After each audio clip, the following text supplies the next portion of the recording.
Hey guys, welcome to my channel, and today we're going to take a look at another horrible case with you. Overconfidence, gullibility, and naivete are harmful qualities that can sometimes result in death. However, there are times when we all want to believe in miracles and that childhood fantasies can still come true. When something you've wanted is so close that you can practically touch it, self-preservation, caution, and common sense can all take a backseat. This vulnerability is precisely what crooks take advantage of. The cruelty and inhumanity of the 2005 case of Elodie Morel, a young French woman, stunned the nation. The icy disregard of common people who were aware of her detention and imminent death, but chose to remain silent in order to make a quick profit, only served to heighten the horror. This story illustrates why not all dreams come true, and why you shouldn't blindly believe someone who claims to be able to bring a fairy tale to life. Elodie Morel was who? On February 18, 1976, Elodie Morel was born in Marseille. She was beautiful, even heavenly, from an early age. Elodie flowered into a breathtaking beauty as she grew older, and many people thought she would look great on TV or the cover of high-end magazines. She developed an obsession with modeling as a teenager, but because she hailed from a lowly background, no one took her goal seriously. Elodie often submitted her pictures to different modeling agencies in the 1990s, but she never received a response. She attended college after high school, married Sylvain, a classmate, at age 22, and had a son by the time she was 25. She appeared to have permanently given up on her goal of becoming a model. Elodie was employed as a sales clerk at a hip clothes store in Marseille's downtown by 2005. She saw the adoring or jealous glances directed at her and was often complimented. She could easily pass for someone in her early 20s, aged 29, because to her flawless figure and lovely facial features. Elodie never completely gave up on her desire of being a model, but she stopped discussing it because she believed her time had come. However, she submitted an online application in April 2005, included her finest images, and stated that she was still interested in being a model. It didn't take long to respond, but the fashion photographer's alluring offer ended up being an invitation to a protracted, painful death, a snare for the credulous. Elodie got a flattering and alluring offer about 2 weeks after she put up her profile online. She might be the new face of the well-known English luxury vehicle manufacturer, Rolls-Royce. In order to complete the contract, she had to meet with the photographer and conduct a test shoot. The contract offered a payout of €1,000 per day for a picture session. The meeting was scheduled to take place at a pub in Aigues-Mortes on May 2. Excited, Elodie told her husband the news, and he didn't protest despite his skepticism. The young mother left her son with her parents early that morning, got into her car, and drove to the prearranged spot. She had already reserved a hotel room for her 3-day stay in Aigues-Mortes. Sylvain wished Elodie well and urged her to call as soon as she could. When she called her husband that evening to let him know she was apprehensive and on her way to the meeting, it would be his final conversation with his wife. On the last meeting, Elodie showed up at the pub as scheduled and waited to meet the female photographer she had allegedly been corresponding with via email at a table on the terrace. However, a man in his mid-40s joined her at the table approximately 10 minutes later. He identified himself as the assistant to the photographer and said he had been assigned to meet her and choose settings for the shoot that was to take place the next day. Elodie, who had no actual modeling experience, didn't think anything was wrong and believed him. The man spoke eloquently, had a polished appearance, and appeared to be fully aware of everything she had discussed with the photographer in the past. They had an easy conversation about Elodie's possible career. She was already picturing herself on the covers of famous publications and planning her spending of the money she would receive. The man proposed that they go search for the ideal spot for the shoot the following day at around 9 p.m., when darkness had completely descended. There are several locations for a breathtaking photo shoot in the lovely medieval town of Aigues-Mortes, which is full with towers, fortresses, and chapels. Emotional and still naive, Elodie and her new friend exited the bar and climbed into his vehicle. She was never again seen alive. What's chilly was the entire encounter seen by another individual who knew the offender intimately and had heard of his heinous intentions.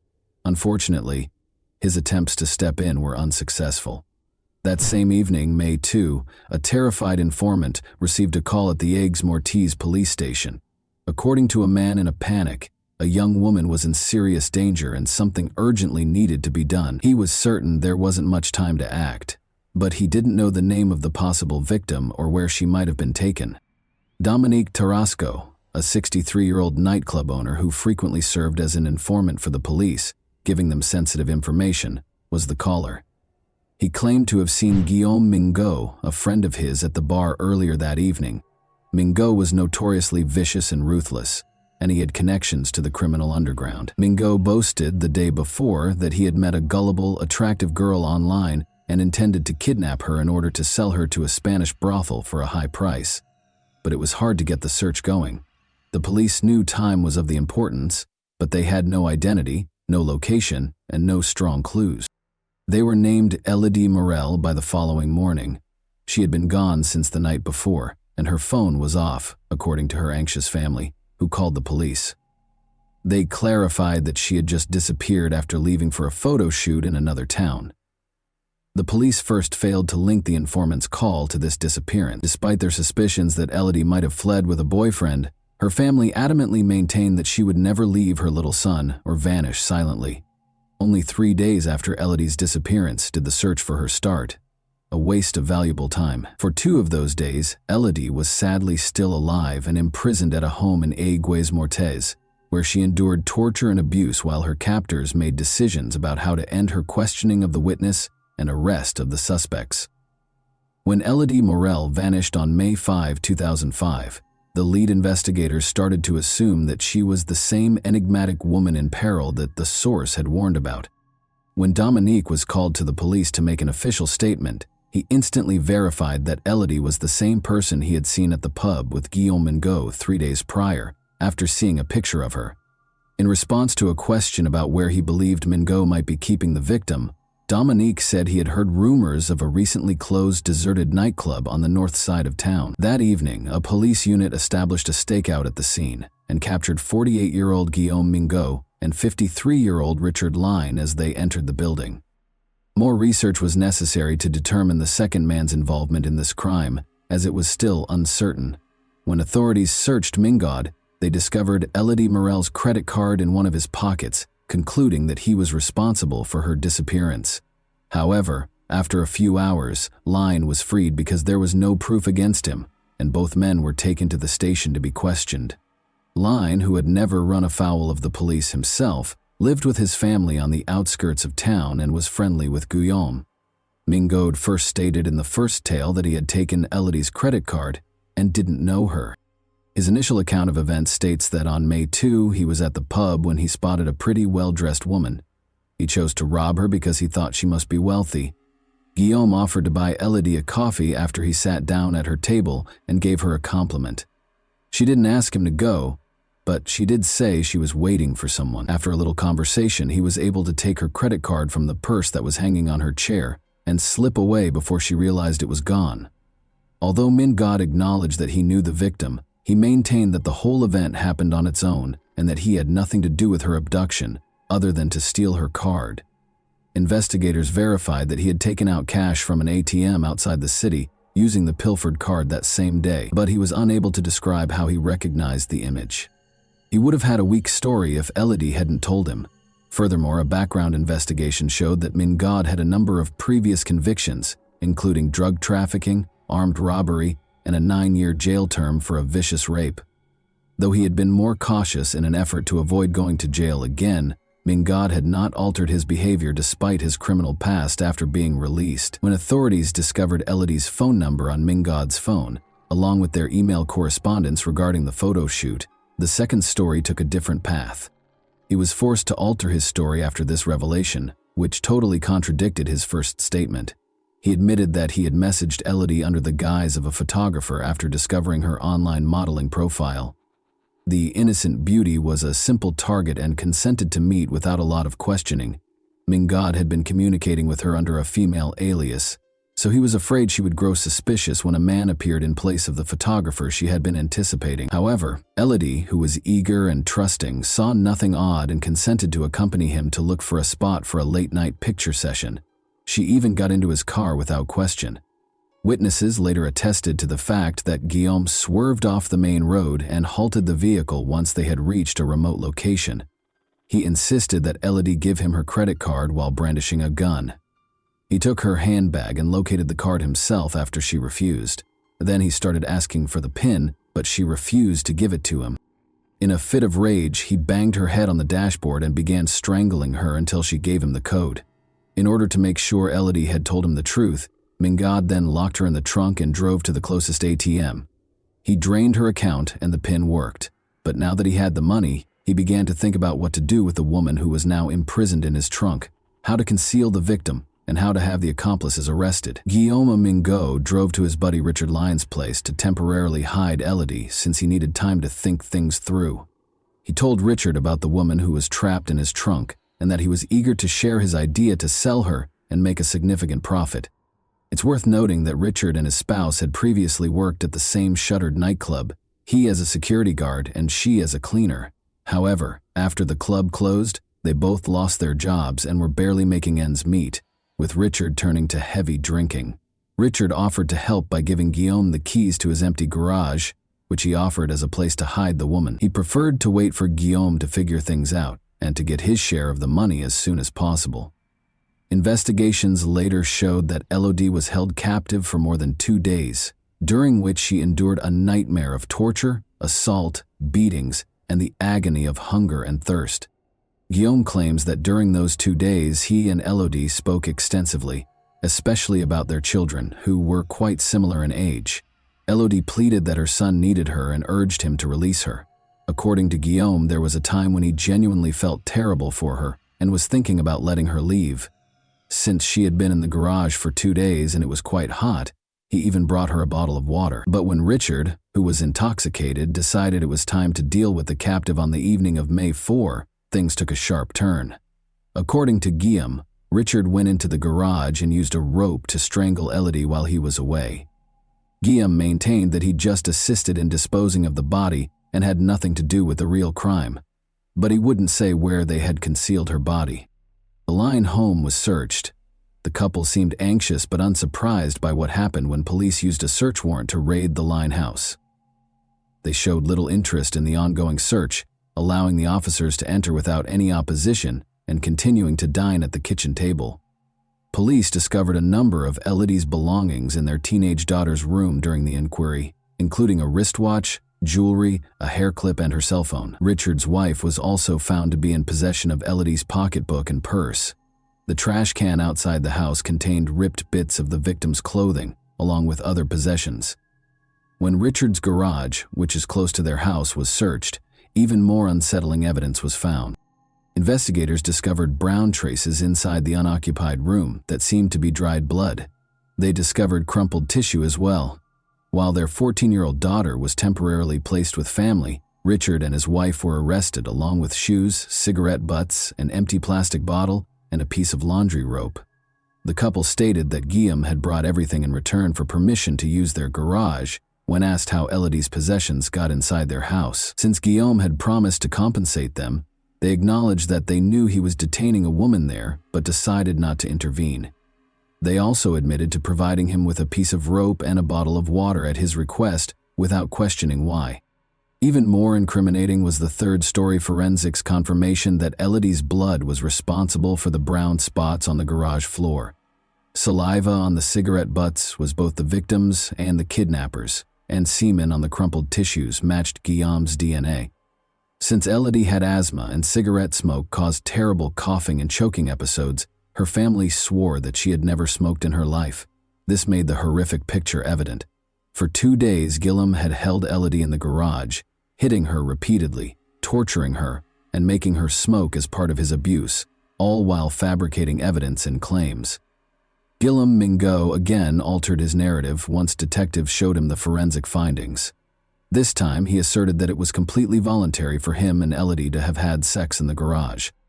He claimed that after much conversation and smoking together, he had made the decision to let her leave, but he persisted in claiming that Richard Lyon had murdered her while he was away, allegedly out of concern that Richard would report Elodie to the police once Guillaume had freed her. The main contradiction in this account of events was that Richard had no justification for killing Elodie. She hadn't seen him or any of his family, and he hadn't even seen the captive. Second, she had been taken to the garage in a car's trunk, so she couldn't have led the police there because she didn't know where she was. Finally, Richard was just a regular drunk who couldn't hurt anyone. He was happy to accept payment in the form of Elodie's possessions and the assurance that his friend would give him money after everything was over. As previously noted, investigators discovered an empty plastic water bottle in the garage on the 4th story. Guillaume had said that he had brought Elodie some water out of sympathy. Tests, however, revealed that a significant amount of potent medications was present in the bottle's remaining liquid droplets. Elodie would probably have been comatose or barely awake after drinking such a concoction, enabling her kidnapper to do what he pleased. Guillaume once again lied when questioned about why he had drugged her. He now asserted that they had even decided she wouldn't approach the police and that he had been prepared to let her leave. As if it had been a bad dream, he said, Elodie simply wanted to return home to her family and forget about everything. He allegedly beat her during a struggle as she attempted to flee, which is why the garage floor was covered in bloodstains. He then locked her inside and departed. Guillaume claimed that in order to calm Elodie down and stop her from trying to flee again, he had given her the medications. After dissolving some tablets in water and crushing them, he left the garage and came back 12 hours later. Elodie was nearly collapsing from thirst by that point. Unaware of the odd flavor, she drank the water rapidly and dropped asleep a few minutes later. Guillaume said he hadn't thought of the possibility that she might have overdosed and died because her body wasn't strong enough to manage the medications. He put her body in the trunk of her own car, which had been left in the parking lot close to the bar where they had first met, as soon as he noticed she was no longer breathing. Using the keys he had stolen from Elodie, he drove the automobile to Richard's house a few hours later. There were further contradictions in Guillaume's tale, even though he still wouldn't reveal where he had transported the automobile with the body. Guillaume most certainly strangled Elodie, as evidenced by the sweat and skin residue on the rope discovered in the garage. The suspect was aware that all the evidence was against him. Guillaume made an agreement with investigators in the hopes of lowering his sentence, and he disclosed that he had left the automobile outside the old cemetery at Aigues Mortes. On May 7, the car was located precisely where he had promised. The body in the trunk had already started to deteriorate after 3 days of exposure to the blazing sun. The autopsy revealed obvious evidence of strangulation, beatings, and torture. The victim had been sexually assaulted, drugged, and restrained. Ultimately, they were strangled to death with a rope. The trial and sentencing. Almost 3 years after the horrifying events, in February 2008, the trial of the 3 criminals started. Guillaume Mégot was given a life sentence with the chance of release after 22 years. Richard Line and his spouse made a valiant effort to persuade the jurors that they were unaware of the hostage in their garage.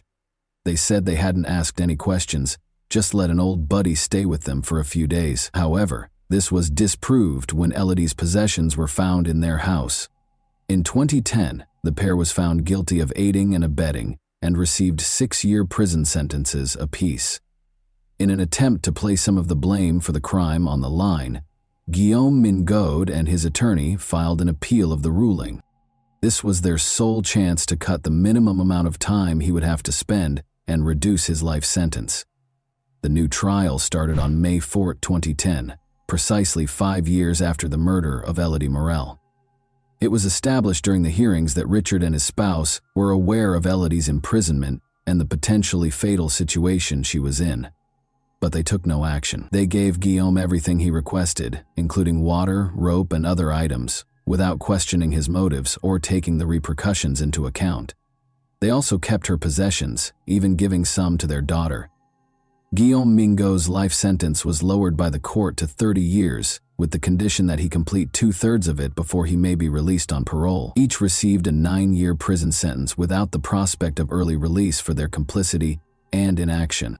And that wraps up today's chilling story. If you enjoyed this video, don't forget to like and subscribe so you never miss a new upload. Also, let me know in the comments what part of this story shocked you the most. Thank you for watching, and I'll see you in the next video.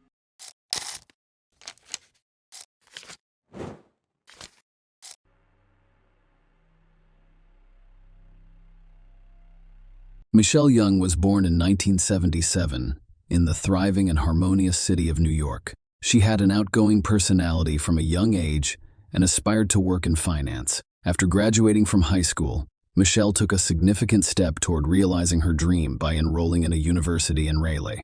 By 2001, she had achieved financial success and met a man who had a significant impact on her personal life. Michelle met Jason Young on her 24th birthday, while out celebrating with friends. Jason, who graduated from the same university, had a similar academic background and interests as Michelle. This connection led to a romantic relationship, which culminated in their marriage.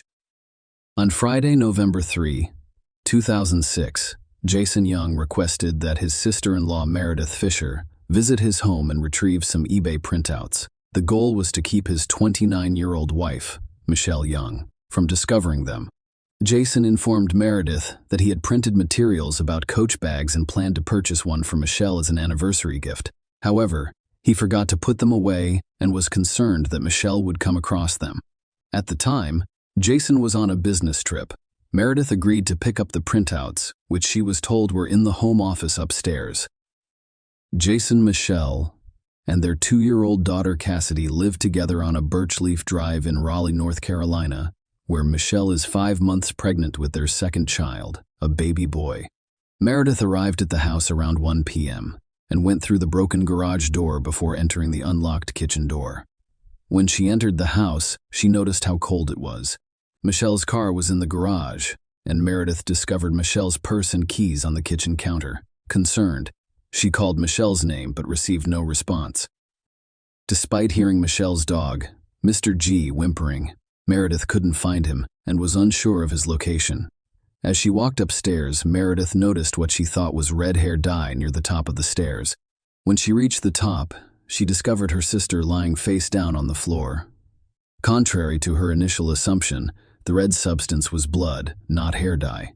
Meredith discovered Michelle's body in a pool of blood after she had been brutally beaten to death. After calling 911, Meredith discovered Cassidy, Michelle's 2-year-old daughter, hiding under the bed covers, physically unharmed. Cassidy requested bandages, mentioning that her mother had boo-boos all over. Meredith mentioned Cassidy's claim that there might be someone else in the house to the operator. When asked about Michelle's issues, Meredith mentioned occasional fights between Michelle and her husband, Jason, but clarified that they were not overly severe.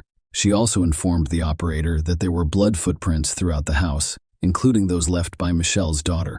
When paramedics arrived, Michelle was confirmed dead, and it was clear that she had been dead for some time. Cassidy, Michelle's daughter, was examined and found to have dried blood on her toes and the bottom of her pajama pants. Fortunately, she had received no physical injuries. Meredith promptly informed her mother, Linda Fisher, of Michelle's tragic death. Linda, in turn, contacted Jason's mother, Pat Young, to deliver the devastating news.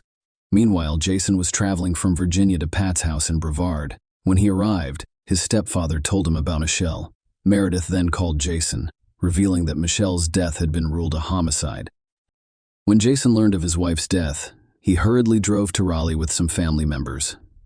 During the journey, friends informed him that the police had inquired about any marital problems Michelle may have had, and he chose to remain silent until he obtained legal representation.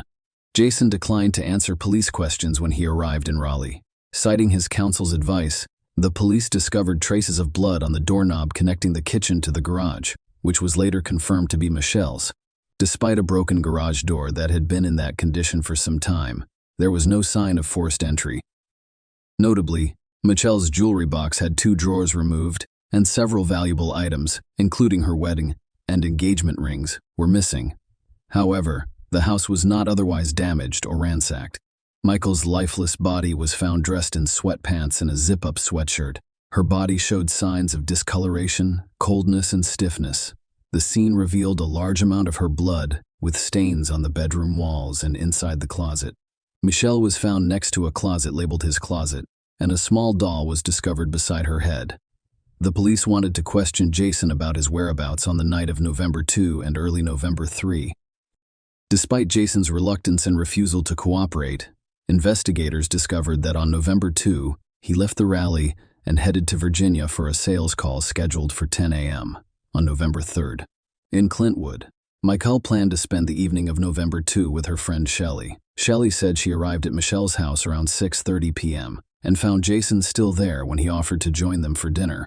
Jason declined, mentioning that he planned to eat at Cracker Barrel on his way to Galax, Virginia. Jason had reserved a room in Galax for the night, intending to drive to Clint Woods the following morning for the sales call. Shelley told the police that after Jason left, Michelle bathed Cassidy and put her to bed, after which they watched Grey's Anatomy. During their time together, Michelle told Shelley about recent disagreements with Jason, particularly about holiday plans. Michelle wanted her mother Linda to stay with them from Thanksgiving to Christmas, which Jason was not thrilled about. According to investigations, Jason called Michelle 7 times that night. Shelley, Michelle's friend, told the police about her unsettling feeling of being watched that night, prompting her to ask Michelle to accompany her to her car when she left around 10 p.m. and 10:30 p.m. On November 3, between 3:30 and 4 a.m., a resident delivered newspapers in the area. They reported seeing a light-colored SUV parked in Michelle's yard or on the street in front of her house. Another resident passed by around 6:15 a.m. I noticed an empty SUV parked at the edge of the driveway. Police investigated Jason's movements and discovered that he left his Raleigh residence on November 2 to travel to Virginia. Around 7:30 p.m., Jason stopped at a gas station in Raleigh and called his mother, Pat Young, to let her know he was going to check with Michelle about staying at Pat's house on Friday night. Pat lived in Brevard when Jason returned from his business trip, and Jason planned to pick up some furniture she'd had offered him after calling his mother. Jason continued his journey to Virginia, stopping for food at a Cracker Barrel restaurant in Greensboro at 9:25 p.m. He later checked into a Hampton Inn at 10:54 p.m. and entered his room with a key card at 10:56 p.m. Although he used express checkout the following morning, his exact departure time from the hotel remained unknown. Jason made a call to his mother at 7:40 a.m. On November 3, he arrived in Virginia via a cell tower near Wytheville. He arrived at the sales call, and Clint would be 30 minutes late, despite surveillance footage on the keycard showing that Jason did not leave his hotel room after midnight. The police were skeptical. Further examination of the footage led them to suspect tampering, believing Jason may have driven back to Raleigh after midnight to commit the crime against Michelle before returning to Virginia. Investigators discovered internet searches on Young's computer for the anatomy of a knockout, head trauma blackout, head blown knockout, and head trauma, though the exact timing of the searches was unknown. 2 years after Michelle's body was discovered, Jason was charged with first-degree murder and pleaded not guilty. The prosecution based its case on the claim that Jason and Michelle had marital and financial difficulties, with Jason allegedly wanting to end the marriage. Several affairs were revealed during the trial, as well as evidence of strained relationships. The prosecution claims that after checking into the Hampton Inn in Hillsville, Virginia, Jason left the hotel during the night's return to Raleigh and committed the murder. They claimed he hacked the hotel surveillance camera and stopped for gas at a station between Hillsville and Raleigh. The prosecution presented to the jury the theory that Michelle was strangled and beaten to death, leaving her 2-year-old daughter Cassidy alone in the house with her mother's lifeless body for an extended period of time. Cassidy's small, bloody footprints were found scattered throughout the home. During the trial, the jury was shown surveillance footage from the Hampton Inn beginning at 10:49 p.m.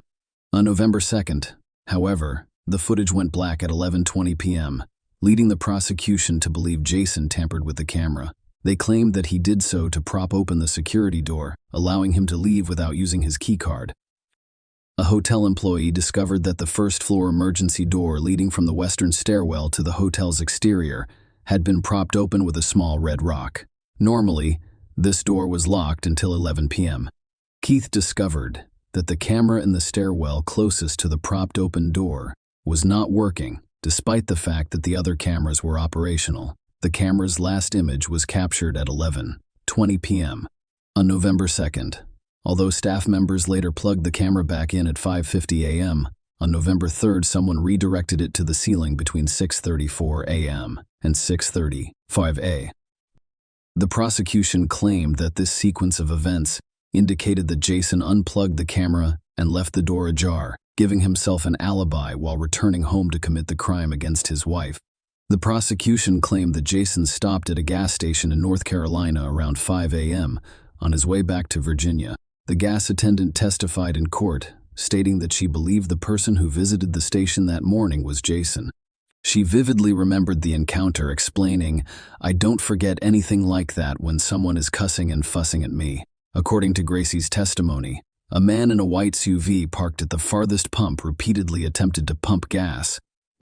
Frustrated, he entered the store and verbally abused Gracie because the pump was not working. She informed him that at that early hour, customers were required to provide money or identification before using the gas pumps. To resolve the situation, the man handed her $20, pumped $15 worth of gas into his car, and then drove away without returning to the store for change. Grace's account was used as evidence to support the prosecution's claim. During the trial, details about Jason and Michelle's marriage were revealed. Some acquaintances believe that Michelle's pregnancy with their first child was the primary reason for their union. Meredith Fisher, Michelle's sister-in-law, testified that she advised her to leave Jason, but Michelle did not pursue a divorce. 3 weeks before Michelle's death, Jason allegedly told a friend he was done. The court also learned that the couple had frequent disagreements about Michelle's mother, Linda. Linda frequently paid extended visits to her daughter and expressed a desire to relocate to North Carolina in order to spend more time with Michelle and her granddaughter. Linda even offered to remodel their home to accommodate her presence. While Michelle was satisfied with the arrangement, Jason was not. Linda, Michelle's mother, testified in court about the moment she learned her daughter had died. Linda claims that her other daughter, Meredith, called and stated unequivocally that Mom Michelle had died. Linda initially asked if Michelle had simply passed out, but Meredith confirmed that she had died. Linda described trying to contact Jason, but her calls went unanswered, and he never returned them. Linda's testimony revealed a volatile relationship between Jason and Michelle, with Linda witnessing numerous fights and Jason allegedly belittling Michelle. Linda told the court that she advised Michelle to leave Jason, but Michelle was determined to save their marriage. According to Linda, Michelle told her that Jason did not make love to her and had a perverted approach to intimacy. Linda also testified that Jason would have female friends stay at his house. When Michelle was away on business, she expressed her sorrow. Linda told the jury she had a lot to offer. There was so much about Michelle other than the fact that she lived in North Carolina. Stay a cheerleader. I mean, she had that pep, that energy, that vivaciousness. You know, she loved life, and he stole it from her. He simply took it away from her. After Michelle's funeral, Jason moved in with his parents and their daughter, Cassidy. Linda hired a lawyer to help her arrange visits with Cassidy. Following legal proceedings, Meredith was granted full custody. Linda believed Jason did not want any further questions asked. During the trial, one of Jason's female friends, Carolyn Sauer B., testified that she had known him since they were teenagers. She went to see him in the fall of 2006, just 10 days before Michelle died, and confessed to having sexual relations with Jason on the living room couch one night while Michelle was out of town. Carol also claimed that Jason took her wedding ring, pretended to swallow it, and then returned it the next day.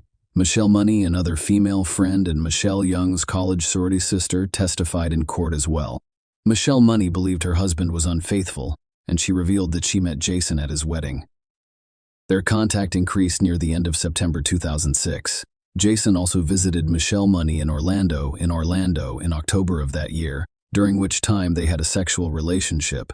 Jason reportedly told a friend that he loved Michelle Money. They remained in constant communication throughout October, exchanging messages 980 times in 1 month. The day before Michelle was murdered, they communicated 51 times in 1 day. Jason's last contact on November 2nd was Michelle Money, who was also the first person he called on November 3rd. Michelle Money testified that we would have regular conversations about work, life, and children. The court also heard about Michelle's severe injuries. Dr. Thomas Clark, who conducted the autopsy, testified that Michelle died from blunt force trauma to her head, having received at least 30 blows, the most serious of which was inflicted by a heavy blunt object with a rounded surface, resulting in crescent-shaped skull fractures. Dr. Clark also discovered signs of strangulation in Michelle, who had a broken jaw, skull fractures, brain hemorrhaging, lacerations, abrasions, and dislodged teeth. The court was told that there was no evidence that Jason had previously physically assaulted Michelle. However, the prosecution told the jury that even if this were true, it did not rule out the possibility that he assaulted her on the particular night in question. Their argument was based on the belief that Jason was capable of physical violence, and they called his former fiancée, Genevieve Carr, as a witness. Genevieve testified that she had been a victim of domestic violence at Jason's hands. One notable incident she described occurred at a Texas wedding, when Jason, who was intoxicated, forcibly removed her engagement ring during an argument over his level of intoxication. Genevieve said the ring was too small and tight on her finger. When she couldn't remove it, Jason, agitated, yanked it off forcefully. She recounted to the court, "I'd never seen him like this before. His eyes were completely deserted and glazed over, as if he didn't notice me." Genevieve claimed that the incident mentioned earlier was not an isolated occurrence. She described another incident in which Jason, enraged, punched the windshield of her car with his bare hand, causing damage. Furthermore, he punched a wall in their apartment, causing additional property damage. After several years of no contact, Genevieve received an email from Jason on September 12, 2006 expressing his feelings for her. The defense argued that the prosecution lacked credible evidence against their client. They stated that Jason's DNA and fingerprints were naturally found in the bedroom, but none of them were blood-stained. Furthermore, no blood was found in his car, clothes, or the Virginia hotel room where he stayed. During the police investigation, Jason was discovered to have no cuts, bruises, or other injuries on his hands or body, with the exception of a bruised and broken tooth. When given the opportunity to testify, Jason admitted that he was not a perfect husband, but said he was actively working to improve his marriage. He vehemently denied being involved in Michelle's murder. The court learned of the existing issues in Jason and Michelle's marriage. But we also learned that Jason genuinely loved his wife and was determined to make the relay chips outnumber the excitement surrounding their baby boy's impending birth. Emails exchanged on October 24, 2006, demonstrated Jason's willingness to attend counseling sessions. Jason did not believe their arguments were more frequent than those in other couples. The defense argued that Jason would not have had enough time to travel back to Raleigh, commit the murder, and return to Virginia.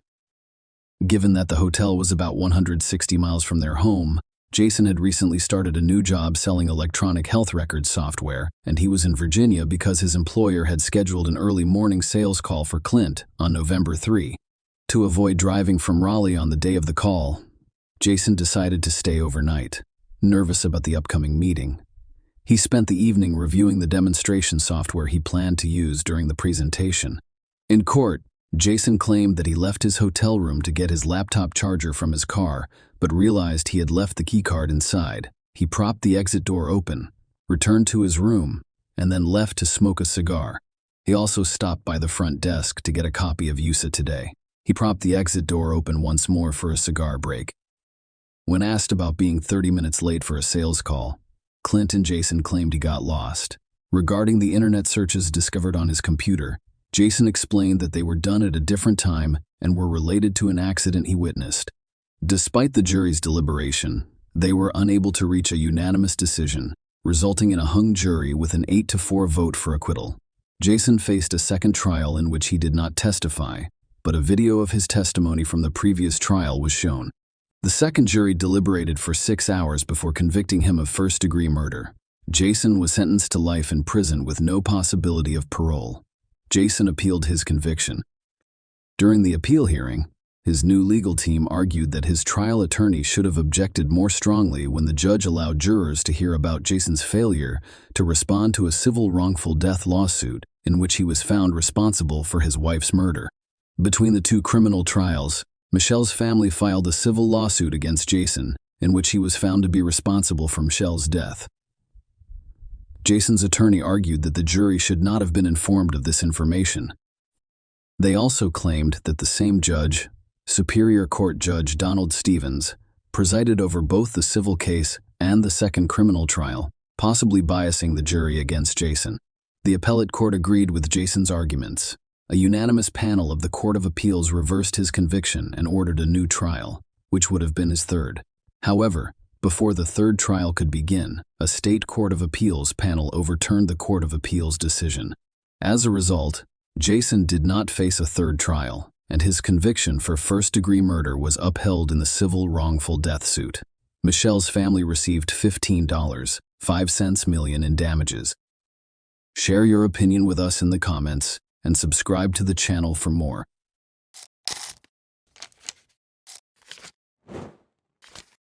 Hey guys, welcome to my channel, and today we're going to take a look at another horrible case with you. Today, we'll examine what happened in Norris City, Illinois. Jacob Wheeler, 22, and his girlfriend Jessica Evans, 17, went fishing in the small Wabash River. Their families have been unable to get in touch with them, and they have not gone back home. All residents of Norris City followed the investigation after police were alerted to the couple's disappearance that same day, but sadly, there was no happy ending to the tale. All the locals were shocked by what transpired. Southern Illinois is a patchwork of fertile farmland and thick forests that stretches between Kentucky and Missouri. With a population of just over 1,000, the area is dotted with small villages like White County and Norris City, which make it an excellent place to raise children due to its small size. Hunting and other outdoor pursuits are popular. There are many locations where fishing is popular. Before summer break at school began in 2017, Jessica Evans, then 22 years old, met Jacob Wheeler, who had just moved across the street to live at his brother's house. Jessica and her mother, Chris, lived in a comfortable home. After meeting at a party and striking up a conversation, they fell in love. After 3 years of service in Iraq, Jacob was a quiet country boy trying to rebuild his life. Chris, Jessica's mother, wasn't overly concerned about the fact that Jacob was 5 years older than Jessica. She had faith in him. Jessica requested permission from her mother on August 26, 2012, to take Jacob fishing at night in a popular location on the small Wabash River. At first, Chris was opposed to the idea, but after Jessica persuaded her, he agreed. She warned her daughter not to spend too much time out. On a nearby street lived Megan, Jessica's older sister, and her son Miles. Jessica had to watch her son at 5 a.m. the following day, while Megan had to leave for work. Chris, Jessica's mother, reminded her that she needed to return home by 5 a.m. before Jessica left to go fishing. Although Jessica had no way of knowing that this fishing trip would be her final one, she responded that she remembered that and would be at her sister's house by then. Jessica was heading to bed when Chris called her just before midnight to check on her. At 5 o'clock the following morning, Chris discovers that her youngest daughter has not returned home, despite Jessica's assurances that she was all right and that she and Jacob were nearly finished fishing and would be home shortly. Jessica was not known for being late, especially when she knew she had to watch her nephew. Jessica didn't answer when Chris picked up her cell phone and began calling her daughter. Chris's text messages also went unanswered. Chris knew right away that something wasn't right. She was certain that she would have alerted Jessica if her plans had changed. When Chris arrived at Jacob's house, his brother Jeremy informed him that Jacob had also not returned home.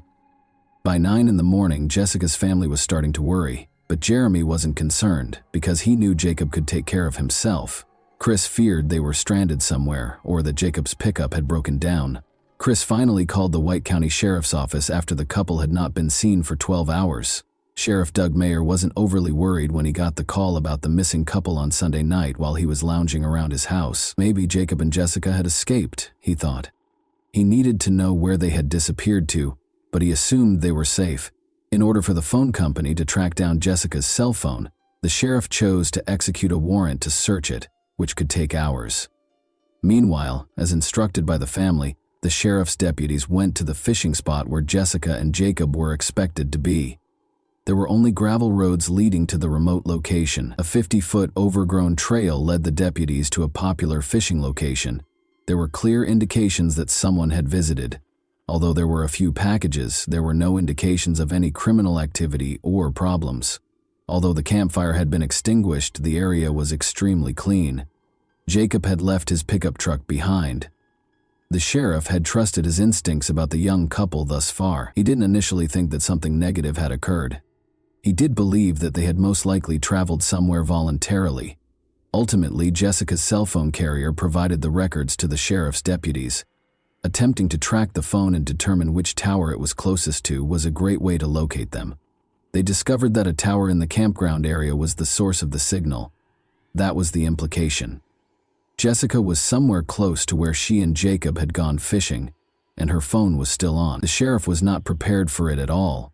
If Jessica and Jacob are still alive, why aren't they returning their calls if the couple had just fled? The news that Jessica and Jacob were missing spread swiftly throughout Norris City, raising concerns among the locals as investigators started to worry that the two were stranded somewhere, gravely hurt, or worse. When the sheriff's office discovered that Jessica's cell phone was still in the area where the couple had gone night fishing, they became concerned that something horrible had happened. At dawn the following day, officers from the White County Sheriff's Office returned to the fishing site with a platoon of volunteers and neighboring law enforcement agencies. The search party set out to look for any sign of Jacob and Jessica, and their families also joined in the search, but after 3 hours of searching, they found nothing. Jessica, Jacob, and the pickup truck were nowhere to be seen. The pickup had to be there, though, even if something were to happen to Jacob and Jessica. However, what if they abandoned the phones and fled? They would eventually leave an electronic trail if they did flee together. While the bank statements showed nothing noteworthy, the police checked their bank cards to see if there had been any payments. However, one clue was found in Jessica's phone records. Investigators were able to identify the number's owner after Jessica reportedly had another phone conversation shortly after the midnight call from her mother, which occurred at around 12:30 a.m. on Sunday night. Jessica was conversing with Ron Woodison, a young man. The police knew that name because Ron had previously run afoul of the law. This in and of itself raised suspicions that he might have been involved, so they decided to speak with Ron and find out the specifics of that conversation. When he met with the sheriff's deputies, they asked him to describe the last time he had spoken to Jessica. Eventually, he acknowledged that he had called her in the middle of the night. He mentioned that he had attended the party and that some other people had also been present. Ron stated that he had attempted to invite Jessica to the party by calling her. Ron was just informed by Jessica that she was occupied with fishing. He had been told not to call Jessica by Jacob when he reached for the phone, and Ron claims that they had a rather heated exchange. Jacob was mostly to blame. The fact that Ron had called his girlfriend really annoyed him. Jacob was quite irritated by his call. The other partygoers' names were noted by the sheriff's deputies, who also verified Ron's alibi and essentially attested to the fact that he remained there following that phone call. As the weary search team members were ready to head home at the end of the day without discovering anything, one of Jacob's friends, using his ATV, discovered a pickup truck in the woods. Jacob and Jessica were fishing 2 miles away from the pickup, which was parked in the woods behind an old deserted farmhouse. Jacob had the pickup. It was obvious that a horrible event had occurred. A woman's body was in the back of the truck. Her head had been shot twice. Her condition was another reason to be concerned. She had some clothes on. Investigators were immediately convinced that there had been more than a murder when they discovered some of her clothing on the ground near the car. In a community like this one, it wasn't necessary for the victim to have identification because some of the investigators had known Jessica for their entire lives, and they had just discovered her. Almost 36 hours after Jessica failed to show up to watch her nephew, everything changed in that instant. She was shot and found dead in Jacob's abandoned pickup truck by the sheriff's office. Given that she was nearly completely naked, it was clear that she had intercourse with a man prior to her passing and opposed it. Authorities hoped the coroner would be able to apprehend the offenders if that was the case. While police searched the area surrounding the pickup truck for evidence, they were fortunate to find DNA. It is clear that Jessica's 2 head wounds were consistent with the 222 caliber shell casings. It was clear that Jessica had been shot where the pickup truck was parked because the 2 shell casings were discovered on the right side of the vehicle, next to a sizable blood stain. Investigators started looking into Jacob's pickup. The oddest thing was that Jacob wasn't there, even though it was packed with personal belongings and fishing equipment. When the police searched, they found a clue. They discovered blood inside the pickup truck's driver's side cab. Samples of blood were sent for DNA analysis. They had to find Jacob, and they had to determine who owned it. The police couldn't help but wonder if Jacob was the person who had shot Jessica, or if he was just another victim. In an attempt to locate Jacob, police kept searching the area. They had to think of him more as a suspect at the time. Doubts weren't limited to the investigators. There were some members of the community who thought Jacob was involved in Jessica's situation. Many conjectured that Jacob had been trained to kill after years of service in the army. Maybe it was Ron's late-night phone call that triggered Jacob. When Jacob believed he was going to lose Jessica, investigators started to wonder what kind of mood he might have been in. The police secured a search warrant for Jacob's brother's home the day after Jessica's body was found. They made a significant discovery, but they were unable to locate Jacob, who they assumed was hiding in the house. One of the firearms was absent from his collection, which investigators discovered. The brother of Jeremy Jacob clarified that there was no reason to be alarmed. All his brother was doing was getting ready for a fishing trip. It was nothing out of the ordinary. When investigators learned that the missing firearm was a .22 caliber, which matched the shell casings discovered at the crime scene, they became concerned. Jacob's family, however, thought he had nothing to do with the crime. They had no doubt that if Jessica had been in danger, Jacob would have given his life to save her. The hunt for Jacob Wheeler became a massive operation as the week went on. Search teams were assembled by police officers from multiple counties, and every effort was made to locate him. The search was conducted using canine services, and an aircraft was launched for surveillance. A $2,000 reward was offered by the White County Crime Suppression Unit for information that would result in Jacob's apprehension and arrest. There was some interest in the cash reward, and tips started coming in to the sheriff's office.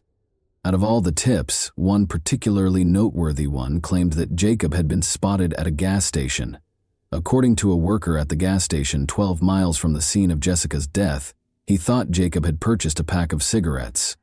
He was wearing a camouflage hooded sweatshirt on Sunday night, approximately one day after he and Jessica vanished. The gas station employee recalled that when the man took money out of his wallet, he also found an ID card inside, which he thought was in Jacob Wheeler's name. Because of this, Jacob was clearly the most likely suspect in Jessica's incident, and the likelihood that he was evading capture increased over time.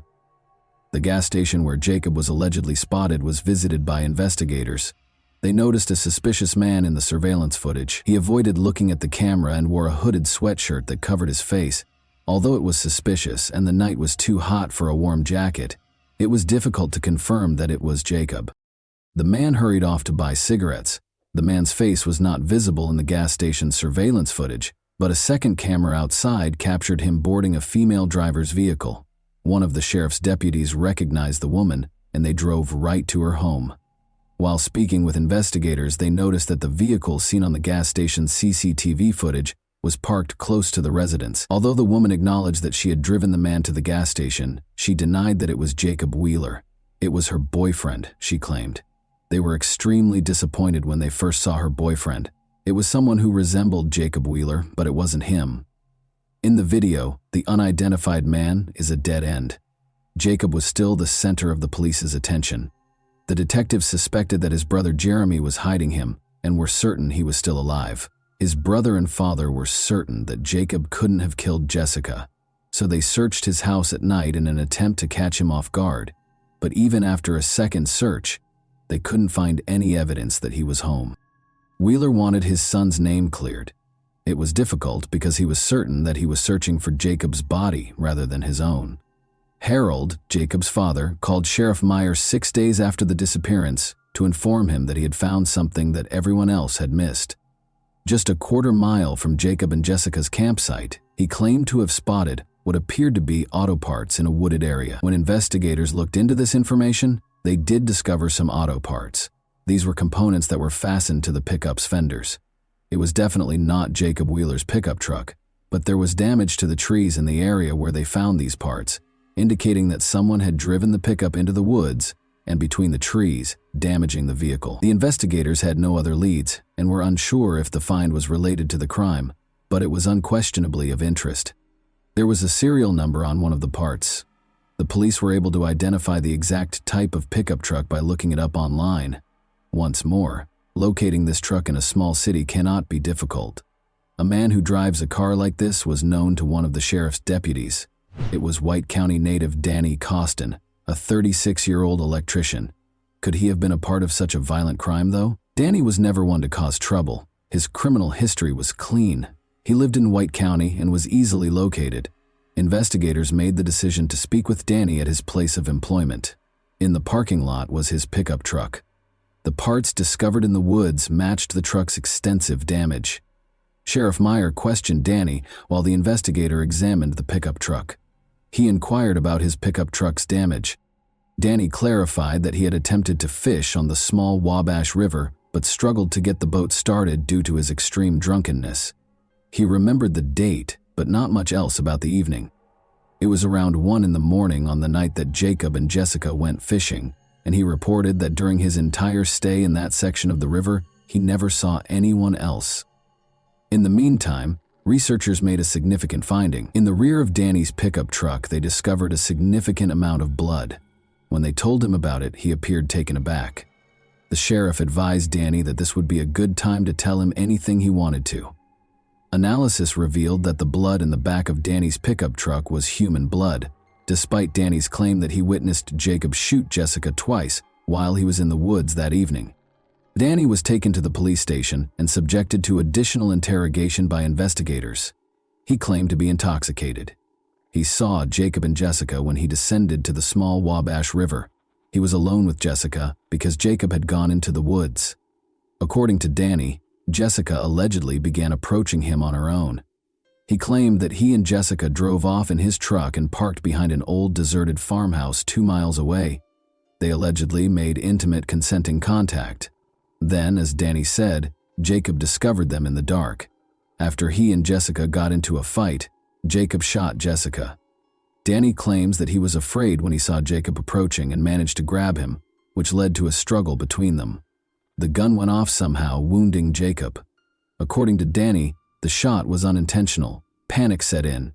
He loaded Jacob into his pickup truck. He concealed the body where no one could find it because he was worried that no one would believe him when he claimed it was self-defense. Danny gave a detailed account of where he had left Jacob's body. Danny's story was disbelieved by the police. Jessica didn't seem likely to do that.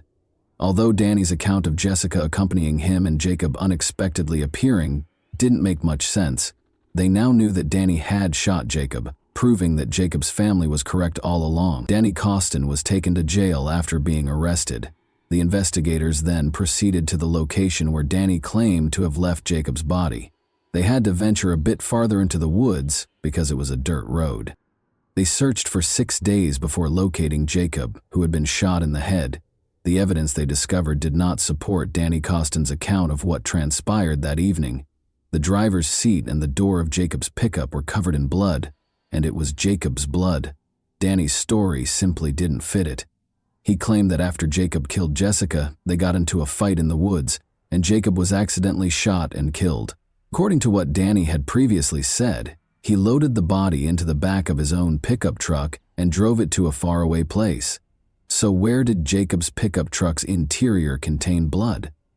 After being reinterrogated, Danny Costin agreed to tell the truth after being made aware of discrepancies in his testimony. He claims that the woods were too dense when he attempted to drive his truck to the water that evening in order to launch the boat. He was also inebriated. He attempted to enlist the aid of Jacob and Jessica. When Jacob realized he was intoxicated, he advised against it. Then Danny requested assistance from the couple to get home.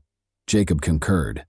Danny climbed into the back of Jacob's pickup truck after he and Jessica got inside. For some reason, he chose to use his .22 caliber pistol. He got out of the truck's back and left. Through the downed window, the driver shot Jacob in the head. Everything took place in front of Jessica. She began to scream out of terror. Then he pulled Jacob out of the truck, Danny said. He swore under interrogation that he had no idea why he killed Jacob or what he was doing. Danny was then informed by Jessica that she would stop at nothing to prevent him from killing her. Danny Costin was questioned by the sheriff about whether Jessica had promised to have sex with him in return for his allowing her to live. Costin answered, "She promised to follow my instructions." He went to a remote location. He basically took Jessica's attempt to protect herself as an invitation to have a personal relationship with him.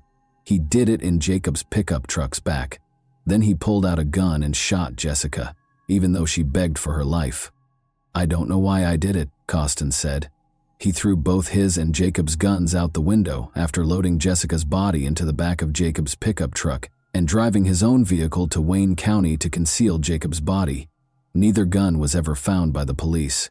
Danny Costin entered a not guilty plea when he appeared in court on September 4, 2012. An appeals court dismissed his attempt to retract his testimony, arguing that he was not informed of his rights prior to being questioned. Police had ample evidence to support Danny Costin's confession, and video recordings of the interrogation verified that Danny was informed of his rights. His DNA was found on Jessica's body, and his truck contained Jacob's blood. In January 2014, a jury convicted Danny Costin's girlfriend, Candace Brown, age 31, of lying to the police during the preliminary investigation. She gave Costin a fictitious alibi. On August 20, 2013, Danny Costin was found guilty, and Brown was sentenced to 60 days in jail, 30 months probation, 100 hours of community service, and a payment of various court costs and fines. He received a 53-year prison sentence. Judge Tom Foster felt that Costin should have received a more severe sentence, but he acknowledged that he was constrained by the state and defense's agreement. According to the court, "You killed these two individuals. There is no pardon or justification for that, not in this world or any other." According to the judge, Costin consented to forgo a jury trial in return for fewer charges and a lighter sentence in the event of a conviction. Harold Wheeler, Jacob's father, stated that he never thought his son, who was named by law enforcement as a person of interest in Jessica Evans' death, was capable of committing such a crime. Foster claimed that the court only accepted the agreement because the victims' families had agreed to it following the hearing. "I was certain that he would never act in this manner. On Sunday, I began searching for him and I never gave up." He claimed that Costin was an acquaintance who lived approximately a quarter-mile away from the Wheeler home and that it was surprising that he was arrested for the killings. "I've had a beer with him while we were sitting at his campsite." Harold Wheeler, clearly in pain, remarked of Costin, "He's been in my house." And that wraps up today's chilling story. If you enjoyed this video, don't forget to like and subscribe so you never miss a new upload. Also, let me know in the comments what part of this story shocked you the most. Thank you for watching, and I'll see you in the next video.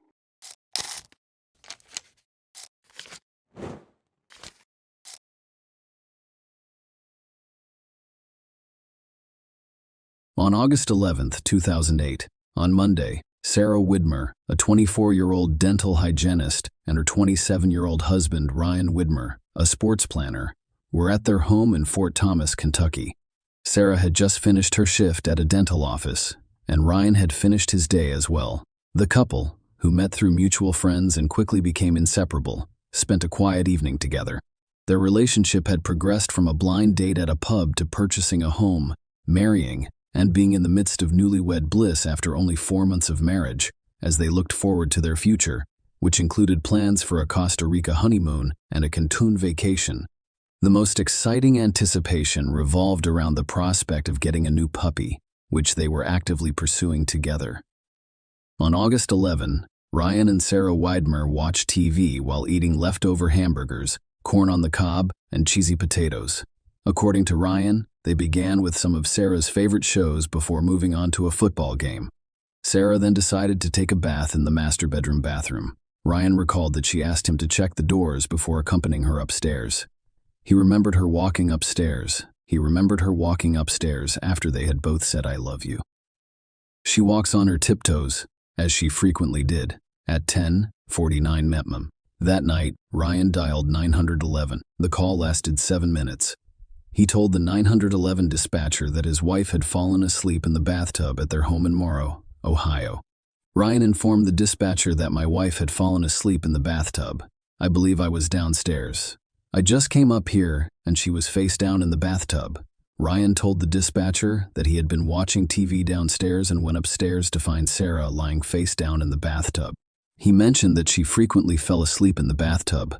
Ryan followed the dispatcher's instructions and removed Sarah from the bathtub before being guided through CPR. During this time, he temporarily put the phone down to empty the tub and lift Sarah, which took approximately 29 seconds. Within 6 minutes of receiving the 911 call, police found Sarah naked on the bedroom floor. Her body felt warm and dry, but her hair was wet. While performing CPR, the police noticed a pinkish-white, frothy discharge coming from Sarah's mouth and nose, indicating drowning. When paramedics arrived, they made 2 unsuccessful attempts to intubate Sarah in her bedroom. 2 more attempts were made in the ambulance during the 10-minute ride to the hospital. Despite a 5th unsuccessful intubation attempt, the hospital's emergency room physician made a 6th attempt and was successful. Unfortunately, it was too late. Sarah was pronounced dead the same night. When questioned at the hospital, Ryan told police that he and Sarah were alone at home that night. He mentioned watching a football game on the downstairs TV while Sarah was taking a bath around 10 p.m., and he expressed concern to the police that he was afraid she would fall asleep in the bathtub. When asked if Sarah had fallen asleep in the bathtub, Ryan said no, but she did have a habit of falling asleep in unusual places. Despite Ryan's claim to the police that he found Sarah in the bathtub and assumed she had fallen asleep, authorities became suspicious. When they arrived at the house, they noticed Sarah's skin was dry, but her hair was wet. Detectives noticed inconsistencies in Ryan's account, particularly during the 911 call, when he described finding Sarah lying face down in the tub. There were concerns about a potential contradiction because they believed Ryan told the nurse at the hospital that he found her lying face up. During the search of the large mirror residence, law enforcement discovered several discrepancies that raised further concerns. The bathroom floor, bathroom mat, and towel on the floor were all dry. The bathtub was mostly dry, with only a few droplets visible near the drain. Notably, no wet towels were found in the home. Police discovered additional inconsistencies in Ryan's narrative. Ryan had initially told them that he was watching a Cincinnati Bengals football game on the television downstairs while Sarah took a bath. However, upon inspection, the downstairs TV was not tuned to that channel. Instead, the bedroom television was set to the specified channel. Police also discovered bloodstains on the bedroom carpet, where Sarah had been found lying on the floor when they arrived. These findings raised suspicions and added to the growing list of inconsistencies in Ryan's account of what happened that night. Dr. Russell Updegrove, the Warren County coroner, performed the autopsy on Sarah, and his findings revealed that her cause of death was drowning. Notably, several physical injuries were documented during the examination, including faint bruising on the right side of her forehead, a specific hemorrhage on the inner surface of her eyelid, bruising on the left side of her neck, a contusion on the back of her neck, a contusion on the back of her neck, and an abrasion on her left armpit, and bruising and lacerations on her upper lip. Sarah had deep muscle hemorrhaging in the front of her neck, as well as scalp contusions. Dr. Updegrove determined that Sarah's death was the result of a homicide. He stated that Sarah's injury occurred prior to her death and was not consistent with injuries commonly associated with PPR. Toxicology reports confirmed the absence of prohibited substances and alcohol in the system. Ryan was arrested for aggravated murder on August 13, 2008, just 2 days after Sarah died. It was the prosecution's case that Sarah died as a result of drowning. Their argument was that the cause of Sarah's death was less important than how she died. How did she drown? The prosecution claimed that the 911 call, the crime scene, and Sarah's injuries all pointed to Ryan as the perpetrator of her death. Their argument revolved around the claim that he had forcibly held her underwater, causing her to drown in the bathtub. During the investigation, the police dusted the bathtub for fingerprints and discovered streak marks believed to be caused by human hands, primarily in the center of the tub. They used a superglue fuming process and reflected ultraviolet imaging to detect finger and smear marks. A forearm impression was also discovered on the bathtub, which was determined to be made by an adult male using hair follicle testing. However, the exact timing of the impression could not be determined. The prosecution also claimed that the lack of wetness inside the bathroom was incompatible with the scenario Ryan described. If Sarah had drowned and Ryan had pulled her out of the bathtub, the floor and other bathroom items would have been soaked. They emphasized to the jury that Sarah's body was dry when police arrived minutes after Ryan called 911. The prosecution cited details from the 911 call, claiming that Ryan had revealed too much information and was orchestrating the call, implying premeditation. The prosecution told the jury that a violent confrontation took place in the Widmer home that fateful night. Although the reasons for it were unknown, they brought in an expert witness who testified that it was extremely unlikely to fall asleep and drown in a bathtub without the use of prohibited substances or alcohol. According to this testimony, the sensation of water on the face or the activation of the gag reflex would usually wake up an individual, and if that didn't work, a drop in oxygen levels would do the trick. The prosecution called on Coroner Updegrove, who performed Sarah's autopsy, to provide his expert opinion on the events of that night. He testified that a plausible explanation for Sarah's dry body and wet hair would be that her head was pushed over the edge of a bathtub, toilet, or sink. This act could have occurred either forwards or backwards in running water, or submerged in full water. The prosecution's central claim was that Ryan purposefully held Sarah's head underwater until she drowned, and they argued that he should be found guilty of her murder. In response, the defense argued that there was insufficient evidence to back up Ryan's claim of killing Sarah. They emphasized the couple's apparent love and argued that Ryan had no discernible motive to harm Sarah. According to the defense, those who knew Ryan had never seen him angry or raising his voice. Friends of the couple attested to their happiness and shared the belief that they were planning a bright future together. To bolster their case, the defense performed their own autopsy, presumably to challenge or provide an alternative viewpoint to the findings presented by the prosecution's witnesses, particularly Coroner Uptegrove. Dr. Werner Spitz, who had been retained by the defense, conducted a second autopsy on August 15, 2008, 2 days after the first. Although he agreed with the conclusion that Sarah's cause of death was drowning, Dr. Spitz expressed a different opinion on the manner of death, saying he would have ruled it undetermined. He saw several injuries on her neck, arms near the crease of her elbow, upper lip, nape of her neck, scalp, a tear in her liver, and neck hemorrhaging. Dr. Spitz was unable to definitively determine whether these injuries were the result of CPR. As a result, he stated that he would not consider her death a homicide. The defense contended that if there had been a violent altercation, as the prosecution claimed, there would have been evidence of it.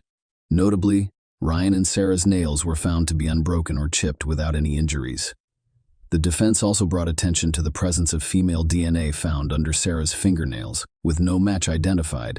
They contended that Sarah's injuries were most likely the result of the extended CPR and multiple intubation attempts performed that night, both inside the house and in the ambulance parked outside the house during transportation to the hospital. And in the hospital itself, the defense posited the theory that something medical, such as a seizure or cardiac ailment, could have been the underlying cause of Sarah's death. They also explained the seemingly contradictory evidence of Sarah's dry body and wet hair, claiming that skin dries more quickly than hair. In the first trial, the jury found Ryan not guilty of aggravated murder, but convicted him of murder. A few months later, however, a new trial was ordered in response to the defense's concerns. It was discovered that some jurors had conducted their own tests on how long it took them to dry after taking a bath, potentially influencing their interpretation of the evidence. Ryan's second trial was in May 2010. However, the jury was unable to reach a decision, prompting the declaration of a mistrial. Ryan's third trial began in January 2011, with additional evidence being introduced into the legal proceedings. The defense sought to establish a case that Sarah had an undisclosed cardiovascular or neurological condition that caused her to lose consciousness and drown in the bathtub. To back up this claim, they presented testimony from several medical experts who suggested the possibility of such an underlying medical issue. However, the state countered these claims by bringing in their own medical experts to challenge and refute the defense's assertions.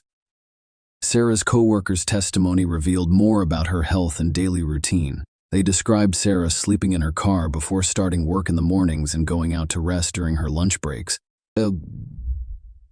Colleagues also revealed that she suffered from allergies and had headaches and stomach pains. On at least one occasion, her headaches were severe enough to cause blurred vision, forcing her to retreat to a dark room until the symptoms passed. Dr. Benjamin Mesmer, a dentist at Sarah's practice, took the stand and testified that he was present when she died. He recalled her complaining of a headache and stomachache that day. Sarah's friend's testimony painted a picture of her tendency to fall asleep in unexpected places, such as during a game or in the middle of group discussions.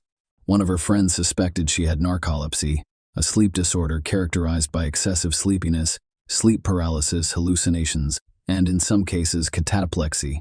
In contrast, Sarah's mother, Ruth, and Stuart testified for the prosecution. She stated that she had never noticed anything unusual about her daughter's sleeping habits. Sarah, however, did experience headaches. Ruth believed they were the result of sinus problems. According to Ruth's testimony, she spoke with Sarah on the day she died as she was leaving work, and Sarah made no mention of having a headache. Ruth stated that there was no family history of seizures, heart disease, or cardiac problems. Sarah had a heart murmur and a cleft palate as a baby, but a physical examination report from June 2008 made no mention of the heart murmur's continued presence. Furthermore, there was no mention of a cardiac condition, Neurological defect or disease in the report. Jennifer Cruz's testimony provided an important and potentially damaging account. According to her statements, she contacted Ryan while he was in prison after seeing a Dateline episode about his case. She claimed that on October 26, 2009, at 11:06, Ryan called her and confessed to Sarah's murder. Jennifer testified that Ryan stated, "I did it. I did it. I did it. I killed Sarah. I did it." Jennifer testified that Ryan had a heated argument with Sarah in their living room about his alleged infidelity, drinking, smoking, and pornography. The argument allegedly escalated upstairs, where Sarah informed Ryan that their marriage had ended. According to Jennifer, the confrontation became physical, with Ryan allegedly saying, "Nobody ever leaves me, and I mean nobody." Jennifer's testimony took a darker turn as she described Ryan's alleged admission to violence. Jennifer Ryan admitted to punching Sarah in the chest during their confrontation, which caused her to fall backward and hit her head. Ryan claimed to have blacked out, and when he awoke, he discovered Sarah on the floor, unresponsive and not breathing, with wet hair. Furthermore, Jennifer claimed that during the 911 call, Ryan only pretended to perform CPR because he knew Sarah was already dead, rendering resuscitation futile. Despite this shocking revelation, Jennifer continued to communicate with Ryan following their initial discussion. Ryan did not report the incriminating conversation to the police until after her second trial was declared a mistrial. In response to Jennifer's testimony, the defense attempted to undermine her credibility. They presented evidence of her previous prescription drug addiction and misdemeanor theft convictions, attempting to cast doubt on the veracity of her statements and motivations. The defense presented a challenging scenario, claiming that they could not definitively explain what caused Sarah to drown that night. The defense urged the jury to consider all of the facts in the case, emphasizing that Ryan had no apparent motive to harm Sarah. Despite these arguments, Ryan was ultimately convicted of murder and sentenced to 15 to life in prison. Interestingly, one of the jurors in the third trial cited Ryan's behavior in court as a major factor in their guilty verdict. The juror observed that Ryan made no reaction when autopsy photos were shown in court, implying that his lack of emotional response influenced the perception of his guilt. Share your opinion with us in the comments and subscribe to the channel for more.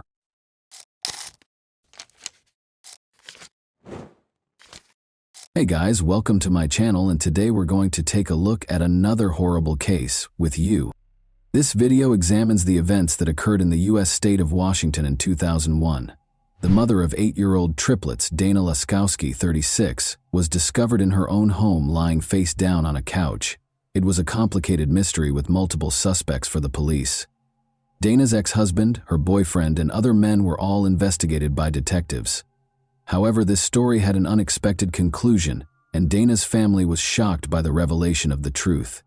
Dana Laskowski lived in Puyallup, Washington, a charming, peaceful city with tree-lined streets and nature trails. In 2001, although Puja has a low crime rate and is a safe city, on a typical August 2001 day, police receive a disturbing call regarding one of the city's newest residents. Dana was supposed to get to work at 7:30 a.m. but she never did. She was watching 2 doctors. She is very responsible, so this was really out of the ordinary for her. The police were contacted by her employers to inquire about her well-being. The police showed up at Dana's house at 11 a.m. to check on her. There was no response when they knocked on the door. The back door was open, so they chose to enter the house even though they had checked the perimeter and the windows and saw nothing out of the ordinary. Dana was discovered by the officers under the covers on the living room couch. Her other hand was behind her back as she lay with her head resting on her arm. Sadly, she had passed away. The body was briefly examined by police to check for wounds from gunshots or stab wounds. They saw injuries on her neck, but they didn't find any of it. She had been strangled, judging by the marks. Indeed, there are crime scenes with blood stains, a victim on the ground, obvious wounds, and possibly a mess everywhere. In Dana's home, that did not occur. Nothing was broken, and there were no weapons. When police turned Dana over, she was face down on the couch. They discovered dried blood around her ears and nose, as well as bruises on her neck. Dana was strangled to death, most likely by her own scarf, according to the medical examiner's ruling. In order to try to identify the murderer, police searched for any trace evidence. DNA, bodily fluids, or other items. Dana's body was in an awkward position on the couch. She wrapped one arm behind her back. She was in a face-down position. This indicated that she and the offender had engaged in combat. The person who did this was strong enough to overcome someone who was actually struggling for her life. It was clear from the facts that the offender was powerful. Dana was not killed, as evidenced by the abrasions on her elbows and knees on the sofa. Blood traces were discovered on the carpet in the living room after forensics applied luminol to it. This meant Dana had been killed on the ground. After that, the murderer picked her up, laid her down on the couch, and wrapped her in a blanket. Investigators hypothesized that the murderer was attempting to comfort Dana. In this instance, the fact that she was wrapped in a blanket might suggest that the offender was experiencing regret or guilt. It's possible that the murderer had feelings for Dana. The house wasn't broken into by a random burglar. When searching for suspects, it's critical to consider the possibility that this person knew her. Important information was obtained by the police following the autopsy. Detectives started interviewing neighbors, and one of them claimed to have heard a woman's screams coming from around 1 a.m. This gave police their first idea of the time frame. The medical examiner was able to estimate that Dana had been dead for a few hours before police arrived and had most likely died during the night or early morning hours of that day. Dana was probably dead by 7:30 a.m. because she had not shown up for work. Following the conclusion that Dana was murdered between 1 and 7:30 in the morning, the investigation probed further into her life in an effort to identify potential suspects. Dana was the mother of 8-year-old triplets who lived with their father, Steve, her spouse. The police learned that she had recently separated from him at the time of her death. There were more possible suspects among those Dana might have invited into her home because she had begun a new life and made new friends. The people Dana worked for as a nanny mentioned a man named Adam who started stalking her, so detectives contacted her employers to find out if any of the people she was dating had disturbed her. Adam, a cable company employee, was working at Dana's house after she recently moved. He asked Dana out on a date after finishing the work. He kept trying to spend the evening with her, but she refused. Adam refused to accept no from her, and his actions eventually started to terrify Dana. She mentioned gifts, flowers, and notes left on the door, as well as incessant messages from him that didn't stop. These behaviors suggested obsessive, domineering, and irate behavior that might make Adam think about committing a crime. Police discovered that Dana had threatened to hold Adam accountable if she were to suffer any harm. Adam became the main suspect and was in the spotlight. Despite everything, his actions and potential motivation appeared to be strong evidence of guilt. Adam denied any role in Dana's demise. The police conducted a thorough investigation of his surroundings while he was being questioned. They looked through his work locker and his car, but they didn't find anything unusual. When questioned about his whereabouts, Adam acted aggressively and insisted on his innocence. Adam stated that he stayed at home with friends the night of the murder. His statements were verified by a review of his phone records. As a result, he was placed lower on the investigation's list of suspects, forcing the police to focus on other individuals. A phone number written fluently in pen on Dana's hand was the tiny but crucial piece of evidence that investigators concentrated on.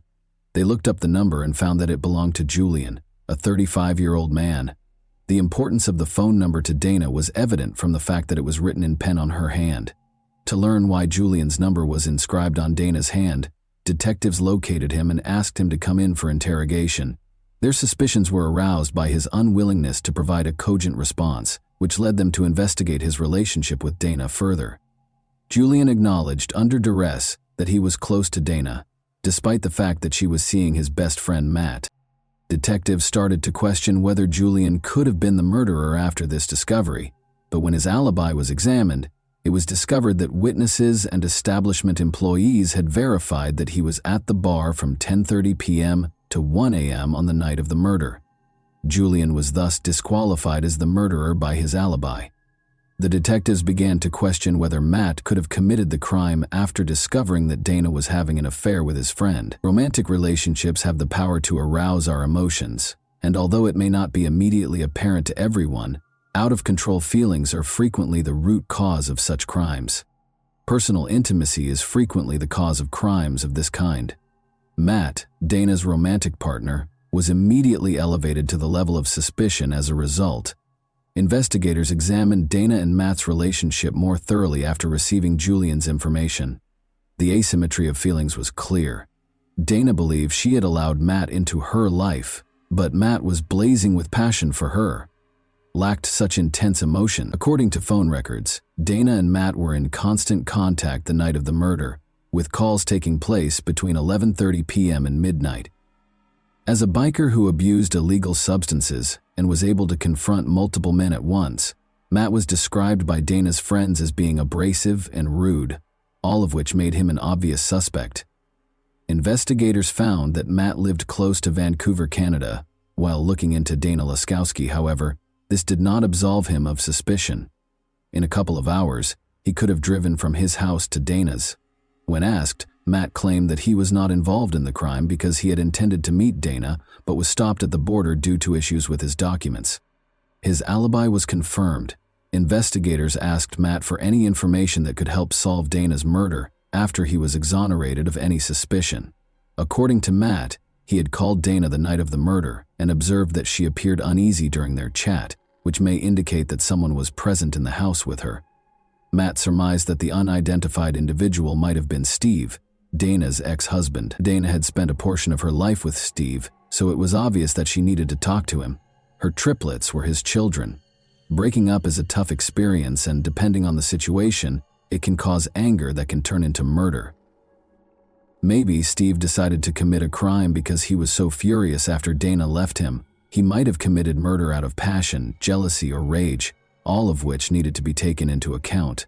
When investigators started looking into Steve's identity, they discovered that he had given Dana a life insurance policy, which expanded the pool of potential explanations for what transpired to include financial ones. When Steve was brought to the police station to be questioned about his relationship with Dana, he seemed unusually distant and withdrawn, seen in his feelings. His emotions seemed to have been smothered. Another suspicious detail was discovered by the detectives during the interview. Steve's knees were abrasive, just like Dana's elbows and knees. Investigators thought that on the night of the murder, there might have been a disagreement between the two. Steve explained that he had sustained the abrasions on his knees while playing baseball when detectives questioned him about them, but according to one of the detectives there, who was a real baseball expert, those kinds of injuries were not typical of the sport. Steve was even more anxious after that, but did he have a chance to murder Dana? Steve responded that he was at home, 5 hours away from Puyallup, when asked where he was on the night of the murder. The following morning, he said, he put the children to bed, filled up the gas tank, and drove to a nearby campground. His explanation was intriguing. The triplets' absence from Dana's home the night she passed away could have been a coincidence, but it could also indicate that Steve had prearranged the entire situation. It took 10 hours to travel back and forth between Steve's and Dana's homes. If Steve had gone to Dana's house, investigators realized, he would undoubtedly need to stop at a gas station, so they gave careful thought to the possibility that he could have put the kids to bed, driven to Puyallup, committed the crime, and driven back. They looked into locations where he might have refilled up with gas and went back his potential path. Investigators removed Steve as a suspect after reviewing surveillance footage and examining areas of the road where his car might have been spotted. They were unable to find any concrete proof that Steve had made the trip. The investigation hit an impenetrable wall after all suspects were ruled out, which caused great frustration. The fact that Dana's body was covered in blankets seemed particularly strange, a behavior that amply demonstrated the unusual nature of the perpetrator. The investigators had reached a point where they had no viable suspect or explanation for the nature of the crime. In light of this, the police made the decision to enlist the FBI in the inquiry. Because the local police lacked the requisite experience to identify such specific signs, the investigators sought the FBI specialist's assistance in creating a psychological profile of the potential offender. After carefully examining the case, the FBI concluded that the crime was likely committed impulsively and in a fit of rage, revealing a disordered personality. The person who was in Dana's home that fateful night, according to experts, had no intention of killing her. They probably knew one another, spoke, and then he attacked in a fit of rage. The search had to be expanded after the police had already looked at the ex-husband, the boyfriend, and even the stalker. This crime was committed by someone, It was unclear who made the decision to expand the search for suspects in the Dana Laskowski case in light of fresh FBI information. Police were now searching for someone who could have lost control if provoked. Detectives examined the video footage from Dana's funeral in an effort to find fresh evidence. Finding out who was there and how people acted on this day of mourning was essential. It was crucial to observe who attended Dana's funeral and who did not, both from a psychological perspective. Given that most murders are carried out by someone the victim knew, it is possible that the murderer was one of these individuals. It's possible that the murderer attended the funeral because it would have been suspicious to skip it. However, how did he respond to that circumstance? Did anything have the potential to reveal him? The police discovered an entry in the guest book that caught them off guard. His loved ones wrote that they missed Dana and were shocked by her passing, expressing their sorrow over the loss. However, Amanda, Dana's niece's entry was especially noteworthy. "I apologize for not being the best niece," she wrote. "It's been 34 days since I broke free from addiction. You are the reason for this." Amanda was characterized by some family members as a wild and erratic young lady. According to what was written, Amanda had overcome her addiction following Dana's passing. She also did it for Dana's benefit, which said two crucial things. Her love for her aunt was the primary factor, but it also revealed that she felt bad about her death for whatever reason, which was important because it raised the possibility that she was involved in Dana's demise. Dana was a compassionate, kind individual. Dana loved her family, and in an effort to keep her niece, Amanda 17, out of trouble, she would often let her stay with her. Amanda was a frequent runaway from home. Because Amanda was a reliable adult who was always there to support them through any problems at home, Amanda and her friends would frequently visit Dana's house. The detectives looked at Amanda to talk about the circumstances surrounding her aunt's death. They had scheduled a meeting with her. Amanda disclosed that she and Dana had been like mother and daughter. She and her friends had always had the support of their aunt. They were teenagers with unstable home lives who spent time in the park and associated illegal substances and alcohol with their future.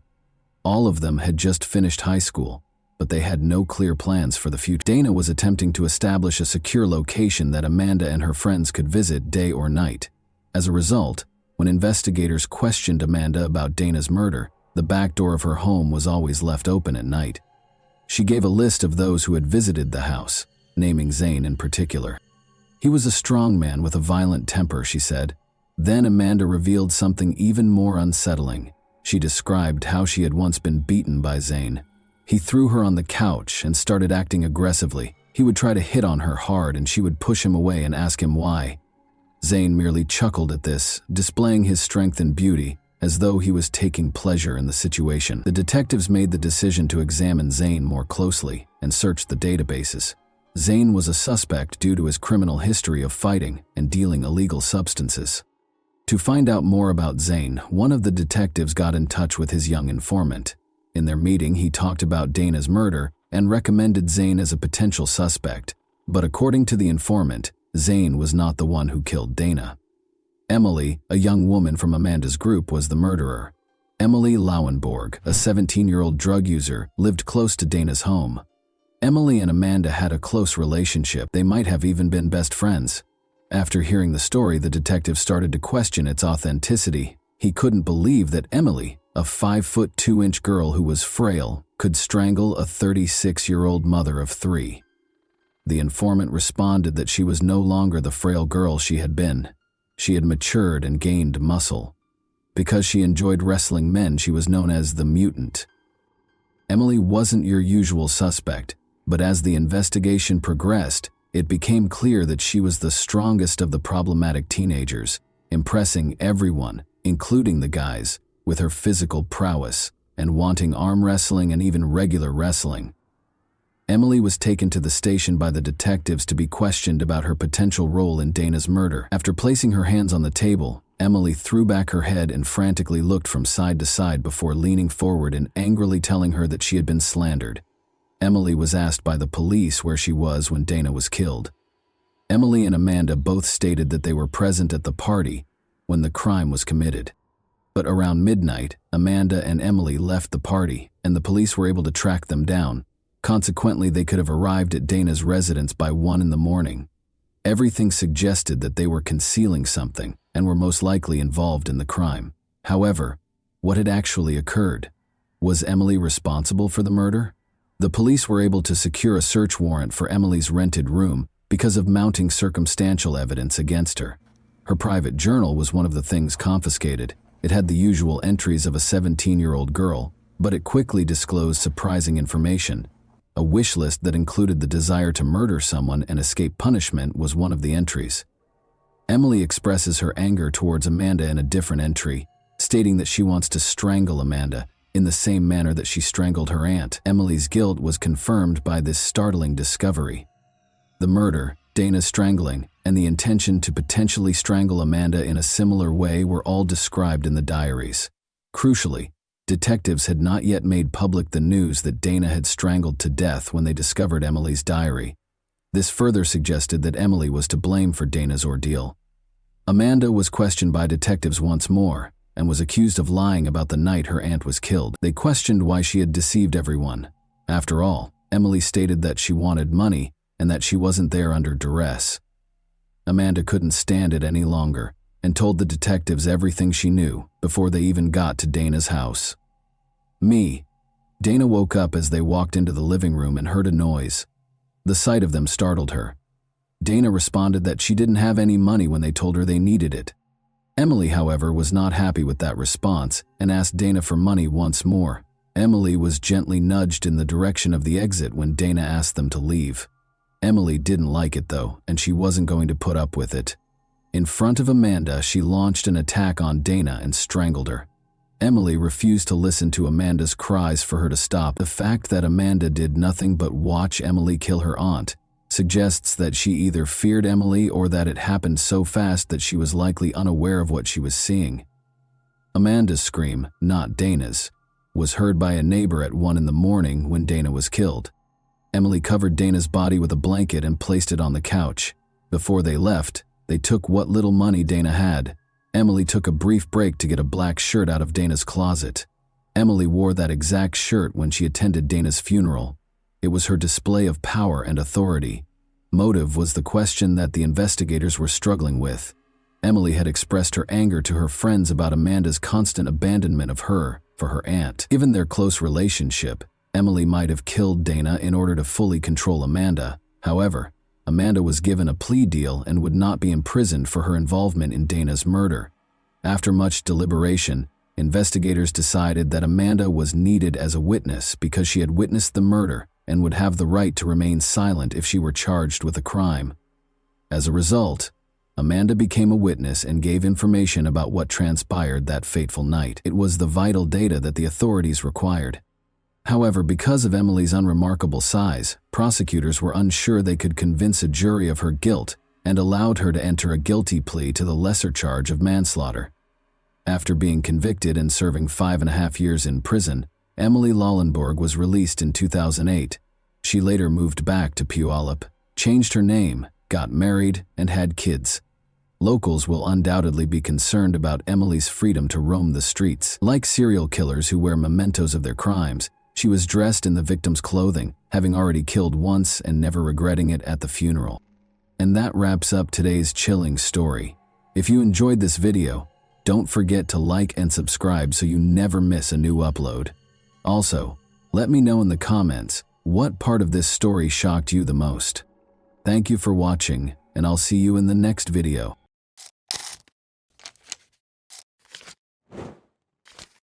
Hey guys, welcome to my channel, and today we're going to take a look at another horrible case with you. Lynette Dawson's seemingly ideal life was upended in January 1982 when she vanished without a trace in the quiet suburb of Bayview on Sydney's northern beaches. Lynette was a warm, loving wife, mother, and friend, so her family and friends were shocked by her abrupt absence. Lynette left her 2 young daughters behind when she left the family, according to her husband, Chris Dawson, a dynamic former rugby league player who is now a teacher. However, his story almost immediately sparked troubling questions. Why would a loving mother desert her kids? Why didn't she take any cash, clothing, or even a note with her? Let's explore the complex network of love, treachery, and unresolved issues that characterize Lynette's tale. a tragedy that defies extinction. Lynette Dawson, whose real name was Lynette Joy Sims, was born into a close-knit and affectionate family. She was the second of 4 children in the Sims family, which included an older brother named Greg and younger siblings Pat and Philip, and she grew up in Sydney's eastern suburbs. Lynette was well known from an early age for her good nature, upbeat demeanor, and strong bonds with her family. A short stroll from their house, Clovelly Beach is a charming spot where the Sims family frequently spent their weekends. For Lynette and her siblings, the beach, with its crystal-clear waters and expansive views of the coast, became a special place, where they created innumerable memories of swimming, family vacations, and spending time together. Lynette married Chris Dawson, a dynamic and athletic man who had gained early notoriety as a rugby league player for the Newtown Jets, in March 2970 when she was just 19 years old.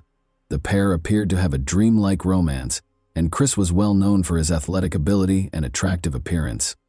Lynette, who was deeply in love with Chris, helped him with his career while they were starting a family. Their union seemed to be a match made in heaven. The couple chose Bayview, a serene and picturesque suburb on Sydney's northern beaches, which is a great area to start a family. Lynette and Chris had 2 daughters, Chanel and Sharon, in the years after their marriage, and the family seemed to lead a happy life. Lynette balanced her commitment to her family with her career as a nurse and then as a childcare provider. She enjoyed taking care of her daughters and keeping their home cozy and loving, and she frequently put their needs ahead of her own. Chris, on the other hand, kept advancing his career by juggling his rugby commitments and teaching job. Chris was the devoted husband and father, and Lynette was the focal point of their seemingly perfect life for many years. But beneath the surface of their contented family life, their marriage was starting to show signs of strain. Chris's relationship with a young student at Cromer High School would soon fall apart due to his growing infatuation with her. Lynette had no idea at the time that her marriage, which had seemed stable, was about to fall apart, and that a string of startling incidents would soon shake the foundation of her family and alter her life forever, ultimately leading to her death. Joanne Curtis first appeared in Chris Dawson's physical education class at Cromer High School when she was 16 years old. Chris was married to Lynette Dawson, had 2 young daughters, and was in his early 30s at the time. They had no idea how Lynette's life would be destroyed by what started out as a teacher-student relationship. Despite the fact that Joanne was a teenager living with her family and that they were very different in age, Chris's love for her grew rapidly. His marriage to Lynette was strained as a result of his growing obsession. She observed his strange behavior and growing distance. In 1980, Chris asked Joanne to move in with the Dawsons while posing as Chanel and Sharon's babysitter. Chris started to express his feelings for Joanne more publicly after she moved into the Dawson residence. He frequently expressed his desire to be with Joanne and put pressure on her to share his feelings. He also diminished Lynette's sense of significance in the family. Concerning the disintegration of her marriage, Lynette confided in her friends. She was very private about her marital issues. Joanne also became aware of Chris's domineering behavior and felt trapped in a situation from which she was unable to quickly get out. Chris, Joanne, and Lynette's tension kept increasing. In response to Lynette's efforts to keep her marriage intact, Chris became increasingly fixated, making it difficult to distinguish between his personal and professional lives. Joanne's emotional struggles caused her to start separating from Chris, which made him even more desperate. Chris's inability to accept losing Joanne or control over the situation resulted in a growing sense of frustration that ultimately led to tragedy. Lynette Dawson vanished without a trace on January 8, 1982. According to Chris Dawson, Lynette abandoned their family and left behind her possessions, which included her wedding band, clothing, and personal effects. Chris said Lynette had called her mother, Helena Sims, multiple times after she left, stating that she needed time away to get her thoughts straight. Lynette had marks around her throat when she returned from marriage counseling the day before she vanished. Lynette explained that Chris had wrapped his hands around her neck in the elevator on the way to counseling when her sister Annette asked her about it. Chris claimed that Lynette left voluntarily, raising the possibility that she did so in order to get away from the demands of family life. Helena Sims was taken aback by the news at first, but she did not immediately doubt her son-in-law's justification. Lynette had always been a family-oriented woman and had been a loving mother to their 2 young daughters, Chanel and Sharon. Even so, her mother, who had only spoken to Lynette a few days prior to her disappearance, struggled to believe that Lynette would abruptly leave her family. Helena was worried at first, but she had no reason to believe that something darker had happened. Tragically, she accepted Chris's story, which turned out to be untrue. At first, Chris's account of what happened to Lynette's family and the police seemed credible. Lynette had told him she was going to spend some time with friends and would come back when she was ready, he said. However, there were a number of obvious contradictions in his story that were overlooked. First of all, it would have been unusual for Lynette to have taken any cash, credit cards, or identification with her. In addition, if Lynette had really intended to leave, she would have made plans for the care of her kids, but she hadn't. Chris Dawson appeared remarkably unconcerned in the days following Lynette's disappearance, even acting as if nothing had happened. However, Chris Dawson's quick response to Lynette's disappearance was what alarmed her family and friends. He moved Joanne into their bedroom a few weeks after Lynette disappeared. A burgeoning scandal centered on Joanne. Chris had started an affair with Lynette in the months before she vanished. It was an inappropriate relationship that was hard for anyone to overlook. Joanne was living with the Dawsons at the time, and Lynette's family and friends were taken aback by her presence in the house following Lynette's abrupt departure. Those who knew the Dawsons found it unsettling that this move was made so soon after Lynette was reported missing. It seemed less like the acts of a man lamenting the loss of his wife and more like a quick replacement. This development horrified Lynette's family, especially her brother Greg Sims. They found it incomprehensible that Chris could move on so fast, especially in such dubious conditions. Greg remembered being extremely uneasy as he watched what was happening. He and the rest of the family started to suspect that Chris was concealing something. Initially dismissed as a straightforward case of a wife abandoning her family, Lynette's disappearance started to take on a much darker appearance. Serious questions were raised by Chris Dawson's actions, particularly his inability to give consistent explanations for his wife's disappearance. Although he was adamant that Lynette had left on her own volition, his actions gave the impression that she had not. Furthermore, the fact that Lynette had always been a responsible mother who would never abandon her kids without a trace added to the family's growing suspicions. Lynette's family rejected Chris Dawson's story as time went on, and no new information surfaced. They started their own investigation because they thought something was amiss and wanted to find out the truth. They had no idea that the investigation into Lynette Dawson's disappearance would take decades, during which time Chris Dawson would continue to claim innocence, while details of his role in her demise would eventually surface. Lynette's family battled to learn the truth about her disappearance over the years.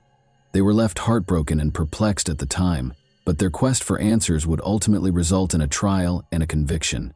They clung to hope while pondering countless questions as they attempted to make sense of the bizarre and unsettling circumstances surrounding Lynette's abrupt disappearance.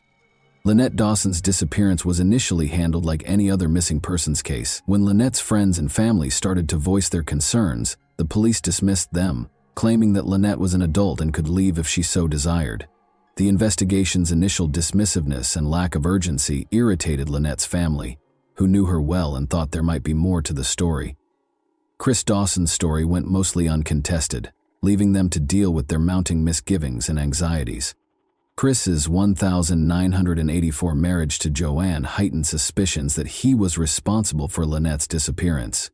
However, the toxic and domineering nature of their relationship was a major factor in their 1990 divorce. In subsequent interviews, Joanne talked about how she felt trapped and controlled by Dawson during their time together, particularly after Lynette vanished. Chris, however, insisted that Lynette had left willingly, and even said she had joined a religious commune. However, his actions seemed inconsistent with his story, as he quickly rebuilt his life with Joanne and filed for divorce a year after she vanished. This time was especially difficult for Chanel and Sharon, Lynette's daughters. In her memoir, My Mother's Eyes, Chanel, who was only 4 when her mother disappeared, later talked about feeling abandoned and unloved by Joanne. This complicated family dynamics and left long-lasting emotional scars. Time and a dearth of hard evidence caused Lynette's case to essentially stagnate between 1984 and 2001. Notwithstanding the disturbing allegations of Chris Dawson's domineering and violent conduct, the inquiry was unsuccessful. Concerns expressed by friends and family were ignored, because authorities found it difficult to go beyond rumors and conjecture. Key leads that might have provided insight into Lynette's fate were either ignored or not sufficiently pursued, and the police made little headway. Throughout these years, Chris insisted that Lynette had left on her own volition, despite growing skepticism about his story. Lynette's family endured heartache and frustration during this time, but they persisted in their quest for information. To preserve her memory, they relentlessly pushed for the reopening of her case. The first judicial investigation into her case was carried out by the New South Wales Coroner's Court in 2001, marking a turning point despite the absence of official action. The fact that Lynette had no evidence of her own free will was one of the main issues brought up by the investigation. Additionally, it examined Chris Dawson's actions closely and raised the possibility that he was complicit in her disappearance. According to the coroner, Lynette was probably dead, and Chris Dawson ought to be held accountable for her alleged murder. However, since there was still no concrete evidence connecting Chris to her death or disappearance, the authorities did not immediately pursue the case further in spite of these findings.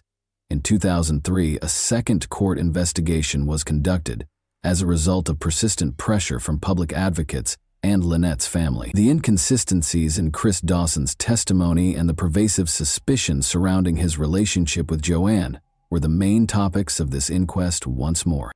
Once more, the coroner found that there was a high probability that Chris killed Lynette, but the evidence was insufficient to reach a firm conclusion. Consequently, Chris Dawson was not charged by the Director of Public Prosecutions, DPP. The DPP refused to file charges on both occasions, stating that there was insufficient evidence. The family of Lynette was devastated. Despite the coroner's conclusion that Chris Dawson most likely killed Lynette, no charges were brought, leaving them in deep frustration and sadness as years went by without justice for her disappearance. They wouldn't give up, though. By 2018, most people had forgotten about the Lynette Dawson case. The young mother's tragic disappearance appeared to have remained unsolved for more than 30 years, with little chance of justice for her family. But that year, Hedley Thomas, an investigative journalist, reignited interest in Lynette's case with his groundbreaking podcast, The Teacher's Pet. Hedley Thomas uncovered important new information that challenged Chris Dawson's assertions and clarified hitherto unconsidered facets of the case. Thomas studied the chronology of Lynette's disappearance, spoke with witnesses, and reviewed police reports. His research exposed serious inconsistencies in Chris Dawson's statements, casting doubt on his assertion that Lynette had left her family on her own volition. Friends and relatives' testimonies depicted a failing marriage in which Chris was enamored with Joanne. The problematic dynamics of Chris and Joanne's relationship were also revealed in the podcast. Thomas emphasized the rapid escalation of their affair. Important insights were revealed by Joanne during the podcast, including her admission of Chris's domineering actions and the chronology of their relationship. This testimony turned out to be crucial to comprehending what transpired before Lynette vanished.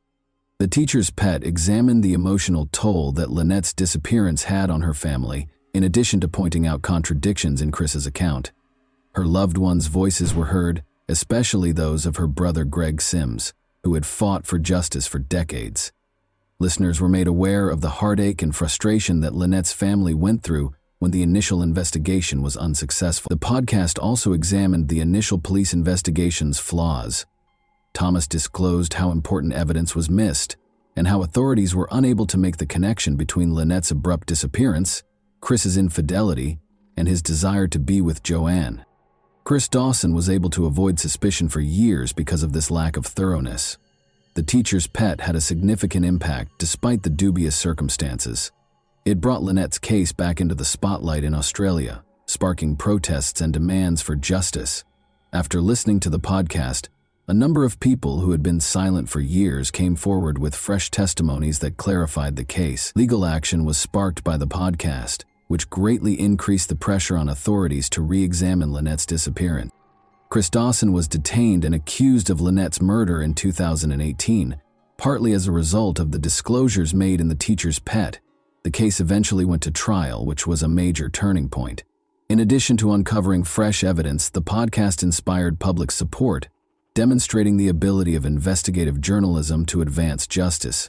Chris Dawson was residing in Queensland when he was arrested. Following his arrest, Dawson's attorneys issued a statement asserting his innocence and vowing to fight the charges. Dawson insisted that Lynette's disappearance was voluntary and that she had deserted her family. He persisted in denying any role in her demise. In 2022, Chris Dawson's trial for his wife's murder got underway in the Supreme Court of New South Wales, which was chaired by Justice Ian Harrison. Because of the case's widespread pre-trial publicity, the trial was held without a jury. Due in large part to the disclosures made public by the Teacher's Pet podcast, Dawson had gained national attention. Without tangible proof, like Lynette's body, the prosecution had a difficult time establishing their case. Rather, they relied on key witness testimony, circumstantial evidence, and a thorough analysis of Chris Dawson's actions prior to and following Lynette's disappearance. Joanne was one of the most important witnesses. Since she had already cut ties with Dawson in 1990, she mustered the guts to tell the truth, which was a pivotal moment in assembling the evidence against him. According to Joanne's damning testimony, Dawson had once brought her to see a hitman to talk about killing Lynette, but he later changed his mind. According to Joanne's story, he was prepared to go to great lengths to get rid of his wife. She also talked about how his domineering and cunning actions intensified following Lynette's disappearance. Joanne recalled how Dawson had moved her into the bedroom soon after Lynette disappeared, highlighting how quickly their relationship had developed and how he seemed unconcerned about his missing wife. Patricia Jenkins, Lynette's sister, provided more details about the Dawsons' tumultuous marriage. She testified that Lynette had told her about Chris's abusive tendencies and erratic temper. Patricia claims that Lynette said Chris was often irate and had black eyes flashing when they argued. In addition, Lynette had voiced concerns about the status of their marriage and her increasing sense of helplessness. Lynette's co-workers attested to her attempts to save the marriage in its last moments. They recalled how, following a counseling session, Lynette and Chris arrived at work hand in hand on January 8, 1982. Lynette vanished a few days later in spite of these efforts, and Chris's subsequent behavior sparked suspicions. Witnesses detailed his repeated assertions that Lynette had left voluntarily, leaving her children unaccounted for, and his lack of urgency in reporting her missing. Since Lynette Dawson's body was never located, the case against Chris Dawson was primarily based on circumstantial evidence. Nevertheless, the prosecution made a strong case based on the testimony of witnesses. When examined more closely, Chris's assertion that Lynette had voluntarily left her family to join a religious commune was refuted. It was mentioned that Lynette abandoned everything she owned, including money and most significantly her 2 daughters, a completely uncharacteristic behavior for a loving mother. Additionally, the court viewed his quick decision to put Joanne Curtis in his bedroom and his divorce filing within a year of Lynette's disappearance as extremely suspicious, indicating a clear motivation to get rid of Lynette and begin a new life with Joanne. Justice Ian Harrison rejected the defense's claim that Lynette had voluntarily left, even though her body was not present. He declared the alleged sightings of her to be untrustworthy and emphasized how Chris's claims were false. The court was persuaded by this evidence that Chris Dawson killed Lynette in order to end his marriage and start dating Joanne. Chris Dawson was convicted of Lynette's murder on August 30, 2022, and given a 24-year prison term without the possibility of release until 2040, when he would be 92 years old. Although Lynette's family received some justice as a result of the conviction, they are still devastated that her body has never been located. In order to properly honor her memory and achieve complete closure, they still hold out hope that her remains will one day be found. And that wraps up today's chilling story. If you enjoyed this video, don't forget to like and subscribe so you never miss a new upload. Also, let me know in the comments what part of this story shocked you the most. Thank you for watching, and I'll see you in the next video.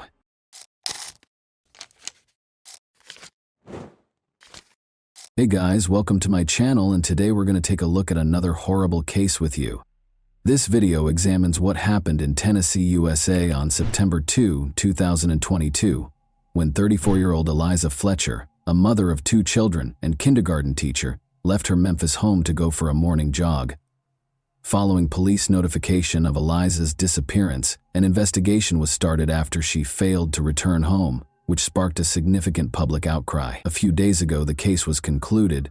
Born in Memphis, Tennessee, on November 9, 1987, Eliza Welford Fletcher played soccer for the University of Memphis after graduating from Hutchinson School in 2006 and went on to finish her undergraduate studies at Baylor University. After graduating from Belmont University with a master's degree in teaching, she focused her efforts and unending youthful enthusiasm on her students at Promise Academy and then St. Mary's Episcopal School's junior kindergartners.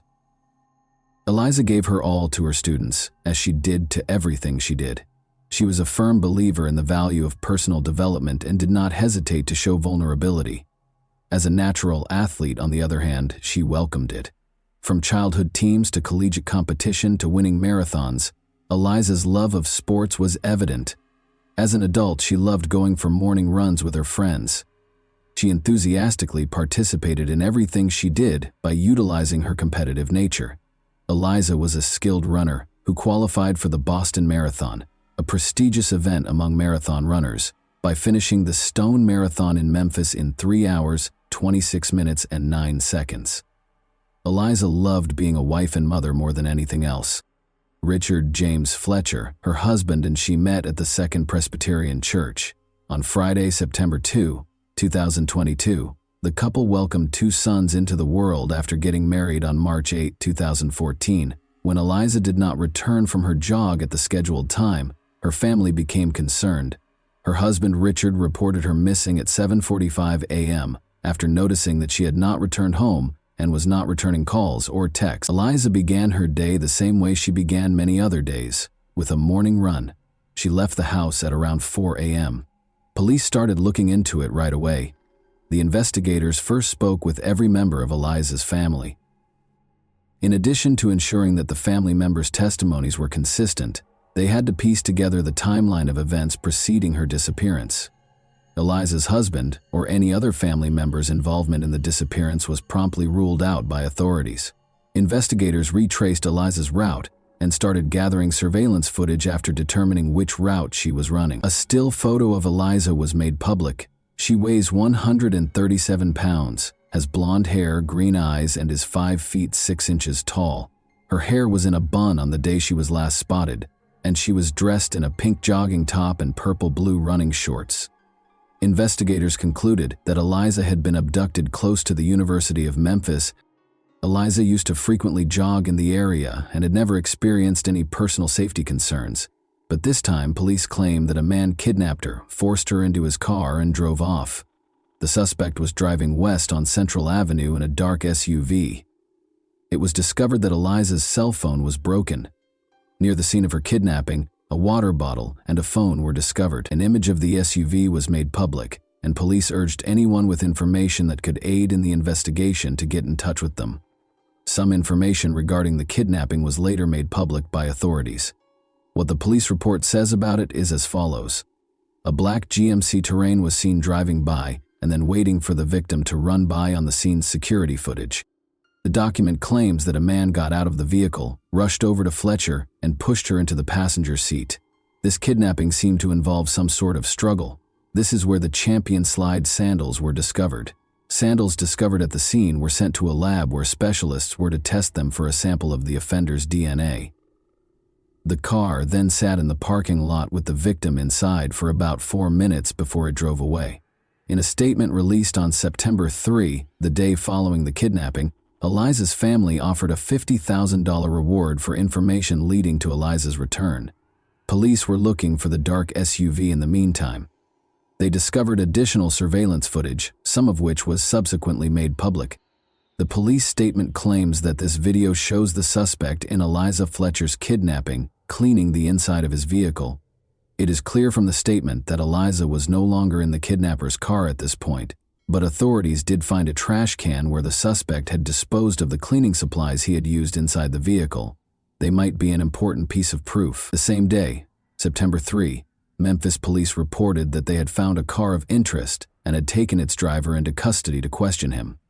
The DNA sample came from the sandals the criminal misplaced when kidnapping Eliza Fletcher.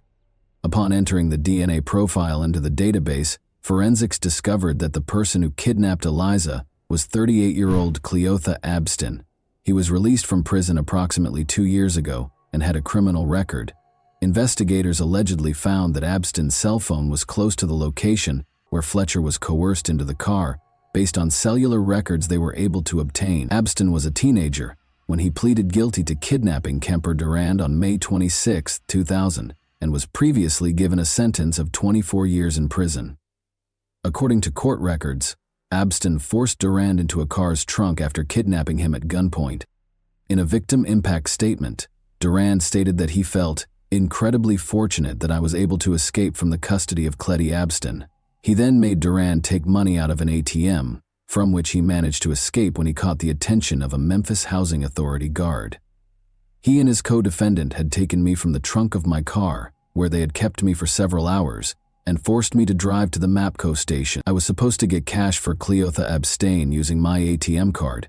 We were extremely lucky that a Memphis Housing Authority guard in an armed uniform just so happened to enter the MAPCO station. It is very likely that I would have been killed if I hadn't escaped, he wrote in the statement. Durand, a criminal defense attorney who passed away in 2013, stated that he thought Abstin had no remorse at all. Additionally, according to court records, Abstin had a long criminal history beginning in 1995. The charges included rape, theft, aggravated assault, and evading arrest. Although the kidnapper was apprehended, Eliza Fletcher's whereabouts were unknown due to Abstin's silence after his release from the Tennessee Department of Correction in November 2020. Regretfully, evidence discovered in his vehicle showed that Eliza had passed away. Forensics discovered traces of Eliza's blood in his SUV, despite the fact that Abstat had cleaned the interior thoroughly. Abstin was accused of both evidence tampering and kidnapping. In addition, he was accused of unrelated crimes like credit card fraud, property theft, and identity theft. According to police, the judge set bail at $500,000 at the time of arraignment. A public defender was assigned after Abstin informed the judge that he could not afford an attorney. Police were searching for Eliza in the meantime. On the morning of Friday, September 2, she was kidnapped. Authorities confirmed the worst fears of those concerned about Eliza Fletcher's fate at a press conference on Monday, September 5, 2022. The body of Eliza was discovered in the grass close to this deserted Victor Street home. The driveway contained tire tracks that matched those on Abstin's vehicle.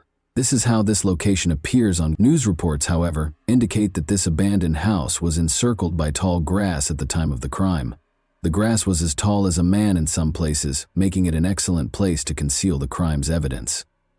Journalists started asking locals if they had seen anything suspicious after Eliza's body was discovered here. According to some of the people the journalists spoke with, even before Eliza's body was discovered, they called City Hall several times to request that the grass be mowed. However, after Eliza's body was discovered, the city authorities did nothing.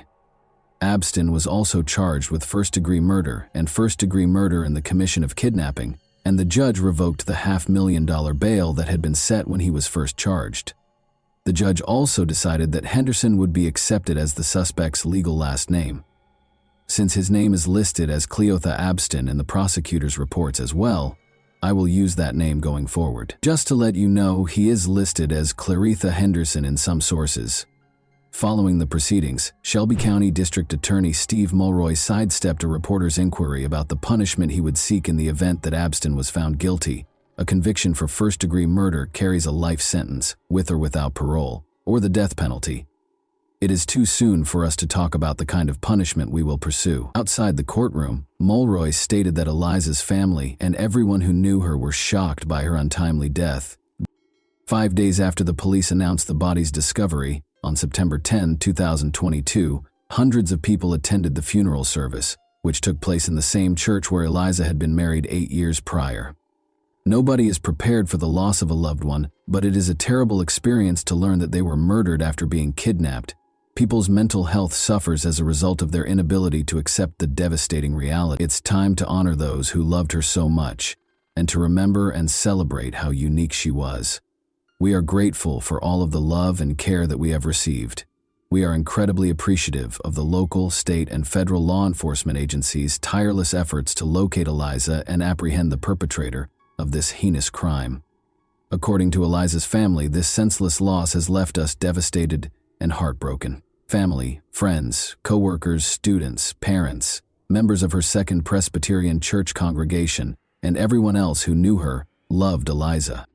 According to the statement, the faculty and staff at St. Mary's Episcopal School lit candles in Eliza's honor as the day began in chapel. On September 9, 20th, 2000, 200 people came together to finish the marathon that Eliza had left unfinished, according to a Facebook post from the school. In remembrance of Eliza, who was kidnapped at around the same time, they began running at 4:20 a.m.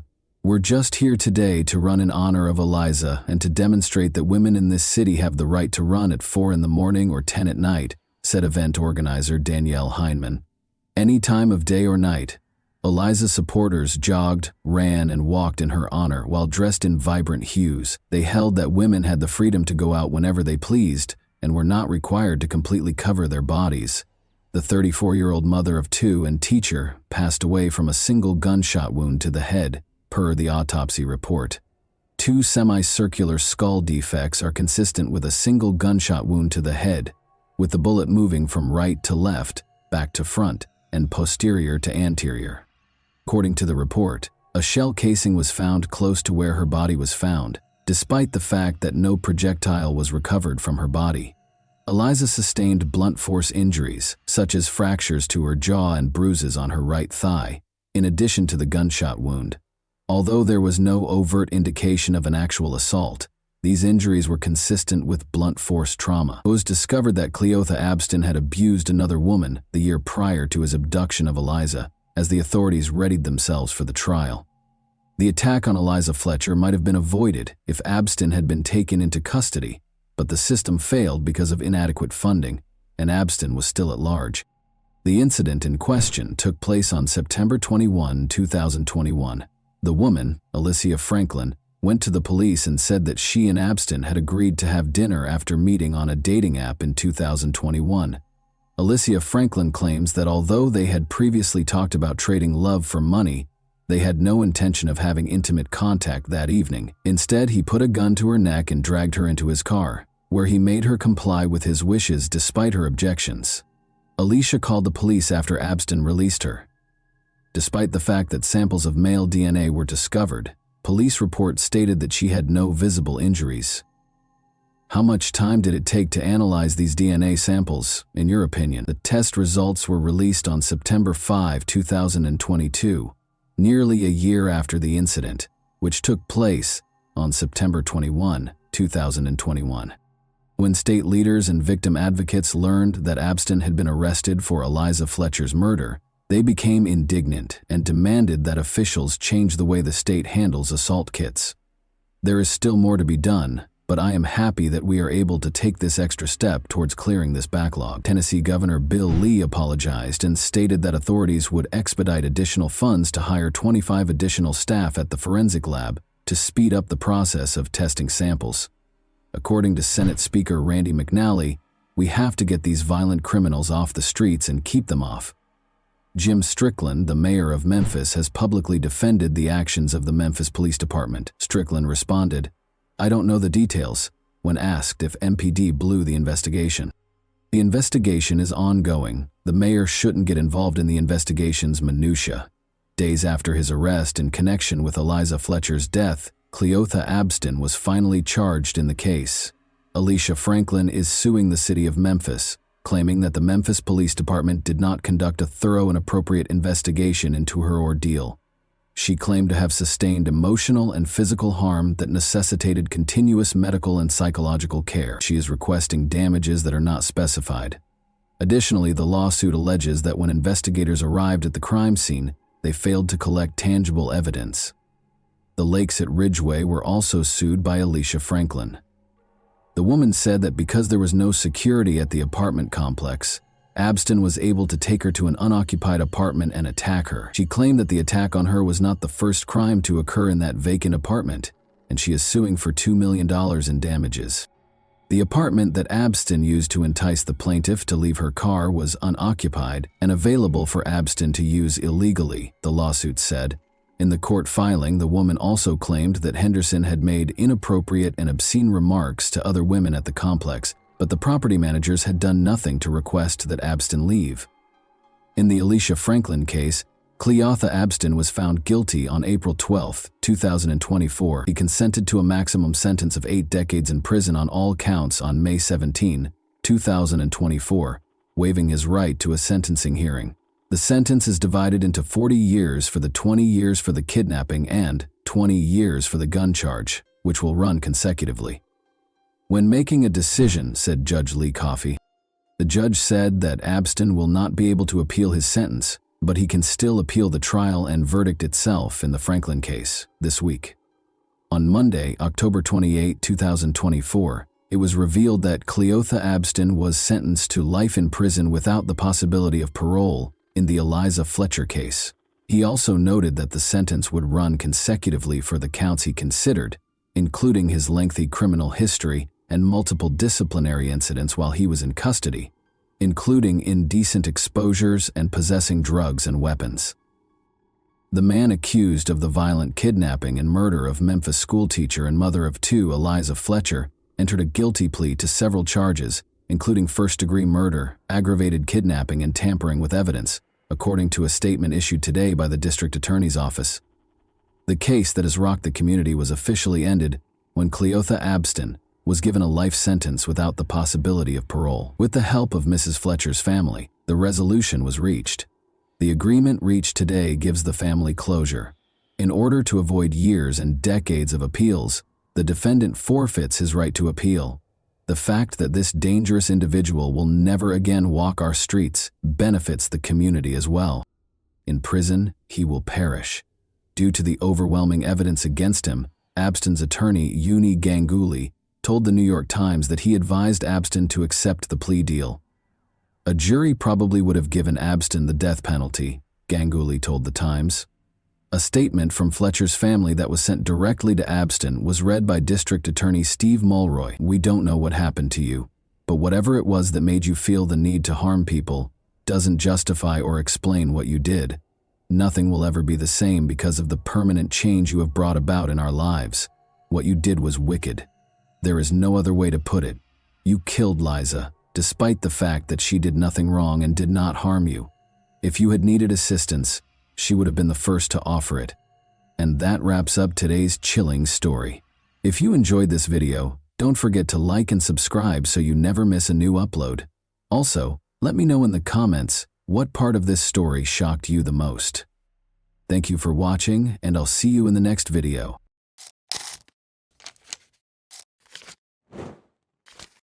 Hey guys, welcome to my channel, and today we're going to take a look at another horrible case with you. Sometime between 7 and 7:30 p.m. on the evening of May 30, 2012, 19-year-old Brittany Wood got ready and left her mother's home in Mobile, Alabama. Everyone thought Brittany was going to see a friend, but that wasn't the case at all. Brittany's real destination was her uncle Donnie Holland's house, but no one around her knew it. But what started out as a routine visit would turn into a terrifying experience for the family and the police. On June 1, 2012, 2 days later, the police discovered something horrifying.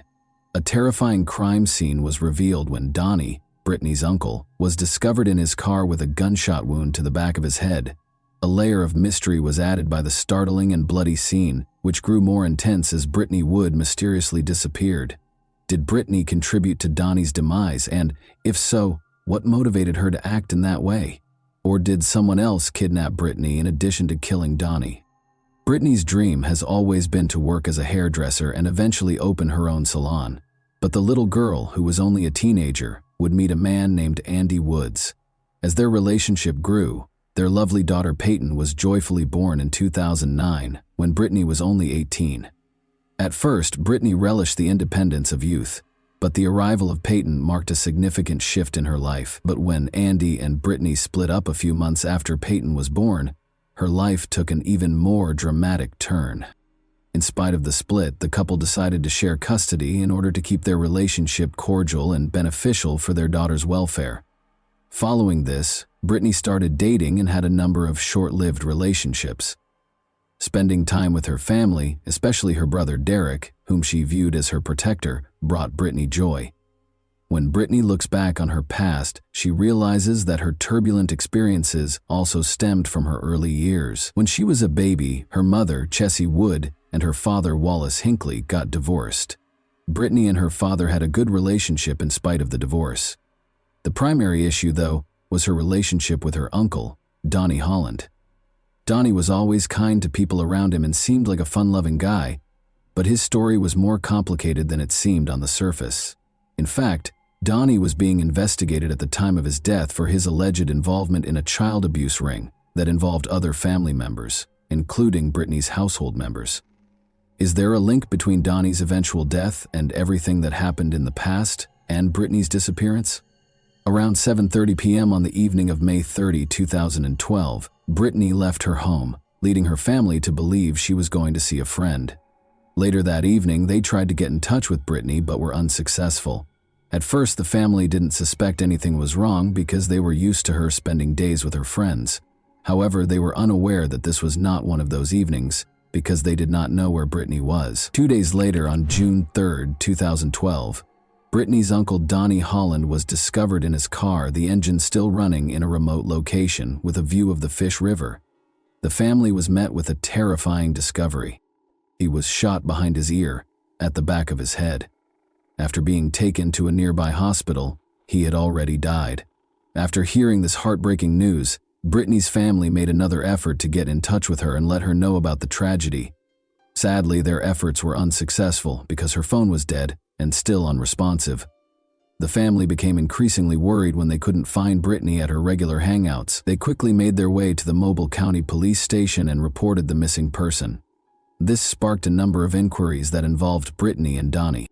The police searched the crime scene thoroughly in hopes of finding any evidence that would help them solve the case quickly. After a thorough search, they found a phone battery and a small gun inside the vehicle. Chessie, Brittany's mother, said that bags had been placed on Donnie's hands while she was in the hospital, most likely to be tested for gunshot residue. Why these bags were taken out without being tested is still unknown, though. Along with the investigation, the police spoke with Wendy Holland, Donnie's wife, and Jennifer Gonzalez Moore, their friend, who found Donnie's body. When they discovered Donnie about a mile from the main road, they said he was still gushing blood. The reason for their search and the details of the interrogation, such as whether Donnie was still alive, are still unknown. There was a strong suspicion, though, that Wendy was somehow involved in this incident. Presuming the gun was the one used to shoot Donnie, the police collected it along with the phone battery. But when Brittany's best friend, Tiffany Bailey, acknowledged that the gun was Brittany's, things took an unexpected turn. Tiffany disclosed that just before she vanished, Brittany had bought the gun for protection. Suspicions were running high, and people started wondering if Brittany or Wendy and her friend were involved. But there was still another way to look at the story. Donnie was being investigated at the time of his death for allegedly being a part of a troubling child abuse ring that involved multiple members of his own family. He died from a gunshot wound while sitting in his car just half an hour before he was supposed to meet with the investigators to talk about these claims.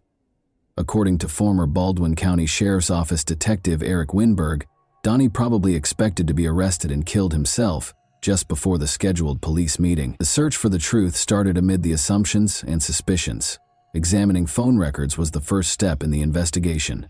The battery that was discovered in Donnie's vehicle turned out to be that of Brittany's cell phone. Additionally, it was verified by the call logs that Donnie and Brittany actually met on May 30, 2012, the day she vanished. According to the documents, Donnie had driven Brittany to the house near Styx River after picking her up at her mobile home. Brittany's text logs showed that she was messaging non-stop until 11:30 p.m., when she suddenly stopped. Early on May 31, they arrived back at Mobile, just as her phone died, ending the opportunity to gather any more information. As a result of these disclosures, the police force's investigation into Brittany took extreme action. Volunteers, the search and rescue team, helicopters, dogs, and boats were all mobilized in the ensuing extensive search. The Styx River Basin, the last place Brittany's phone had pinged, was within a 5-mile radius of the operation. The intensive efforts produced no evidence of her whereabouts, even after multiple interviews with her friends and family. Brittany's daughter, meanwhile, yearned to see her mother. But after the search for Brittany was unsuccessful, attention returned to Wendy. Police reported that Wendy was seen removing items from Donnie's phone the day he was found dead, which may indicate an effort to hide something that was first disregarded. When the investigation came to a standstill and the police began to focus again on Wendy, this action took on greater significance. The case came to a standstill after the car's DNA results produced no solid proof.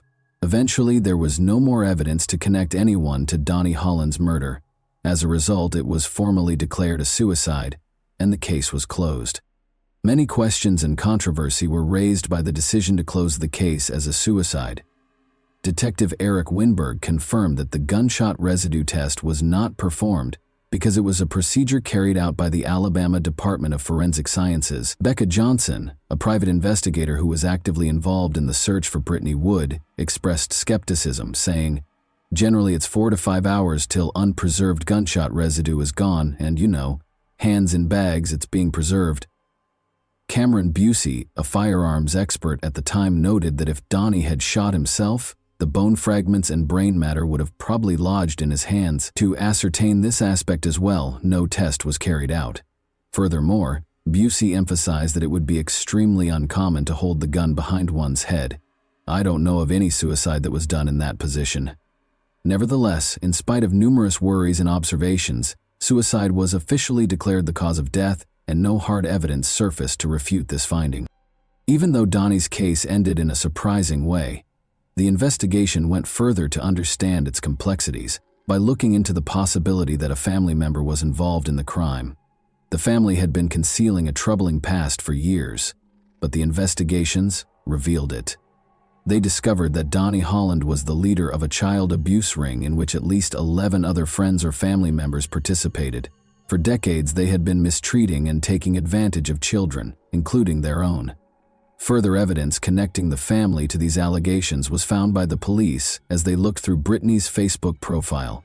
11 family members were arrested for their roles in the abuse ring, including Donnie's wife Wendy and Brittany's adored brother Derek. The fact that Brittany's mother, Chessie, was charged with child abuse despite claiming innocence only served to heighten the seriousness of the situation. One of the accusations against the mother was that she had assaulted another female relative who was underage. As the investigation went on, details from Brittany's friends, whom she had confided in, came to light. It was revealed that when Brittany was only 9 years old, she had also been abused by Donnie. Brittany's friends claimed that she intended to confront Donnie and report him to the police. An important question was brought up by the revelation. Did Brittany kill Donnie in retaliation? Although the hypothesis had an interesting history, it was only speculative because there was no hard evidence to support it. Given the backstory and her subsequent disappearance, particularly after her gun was discovered, the audience might have assumed in a simpler plot or motive that Brittany was the cause of Donnie's death. However, evidence is crucial in legal proceedings, and no additional inquiry into her involvement was conducted in the absence of adequate proof. In addition to the idea that Brittany was seeking retribution, another theory surfaced. Could a previous victim have killed Donnie in retaliation and then abducted Brittany? Although the reason behind Brittany's abduction was never revealed, her mysterious disappearance raised suspicions that she was still alive. Despite a number of theories, it was indisputable that Brittany's family was about to face legal repercussions. Still, Brittany's mother, Chessie, was upset that her daughter had not yet been found. A young victim testified against Wendy Holland, Donnie's wife, in court on December 9, 2014. The victim's first memories of abuse by adult relatives, including the defendant Wendy Wood Holland, who was 35 at the time, were horrifyingly described in the testimony. The teenage girl testified that the relatives frequently participated in adult group activities, mentioning that Brittany Wood occasionally participated in these activities. During the biggest case in Alabama, which involved the prosecution of 10 people. Teresa Hines, the prosecutor, inquired as to how frequently such incidents happened. The answer was, it happened a bunch, according to testimony from a man who subsequently entered a guilty plea. He once engaged in an inappropriate six-way encounter with a group of relatives, which included Wendy Holland and the girl.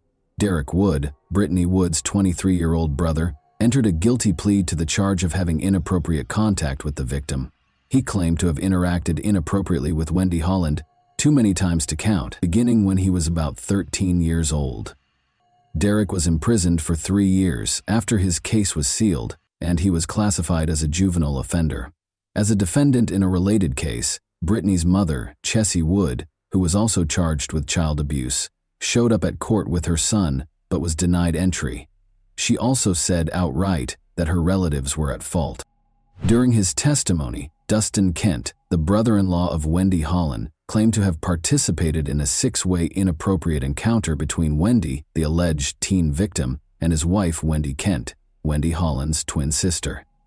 Dustin Kent, who also entered a guilty plea to sex charges, claimed that in October 2011, he first saw Wendy Holland having inappropriate relations with the alleged victim. Dustin Kent entered a second guilty plea in Mobile County 1 week after the first one, this time for assault and sodomy charges stemming from inappropriate interactions with 2 separate 13-year-old family members in 2008. He received a 17-year prison sentence. After that, Brittany's other uncle, Randall Scott Wood, pled guilty in Mobile County. All of the defendants were found guilty on charges of child abuse in quick succession. Wendy's identical twin sister, Mindy Kent, was also imprisoned after being found guilty by Mobile County jurors of sodomy and child abuse under the age of 12. She received a maximum sentence of 40 years in prison in 2015, with 20 years for each count against her. Wendy Holland was given a startling sentence of 219 years in prison in 2015 after being found guilty of child abuse and child torture. Chessie Wood, Brittany's mother, also acknowledged guilt to a misdemeanor charge of endangering the welfare of her child. There is still debate surrounding the conclusion that Donnie Holland committed suicide. There is still no conclusive answer to the important question of whether Brittany was the criminal. But beneath this mask, one thing is certain. After years of hiding these forbidden activities, Brittany Wood's troubled family finally received the punishment they deserved. In the end, justice had won out. Only one person can now provide us with the truth about the disappearance or the murderous night.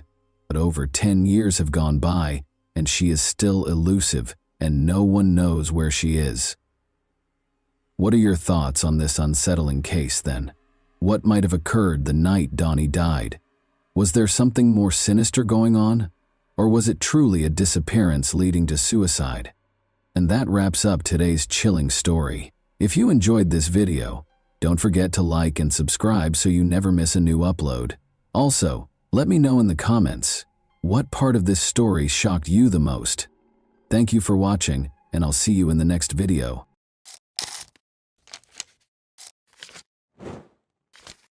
Hey guys, welcome to my channel, and today we're going to take a look at another horrible case with you.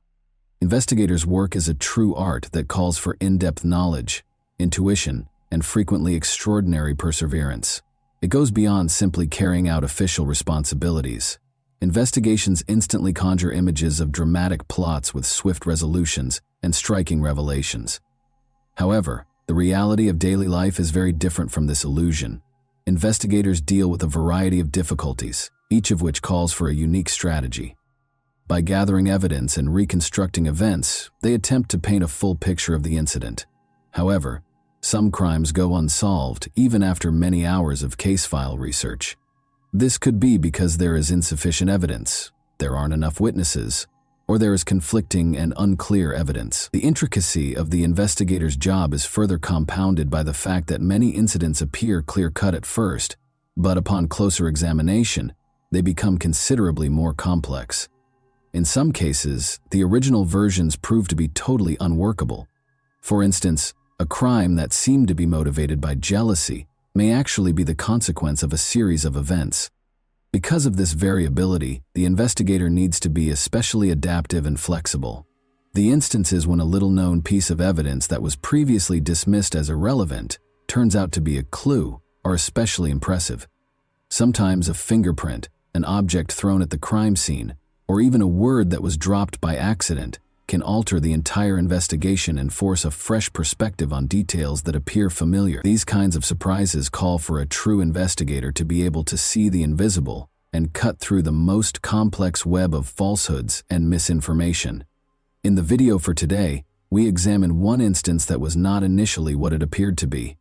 This story, which was set in Canada, caught the public's attention right away because of its peculiar plot. The 34-year-old Nicole Porciello, also known by her last name Hasselman, was a patient and kind person, a true mentor to many children who were occasionally lost in the complicated maze of adolescence. She worked in student support services at Templeton Secondary School. For Nicole, the workplace at this school was more than just a place of employment. It was a second family, a place of friendship, and a place of sincere support. Nicole was viewed as an inspiration by her coworkers because she was always helpful and responsive. Teachers, administrators, and other school employees became friends with her. The miracle of pedagogy was manifested in her ability to relate to the most challenging teenagers. In addition to her professionalism, Nicole's colleagues adored her for her genuine warmth and kindness outside of work. In 2018, Nicole was a mother raising her 10-year-old son. Like her son was a kind and sensitive boy. By investing in both with sincere passion and concern, Nicole was able to balance her career and raising her child. She tried to set an example for him by always opening her heart to the outside world and improving it slightly. Regretfully, Nicole's family and friends' lives were irrevocably altered on January 16, 2018. A 2017 charcoal gray Kia Sorento SUV was involved in a collision in the 8000 block of Barnett Highway on November 16 at around 10 p.m., according to Burnaby Police. Emergency personnel showed up on the scene. The car's mangled body appeared even more menacing after colliding with a lamppost. A man was trapped inside the car, his life now hanging in the balance.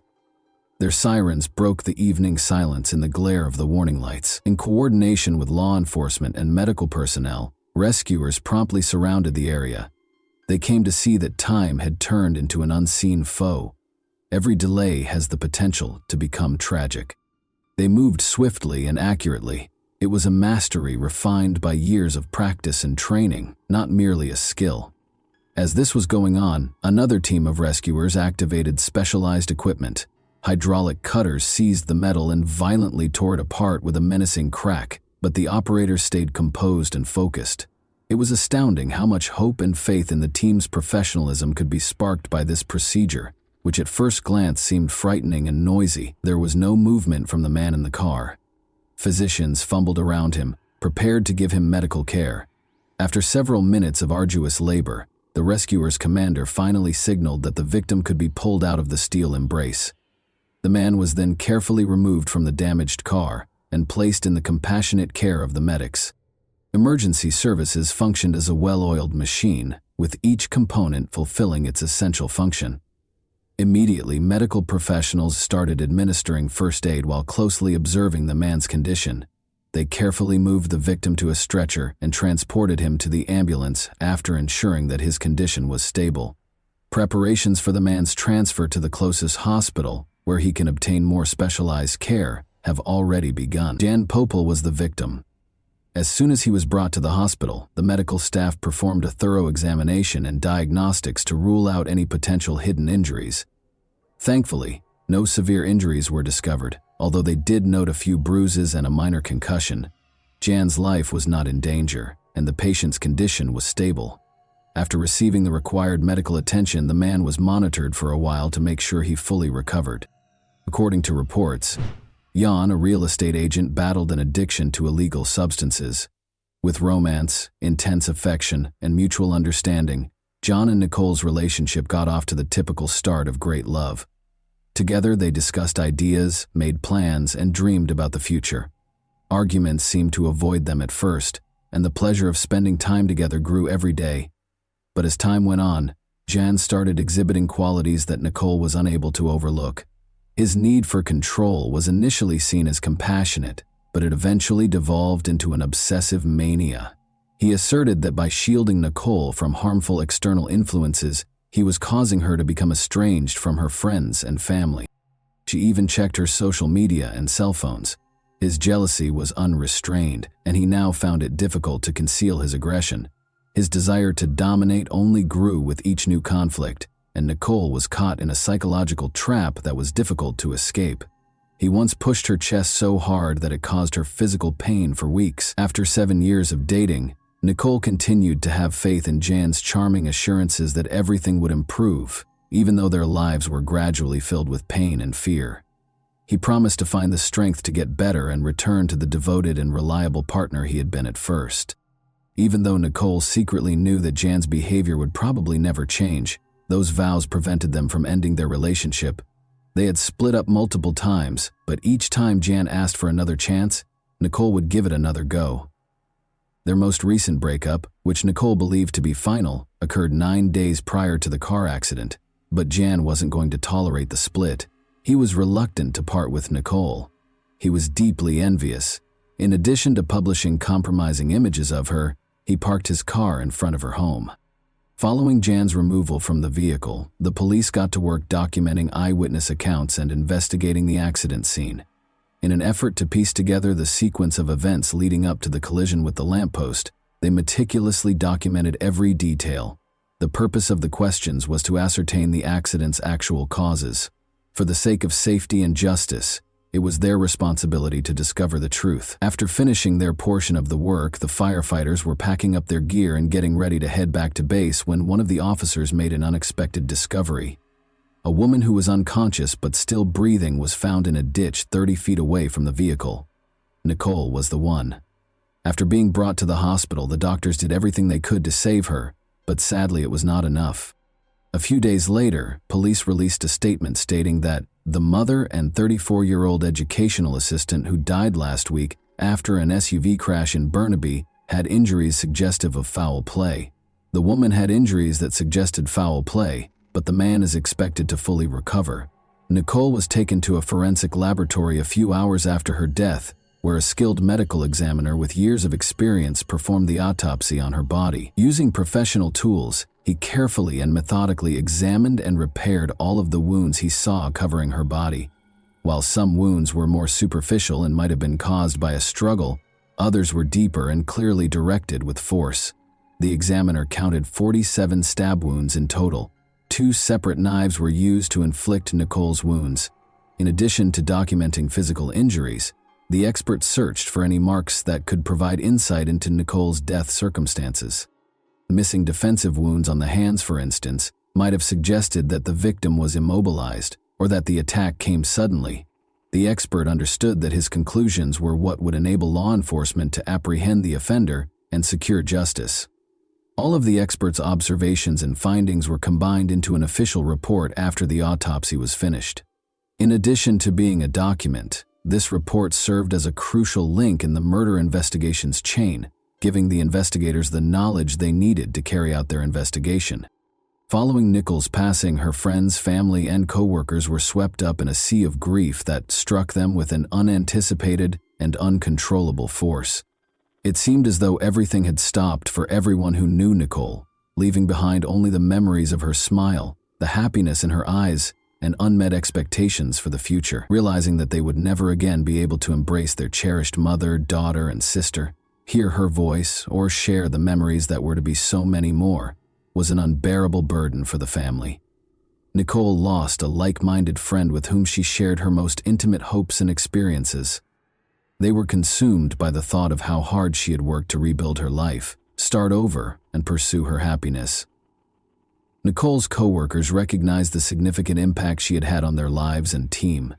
The emptiness left by her passing was nearly tangible, and every day served as a reminder of everything they had lost. Many of them were inspired by Nicole's joy and dedication to excellence, and this unexpected loss helped them to understand how fleeting human life is and how crucial it is to treat one another with more consideration. For Nicole Porcello's family, the holidays have been the most difficult time. Carmine Porcello believes that he will never adjust to the loss of his younger sister. It's difficult to overlook her seat being empty when you're all seated for a family meal. She isn't where he said she would have been. Jan Porcello was taken into custody on November 29, 2018, 13 days after Nicole's passing. The public has been urged by police to provide any information that could help with the investigation. In relation to Nicole Hasselman's death, Jan Popel, 31, was taken into custody on November 29 and subsequently charged with second-degree murder. At some point today, Mr. Popel will appear before a judge. There was no threat to public safety because this was a singular occurrence and the individuals involved knew one another. Without the tireless efforts of our detectives, today's outcome would not have been possible. They worked extremely hard to gather and secure all the evidence for charge approval. We understand that Nicole Hasselman's friends, family, and everyone else who was impacted by her while she was alive are going through a very trying time. We only hope that we were able to address some of Nicole's family's inquiries. There's always a chance that one or more people have information that they haven't yet shared with me. We live up to that. And once more, one of the reasons I'm standing here today is to address those who may have information that they haven't disclosed for whatever reason. They may only now be becoming aware of it. Come forward now, please. Anyone with information about any of our investigations is welcome to contact us. One of the most important aspects of Nicole's death investigation was reconstructing the timeline. It made it possible for the investigators to put together all of the information they could see, view the sequence of events and the time they took place. This informational organization made it easier to spot contradictions in Jan's testimony and examine his actions. After all, every minute could have an impact on our comprehension of the precise circumstances surrounding Nicole's untimely demise. Investigators examined phone logs, text messages between Nicole and Jan, and surveillance footage. The most accurate picture of Nicole's location at any given time, her contacts, and the specific events surrounding her was given by this data.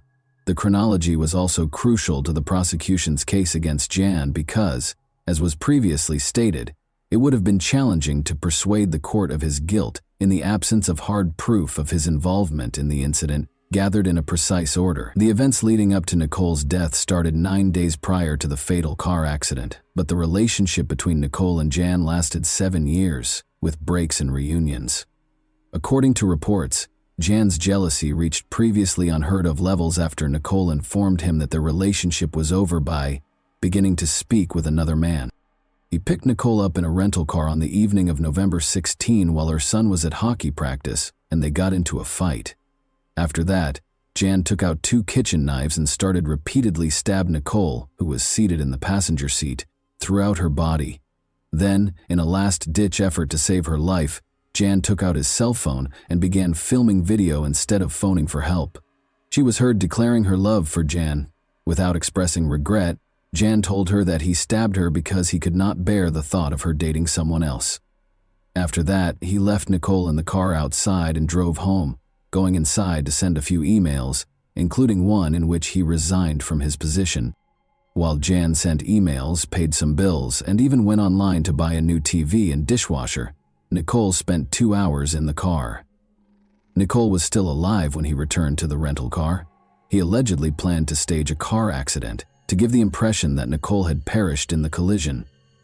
Nicole, who was not wearing a seatbelt, flew out of the car when Jan Poupel slammed his foot on the accelerator and crashed into a streetlight at high speed. Jan Poupel was accused of second-degree murder based on the evidence that was gathered.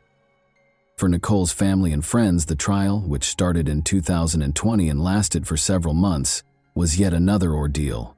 The video that Jan Poupel took with his cell phone after repeatedly injuring Nicole was shown in front of the crowd during the trial. The judge asked those in the gallery to leave if they felt uncomfortable and warned the courtroom that it would be graphic.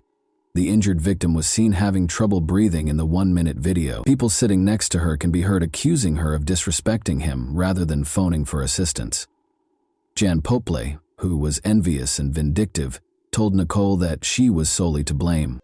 In a video he recorded after he attacked Nicole with 2 knives, Poupel said, "You just took from me, disrespected me for months and years."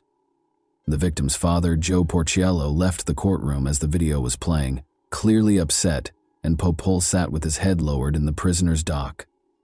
Watch the video. The victim's brother, Carmine Porciello, yelled at him. "Raise your head," the brother said. The judge ordered a 15-minute morning break after the video, acknowledging that the footage was distressing. 4 witnesses, including the father and brother, gave moving victim impact statements in court. The father characterized his daughter as the cornerstone of their family and a lovely soul. Speaking directly to Poupel, he declared, "You have destroyed our family."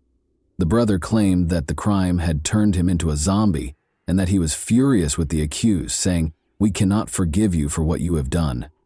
Several other victim impact statements, including one from the victim's young son, were summarized by Crown Counsel Jacqueline Madden. The boy said he had lost a piece of his heart when his mother passed away because she was his best friend. Madden stated in the decision that although Popolo had shown remorse, the judge characterized his actions as self-centered, callous, and cruel. Joe Porcello, Nicole's father, disagreed. I felt sick to my stomach because he should have had a tear in his eye if he had been sorry. He claimed that he would display any emotion outside of court. He appeared to be out to lunch when he last appeared in the courtroom, where guilty pleas to second-degree murder were made. The penalty for second-degree murder is automatically life in prison. The how many years it would be before he could apply for parole was the only question that followed. Popale's lawyer requested a minimum of 10 years, but the prosecutor was urging a minimum of 15 years. Given Popale's past of acting abusively and jealously toward Nicole, neither of these choices was well received by Nicole's family. According to her cousin Gina Giuliano, he ought to have been charged with and found guilty of first-degree murder, which carries a 25-year prison sentence without the possibility of parole. No number is sufficient in my opinion, but if 25 is the upper limit, then I believe that's what he ought to receive. We have someone who is not even 40 years old, and in the worst situation, he might be out when he's 50 or 55, she said, according to Giuliano. That is not acceptable. Nicole's friends and family have started a social media campaign in the week before the sentencing, pointing out the gaps left by Nicole's passing and posing the question of whether the penalty is appropriate for the crime. Giuliano asserts that we cannot tolerate such individuals on our streets, such a precedent that a vicious crime carries a sentence so light that it is easy for anyone to commit it is unacceptable. Popo conveyed regret and remorse in a statement to the court and Nicole's family. I have long been waiting for this opportunity to express my apologies to you, he said. Jan Popo received a life sentence in April 2021 and then in a panic, received prison time. He will be eligible to apply for parole after 15 years. Nicole's family told a group of reporters outside the courthouse that justice doesn't exist in this country and that Popo's sentence was not harsh enough. Gina Giuliano, Nicole's cousin, expressed her disappointment with the decision. He will truly be able to walk the streets in 15 years? Is that what we want to tell our community? She asked. And that wraps up today's chilling story. If you enjoyed this video, don't forget to like and subscribe so you never miss a new upload. Also, let me know in the comments what part of this story shocked you the most. Thank you for watching, and I'll see you in the next video.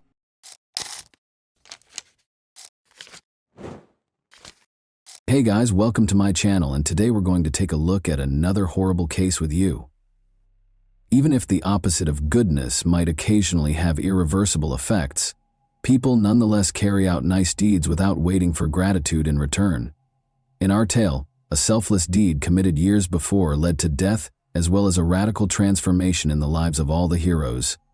On March 2, 2018, at 4:45 a.m. EM, a woman called Travis County, Texas police officers to ask for assistance. She claimed that the likely shooter was still inside the house when she heard multiple gunshots while hiding in a closet. The dispatcher instructed the woman to wait for police officers who were en route to the house and not to come out of hiding during the phone call. Police had already roped off the residence a few minutes later, and the woman in the closet was identified as Corey Shaughnessy, a local. The woman was in a really depressing state. In the kitchen, Corey was terrified and unable to comprehend what had occurred. Her husband, Theodore Shaughnessy, was lying close to the table in a pool of his own blood. Take a seat back because we are working together to investigate another unfortunate case today. Born on February 7, 1963, Theodore Shaughnessy was the youngest member of a large family. Shaughnessy, who grew up in Arizona, close to Phoenix, has a deep passion for fast vehicles and all things related to them. He literally fantasized of sports cars as a teenager. Growing up, Theodore was a fearless man who believed that the greatest way to be happy and enjoy life was to get some adrenaline. Still, he was a good son, a good friend, and a nice upbeat man. Ted met Corey Garman in a nearby arcade when he was 20 years old. The young men clicked right away because they had many interests, such as a passion for books and jewelry. They were married in 1989 when their sympathies swiftly evolved into deep love. Following their marriage, the Shaughnesseys relocated to Austin, Texas, where they established Gallery Jewelers, the family business. and soon settled in. Together, the Shaughnessy family created a high-level business.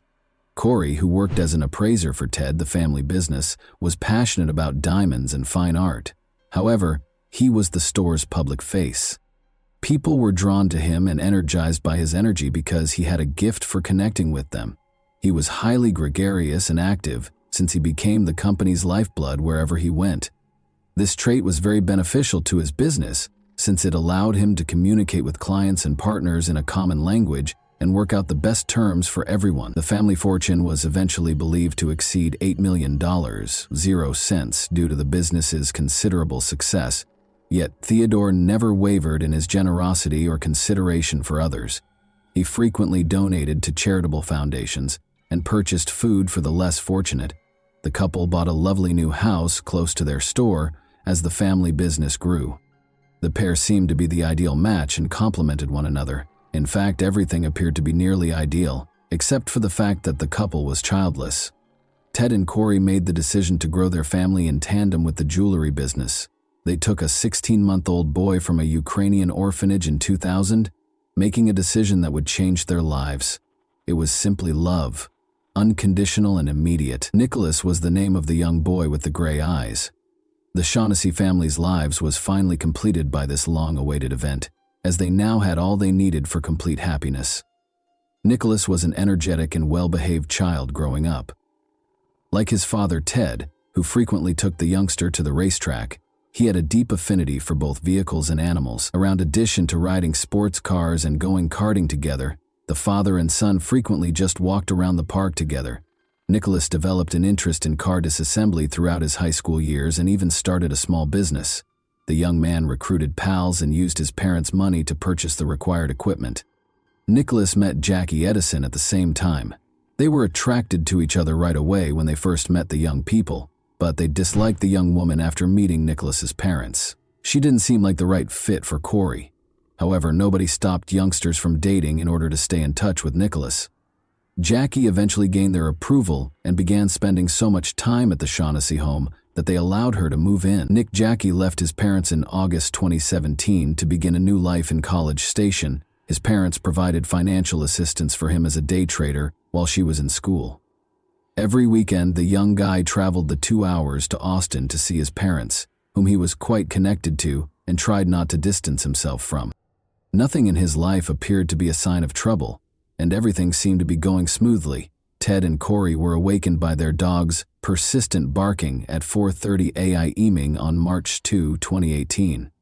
Since the animals frequently responded aggressively to tiny creatures that would inadvertently come onto the family home's yard, this was typically a common occurrence. Ted made the decision to investigate, but Corey believed there was nothing to be concerned about and that the dogs will stop barking in a short while. He proceeded to inspect the house after arming himself with his .40 caliber handgun. Corey quickly fell back asleep after resting her head on the pillow. However, she heard a gunshot in the kitchen a few seconds later, followed by several more rounds. Fearful, Corey reached for her revolver, which was normally by the bed, and left the bedroom to assist her husband. However, as she was leaving, she noticed that her favorite dog Bart had been shot at the doorway. A dark, ominous figure suddenly materialized in it. Fearing that he would be discovered and killed, Corey shot randomly, directing all 6 bullets toward the door, unloading the revolver and hiding in a closet. Fortunately, Corey managed to reach for her cell phone and notify emergency authorities that someone had broken into the residence. She claimed to have heard groans coming from the room and to have shot one of the assailants. The terrified woman repeated to the operator that she heard someone groaning, but she wanted to make sure because she didn't know who was making the noises. She was calmed down by the dispatcher, who advised her to wait for the police and not leave the shelter. She was notified that the cops had reached the residence 15 minutes later. Eventually, the groans subsided and the house fell into a funeral silence. After exiting the closet, Corey made his way to the front door. She noticed her spouse in a pool of blood as she passed the kitchen. Shells littered the area around him, and he appeared to be lifeless. She was so terrified that she went to the door and opened it, but nobody was there. It just so happened that the officers were in the incorrect house. The officers on her neighbor's doorway were attempting to determine which side of the street the gunfire were coming from because of the peculiar precinct arrangement of this neighborhood. After settling down, They hurried to the Shaughnessy residence. A trembling Corey, her life utterly destroyed, was waiting for them on the doorstep. She had no idea what had transpired. After entering, the police officers made every effort to soothe the woman. Corey reported the attack to her son over the phone. She went for Austin right away with Jackie, and they got to her parents' house at about 8 in the morning.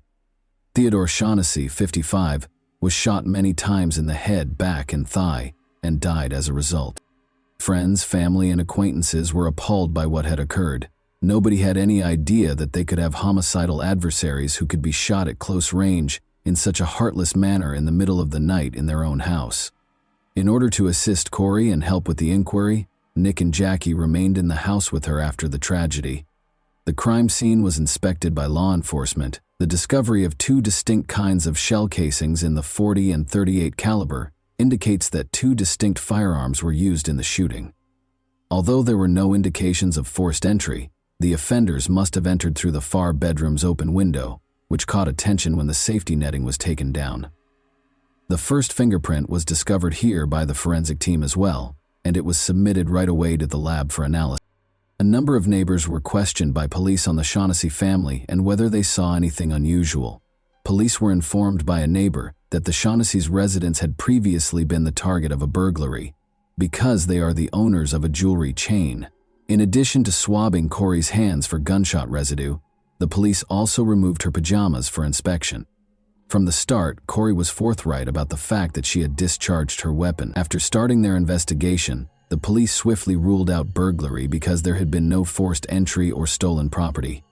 They turned their focus to the murder inquiry and discovered that, with the exception of the door leading to Nicholas Shaughnessy's room, every door in the home was still in place. The door had been opened, and a search of the room showed that a .40 caliber pistol drawer on a dresser was missing a firearm. Detectives concluded it was the gun used to kill since it was the only missing item from the residence, and its caliber matched one of the guns used in the massacre. Corey, Jackie, and head Nick all agreed to lend their support to the investigation in any way they could. Nick claimed he hadn't been in Austin for around a month, but he and Jackie also consented to the police searching Corey's cell phone. Additionally, all 3 consented to respond to inquiries at the station. Simply put, the police wanted to learn as much as they could about the family and the day's events in order to pursue the criminals. It was still unclear to investigators whether the murder was a targeted crime, a random attack, or a poorly executed heist. Since there was no unidentified prints at the site, they had to consider whether Corey Shaughnessy, the only victim still alive, could have been a suspect. She was the only one in the house, after all. The fact that Corey was left alive by the gunman was the only thing the authorities could focus on. They also thought it strange that nothing was taken from the house, and that the gunman had been there for 17 minutes prior to the shooting. Amy Meredith, an assistant prosecutor who investigated the scene of the incident, was positive Ted Shaughnessy was acquainted with the assailant. Additionally, she was positive that the house was too large and too dim for a few lone robbers or jewelry thieves to rapidly navigate. Because detectives thought she had a motive, Corey Shaughnessy was being questioned more and more. Officers discovered that Ted's $1 million 0-cents policy had Corey as its beneficiary. There was no proof against Corey, but their house and business were also quite valuable. However, Corey wasn't the only member of the family that raised questions. Suspicions were also raised against Shaughnessy's son, Nicholas, who was almost 100 miles away from the tragic scene at the time of the crime. He was agitated on the morning of the disaster, and investigators saw one significant point. He questioned him, and then proceeded straight to a first-floor side window that was wide open. It was his room's window. In order to examine that window in detail, which was not visible from the front of the home alone, he proceeded to that side of the house. The crooks entered through that identical window. However, Nick had not heard anything from the investigators regarding the thieves using that window at that time. Ultimately, if he was not involved in its creation, how would he know the point of entry? When investigators looked more closely into Nicholas's financial background, they found that he had been having financial difficulties for a while before the crime. One significant discovery was that Nicholas had borrowed $30,000, 0 cents for the firm, from his mother, who had just sent him a note asking him to pay back the debt. He also owed $20,600, 0 cents to a neighbor. One possible reason to conduct the crime was these financial pressures. But when it was revealed that Nicholas was the only recipient of a $2 million 0-cents insurance claim in the event that his parents did not die, the probe took a more significant turn.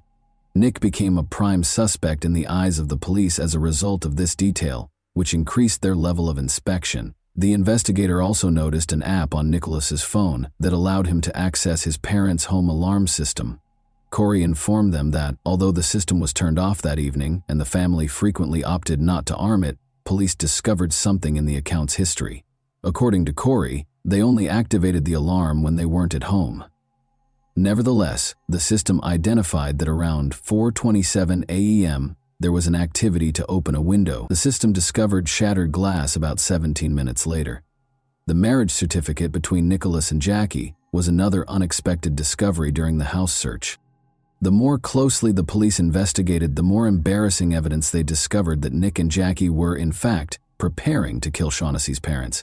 It turned out that they were secretly married in August 2017 and didn't reveal their marriage until after the murder. Phone records revealed that Nick was lying when he claimed to have been out of Austin for a month, even though he recalled that he was more than 100 miles away at the time of the crime. Ted's cell phone use was captured in Austin on February 28, 2 days prior to his murder. Investigators questioned whether he had been in town for last-minute planning. The phones of Jackie and Nicholas were inspected. A number of text messages that had been synced with Nicholas's computer were erased. When Nick texted Jackie on February 24 to let her know he was working on it, Jackie replied, "Do they want $50K or not? Paying half that early is beyond our means." Nicholas and Jackie's flat was searched by the police. The number of cameras placed throughout the apartment astounded everyone. The cameras demonstrated this. On the morning of the crime, they were at home. The safe included firearms, ammo, and valuables. The make and caliber of one of the murder weapons and one of the ammunition boxes were identical. It was a .38 caliber handgun with 6 bullets missing. Nick requested that Jackie take money out of the account. In other letters, Jackie had taken out $1,000 0 cents from the bank a few days prior to the crime, so if this occurs, she will have cash on hand. Officials believed it was no accident. Investigators got in touch with Nick's high school friend Spencer Patterson, who officiated Nick and Jackie's wedding during the course of the inquiry. Even though it was quite challenging to get in touch with him, the information that was gathered was crucial in establishing Nicholas' guilt. It turned out that the fingerprint from Nicholas's bedroom window was a dead end. The window belonged to the individual who installed it, but when Nicholas lived there, authorities discovered that he had used it to enter and exit the property covertly. Spencer, his best friend, was also aware of it. Police interviewed Spencer. Additionally, he was aware of Ted and Corey's home safe location. Spencer's house, vehicle, and cell phone were searched by police. Police discovered a .38 caliber handgun in the vehicle. Although it wasn't one of the murder weapons, it was sent for forensic analysis. Additionally, Spencer was at home on the morning of the incident, according to his cell phone.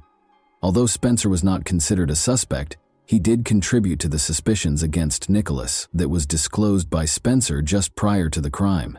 After Ted and Corey left, Nick mentioned obtaining $8 million, 0 cents. Spencer attempted to hire Nicholas Shaughnessy to murder the family and take all of their belongings. The disguise was unnecessary because they would all perish, according to their communication.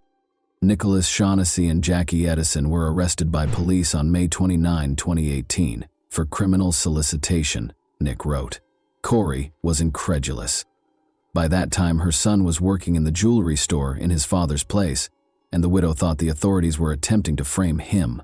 Corey continued to think it was an error.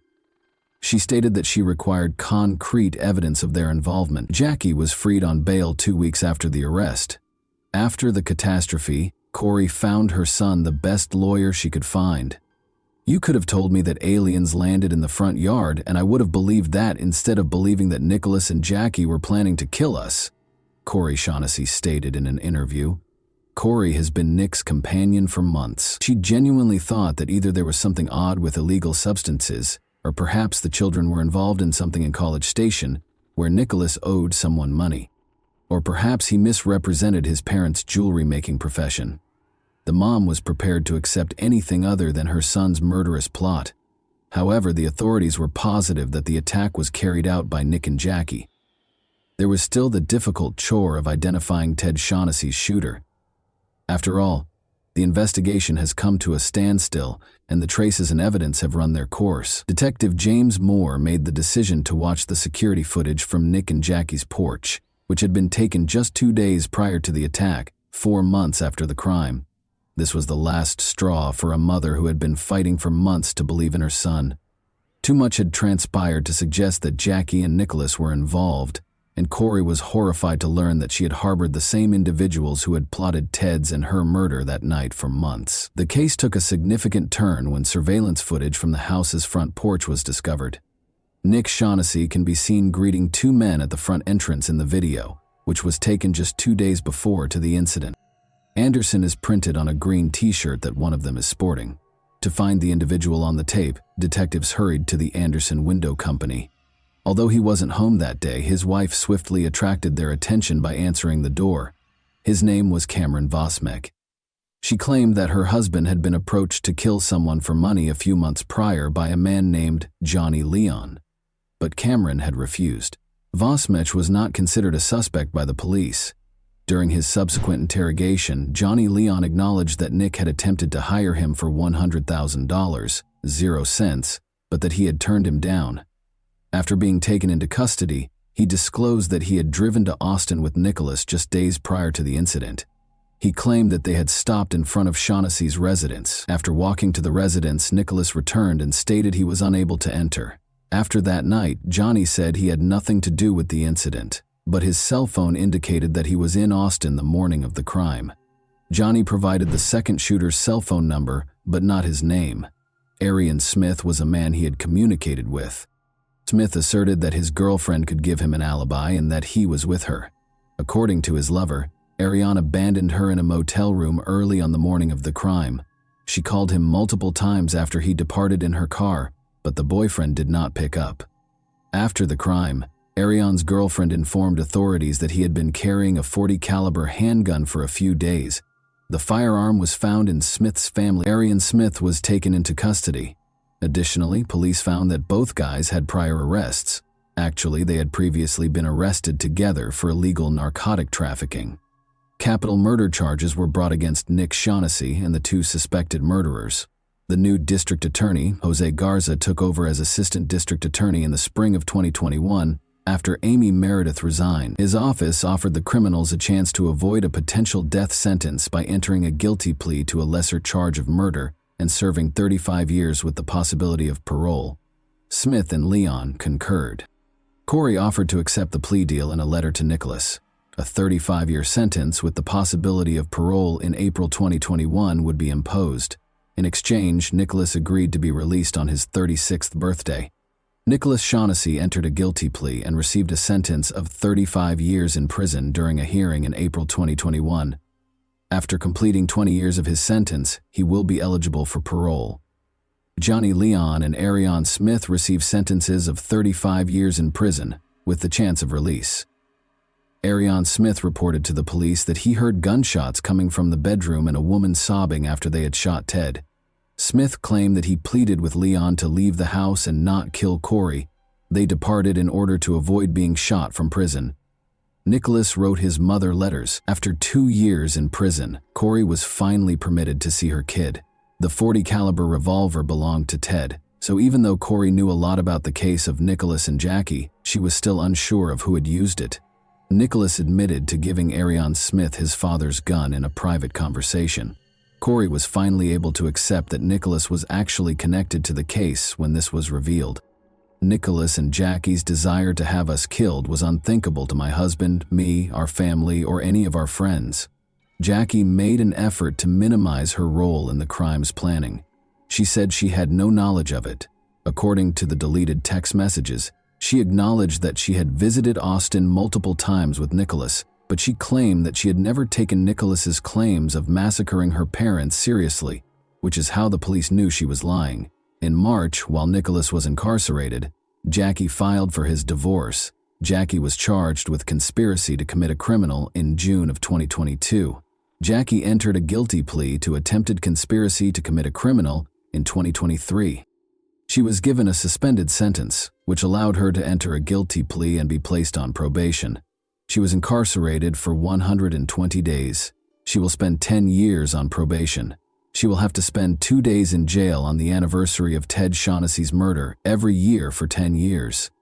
Nicholas was interviewed while incarcerated. He claimed he aspired to become wealthy and win Jackie over. With their adoptive son Nicholas, Ted Shaughnessy, a licensed jeweler, and his wife Corey Shaughnessy, a trained gemologist appraiser, could have led a successful life.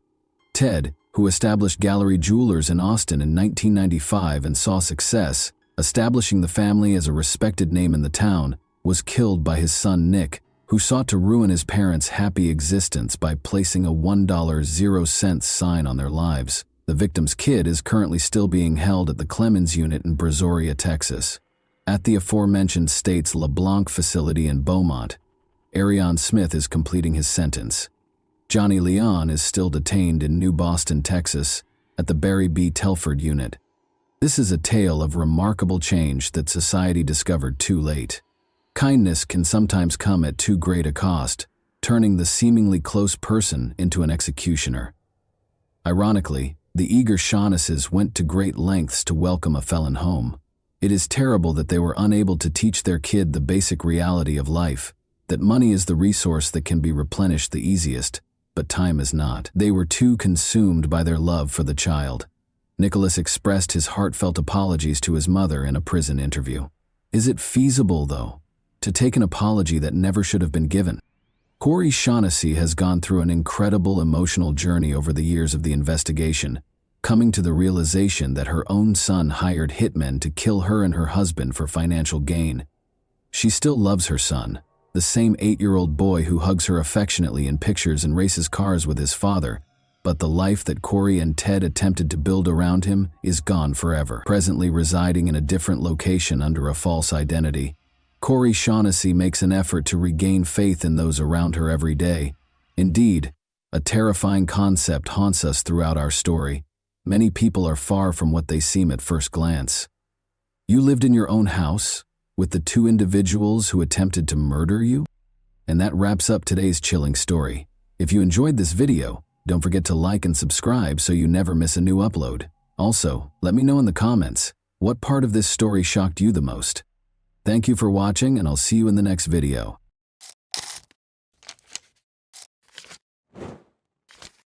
Hey guys, welcome to my channel, and today we're going to take a look at another horrible case with you. In a blueberry field in Michigan, a metal trunk containing the charred remains of an unidentified man was discovered in 2002. He was first known to investigators as Jack in the Box, a nickname that would become well known in the years that followed. Not until more than 10 years later, after countless detective efforts and revolutionary developments in forensic science, was the victim identified as Roberto Caraballo. This revelation, however, came with a terrifying twist: a web of murder, treachery, and a dark family plot.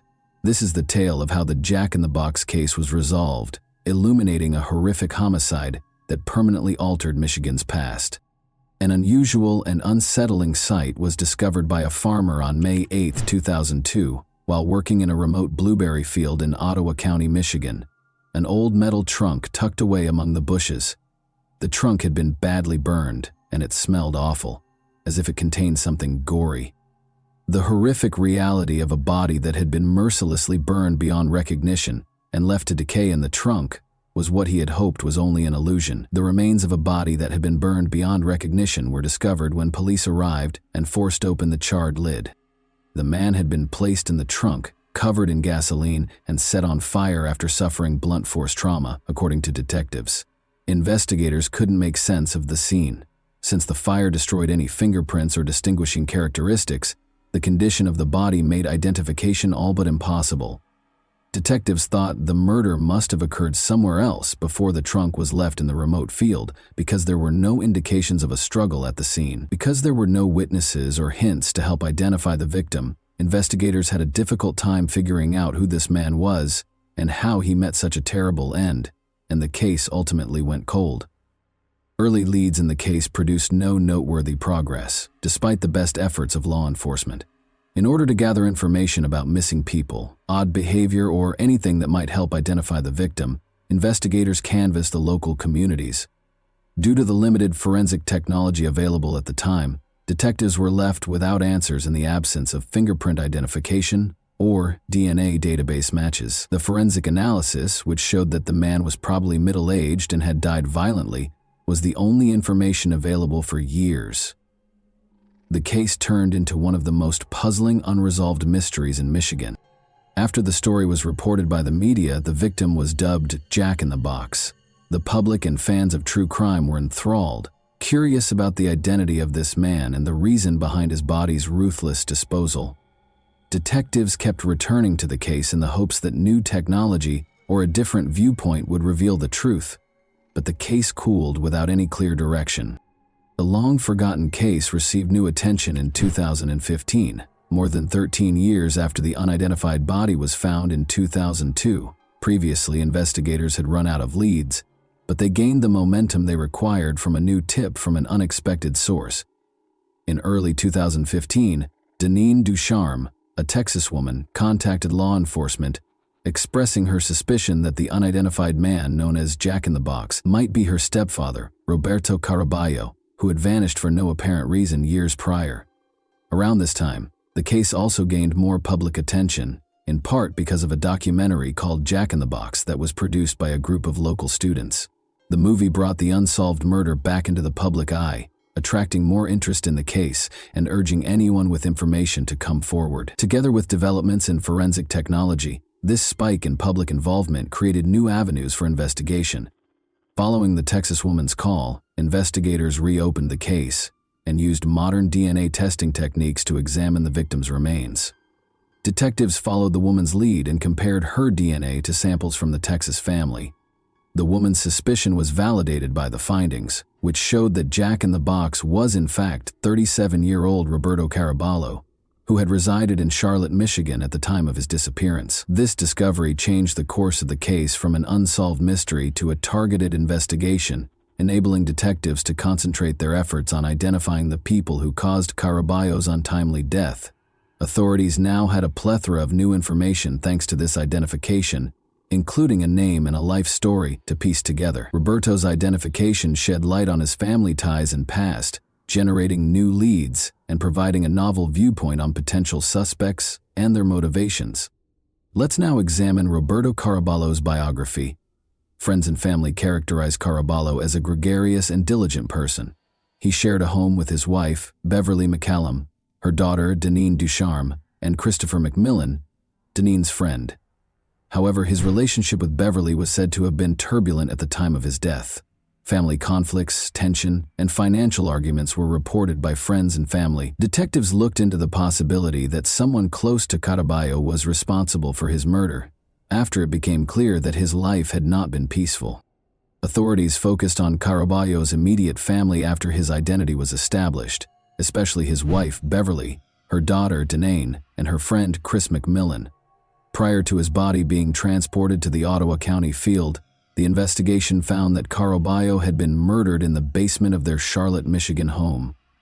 Investigators believed that Beverly McCallum, driven by family strife and financial gain, had planned the murder. Witness accounts and interview reports presented a terrifying image of premeditation. The murder was thought to have been meticulously planned by McMillan, Deneen, and Beverly. Although no life insurance policy was verified, there have been rumors that Beverly might have hoped to profit monetarily from Caraballo's passing. Rather, it seemed to be a murder motivated by animosity and personal strife, with McMillan carrying out the scheme and Beverly controlling her daughter. Investigators discovered that the three suspects had enticed Caraballo into their Charlotte home's basement on the night of the murder, where they fatally wounded him with a blunt object. According to reports, they disposed of the evidence by putting Caraballo's body inside a metal trunk after he passed away. With the intention of erasing any evidence of their crime, they drove the trunk to a blueberry field in Ottawa County, doused it with gasoline, and set it on fire. The painstaking preparation and graphic method of disposal demonstrated the brutality and resolve of those involved. In order to link Beverly, Deneen, and McMillan to the crime, forensic science was essential. Traces of gasoline and accelerant on the metal trunk were consistent with attempts to destroy the body, and any forensic traces, and blood evidence discovered in the basement matched Caraballo's DNA. A clear narrative that positioned the murder in the family home prior to the body's transportation to the field was established thanks, in large part, to the efforts of forensic analysts, advancements in DNA testing, and cooperation with local law enforcement. Christopher McMillan finally consented to a plea bargain in exchange for a lighter sentence after increasing pressure. He gave a thorough explanation of what transpired before Caraballo passed away. McMillan explained how Beverly had planned the murder and tricked him and Denane into helping to carry it out. His admission that Caraballo had been murdered in the basement gave the prosecution's case more weight and provided a strong basis for Beverly and Denane's conviction. In relation to Roberto Caraballo's murder, Denane Ducharme was charged with both murder and conspiracy to commit murder. Ducharme made an effort to portray herself as a reluctant participant during the trial by claiming that she was coerced into committing the crime by her mother, Beverly McCallum. She asserted that her mother had manipulated her, forcing her to participate in both the actual murder and the disposal of Caraballo's body. According to her defense team, Ducharme was a victim of circumstance and had fallen victim to McCallum's web of coercion. They made an effort to portray her as obedient and passive, implying that she was motivated by a stronger personality rather than intending to actively participate in the crime. Her defense was questioned by the investigators and prosecution, who contended that the evidence refuted her allegations of manipulation. They implied that Ducharme had not only been aware of the scheme but had voluntarily taken part in it, taking important steps to hide the crime.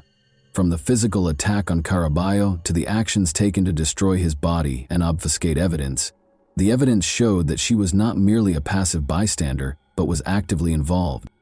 When Beverly McCallum found out that the investigation was refocusing on her, she left the country in 2015. After evading authorities by moving to different countries, she was eventually found in Rome, Italy in 2019. The case became more complicated due to the international nature of her arrest, necessitating cooperation between Italian and American authorities in order to extradite her. Ultimately, McCallum's attempts to thwart extradition were unsuccessful, and she was sent back to Michigan to stand trial for Caraballo's murder. Beverly McCallum and her daughter Denane Ducharme were charged with first-degree murder, conspiracy to commit murder, and mutilation of a dead body at the start of their legal proceedings in Michigan. According to the prosecution, the murder was premeditated, and Beverly was the one who carried out the heinous deed, driven by both malice and financial greed. Beverly allegedly carefully planned Caraballo's murder and enlisted her daughter Denane and friend Christopher McMillan to carry out her plan, according to the prosecution. McMillan, who had previously accepted a plea bargain, testified against Beverly and Denane, offering details about the crime scene, the plot, and the subsequent events. Because of this plea deal, which reduced his sentence in return for his cooperation, Beverly and Denane were left to deal with the full weight of the charges by themselves. The roles that each person played were established by the prosecution, using McMillan's testimony and additional evidence, emphasizing Beverly's leadership in planning and directing the crime. After years of waiting for the case to be settled, Caraballo's loved ones and the community finally felt some justice and closure as a result of the trial and the ensuing court rulings.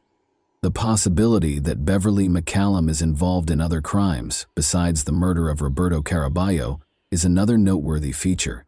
According to Amanda, Beverly has a track record of abusing her connections with men, some of whom are from outside the U.S. In one notable instance, Beverly married a man she had known for more than 20 years while residing in Jamaica. This person vanished inexplicably, and despite attempts to get in touch with Beverly, he is still unaccounted for in Jamaica. Following his disappearance, Beverly and her kids are thought to have left the country, which heightens the suspicion that her illegal actions may be a part of a larger pattern.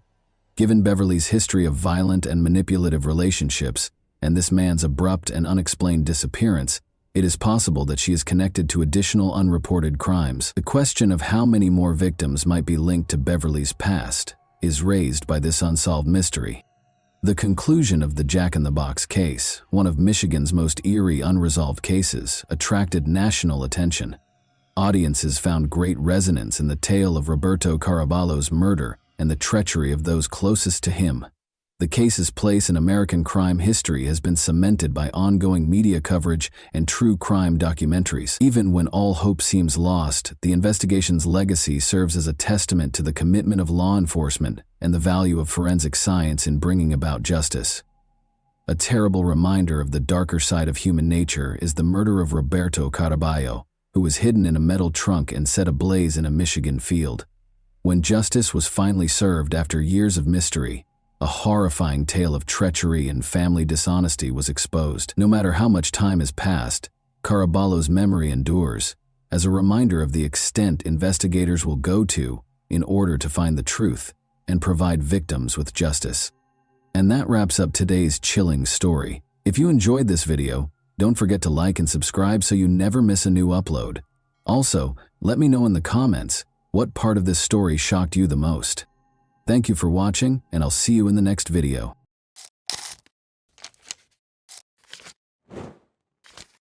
Hey guys, welcome to my channel, and today we're going to take a look at another horrible case with you.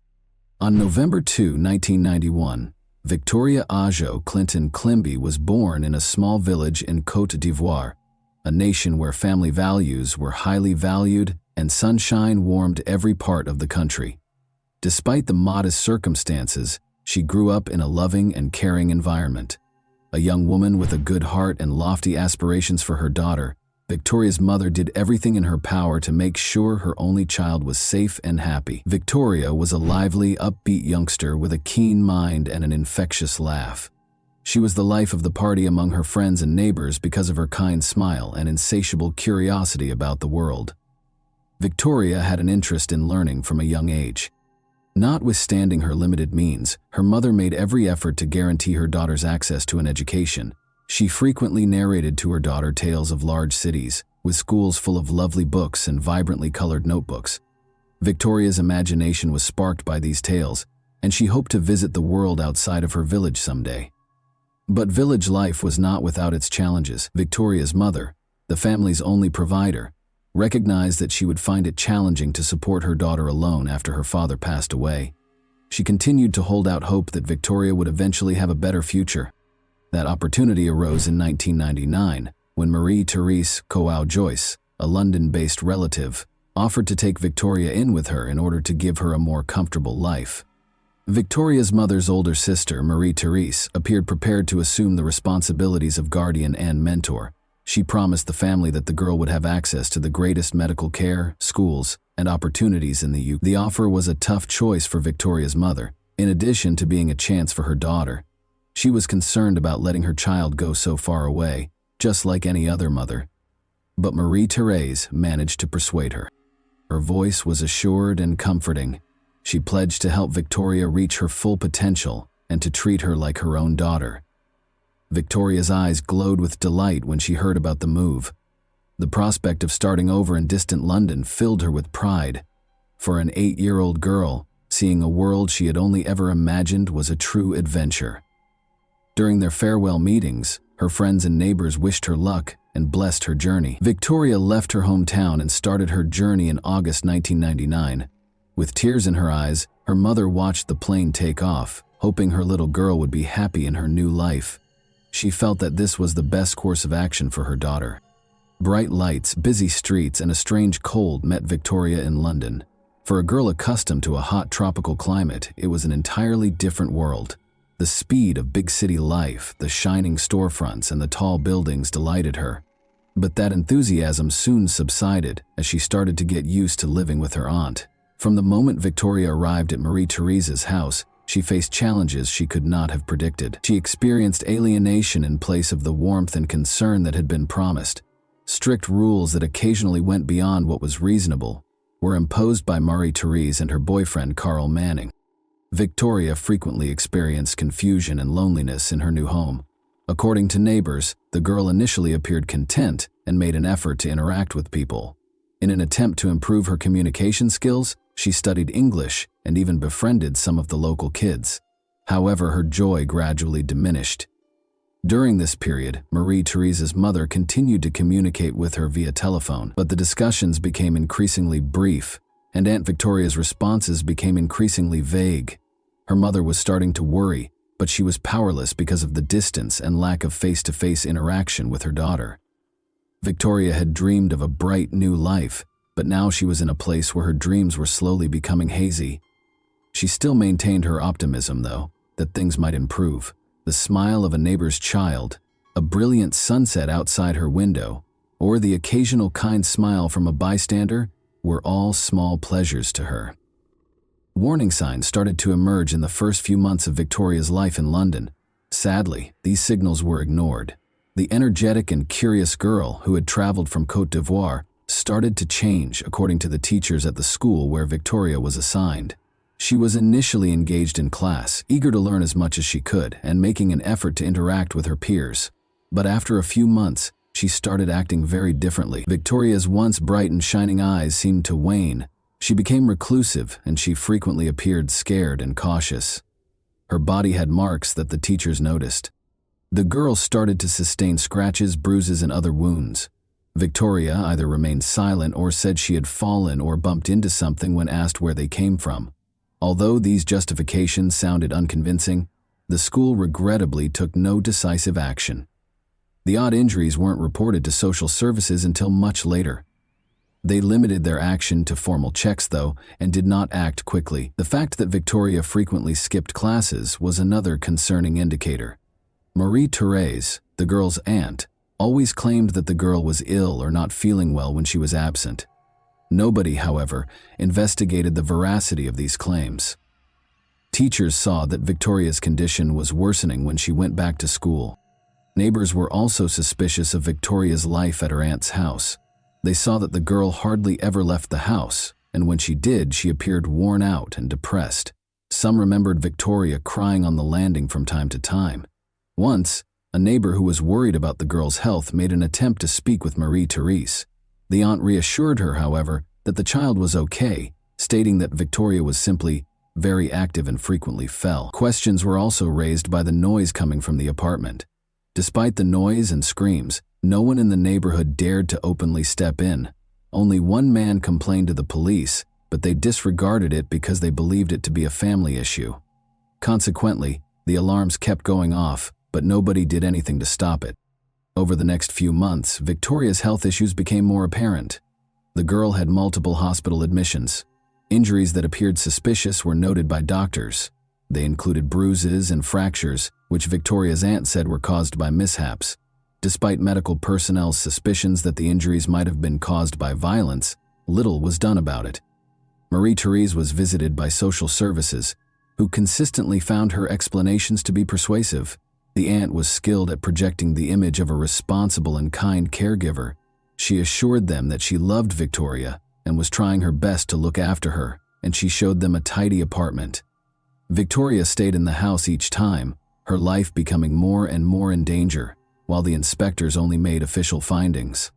Victoria's condition had significantly worsened by the end of 1999. Her behavior became even more nervous, her clothes were no longer weather appropriate, and her weight drastically decreased. Teachers noticed that the girl's eyes appeared blank and that she frequently dozed off in class. The fact that Victoria started avoiding contact was another alarming sign. The girl recoiled and retreated when a teacher or a classmate attempted to assist her, such as by holding her hand or lifting her backpack. The school contacted social services once more because of this behavior, which raised serious concerns. But the tests were inconclusive this time as well. Victoria confided in one of the teachers one day that she was scared to leave for home. Once more, these words were ignored, despite being a desperate signal. Following a formal check at Marie-Thérèse's home, social services determined that the girl was in a safe environment. Victoria's condition had deteriorated to a critical level by early 2000. Teachers, neighbors, and even random bystanders noticed that the girl appeared malnourished and that her movements were sluggish and unsure, but nobody could have predicted that tragedy would be the end of it all. Victoria's condition began to deteriorate significantly on February 24, 2000. Her aunt and boyfriend, Carl Manning, reported that the girl was not moving and was no longer breathing normally, so they called an ambulance. The child's condition shocked the medical staff when they arrived. Victoria was extremely malnourished, and her body was covered in burns and bruises, among other traumatizing marks. Victoria was taken to the hospital right away by the medical staff. The girl's body was too weak for the doctors to save her. Victoria died on February 25, 2000, the following day. In addition to physical abuse, her death was caused by total body exhaustion. According to the medical professionals who examined Victoria's body, prompt action could have prevented such horrible outcomes. They were astounded to see a child in such critical condition while under the care of the school and social services. Victoria's death shocked everyone in the UK, not just her loved ones. People found it incomprehensible that a child with such obvious suffering had gone unprotected.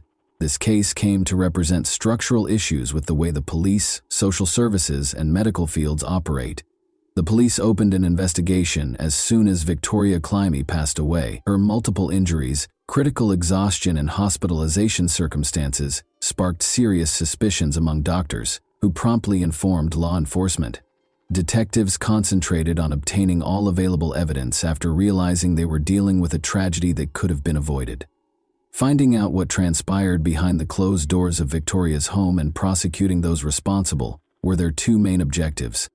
The investigators immediately proceeded to the apartment where Victoria had resided with her aunt, Marie-Therese Kouao-Joyce, and her boyfriend, Carl Manning, after securing a search warrant. The apartment appeared to be fairly typical at first glance, with a tidy interior, spotlessly clean surfaces, and fresh flowers on a little table in the living room. However, the seasoned investigators saw right away that the house appeared to have been specially prepared for their arrival. Everything appeared overly sterile, as though the proprietors were attempting to project an illusion of well-being. Their first observation was of Victoria's bedroom. It was a stark contrast to the other rooms.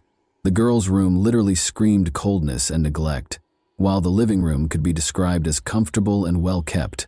A teenager's room didn't even have the slightest hint of a childlike atmosphere. There were no toys, books, or vibrantly colored furniture in place of empty walls that were unadorned and uncozy. There was only a thin, tattered blanket on the bed, obviously unfit for the winter. There were absolutely no pillows. The room's sparse furniture had a worn-out, scratched appearance. Victoria's clothing, shoes, and school supplies were all in bad shape. It appeared as though no one had updated her closet in a while, because the majority of the items were either too small or badly worn. People were especially interested in the girl's shoes. Since they were light summer shoes, they were totally inappropriate for the severe winter weather. For the investigators, this was a warning sign. There was obviously a problem. The atmosphere in the room was one of neglect, if not apathy, rather than concern and care for the child. The signs of violence that the experts discovered upon closer examination, however, were the most terrifying finding. At first glance, the stains on the walls and furniture looked like filthy streaks, but the experts soon concluded that these were blood traces, partially obscured but discernible to the trained eye. Although the room's floor appeared to be clean, there were still questionable stains on it, which later proved to be attempts to conceal something awful. A tiny plastic container was standing in one corner of the room. The investigators discovered an even more sinister image when they opened it. There were broken toys inside. The only things that truly belonged to Victoria, it seemed, were these. They appeared to have been purposefully broken to prevent the girl from playing with them, or thrown there to get rid of them. The overall impression that the child was being treated like an unnecessary burden was only strengthened by this.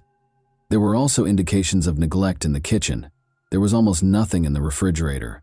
There was a juice box, a stale piece of bread, and a few cans of canned food. Marie-Therese had previously stated that she had always provided for Victoria's nutritional needs, which contrasted sharply with this limited food supply. Investigators questioned how the girl ate, given the scarcity of food in the home, or was it more likely that she was just not eating enough? When the detectives discovered multiple locked cabinets, the situation became even more concerning.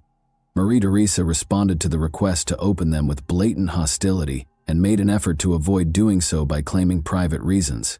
She only grudgingly gave up the keys after protracted discussions, and when she was threatened with having the entire cabinet seized, everyone in the room was shocked by what they saw when the doors opened. Belts, wires, and wooden sticks were among the objects in the cabinets that were obviously intended for physical abuse or punishment.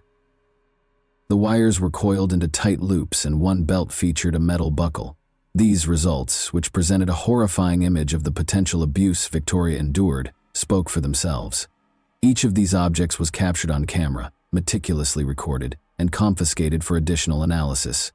The investigators knew that every little detail from these findings could be important in revealing what was happening behind that tidy but dishonest facade. The state of Victoria's room revealed much more than the apartment's adult residents were willing to acknowledge.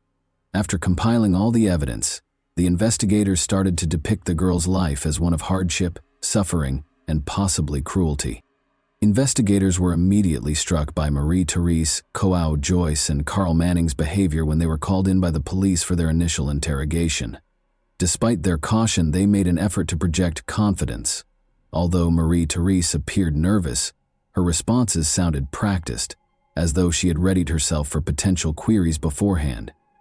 She started to maintain her innocence right away, saying she loved Victoria and tried her hardest to look after the girl. Victoria was a difficult child, the woman said. Despite her temper, Marie-Therese characterized Victoria as a mischievous child who was allegedly prone to accidents. She was constantly sick, she didn't do well in school, and she and I always had difficulties, but I did everything I could to help her. I tried to be a good aunt to her. She claimed that the girl's clumsiness was the cause of the bruises and injuries on her body. The reason for her emaciation, according to Marie-Therese, was solely her lack of appetite. She was always falling, hitting the corners of furniture. She just always had some kind of trouble. And of course, she never listened. We offered her food, but she hardly ate anything. Conversely, Carl Manning made an effort to portray himself as an unconcerned bystander. He tried to downplay his involvement in Victoria's life. In his own words, "I had virtually no contact with her." As the interrogation went on, the investigators noticed inconsistencies in their accounts. "She was just Marie-Therese's niece to me, and I never really got involved with the child. My business was work and my own affairs. I saw her rarely and didn't notice anything strange." For instance, Marie-Therese claimed that Victoria had unintentionally spilled a kettle of boiling water on herself when questioned about the cause of the burns on her body. Carl, however, asserted that he had never witnessed any burns and that nothing of the sort had occurred. When the conversation shifted to the girl's personal items discovered in her room, both of them made a hasty attempt to change the topic, which was even more suspicious. Marie-Therese asserted that because they had little, Victoria had saved money by amassing a collection of old and worn-out items. The careful investigators did not overlook these contradictions, however, as Carl stated that he had no idea what Victoria's possessions were and added, "I'm not interested." It was always Marie-Therese's responsibility. The police chose to intensify the interrogations. After meticulously documenting the testimony, it was clear that neither of them was telling the whole truth, and more research was necessary to determine the true events that had occurred in this family. In order to get more candid responses from Marie-Therese Joyce and Carl Manning during the second round of questioning, the police started using the evidence gathered in the apartment.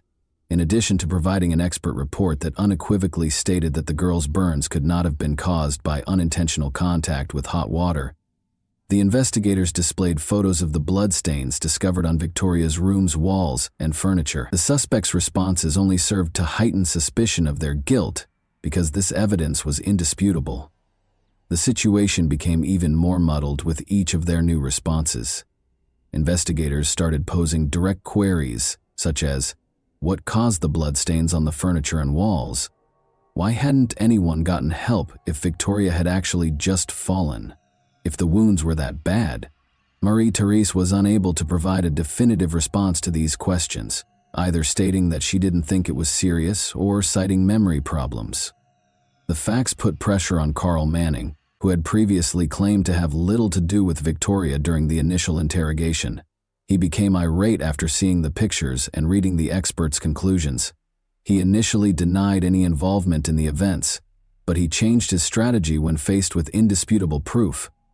The investigators were baffled by his justifications. "I knew what was going on," he acknowledged after a protracted silence. "But I didn't get involved. It's none of my business. She's not my child. I thought it was Marie-Therese's problem and let her deal with it herself." They emphasized that he was obviously a witness to what was taking place, even though he claimed not to be involved. Although Carl acknowledged that he had noticed the girl's body was bruised and injured, he added that he had no justification for getting involved.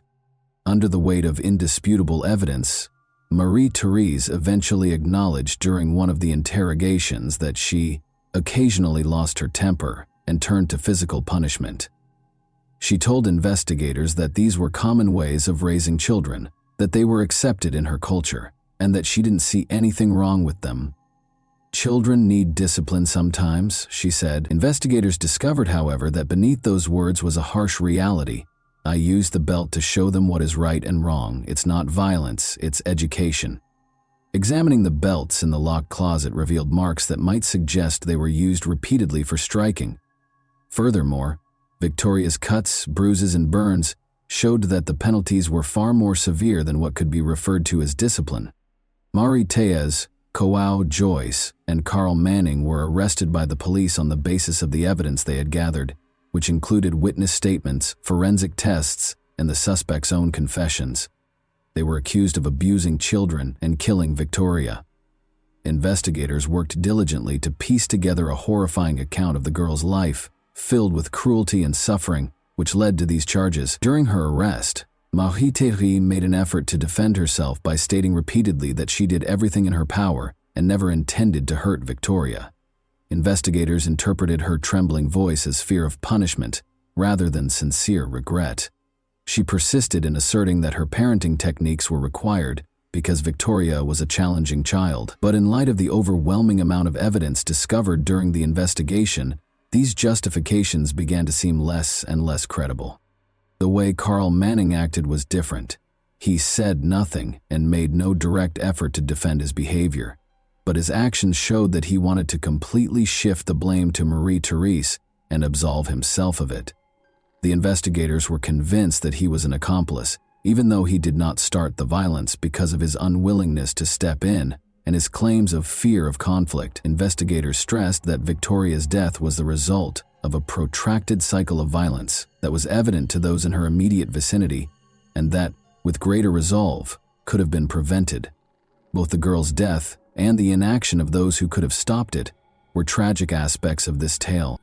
When Victoria Climie's trial started in January 2001, it quickly rose to the top of the UK's discussion list. The horrific details surrounding the 8-year-old girl's death exposed the inadequacies of the social protection system, which had failed to stop the tragedy, as well as the brutality of her guardians. In addition to proving the accused guilt, the prosecutor's office had to explain to the court the full scope of Victoria's suffering, which was a challenging task. Victoria's aunt and her partner, the primary defendants, were put on trial for alleged child abuse and murder. Victoria had been subjected to months of systematic physical and psychological abuse, according to the prosecution. A forensic medical report, witness statements, and photos of the girl's injuries were among the evidence they presented from the investigation. A medical report that verified Victoria's injuries could not have been accidental was crucial to the prosecution's case. In addition to using violence, the prosecution contended that Marie-Therese and Carl purposefully denied the girl access to food, shelter, and medical attention. She died as a result of hypothermia and exhaustion.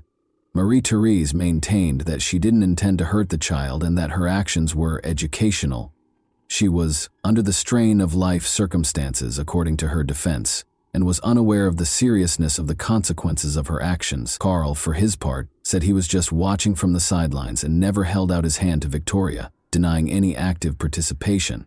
Prosecutors, however, provided proof that he was aware of the abuse and took part in it. The attorneys for the defendants made an effort to frame the case differently. They maintained that Marie-Therese's ignorance of her responsibilities as a guardian was the reason behind Victoria's tragic accident death. Although the girl's aunt had acted improperly, the defense maintained that her actions were unintentional. Carl Manning maintained that he only shared a home with Marie-Therese and the girl and had no involvement in Victoria's upbringing. He persisted in maintaining that his partner was the only one with knowledge of what transpired behind closed doors, but the defense was unable to persuade the judge that the defendant's acts were impulsive or poorly thought out. The prosecution provided indisputable proof that Victoria had endured unjustified, systematic abuse and deprivation. Strong emotions were present during the hearings. As she heard the horrific details of what her daughter had gone through, Victoria's mother, who was present in the courtroom, was unable to contain her tears. The trial was extensively covered by the media, which infuriated the public and led to criticism of the social safety net. The jury returned a verdict on January 12, 2001, following weeks of hearings. Carl Manning and Marie-Therese Kouajoyce were convicted of Victoria Kleinham's murder. The judge stressed that they had intentionally caused the child to suffer and said their actions were cruel and premeditated. Marie-Therese Kouajoyce received a life sentence without the possibility of release. Carl Manning was given a life sentence with at least 20 years to serve after the court found him guilty of murder and complicity in child abuse. And that wraps up today's chilling story. If you enjoyed this video, don't forget to like and subscribe so you never miss a new upload. Also, let me know in the comments what part of this story shocked you the most. Thank you for watching, and I'll see you in the next video.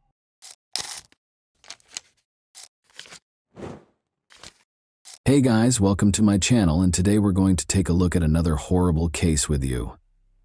One gloomy autumn evening, Ayaz Kara vanished, leaving only a trail of unresolved questions and unsettling suspicions. His wife, Sevda, looked extremely shaken and his family was in shock. However, neighbors soon noticed something strange. A certain Dr. Levant was regularly seen at Sevda's house, and his interest in the Kara family appeared to be much more profound than one might anticipate from a typical doctor. It was the beginning of a somber tale that would soon come to light and was full of treachery, deceit, and ulterior motives. Ayaz Kara and Sevda, a married couple, appeared to be leading a stable life in 2015 in a small town in southwest Turkey. At the age of 37, Ayaz Kara operated a construction company that generated a consistent income. The house was run by 33-year-old Sevda.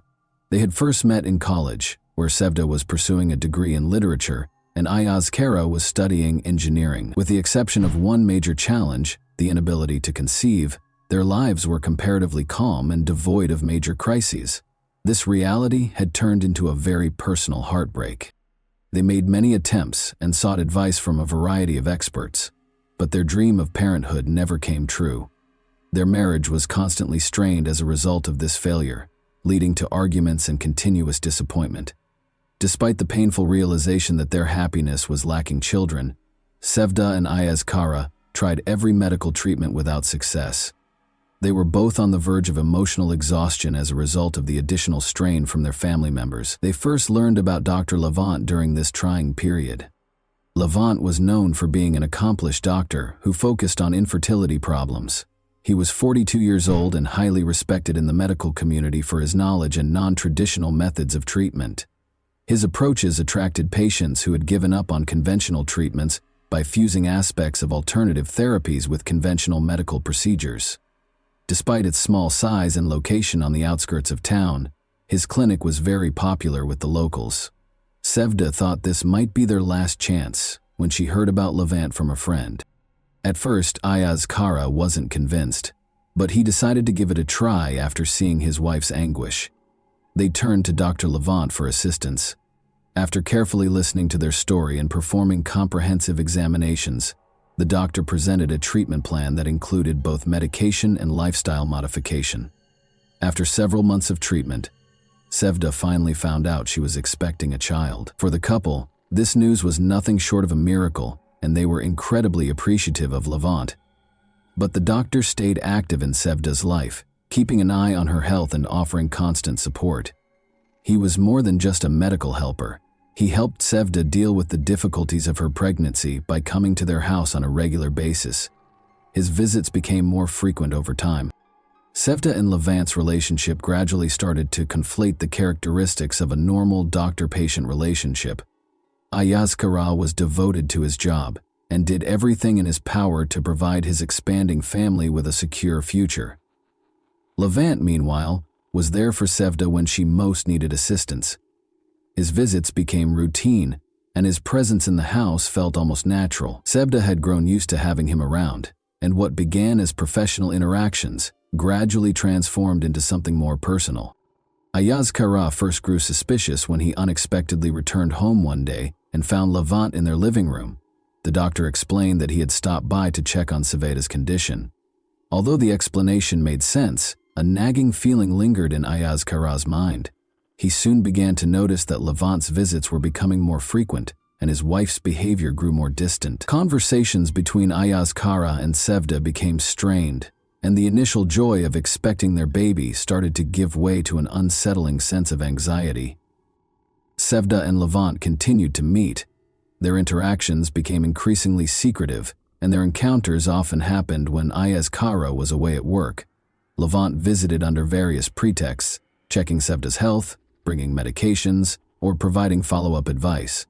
Even during her pregnancy, Sevda and Levant managed to find moments of seclusion. The visits grew longer and more frequent, and Sevda made no effort to stop them, as their connection only deepened. Meanwhile, Ayaz Kara could not shake the feeling that something was amiss. He observed that his wife was hiding things from him, but he struggled to figure out how to address his suspicions. One afternoon, Ayaz Kara came home earlier than usual, and once again found Levant there. The scene seemed ordinary enough, but the tension in the air was unmistakable. Levant offered another plausible explanation for his visit, and Ayaz Kara had no choice but to accept it. Yet, the unease he felt was growing. He began paying closer attention to small details. How Sevda lingered in the kitchen when Levant was around. How she avoided answering his questions directly. The relationship between Ayaz Kara and Sevda grew colder, and Ayaz Kara felt trapped by unanswered questions and growing doubts. Levant, for his part, was well aware that the situation was becoming more precarious. He could see that Ayaz Kara was getting increasingly suspicious, yet Levant had no intention of backing down. Maybe he had reasons for remaining involved, and he knew more than Ayaz Kara could have imagined. He kept pushing boundaries, testing how far he could go before everything spiraled out of control. Ayaz Kara, on the other hand, became more consumed by his suspicions. He started watching his wife's every move, desperate to uncover the truth of what was unfolding in his own home. The tension within the family had reached a breaking point. Sevda and Levant continued to meet in secret, despite the escalating risks. Ayaz Kara could feel his family slipping through his fingers, but was at a complete loss as to how to stop it. Meanwhile, Levant showed no signs of backing down, even as Ayaz Kara's suspicions grew. He seemed determined to play out his dangerous game, not knowing where it might lead. As time passed, the atmosphere in the house grew increasingly tense. When Sevda's pregnancy became more noticeable, she and Levant finally stopped their clandestine encounters. The risk had become too great, and with Sevda's pregnancy now obvious, Levant ceased his visits under any pretext, and their connection abruptly came to a halt as if it had never happened. Yet this did not bring peace to Ayaz Kara and Sevda's home. The relationship between the couple became even more strained, consumed by suspicion and inner turmoil. Ayaz Kara tried to stay home as much as possible, searching for ways to reconnect with his wife. Despite his efforts, he couldn't shake the feeling that something between them had been irrevocably broken. Sevda, on the other hand, couldn't understand why Ayaz Kara had grown so distant and cold. She struggled to make sense of his change in behavior, as the tension between them only deepened. After another quiet dinner one evening, Ayaz Kara abruptly vanished. Since he always informed her if he would be late to work or had errands to run, Sevda realized he was gone from the house, which was very unusual. There was no note, no phone call this time. Sevda tried to control her anxiety, but worry started to bite her. After several days passed with no sign of Ayaz Kara, Sevda was forced to notify the authorities that he had vanished. Sevda was taken in for interrogation after the police began their investigation. The investigators were immediately alarmed by her actions. She frequently sidestepped direct questions about the status of her marriage and gave off the impression of being extremely nervous. She found it difficult to respond clearly when asked what could have caused her husband to disappear. She was clearly uncomfortable when asked about her affiliation with Levant. Although Sevda denied any connection to Levant other than medical consultations, her claims sounded tentative and unpersuasive. Investigators started looking into all of Ayaz Kara's connections, including his personal and professional relationships. They found that, in contrast to his usually rigorous work schedule, Ayaz Kara had been spending an unusual amount of time at home. The mysteries surrounding his disappearance are only becoming more complex in light of this detail. Even though Zevda insisted she didn't know anything, the investigators were still bothered by her nervousness and unpredictable behavior. While closely examining the surveillance footage from the cameras placed throughout the house, one of the investigators noticed a number of instances that didn't match Zevda's claims. He observed that Levant visited often, and that their interactions seemed far too familiar for a straightforward doctor-patient relationship. This finding encouraged further research into the nature of the relationship between Zevda and the Levant. Investigators soon suspected Zevda of being involved in her husband's disappearance, making her a prime suspect. She was still being called in by the police to be questioned about her interactions and activities in the days before Ayaz Kara vanished. Zevda's responses became increasingly erratic, and her anxious manner only served to heighten law enforcement suspicions. Levant became involved in the investigation as well, and investigators started looking for him to learn more about his role in this complicated case. It had been months since Ayaz Kara vanished. Despite a lot of work, the search produced very few tangible results. Investigators pursued a variety of avenues, including following Ayaz Kara's contacts, examining his business transactions, and going through his private correspondence, but each lead appeared to come to a standstill. Interviews with friends and coworkers revealed that none of them had any insightful information to share. Red flags were still raised by Zevda's peculiar behavior during interrogation. The suspicions about her were only heightened by her propensity to contradict herself and avoid direct responses. Life continued while the investigation stalled. A baby boy was born to Zevda. There was no celebration, despite the fact that the delivery went well and the child was healthy. The police and the community continued to keep a close eye on Zevda, and the baby's father was still missing. Neighbors whispered about what had happened, and rumors spread like wildfire throughout the small town. Zevda was frequently spotted with her baby, but there were always signs of worry and stress on her face. In an attempt to avoid attention, she maintained a low profile, but her actions only fueled further rumors. Soon after, neighbors noticed that Dr. Levant, who had previously only come to Zevda's house for medical visits, was now frequently there. It soon became apparent that he had essentially moved in after he was spotted spending the night there. The townspeople were outraged by this. Such behavior did not go unnoticed in a small community where everyone knew one another. The relationship between Zevda and Levant was suspected to have begun long before Ayaz Kara vanished. Rumors spread, and before long everyone knew that Levant was her lover, and not just a friend who helped her through a tough moment. Zevda's home came under more and more critical scrutiny. Her behavior was the subject of gossip from neighbors, who conjectured that she and her new friend may have been complicit in the disappearance of Ayaz Kara. Some even said they had witnessed Levant visiting Zevda often while she was pregnant, and that his visits had appeared much too frequent for a mere doctor.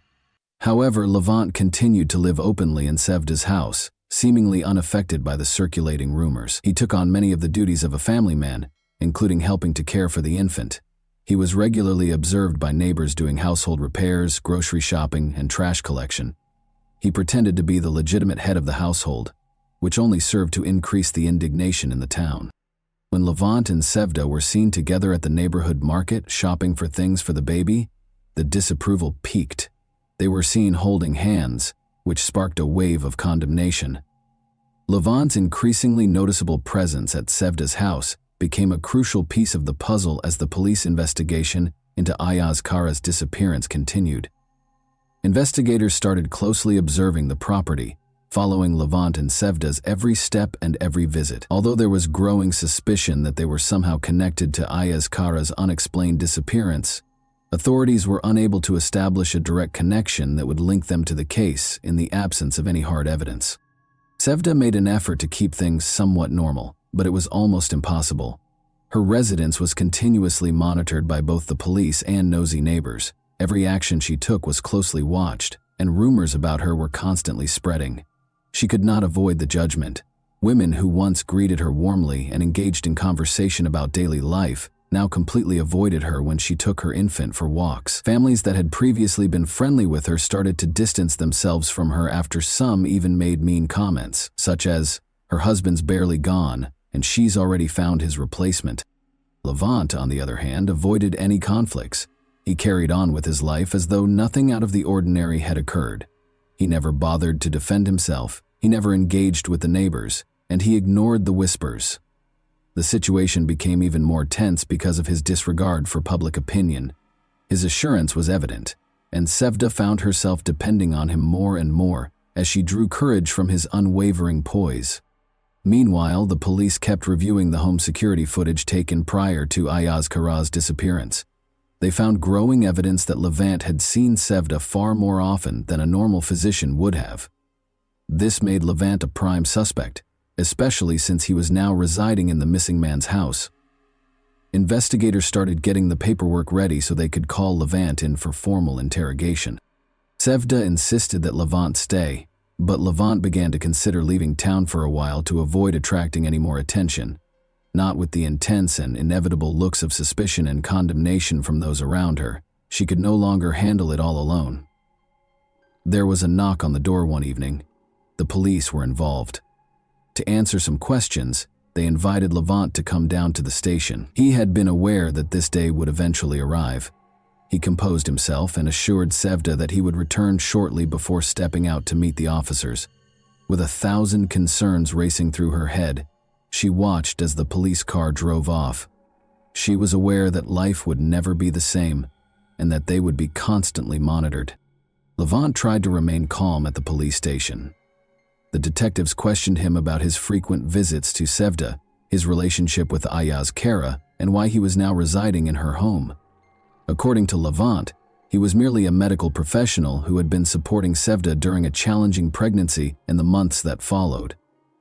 Although he denied any involvement in the disappearance of Ayaz Kara, his answers did not satisfy the investigators. They persisted, looking for contradictions in his account. Meanwhile, fresh rumors started to spread around town. There were rumors that Levant might even be arrested and that the police were finally taking the case seriously. Some neighbors said that Sevda's actions had long struck them as strange, and that they had always suspected something was wrong. The community's judgment became more obvious. People shunned Sevda, and those who had previously supported her now abandoned her. After being questioned for several hours, Levant went home. He attempted to hide the fact that he was tired. At the door, Sevda greeted him with a strained and pale face. Even though she didn't ask any questions, it was clear that she was afraid. Levant realized that the situation was more serious than they had anticipated and that they were now in actual danger. Every action they took would be closely watched by the police, who obviously weren't going to let them off the hook. The tension only increased in the weeks that followed. Levant made an effort to continue as though nothing had changed, but the community's and the authorities' pressure was getting to be too much. Sevda avoided interacting with neighbors and rarely left the house. She was aware that their lives had devolved into a never-ending anticipation of catastrophe. They no longer felt safe, and their fear only grew with each new encounter with the police. Levant and Sevda came to the conclusion that there was no use in continuing to deny their relationship after weeks of incessant interrogation. Their lives had become intolerable due to the police pressure, the critical looks from their neighbors, and the never-ending barrage of suspicions. They made the decision to come clean. They maintained that they had nothing to do with Ayaz Kara's disappearance, despite the fact that they were living together and had become romantically involved. They freely admitted during a follow-up interrogation that they were now a couple and that Levant had moved in with Sevda to assist with babysitting. They denied any involvement in Ayaz Kara's disappearance and stated that their feelings for one another had become too intense to ignore. They also asserted that their relationship had only started after Ayaz Kara disappeared. Their admission was met with suspicion by the police. Though there was no basis for criminal charges connecting the two to Ayaz Kara's disappearance, investigators were still certain that they were concealing something. However, the case became even more tense after Sevda and Levant came clean about their romantic relationship. Every action they took was now closely monitored as the investigation grew more intense. Sevda and Levant were all too aware that their life together had devolved into a never-ending nightmare, with new questions and suspicions emerging every day. Ayaz Kara's family, meanwhile, refused to wait around. Mehmet, his younger brother, and his parents decided to take matters into their own hands and started their own investigation. They were convinced that Ayaz Kara couldn't have vanished without foul play, and that Sevda and Levant knew more than they were confessing. Especially Mehmet was unrelenting. He spent hours interviewing neighbors, compiling data and examining it to find any possible leads. He clung to the hope that Sevda and Levant were somehow involved in his brother's disappearance and was determined to find out the truth. One day, Mehmet got a tip from a neighbor who said that a suspicious van had been seen close to the house the night Ayaz Kara vanished. No one had given it much attention at first, but now that detail seemed important. Mehmet started to inquire, and a number of neighbors attested to seeing the van. There were people inside the house where it had been parked. The timing coincided with the abrupt disappearance of Ayaz Kara, but no one knew who they were. Mehmet followed up on every lead pertaining to the van and eventually located a source who could provide a more thorough account. It was a white van that was old and unmarked. The witness also reported seeing individuals that evening loading heavy-looking objects or big bags into the van. For Mehmet, this realization felt like a breakthrough. After compiling everything he had learned, he gave it to the police. The tip was taken seriously by the authorities, who started investigating. The investigation took a crucial turn when they learned that a van that fit that description had previously been reported for suspicious activity in the neighborhood. The investigation was starting to put the pieces of the information they had collected together. The police began looking through town-wide security cameras that might have recorded the van's movement. They soon discovered video from one of the cameras, which showed a white van traveling late at night along a road close to the residences of Ayaz Kara and Sevda. This video turned into an important piece of evidence that might help explain Ayaz Kara's disappearance. The authorities' efforts to find the owner of the van were soon successful. They found that a man named Emre, who had previously been a driver for Levant's clinic, was the van's registered owner and had a connection to Levant. This discovery changed the course of the inquiry. They quickly brought Emre in for interrogation. He initially vehemently denied any wrongdoing, but when pressure mounted, his story started to fall apart. Detectives narrowed their line of inquiry by pressing him further after noticing discrepancies in his account. After a while, Emre broke down and acknowledged that he had helped Levant that evening. He said he had only been instructed to assist with moving some things and had not been fully informed of the situation. He claimed that because he assumed he was helping his boss with a personal issue, he didn't ask questions. Emre denied any direct involvement in the disappearance of Ayaz Kara and maintained that he had no idea what was in the bags he had assisted in transporting, but his admission only made Levant and Sevda seem more suspicious. The police were aware that they needed to move quickly. They obtained arrest warrants for Sevda and Levant so they could be questioned further, as well as a search warrant for their residence. Law enforcement showed up at Sevda and Levant's house late at night when it was quiet. A startled Sevda answered the door when they knocked, utterly unprepared for what was about to happen. She was shown the search warrant by the officers. As the police started their search, Levant was immediately taken into custody, handcuffed before he could speak, and arrested.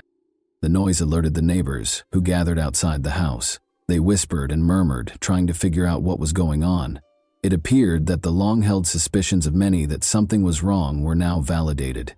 In search of any clues linking Sevda and Levant to the disappearance of Ayaz Kara, the officers searched the house. Hours passed during the search, but no concrete proof was discovered right away. One of the officers kept a close eye on Sevda as she sat in the living room. Her eyes were filled with fear, and she appeared confused. She was aware that things had gotten really bad, and that nothing would ever be the same. After Levant was brought to the station, Sevda realized he would now have to answer a flurry of questions. Levant came to the conclusion that lying was pointless after he was arrested. He eventually admitted to everything that had transpired during the subsequent interrogation while seated in the police station. The investigation took an unexpected turn with his admission. He explained how the whole plan had come to pass, how he and Sevda had intended to get rid of Ayaz Kara, and how they hoped to start a new life together. The puzzle pieces fit together with every word, and the reality of what had happened was eventually exposed. Levant acknowledged that learning that Ayaz Kara couldn't conceive was the catalyst for everything. When doctors confirmed this, Sevda was devastated, but Levant saw an opening. He started providing Sevda with emotional support and positioned himself as the answer to her problems. They developed a romantic relationship over time. Sevda told Levant she no longer wanted to live with Ayaz Kara after she became pregnant with his child. Levant agreed to assist in getting rid of her husband because he was obsessed with Sevda and wanted to start a new life with her. Everything had been meticulously planned for the night Ayaz Kara vanished. Levant had made arrangements for Emre, his old driver, to help with the ride. They had picked a night when Ayaz Kara was returning home later than normal, and the van was parked close by. They moved quickly after Levant entered the house, pretending to check on Sevda. Levant hit Ayaz Kara in the head while he was in the living room, knocking him out. Ayaz Kara was never given the opportunity to comprehend the situation. Then Emre arrived at the house, and he and Levant loaded the body of Ayaz Kara into the van. Sevda watched over them in the meantime, making sure no one saw what they were doing. To conceal Ayaz Kara's body and prevent any evidence from being discovered, they wrapped it in big plastic bags. Levant and Sevda had already prepared a shallow grave in an abandoned area on the outskirts of town, which they drove to. There, they buried Ayaz Kara's body in a secluded wooded area as part of their disposal. Neighbors had seen the bags being loaded into the van, and they were used to hide any evidence and make sure the body was not in direct contact with the bags. They did it to be together, Levant clarified. Sevda had been extremely dissatisfied with her marriage, and he would stop at nothing to help her and their unborn child. He believed that there was no other way to get rid of Ayaz Kara. He and Sevda both wished that no one would ever connect them to the crime, and that Ayaz Kara's disappearance would go unsolved. The police started getting ready to arrest Sevda as soon as they heard Levin's confession. Levin appeared resigned, realizing that the instant they made the decision to commit the crime, their lives were over. Knowing that there was no defense for what they had done, he made no effort to defend himself. After he confessed, Sevda was arrested after the police searched her house once more. The neighbors gathered outside to watch the events as Sevda was arrested just outside her home. Sevda couldn't handle the pressure and ended up confessing as well when she found herself at the police station. She talked about how she had become increasingly resentful of Ayaz Kara and how their relationship had soured after she found out he couldn't conceive. She disclosed that her child was actually Levant's, and she acknowledged that she wanted to start over with him. Sevda explained how they had meticulously planned to kill Ayaz Kara, narrating how Levant offered several ideas to get rid of her husband before they ultimately agreed on a scheme that included kidnapping and a last violent act. Equipped with this new knowledge, the police searched the forest Levant had pointed out for Ayaz Kara's body. They discovered a grave after searching the woods for hours. Despite the fact that Ayaz Kara's remains were badly decomposed, the discovery offered sufficient proof to establish his demise and formally establish the case against Sevda and Levant. According to the results of a forensic investigation, Levant struck Ayaz Kara during the assault, causing a fatal head injury. Ayaz Kara's body was given back to his family for burial after the autopsy was finished. The funeral was a heartbreaking and solemn event. The younger brother and parents of Ayaz Kara were unable to contain their tears. They had the small comfort of being able to bury their brother and son, even though they knew that Sevda and Levant were to blame for his demise. There was a sense of collective shock and grief in the air as many townspeople came to pay their respects. People found it difficult to understand how two people they had known could have committed such an unimaginable crime, and how such a horrible act could occur in their peaceful community. The public and media took a keen interest in Sevda and Levant's trial. Levant acknowledged his guilt in court, saying he had done it because he loved Sevda and wanted to give her and her child a better life. Sevda acknowledged her role as well, but she made an effort to present herself as a victim of her circumstances by saying she was coerced into following the plan. But the court rejected her justification. Levant and Sevda were both given life sentences without the chance of release. Ayaz Kara's parents were granted custody of the infant. Ayaz Kara's parents decided to raise the boy as their grandson, despite the fact that he was Levin's biological son. Even though they knew he wasn't their biological grandchild, they couldn't bear the idea of leaving him. Despite the heartbreaking reality of his origins, they promised to provide the child with a loving and secure future because he was their only remaining link to Ayaz Kara. And that wraps up today's chilling story. If you enjoyed this video, don't forget to like and subscribe so you never miss a new upload. Also, let me know in the comments what part of this story shocked you the most. Thank you for watching, and I'll see you in the next video.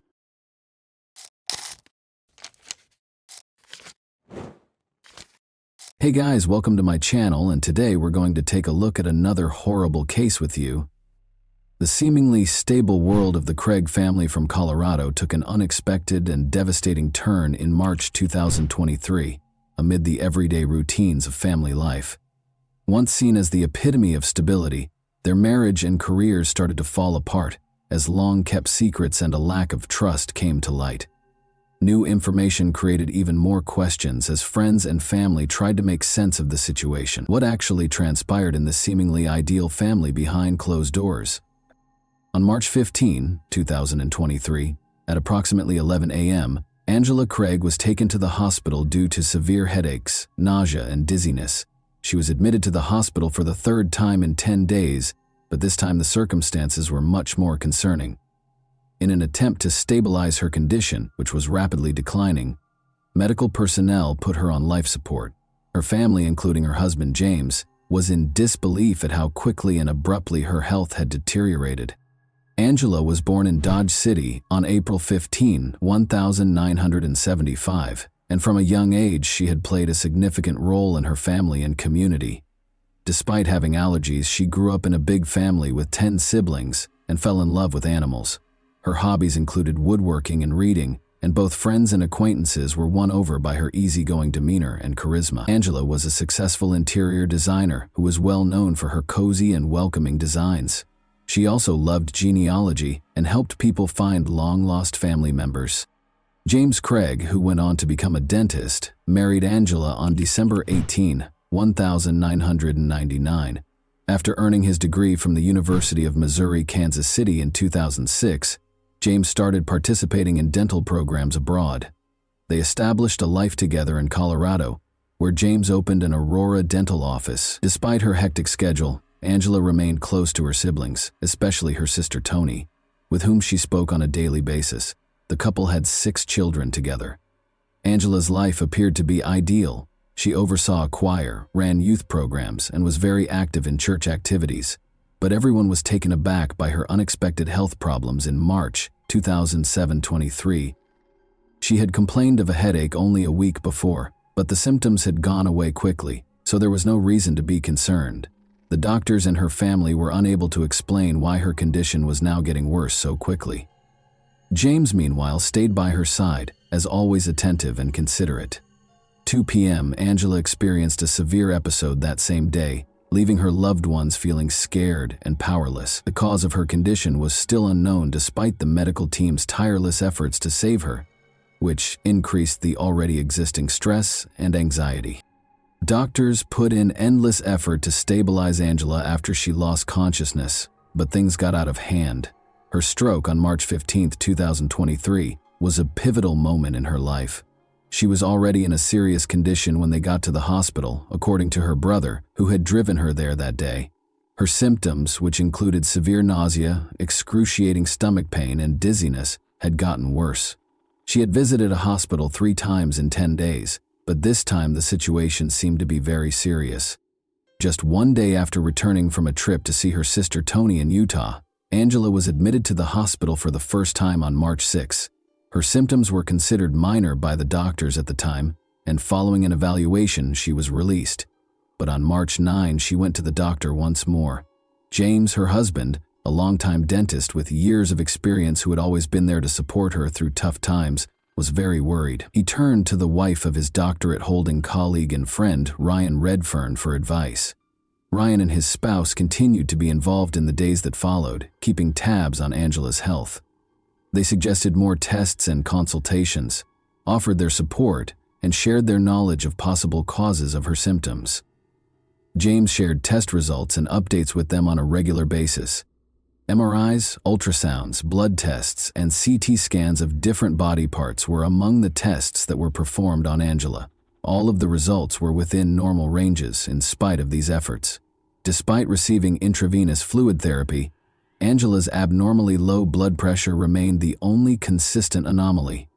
James realized how serious the situation was by the time Angela had a stroke on March 15th. He sent Ryan's wife pictures from the hospital room as he broke the heartbreaking news. The pictures showed Angela surrounded by medical equipment while being watched closely by a group of experts. Even so, the doctors were unable to come up with a conclusive diagnosis. which left everyone feeling overwhelmed and powerless. A desperate phone call on the morning of March 15 would make James even more anxious. Angela's brother told him that her condition had drastically worsened and that he was taking her to the hospital. James was treating patients at his clinic at the time. He left as soon as he heard the news to be with her. Desperate for answers, James decided to speak with Ryan's wife once more, after realizing that the traditional diagnostic techniques were not working. The events leading up to March 15, 2023, were tense and unnerving because Angela's health was continuing to deteriorate at an alarming rate. Angela was admitted to the hospital for the second time on March 9 and was monitored overnight. Doctors hoped she would get better, but they couldn't figure out what was causing her symptoms. Even though the test results were always normal, the growing anxiety among her family and the medical staff was concerning. Despite all of these changes, Ryan and his spouse remained influential. James's longtime friend and financial partner Ryan had previously helped him through difficult times, including rescuing James's dental practice in 2021 during a financial crisis. Their help was equally important this time, since Angela's life now depended on it, and the cause of her pain was still unknown. At James's dental clinic, Caitlin, the new office manager, couldn't get rid of the feeling that something strange was going on with her boss. After multiple incidents in the days preceding March 15, when Angela's condition deteriorated to a critical level, her suspicions started to grow. After speaking with James's close friend Ryan, she was able to piece together her observations and uncover an unsettling pattern. Everything began on March 6.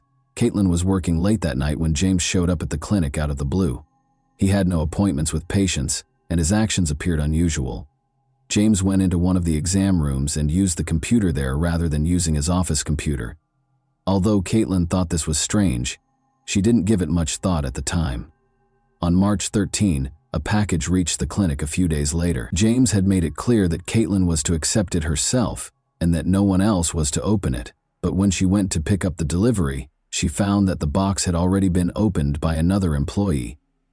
A cylindrical container bearing the warning label "hazardous materials" and the words "potassium cyanide" was found inside. Startled, but aware of James's instructions regarding confidentiality, Caitlin promptly resealed the package and gave it to him without question. She witnessed James carrying the brown paper-wrapped container out of the office later that day. Her suspicions were strengthened by this incident. She looked into potassium cyanide because she was becoming increasingly uneasy, and what she discovered was terrifying. The dizziness, nausea, and low blood pressure that Angela had been experiencing for days closely matched the symptoms of exposure. Angela was in critical condition by the time Ryan and his wife got to the hospital to help James. Ryan was surprised when Caitlin told him about the odd things that happened at the clinic, even though he was already aware of some of the family struggles.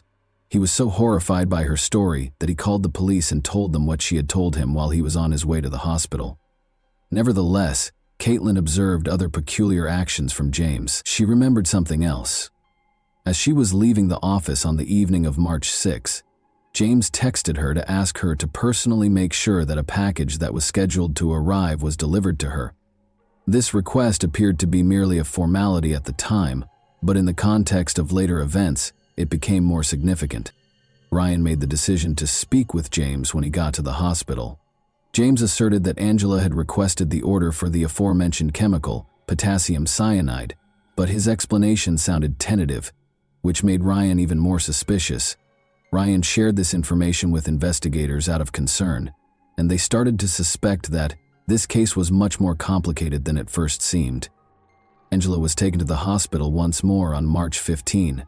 Her symptoms, which included sharp abdominal pain, nausea, and extreme dizziness, had gotten critically worse.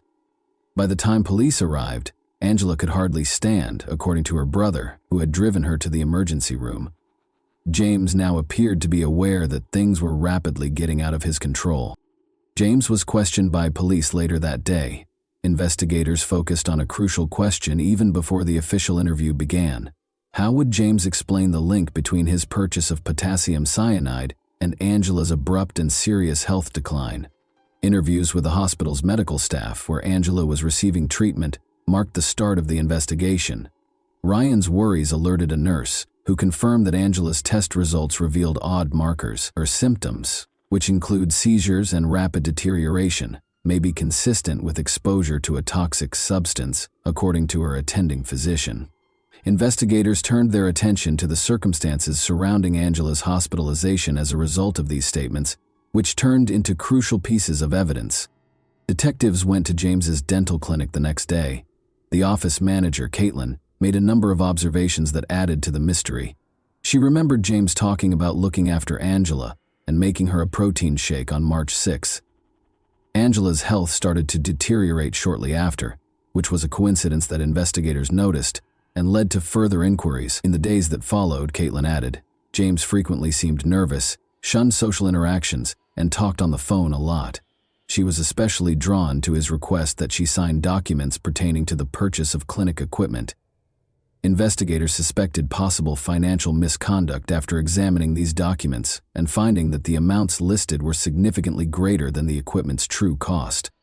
James regularly used the office computer for personal purposes, according to one of the clinic staff members. The employee remembered in February that James had visited a website about chemical reagents that contained references to potentially very dangerous substances. These findings were consistent with the identification of James's potassium cyanide purchase. James's financial activities were soon the subject of the investigation. Investigators discovered that James had sent a sizable amount of money to an unidentified supplier connected to the sale of chemicals on March 4. James was able to conceal the order from his family because it had been shipped to the clinic's address. Investigators linked the package Caitlin had seen to the delivery when they tracked it down. She explained the warning-labeled container and mentioned that James had retrieved it and taken it home.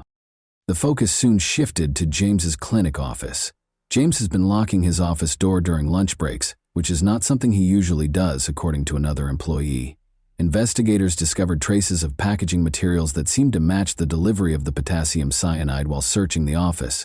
Hospital personnel persisted in trying to save Angela's life in the interim.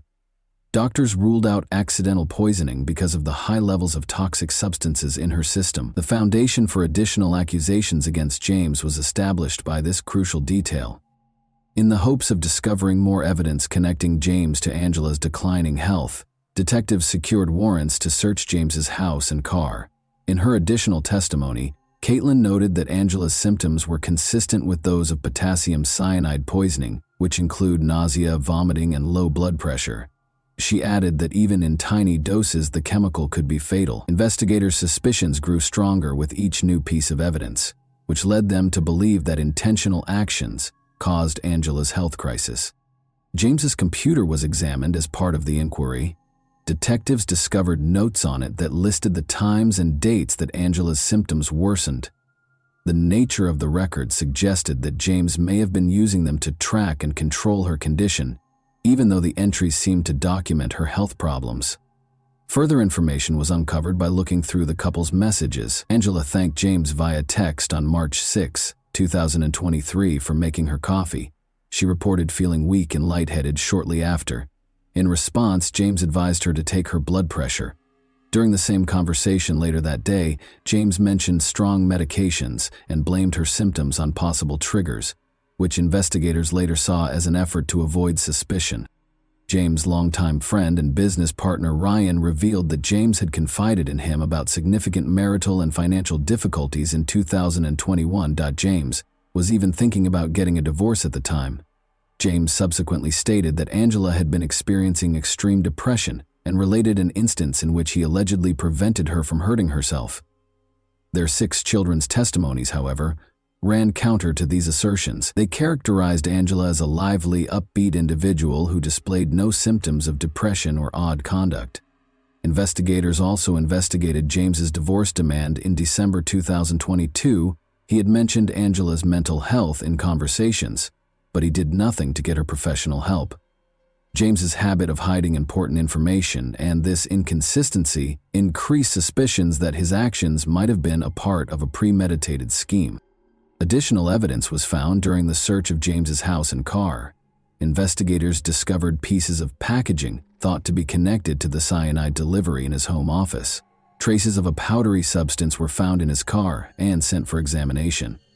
As the evidence grew, investigators were able to concentrate on James's possible double life.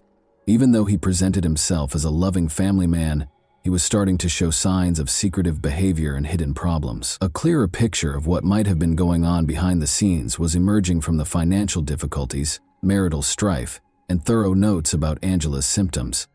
One of the most important aspects of the investigation was the history of James and Angela's marriage.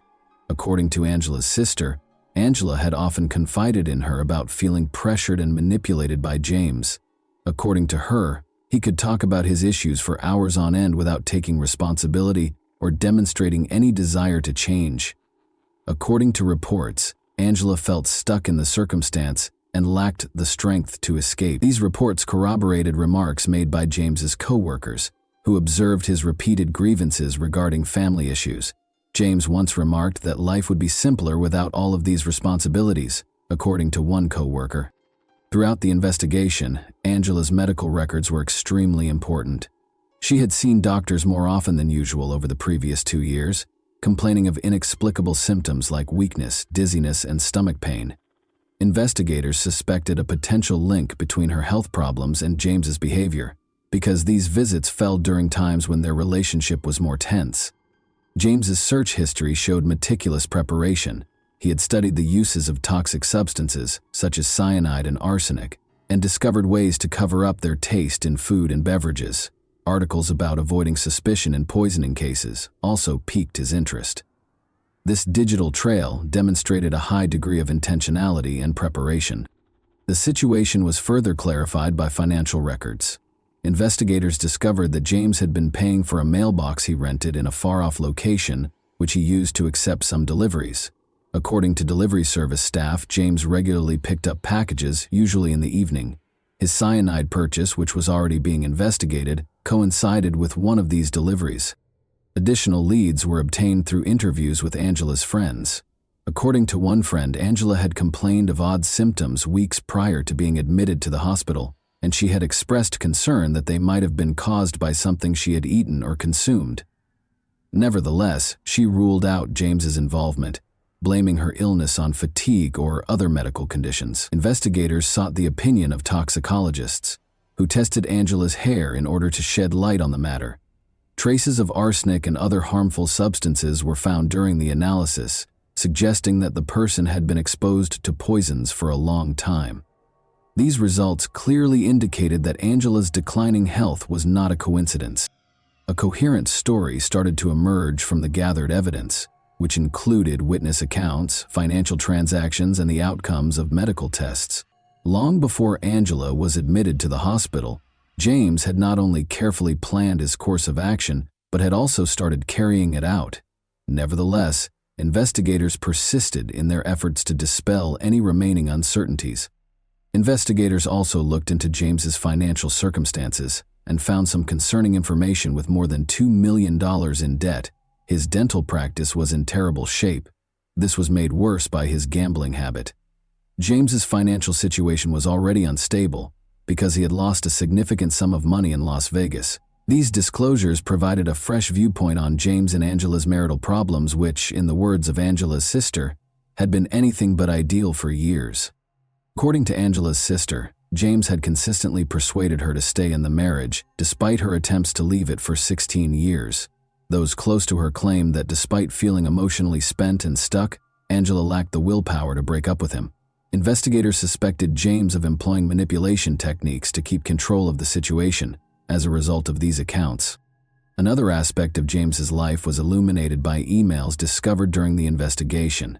An intimate relationship that started in 2022, when Karen, a Texas orthodontist, filed for divorce, was disclosed in correspondence with her. Investigators were drawn to one specific detail. James had purchased airline tickets for Karen on the same day he was issued an arsenic order. Karen apologized for not being with James in an email on March 16 and said she hoped to see him soon. Investigators looked into life insurance plans that were obtained in Angela's name in the interim. They found 3 policies that paid out a significant sum of money. This discovery heightened concerns that James might have included money in his purported scheme. At 4:29 p.m. on March 18, medical professionals pronounced Angela clinically dead. James was charged with first-degree intentional homicide a few hours later. Investigators claim that on March 6, 2023, James, who regularly made protein shakes for his wife, tried to put arsenic in her beverage. After that failed, he told the supplier that he needed potassium cyanide for a medical procedure and ordered an expedited shipment. James was arrested the next day. He was charged with several offenses, including tampering with evidence, at his first court appearance. The judge imposed a $10 million bail amount. Prosecutors charged James Craig with solicitation of murder and solicitation of perjury shortly after. An Aurora police detective was the alleged victim, according to Aurora police spokesperson Joe Moylan, even though the indictment didn't say who James was supposed to hurt. The trial of James Craig has been postponed indefinitely. Craig is scheduled to appear in court with a new lawyer after entering a not guilty plea. Craig was also accused of surreptitiously delivering a jail letter to a fellow prisoner who was freed on bond with the help of an adult daughter. The letter, according to the prosecution, included a request to produce a fictitious video that allegedly showed Angela Craig requesting that James get her some toxic substances. Angela's family made the decision to donate her organs after she passed away on March 18. Knowing that her life could save others gave her loved ones some small comfort in this choice. Her family wrote her obituary, which omitted the terrible circumstances of her death and instead highlighted her generosity, love for her family, and commitment to helping those around her. Angela's 6 children were thrown into the middle of these terrible circumstances in the meantime. Angela's family took custody of them after James was arrested in an effort to protect them from the consequences of his alleged behavior. During this trying time, Angela's family put in a lot of effort to make sure the kids got the help and attention they required. The dark secrets that James Craig had meticulously hid behind the facade of a prosperous career and an apparently contented family life were exposed by this case.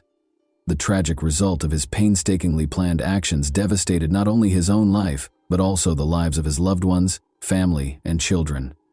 This story is a sobering reminder that appearances of success and stability can conceal deep conflicts and hidden agendas, leaving many lives forever altered and many questions unanswered. And that wraps up today's chilling story. If you enjoyed this video, don't forget to like and subscribe so you never miss a new upload. Also, let me know in the comments what part of this story shocked you the most. Thank you for watching, and I'll see you in the next video.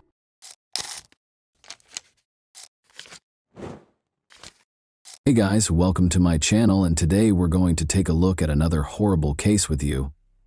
Rosemary Silva, 32, and her fiancé, Uderli Damasceno, 30, were getting ready for their wedding ceremony on Sunday, December 4, 2016, which was scheduled to take place in a charming rural setting close to Sao Paulo. To impress the guests and her future husband, Rosemary had orchestrated a spectacular helicopter arrival. But a sudden tragedy made everything into a nightmare just before the ceremony was scheduled to start. Rosemary, a 32-year-old nurse assistant, grew up in a big family in Sao Paulo. Her parents taught her the importance of kindness and compassion at a young age, which led her to pursue a career in helping people. Her co-workers always felt they had her undivided attention and frequently complimented her on her diligence, patience, and kind disposition. When she wasn't working, Rosemary was a happy, energetic person who loved hanging out with friends, volunteering at her church, and making sure her loved ones were safe and content. Since she was a young girl, Rosemary had dreamed of her wedding day. She imagined herself wearing a gorgeous white gown, walking down a flower-adorned aisle, and being surrounded by the smiles of loved ones. She had been inspired by these fantasies to diligently save money for the ideal celebration. Her spectacular helicopter arrival was one of the unique touches she had in mind, a surprise that would enthrall everyone present. Uderli, who was 30 at the time, was a mechanic from Sao Paulo who was raised in a hard-working household that valued simplicity and honesty. He had a strong interest in mechanics from an early age and progressively developed into a proficient professional. Uderli had a reputation for always carrying out his duties with honesty and for being steady, collected, and trustworthy. Despite his previous marriage ending in divorce, he remained close to his daughter from that marriage and spent as much time as he could with her.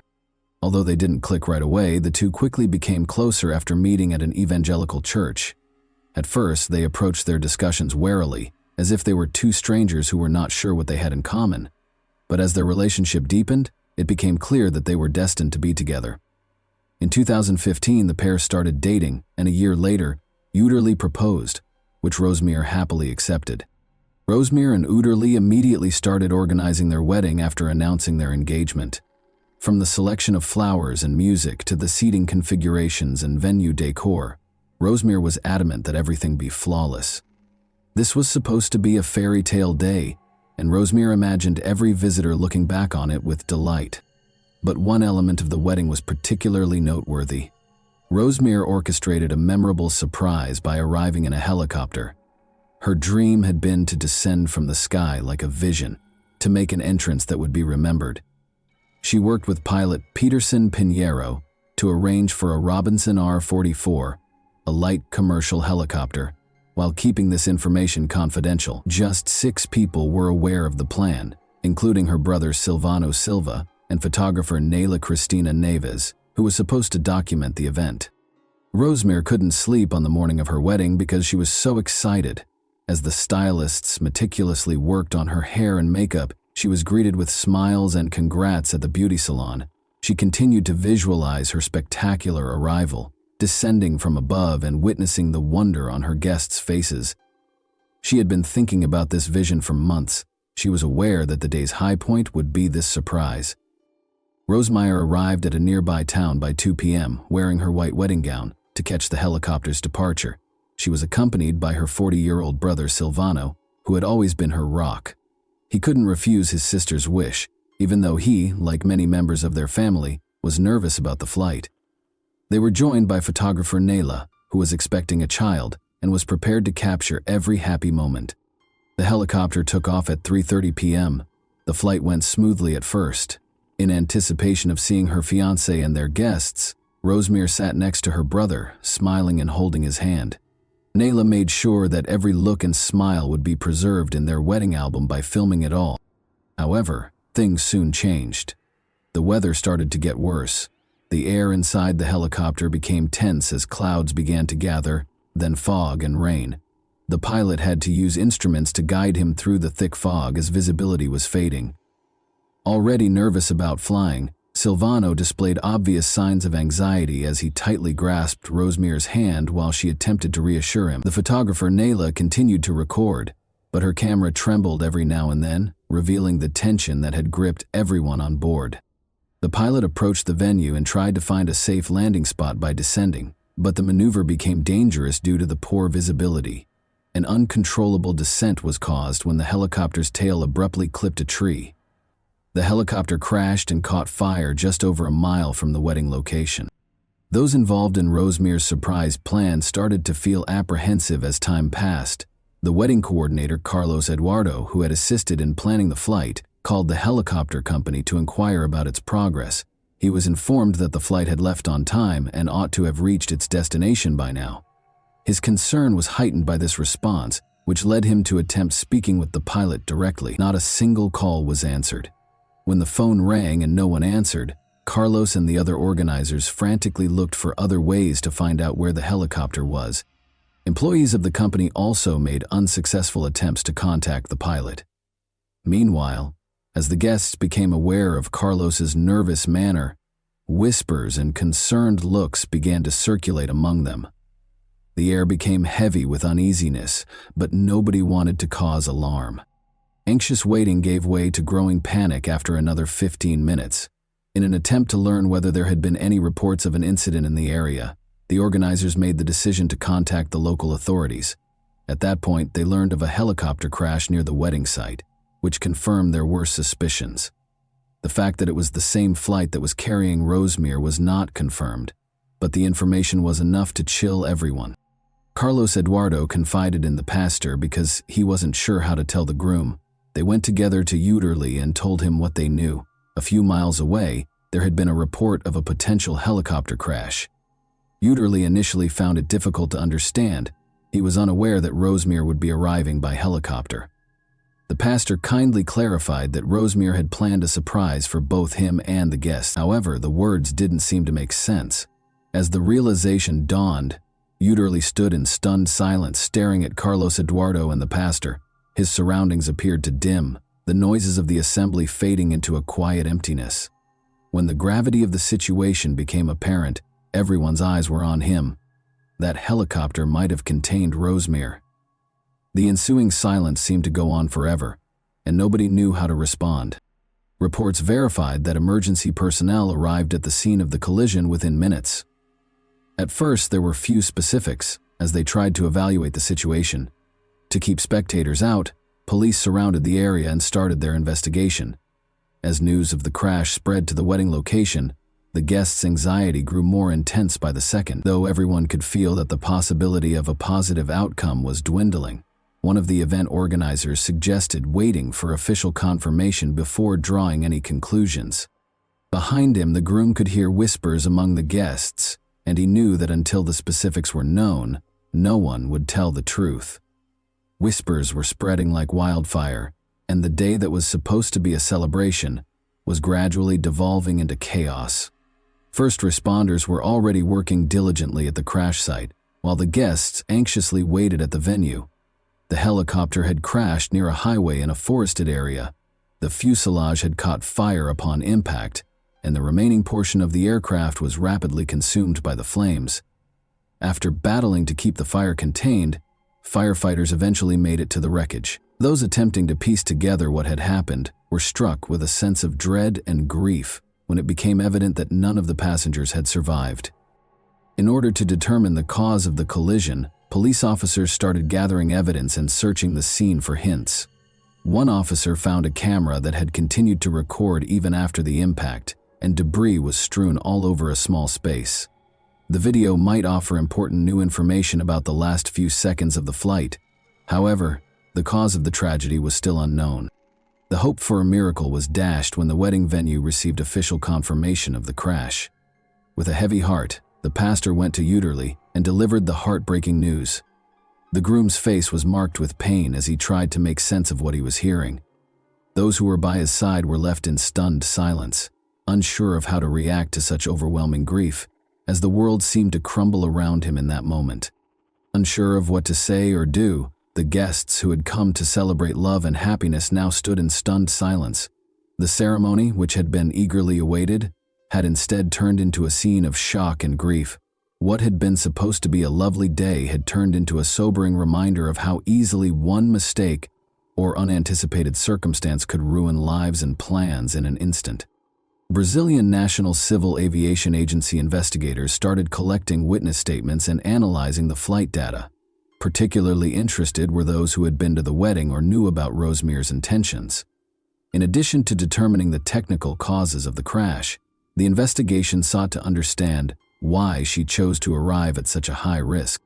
Police and aviation safety specialists carefully inspected the wreckage. Retrieving the flight data and going over recordings that might offer important insights was one of their first tasks. It was crucial to figure out why the helicopter lost control and veered off course. There were several possible causes, including pilot error or mechanical failure, in addition to the possibility of heavy fog and deteriorating weather. The investigation was further complicated by witness statements from people who knew the pilot, Peterson Pinheiro. Pinheiro was a seasoned and well-respected expert who was renowned for managing each flight with care and responsibility. He had years of experience and had flown numerous times in difficult weather conditions. Before taking off, he carefully considered the risks, according to his colleagues. Those who worked with him found the news of the crash even more confusing because of this background. It was difficult for many to accept that he could have made such a serious error, but the facts were still indisputable. The helicopter had clipped a tree and spun out of control in dense fog and rain. In order to ascertain whether there had been a chance for a safe landing, investigators tried to piece together the last moments of the flight. The families of Rosemere and Utery were left to deal with unspeakable grief while investigators worked at the crash site. Close friends, parents, and siblings found it difficult to believe that this tragedy had truly happened. One of the few people who was aware of Rosemere's intention to arrive by helicopter, her sister, recalled their conversations. The idea of surprising everyone with her entrance had filled Rosemere with excitement and enthusiasm. However, nobody could have predicted that this would be her last flight. Uterly stood by the wedding arch, still reeling from the loss. He witnessed organizers and attendees attempting to console one another, but it did not bring him any comfort. He was troubled by the fact that he had been unaware of Rosemary's surprise. He believed that by failing to protect her, he had let her down. What ought to have been the start of their life together had instead turned into one of his worst memories. Soon after, investigators published an initial report confirming that the weather was a major factor in the collision. Visibility was severely limited due to the thick fog the helicopter had encountered. Pilot Peterson lost control of the aircraft and caused the tragic crash after attempting an emergency landing and clipping a tree with the aircraft's tail. But the inquiry was far from finished. Determining why the pilot was unable to prevent the collision and why the helicopter was flying at such a low altitude was crucial. Experts started analyzing the footage from the camera discovered among the wreckage because it might contain important hints for reconstructing the last moments of the flight. Even though it was painful, this step was essential to comprehending what had transpired in those final moments. An eerie silence descended upon the venue as the guests gradually started to depart. Nobody was strong enough to speak. While Uderli's friends and family provided him with as much support as they could, the organizers worked to coordinate with the local authorities. But everyone was plagued by unanswered questions. Why did this happen? What might have led to such a disastrous result? Rosemary's family was also in shock and finding it difficult to accept what had happened. Her mother, who had always been her staunchest ally, was unable to believe that their morning chat would be their final one. She remembered how excitedly Rosemary had described her plan as a gift from the heavens that would astound everyone. Nobody could have predicted that her dream would become such a nightmare. Soon, fresh worries about the flight's actual safety surfaced. Investigators found that the helicopter lacked charter service authorization. Only private flights were allowed under its license. For what reason had the business consented to supply it for the wedding? Who was in charge of failing to notice the weather? These queries sparked additional research and became the main focus of the study. Some witnesses started to remember that bad weather had been predicted in the days before the wedding. However, these warnings received little attention. These circumstances would have needed to be taken into account by pilot Peterson Pinheiro, who is renowned for his meticulous attention to safety. The flight was nevertheless authorized. Who ultimately decided to go ahead with the flight in spite of the obvious risks was now the focus of the investigation. Uderli was trying to think, and every second of waiting was painful. Rosemary had filled his life with so much warmth and light that he couldn't fathom living without her. It was believed that their journey, which began with timid looks at church, would lead to a happy life together. It felt broken now, like a picture that would never be complete. A thick silence fell over the hall, which had once been intended to reverberate with wedding music and exuberant speeches. All that was audible were quiet sobs, consoling words, and reassuring hugs. Nobody knew how to comfort a man who had just lost everything he held dear, or what to say to Udarli. The helicopter crash that killed Rosemary, her brother Silvano, photographer Nayla, and pilot Peterson left a lasting scar on the hearts of their families and the community at large, even though the investigation went on for weeks. As more information became available, one emotion remained constant among those who knew the victims: a deep sense of injustice and loss. The Brazilian National Civil Aviation Agency finished its report a month after the tragic incident. It was verified that the severe weather and poor visibility were the main causes of the collision. When the helicopter lost control at a low altitude, pilot Peterson Pinheiro was in a dire situation after trying to navigate through heavy fog and rain. The collision with a tree, which resulted in the fatal crash, was the crucial moment. Additionally, the report disclosed that Rosemary's helicopter lacked authorization for charter flights. Its registration only allowed for private use, and it was against safety rules to let it be used for a wedding. In addition to drawing attention to the company that rented out the helicopter, this revelation infuriated the relatives of the victims. Subsequent analysis revealed that the helicopter's leasing company had neglected to adequately evaluate the weather and permitted the flight to continue in spite of warnings of poor visibility. After the investigation was finished, the company and its owners were the target of multiple lawsuits because this was considered a serious breach.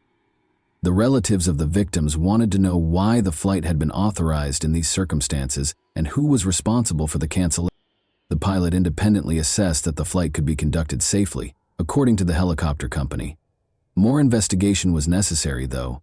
after it was discovered that the business lacked permission to use the aircraft for commercial purposes. Their licenses were temporarily suspended as a result, and a thorough audit of their business practices was conducted. The families of Rosemere and the other victims got ready for the funerals while the investigation continued. None of them wanted to confront that moment. Seeing dreams dashed is one thing, but accepting the loss of loved ones is quite another. Hundreds of people came to pay their respects at the solemn funeral. Tears and silence conveyed more than words could ever convey. Unable to express his sorrow, Uderly stood by Rosemere's coffin. His spirit appeared hardened by the weight of his grief, and his eyes were hollow. He had dreamed of being with Rosemere all his life, but in a flash everything was different. He thought his heart might burst as he stood in front of her coffin. He was unable to accept that this was really the end, and couldn't say goodbye. Following the funeral, Rosemere's friends and family started a campaign to call for more safety regulations in private aviation. They hoped that no one else would ever experience such a terrible loss as a result of carelessness or oversight. This tragedy struck a chord with the public, leading to broad support for more stringent laws and mandatory supervision to guarantee adherence to flight safety standards. Their local church, which they frequently visited, honored Rosemere's memory as well as that of her brother and the other victims. Uderly made the decision to preserve their legacy in spite of his suffering, in order to provide families impacted by comparable tragedies with tools to deal with their loss. He set up a small fund. Investigators published their final report after several months.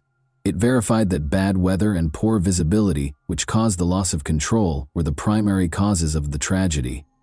The company's failure to appropriately evaluate the risks involved and adhere to appropriate rental procedures was one contributing factor.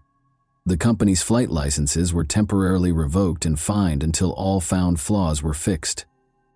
Even though the investigation yielded a lot of answers, it was unable to restore the lost. Families were compensated, but it didn't make their grief any less painful. It was only a symbolic gesture that Uderly and everyone who knew Rosemere could not reverse.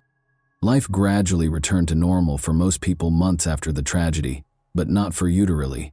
The spark that used to light his eyes had vanished, but he still went to work and saw friends.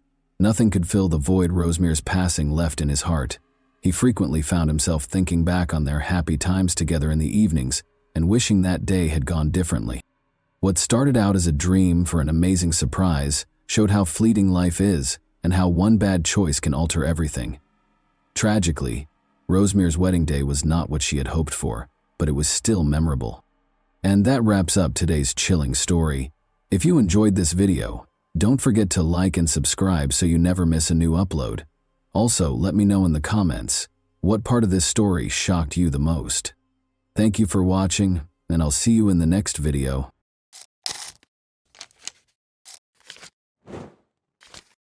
Hey guys, welcome to my channel, and today we're going to take a look at another horrible case with you.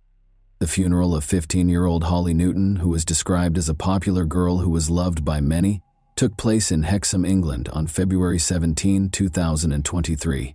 To honor the helpful and compassionate teen who was attacked in the sleepy country town on January 27, hundreds of people joined a procession towards Hexham Abbey. Some people are just too good for this world, and Holly was one of them. Michaela Trussler, Holly's mother, said to mourners at her service about her shy daughter who loved to perform for others. 4 black horses with purple jackets, her favorite color, pulled Holly's white coffin down the high street, with purple flowers and condolence notes adorning the top of the coffin. A single read, "Till we cross paths again, sweet Holly, in the sky, rest soundly. I will always love you." Therefore, we will examine events that occurred in England in 2023 today. When Holly Newton's story made the news on television, she was only 15 years old. Detectives obtained disturbing CCTV footage that showed Holly's final moments while they were looking into what had happened to her. Earlier this month, a verdict was rendered in the case.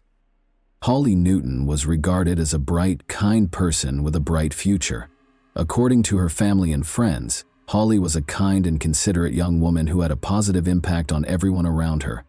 Holly, who was well known for her gregarious nature, enjoyed socializing and hanging out with friends. She was able to quickly establish common ground with others thanks to her amiable manner.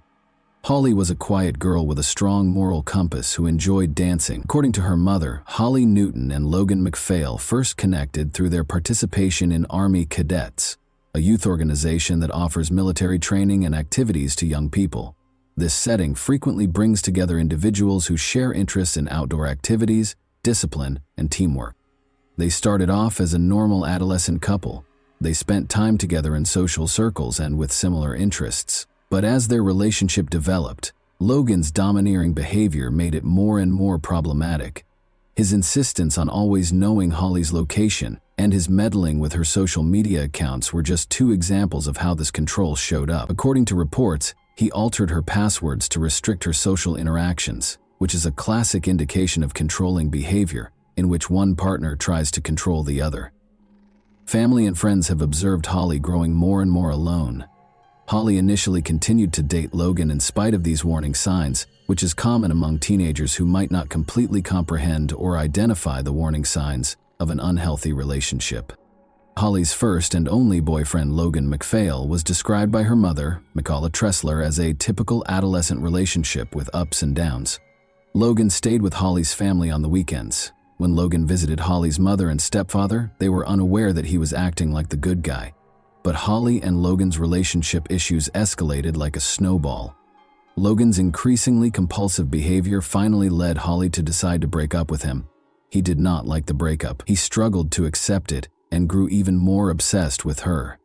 Michaela Tressler claimed that, although it was obvious that her considerate and loving daughter had grown up more than McPhail, he had scared Holly and used emotional blackmail when she attempted to end their relationship. She added that McPhail had been obsessed with Holly and believed that if he couldn't have her, then no one else could, and that I was unaware of the magnitude of the turmoil Holly was going through at the time. She also claimed that she was unaware of the emotional pain Holly was going through when she attempted to end her relationship with McPhail, and that warning signs of his domineering behavior were not identified until it was too late. McPhail reacted angrily to the split. Holly made it clear that she wanted to move on, but he still tried to control her life and started following her around town. On the evening of January 26, McPhail showed up without permission outside her Halt Whistle home, and the police had to escort him back to his Bertley residence. In fact, Holly and her parents were scheduled to meet with the police to talk about their concerns regarding McPhail. However, a tragic turn of events occurred when McPhail showed up at their Halt Whistle home without permission and demanded to speak with Holly on the evening of January 26th-noon-middle hour. Michaela Tressler, Holly's mother, called Northumbria police a mere. Holly pleaded for the meeting to be rescheduled so she could go out with her friends after school on January 27, which was originally planned for around 4 p.m. The police meeting was rescheduled for the evening, but Holly suffered a terrible incident just hours before the scheduled time. CCTV was used to reconstruct the events that transpired the day after McPhail unexpectedly appeared outside Holly's home. He was unable to come to terms with Holly's breakup. He left school early the next day, carrying a kitchen knife in his backpack, and took the bus to Hexham, where he waited for Holly to leave town. He was wearing all black, with a baseball cap and black face mask to hide his identity. For approximately 45 minutes, McPhail accompanied Holly and her friends as they explored a shopping mall and a recreation center. Additionally, he repeatedly called Holly's loved ones via voicemail in an attempt to persuade her to meet with him in person, while Holly went to a takeout place on the town's high street with the boy. Then he went up to her and asked if she would like to speak with him in an alleyway nearby. McPhail followed him and then attacked Holly violently, stabbing her several times. Her friend left the store when he heard Holly scream and stepped in to stop him from getting stabbed in the leg and shoulder as well. On Friday, January 27, 2023, just after 5:10 p.m., police received a call reporting that a boy and girl had been severely beaten in the town center's Priest Popple neighborhood. Despite the efforts of medical staff, they were both taken to the hospital after emergency services discovered them in a nearby alleyway with multiple stab wounds. Holly passed away after 36 injuries. 6 days prior to the attack, she ended her relationship with McPhail. After receiving treatment, the boy, who cannot be identified for legal reasons, was released. After being held in a bus shelter by courageous bystanders, officers quickly took 16-year-old Logan McPhail into custody at the scene. He identified himself and provided arresting officers with the victim's name, as evidenced by body cam footage. Then, talking to an officer in the back of a police van, he allegedly confessed, "She was being too horrible to me." Later, McPhail said, "I can't read or write, I know nothing," and refused to provide officers with his birth date. Following the assault, McPhail was accused of killing Holly Newton and wounding another 16-year-old. In police interviews, McPhail revealed his intention to kill Holly, stating unequivocally that he did so because she was terrible to him. He did this with a chilling lack of emotion. McPhail's legal team claimed that his autism diagnosis and learning disabilities rendered him ineligible to enter a plea, which caused the case to take 18 months to reach court. This would have indicated that he was unable to fully understand the criminal proceedings, but the judge decided that he was able to follow the trial's progression after hearing testimony from a number of experts. Jurors disagreed with the defense team's assertion that he was unaware of the repercussions of his actions because of his numerous problems. To give yourself the best chance of attacking Holly without anyone noticing, you told McPhail that you wanted to get her into the alleyway, which was out of sight. I'm glad you chose to attack Holly because you could tell by her responses at the bus stop that she was not amenable to the idea of getting back together. Despite your feelings of jealousy and resentment, you were still able to figure out where you could attack her most effectively. So you waited for the right moment. After convincing her to move a bit further into the alleyway, you waited until one of the onlookers had left before pulling the knife from your pocket and attacking her in a vicious and brutal manner. According to the judge, Holly suffered severe knife wounds to her jaw, skull, backbone, and shoulder during the murder. It was a horrible thing to do to stab her head in that manner, Justice Hilliard continued. Holly was in such terrible shape that her mother was prevented from seeing her in the ambulance and alley. You applied so much force that the knife broke and the blade became distorted. It was extremely uncommon to see a knife so damaged, according to the pathologist. You knew how final death was, so I'm sure you planned to kill her. According to the judge, McPhail probably carried the knife that day in order to intimidate Holly by hurting himself, and made plans to attack her once it became apparent that their relationship would not be continued. Justice Hilliard added shortly before the murder that she had the right to end the relationship if she so desired, and spend time with anyone else she wanted. As he concludes his sentencing remarks, Mr. Justice Hilliard states that he considers how significant McPhail's relationship with Holly was to him, given the circumstances of his chaotic home life. Your speech impairment hindered your ability to form friendships and relationships with other people, so you placed a high value on your relationship with her. This made its ending all the more difficult for you to process and work through, the judge adds. He claims that although McPhail has also apologized, he has attempted to place some sort of blame on Holly. The judge tells McPhail that it was evident from your testimony to the jury that you had convinced yourself that Holly had mistreated you. She also notes that your initial response at the scene was to accuse her of being terrible to you. I believe that this belief lessens or moderates the amount of regret you felt prior to the verdict being announced. In a devastating statement, Holly's mother described the day she found out what had happened to her daughter. Despite having admitted manslaughter, McPhail was found guilty of both murder and intentionally wounding the teenage boy. He claimed during his trial that he wanted to return some of Holly's belongings, including clothes, teddy bears, and slippers, but he had none of it with him when he was taken into custody. For willfully injuring a fellow young man who attempted to halt the assault, McPhail received a life sentence with a minimum of 17 years and an additional 5 years. McPhail was informed that he would only be released when it was safe to do so, even after serving the minimum sentence. Detective Darren Davies of Northumbria Police said following the sentencing that the case was truly devastating, and that McPhail had cruelly taken away Holly's future. Naturally, nothing can undo the terrible things that happened that night. But I hope the outcome today will give her loved ones a sense of closure so they can try to move forward.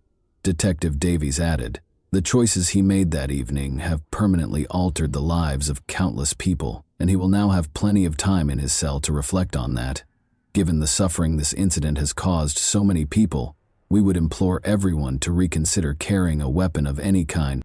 And that wraps up today's chilling story. If you enjoyed this video, don't forget to like and subscribe so you never miss a new upload. Also, let me know in the comments, what part of this story shocked you the most? Thank you for watching, and I'll see you in the next video.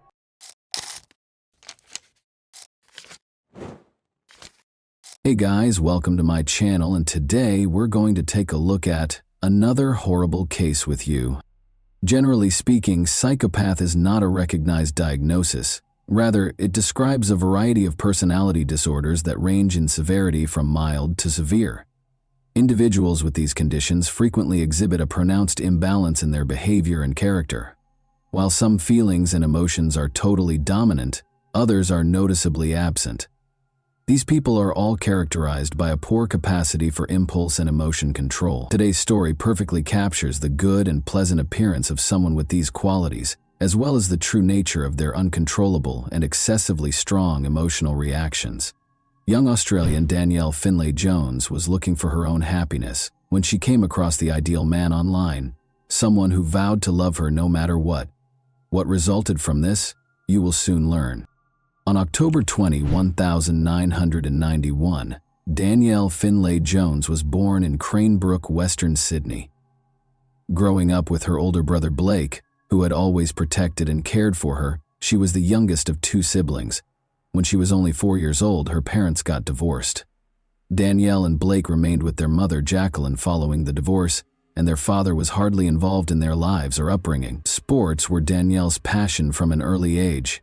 Although she engaged in multiple activities concurrently, soccer was always her favorite. She joined a neighborhood soccer team when she was a schoolgirl. Since the majority of the girls in her neighborhood preferred dance or gymnastics, she initially had to play with boys.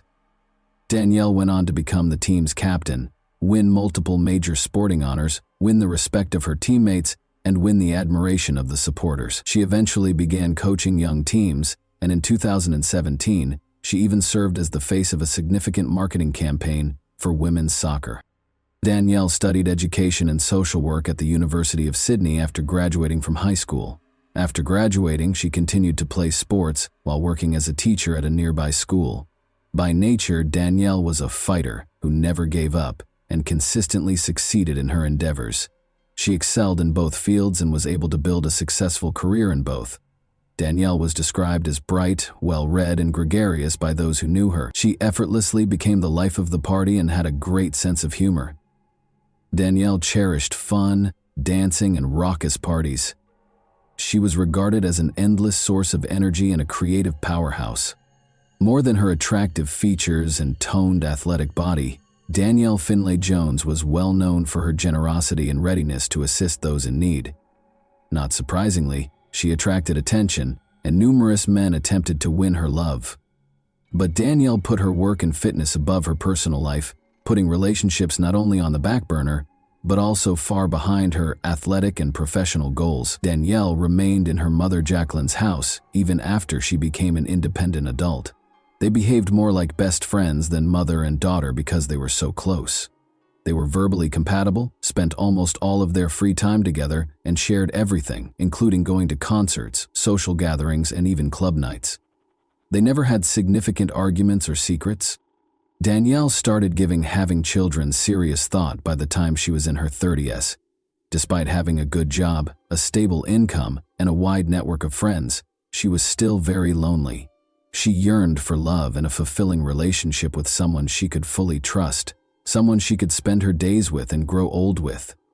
Danielle had a lot of admirers, but she had no experience in committed relationships. Despite dating and getting lots of attention, she had never considered her boyfriends to be life partners. She didn't hesitate to end the relationship if it ever got in the way of her professional or personal objectives. She was prepared for something more substantial and long-lasting now, though.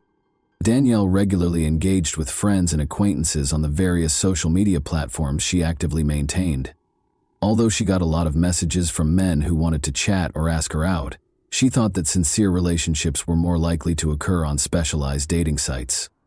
On the recommendation of her friends, she made a profile on the well-known app Tinder. Following months of chatting and swiping through various men, Danielle got a message from Ashley Gaddy, a handsome man. He was affable, kind, and charming, and he was 4 years her senior. Ashley proposed that they go on a date in person after a week of texting. Everything went well on their first date. They shared personal stories, laughed, and talked endlessly. They clicked right away and had a lot in common, making it seem like they had known each other for ages. With his warmth and sense of humor, Ashley won Danielle over with his charm and charisma. Danielle was so taken with Ashley after just a few dates that she chose to present him to her mother, Jacqueline, who was equally enchanted, fully approved Ashley, and thought he would make a wonderful husband and eventually a loving father. But it didn't take long for Ashley's actual character to emerge. He was intensely envious and domineering. Danielle was surprisingly unconcerned by this. She actually thought it was flattering. Before, no one had ever attempted to control her or dictate her choices, so this new dynamic felt novel and fascinating to her. Danielle interpreted Ashley's jealousy as an expression of affection and love. She even thought it was flattering. Ashley, however, was attempting to take complete control of her life and social relationships within a month of dating. Danielle did not raise any concerns, in spite of these warning signs. Rather, she chose to play the part of the ideal girlfriend and comply with his actions. Danielle made the shocking decision to ignore the clear indications that Ashley was not who he appeared to be. Ignoring his problematic behavior, she started to seriously plan their future together, even thinking about getting married. Her inexperience in committed relationships most likely contributed significantly to the course of events. Ashley kept up his portrayal of being compassionate and kind, telling Danielle that he had always wanted a family. She was greatly moved by this and became even more trusting of him. But the first person to notice that something was amiss was one of Danielle's closest friends. She observed that Ashley's jealousy occasionally turned into unpredictable actions, giving the impression that he was someone entirely different. However, Danielle ignored her friend's worries because she was too preoccupied with her own feelings. Danielle introduced Ashley to her mother and several close friends during their month-long relationship, but the majority of those in her social circle were only aware of him through her tales. Danielle intended to introduce Ashley to more of her friends at a friendly get-together at a well-known city bar on Saturday, December 17, 2022. The group got together at the bar to enjoy drinks, dancing, and light conversation during the evening. Ashley left a lasting impact. He was gregarious, courteous, and amiable. He and Danielle sat together all evening, frequently holding hands and grinning at each other.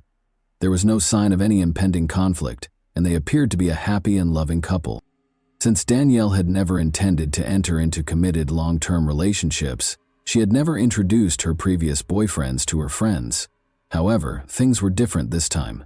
Considering that they had only been dating for a little more than a month, she surprised everyone by presenting Ashley almost like a fiancé. Nevertheless, her friends recognized the significance of this relationship for her. Everything appeared to be going well until someone in the group proposed a game in which everyone would respond at random to daring and thought-provoking questions. People spontaneously came up with original and eccentric questions, and it was all in good fun. Danielle was asked if she had ever had a one-night stand with a stranger when it was her turn. There was silence in the room. Danielle paused, then smiled shyly and confessed that she had, obviously embarrassed. At that point, Ashley's attitude changed significantly. He became hostile and unpredictable, and his face hardened. He grabbed Danielle by the arm, twisted her around, and started shouting at her in front of everyone. Using harsh and derogatory language, he accused her of being careless and immoral. The other guests were taken aback and couldn't tell if Ashley was kidding or taking it seriously. As they observed Danielle, who seemed equally perplexed and taken by surprise, the atmosphere became awkward. Ashley's sudden outburst at her was beyond her comprehension. Ashley asserted that Danielle had denied answering a similar question about brief romantic encounters when he had asked her about it on their first date. Ashley took it personally, because she had now responded differently and in public. He experienced an uncontrollable and intense emotional reaction as a result of her thoughtless response in the playful game. He just blew up with rage, and his condition almost went out of control. Danielle felt bad about what had happened and attempted to defuse the situation, even though Ashley's response was wildly out of proportion. Ashley angrily shoved her away and hurried out of the bar when she tried to make amends. He persisted in the argument even outside, sending her a string of derogatory texts. Danielle expressed regret to her friends for the incident and promised to speak with Ashley in person to try to soothe him. She found him outside and stayed away from him for 15 minutes or so before they went back to the bar together. They resumed their seats with the group as though nothing had occurred. Although the awkward tension among those who had witnessed it persisted, it appeared that the argument had been settled. In an effort to prevent more confrontation, no one brought up the incident again. The group attributed it to stress, alcohol, and anxiety related to meeting new people. Ashley remained composed throughout the rest of the evening, which went by without incident. At midnight, the group started to disperse. Danielle had already made plans to spend the night with Ashley at her friend Taylor's house because she had a long way to go home. Taylor didn't mind because the bar was only a 20-minute drive from his suburban home. Rachel, Taylor's girlfriend, offered to drive them there since she hadn't had any alcohol that evening. On the lower level of his house, Taylor set up a comfortable guest room for Danielle and Ashley. It was a large bedroom with a separate bathroom. It was quiet and comfortable, with a few small windows near the ceiling that let in very little light. Thanking their host for his hospitality, Danielle and Ashley took their seats for the night. The couple appeared to be calm and collected, as if nothing had happened, and the earlier argument had apparently been forgotten. Taylor awoke to odd sounds emanating from the guest room at around 3 a.m. Rachel, his girlfriend, also stirred and gave him a curious look. They heard what sounded like muffled cries and faint thuds. They ignored the sounds and returned to their sleep, assuming the couple had made up and were having a private moment. The house became quiet in a matter of minutes, and they slept peacefully until Taylor and Rachel woke up at 10:30 a.m. Their guests had not yet left the room, which surprised them. The couple chose not to bother them out of respect for their privacy and the assumption that they were getting some rest after the night before. However, as 2 p.m. drew closer, and Taylor went downstairs to see how Danielle and Ashley were doing, since they were still nowhere to be seen. He gently rapped on the door but received no answer. He knocked more loudly after a brief pause, but nothing changed. Taylor cautiously opened the door and took a quick look inside out of concern. It looked like the room was empty at first. There was no bed made. Danielle's shoes were carefully laid out on the floor and her clothes were slung over a chair. But there was something unnerving about the room's strange silence. A blanket on the floor close to the wall caught Taylor's attention as soon as he entered. He could see the outline of a body beneath it. Taylor hurried over and lifted the blanket in panic. Danielle was brutally attacked and strangled, and her lifeless body was found on the floor, naked. Her face had been reduced to a terrible jumble of blood and wounds, so badly deformed that it was nearly unrecognizable. Her body was cold and stiff, and she had no signs of life, as if she had been dead for hours. Ashley was nowhere to be seen, but the guest room's partially open window suggested that he might have gotten away undetected. Taylor told Rachel everything as she fled the room in terror. The couple called the police and emergency services right away because they were frightened and shaken. But for Danielle, it was too late. Only her death could be confirmed by paramedics. They initially determined that she had passed away at around 3 a.m, which coincided with Taylor and Rachel hearing the odd sounds coming from the guest room. They might have been able to save her life if they had checked on her at that time. After Danielle's body was removed for forensic analysis, the horrific severity of her wounds was discovered.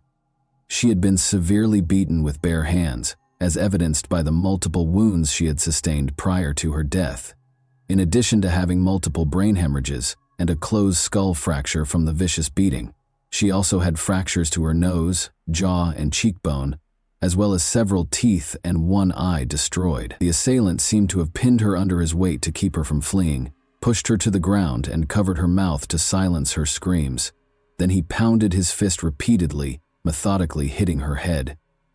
Danielle probably passed out at some point, but the attack went on. With unrelenting aggression, the attacker alternated between fists and strikes. Mechanical asphyxiation was identified as Danielle's cause of death. Bare hands had been used to strangle her. Ashley was unquestionably guilty of the crime based on the evidence. He didn't try to hide his identity. He just washed his hands in the restroom after the act, changed into his clothes, and fled through the window, leaving his fingerprints on the frame. Investigators quickly found a witness who reported seeing someone leave Taylor's home at 4:30 in the morning. The neighbor described the man as a white man wearing clothing that matched Ashley's outfit that evening, but she was unable to get a clear picture of his face. Investigators were pursuing the suspect when they contacted Ashley's cell phone provider and acquired a recording of a call he made to his mother shortly after the crime, at around 4 a.m. Ashley was still in the room with Danielle's body when the call came in. His frantic state was evident in the conversation. He kept saying that he had done nothing wrong while sobbing uncontrollably. He claimed to have only found Danielle's body, while Ashley insisted that someone else had entered the room and hurt her.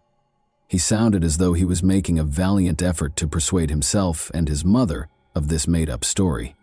Luckily, authorities were able to track Ashley's location because he neglected to turn off his phone after the call. He had apparently tried to hide in a remote mountainous area where he had fled. Eventually, police found him by a precipitous cliff close to a picturesque overlook.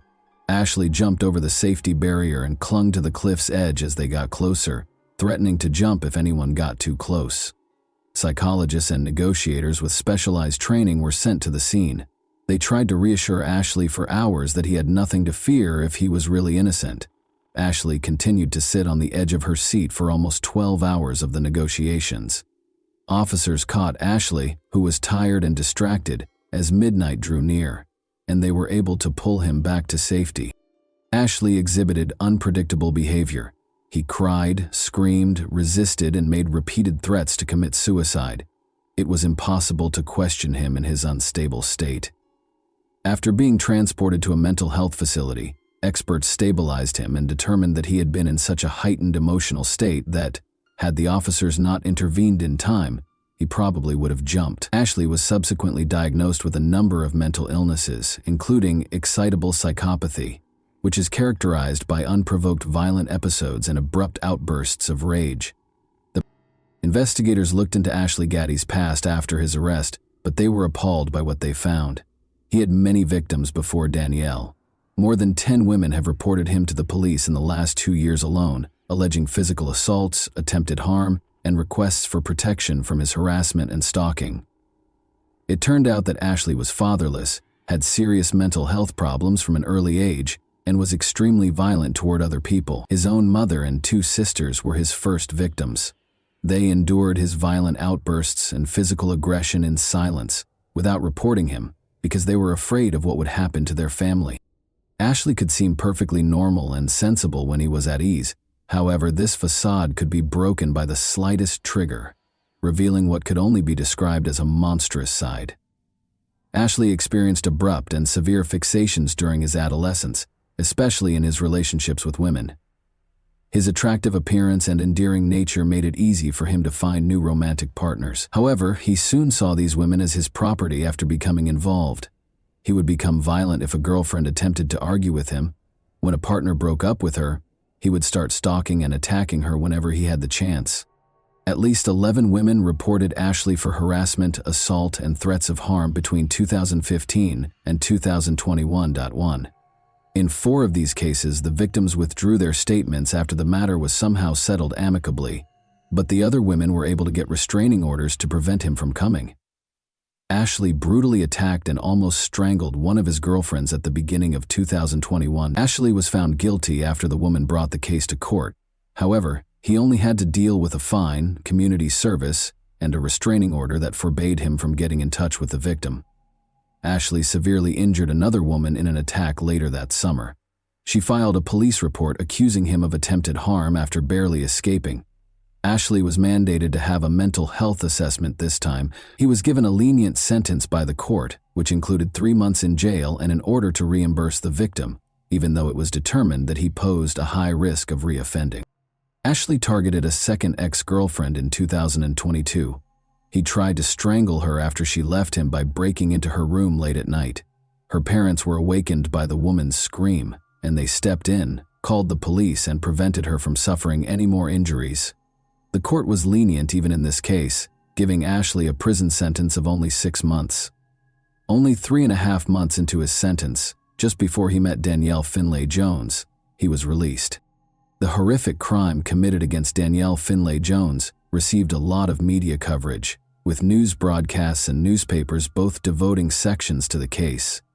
14 more women came forward to police during the investigation, stating that they had also been harmed by Ashley Gaddy at different times, but had kept quiet out of concern for reprisals. There were notable parallels between their stories. After a few dates, Ashley changed from being a nice and charming guy to a predator who attacked, beat, and tried to strangle them. Interestingly, the offender only ever used his bare hands and never used any weapons. Many of these women testified as victims in court, expressing fear that Ashley would once more get away with little punishment, be freed, and seek retribution against them. Given how frequently the repeat offender had been given light sentences or administrative sanctions for serious offenses, their concerns appeared to be well-founded. Justice might finally catch up to Gaddy this time, it seemed. He was the direct target of overwhelming evidence that he had committed a horrible act. But before the formal sentencing could happen, Ashley was discovered hanging in his jail cell on April 6, 2024. Although it appeared that he had committed suicide, his actions raised suspicions. Ashley was certain that he would be deemed insane and placed in a more comfortable mental health facility rather than a jail cell, because he displayed no remorse for his actions. Given these facts, some believed that Ashley's cellmates may have contributed to his demise, especially since he had allegedly attacked them several times. Danielle's murder devastated her family.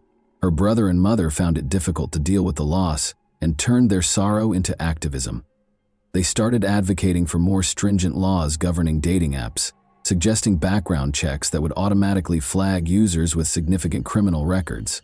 By enabling people to recognize possible dangers before entering into a relationship, they aimed to assist others in avoiding unintentionally running into dangerous people. And that wraps up today's chilling story. If you enjoyed this video, don't forget to like and subscribe so you never miss a new upload. Also, let me know in the comments, what part of this story shocked you the most? Thank you for watching, and I'll see you in the next video.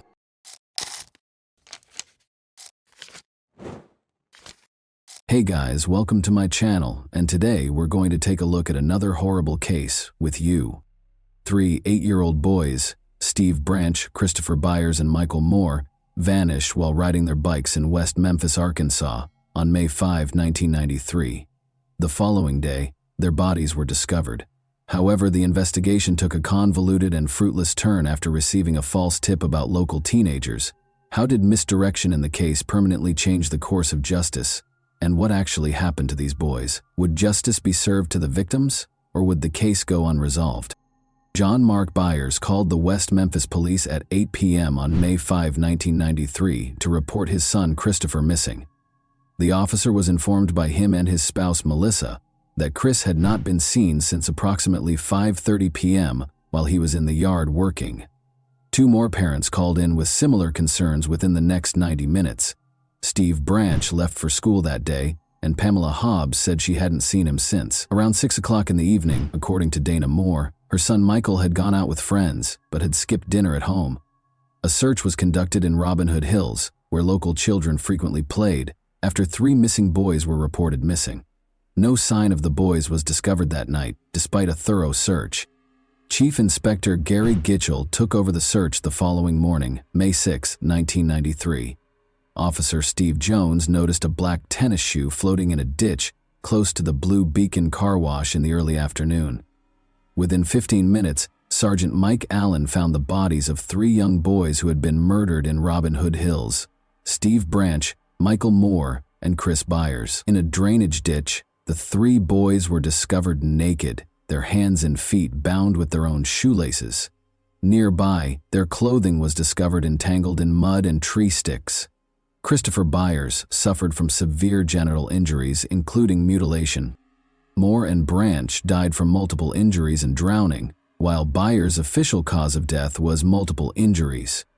Because there was insufficient evidence, the police's initial suspicion of rape was later refuted by expert testimony. A pair of pants recovered from the scene contained trace amounts of sperm DNA. Byers' injuries, according to the prosecution, were caused by a purposeful knife attack and castration. However, defense experts contended that rather than a human attack, the injuries on the body were probably caused by animals after they died. The only victim with drugs in his body was Byers. Ritalin, a drug for ADHD, was prescribed to him in January 1993. Nevertheless, the initial autopsy report misidentified the medication as carbamazepine and noted a dosage that was less than what was recommended. Surprisingly little evidence was found at the crime scene on May 5, 1993, despite the heinous nature of the crime. The absence of blood and fibers perplexed the police, who also observed that the area appeared to have been cleaned. They had to deal with a well-known case that attracted national attention, but they had few leads to help them find the person or people responsible. Terry Hobbs, Steve Branch's stepfather, broke down in tears as Gitchell came to the group of people gathered at the edge of the woods to break the terrible news. The town was shocked by the crime's savagery, which prompted an immediate investigation. In this instance, the notion of a satanic connection emerged for a number of reasons. The community was horrified by the gruesome details of the crime, including the castration and the placement of the bodies. The crime scene's remote location further heightened the anxiety. Media reports frequently contributed to the widespread fear of satanic rituals in the United States in the early 1990s. Many communities were especially vulnerable to these fears, particularly those with strong religious convictions. The combination of local beliefs, the graphic nature of the crime, and media coverage made people believe it might be connected to a cult, even though there was no concrete proof of satanic activity in West Memphis at the time. More rational explanations, like the possibility that the boys were harmed by a person they knew, were frequently eclipsed by this suspicion. Chief Inspector Gary Gitchell's announcement that the police were looking into a number of theories, including cult activity, fueled the fire. This preliminary inquiry sparked controversy, resulting in erroneous convictions and posing significant doubts regarding the validity of the evidence and the participants' intentions. 3 young men, Jason Baldwin, Damian Eccles, and Jesse Miskelly Jr., were soon identified as suspects by investigators, and the pursuit of answers permanently altered their lives. A local teen with a problematic past was Damian Eccles. He was a 17-year-old high school dropout who was well known for his sinister hobbies and mental health issues, which included severe depression. He was a prime suspect in the case because of his unusual appearance, which included tattoos, long hair, and black clothes. Because of his interactions with Eccles, Jerry Driver, a juvenile probation officer in Crittenden County, also thought that there was a satanic cult in the area. In the past, Eccles had exhibited erratic conduct, including threatening his father, his ex-girlfriend, and her new boyfriend. Eccles had a history of mental health problems, including being put on suicide watch during his stay in a mental health facility in Oregon. He had additional difficulties in juvenile detention after returning to Arkansas, which ultimately resulted in his hospitalization in Little Rock. He kept going to therapy even after being freed, and he made disturbing claims that he wanted to follow infamous criminals like Charles Manson. Jerry Driver was extremely troubled by these remarks and grew to believe that Eccles was responsible for the killings. Eccles was close friends with another suspect, Jason Baldwin. They were both viewed as social misfits. Despite Baldwin's academic success and his lack of interest in magic, they connected because they had both felt alienated. Eccles had previously been charged with shoplifting, and Baldwin had previously been arrested for vandalism. Baldwin, on the other hand, demonstrated drawing ability, and one of his instructors urged him to study graphic design in college. Jesse Miskelly Jr., the third suspect, had little to no relationship to Baldwin or Eccles. He was notorious for getting into fistfights with other teenagers at school and for having a short fuse. Like Eccles, Miskelly had left high school, but Baldwin was still doing well in school. Damian Eccles was questioned by police several times between May 7 and May 10, both at his residence and at the police station. During these sessions, Eccles repeatedly asserted that he knew nothing about the boys and called the killer sick. Eccles maintained that on the evening of May 5 he was at home chatting on the phone with friends, but when he implied that the murderer was probably a local, it sparked questions about his personal involvement. Even though Eccles cooperated with the police, the results of his polygraph suggested that he might have been lying or deceiving, which fueled more conjecture. Investigators also focused on Jason Baldwin, who denied any misconduct, but they kept examining both teenagers. When local waitress Vicki Hutchison stated that she thought the killings were connected to a cult, the case took a different turn. She was keen to help the police and advised them that she could make friends with Eccles in order to conduct additional investigation. Miskelly got to know Eccles when he worked as a babysitter for Vicki Hutchison. After introducing him to Eccles, Hutchison started questioning Miskelly about the case. Miskelly reportedly joined Hutchison at an occult event, or Sabbat, where she observed strange rituals and sexual activities involving young people. As a result, Miscali was taken to the police station to be questioned. When Aaron, Hutchison's son, stated that he had gone to the woods with the killed boys and said he had witnessed 5 men acting strangely, the matter became more complicated. This added complexity to a story that was already unreliable due to inconsistencies. Her answers to the police's polygraph test showed that she was telling the truth. Chief Inspector Gary Gitchell and his team made the decision to question Jesse Miscali Jr., a suspect in the killings of the 3 young West Memphis boys, on June 3, 1993. About 9 in the morning, they came up to him. The $35,000 reward for information that could result in arrests was highlighted. Jesse denied having anything to do with the killings during the polygraph examination. Detective Bill Durham thought he was lying, though. After being interrogated extensively, Jesse finally stated that he, Jason Baldwin, and Damian Eccles were responsible for the killings. The officer yelled at him and insisted he knew more than he was confessing, according to Jesse's later account. He found it difficult to claim his innocence and started repeating what the detectives had told him.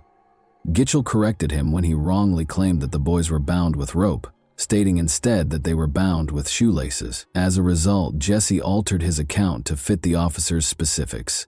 Jesse was questioned for hours before her confession was captured on tape. He stated, "Damian hit Chris Byers and Jason assaulted Steve Branch," claiming to have seen what happened in Robin Hood Hills. Soon after, Deputy Prosecutor John Fogelmill requested warrants to search Jason, Damian, and Jesse's residences. All 3 were taken into custody and accused of capital murder by 10:30 p.m. At a press conference the following morning, Gitchell affirmed his strong belief in the case. Damian Eccles was 18, Jason Baldwin was 16, and Jesse Miscali Jr. was 17 when they were taken into custody. Judge David Burnett held a pretrial hearing in Marion, Arkansas, on August 4, 1993. He made the decision to try Jesse Miscali apart from Jason Baldwin and Damian Eccles. Additionally, even though the defense claimed Jesse's confession was coerced, the judge permitted it to be used as evidence. The defense brought up a number of coercive strategies that the police employed while questioning Jesse. They pointed out how officers rejected his claims and showed a diagram that implied he might either be a member of the murderer's circle or work with them. A disturbing audio recording of Aaron saying, "Nobody knows what happened but me," was also brought to light. In a landmark decision, the judge determined that all 3 defendants would face adult trials. This ruling raised the stakes in a case that was already garnering national attention and sparking debates about the treatment of young suspects in the legal system. Miscali claimed he tried to cooperate without realizing the repercussions of his remarks because he was perplexed by the police's actions. The 3 boys were still being held while the defense and prosecution got ready for trial. Blood was discovered on a knife that had belonged to Chris Byers' stepfather, John Mark Byers, during the evidence collection process. The blood on this knife matched that of Chris and Mark, and it had been given away soon after the killing. The police did not pursue this lead, though. The night the boys vanished, a local restaurant employee also claimed to have seen a confused man covered in blood and mud. Despite gathering samples, the police never pursued this lead and eventually lost the evidence after the man left blood smears in the restroom. Miscali withdrew his confession and refused to repeat his previous statements, despite the prosecutor's intention for him to testify against Eccles and Baldwin. Baldwin and Eccles' trials began on February 28, 1994. As Judge Burnett, Prosecutor Fogelman, and the defense teams determined what evidence could be presented to the jury, both trials received significant media coverage and encountered legal difficulties. A jury consisting of 5 men and 7 women heard Jesse Miscali Jr.'s trial in Corning, Arkansas on January 18, 1994. Although Prosecutor John Fogelman acknowledged that Jesse's confession contained inconsistencies, he asserted that these were caused by Jesse's attempt to minimize his involvement in the killings. He maintained that Jesse had relationships with Jason Baldwin and Damian Eccles. Dan Stidham, the defense lawyer, retorted that Jesse was unfairly singled out because of pressure to make arrests. He claimed that the investigation was skewed by what he referred to as the Damian Eccles tunnel vision. Stidham maintained that he was afraid while being questioned and that Jesse's confession was coerced. When the mothers of the 3 murdered boys testified about their final moments with their sons on May 5, 1993, The trial became emotional. Because he was concerned that it might annoy judges who felt sorry for the bereaved families, Stidham decided against asking that line of inquiry. The prosecution's version of events was unsettling. Investigators explained how the boys' bodies were painfully found during the search for them. In the courtroom, the jury noticed the boys' bicycles leaning against a wall. The mood was solemn, as Fogelman displayed more than 30 gory images of the corpses. As more unsettling pictures were displayed, pathologists talked about the autopsy results. Jesse appeared extremely at ease throughout the lengthy interrogation, according to Inspector Gary Gitchell. The jury was silent when Fogelman played a recording of Jesse's 34-minute confession to support his argument. Jesse's statements showed significant inconsistencies during cross-examination. The evidence did not support his claims that the boys were bound with brown rope and that the killings occurred at noon. Detective Gitchell claimed that Jesse's confusion was the cause of these mistakes. Because they were concerned that Aaron Hutchison's story might be discredited, the prosecution decided not to call him. Vicky, his mother, was called instead, and she talked about her quest for justice. She maintained that her concern for the boys drove her, not the $35,000 reward. Jesse's statements revealed some serious contradictions during cross-examination, particularly with regard to the dates of the murders. Aaron Hutchison, a crucial eyewitness, was not called to testify by the prosecution. Rather, they introduced his mother, who spoke about her attempts to get the boys justice. Regarding tangible proof, Jesse's involvement in the crime was not demonstrated by any signs. Regarding certain fibers discovered close to the bodies, a crime lab specialist testified. She subsequently explained, though, that those fibers might have originated from more than just Jesse. Stidham was worried about Jesse's low IQ, so he decided not to have him testify. Rather, he called a polygraph examiner to discuss false confessions in an attempt to raise reasonable doubt.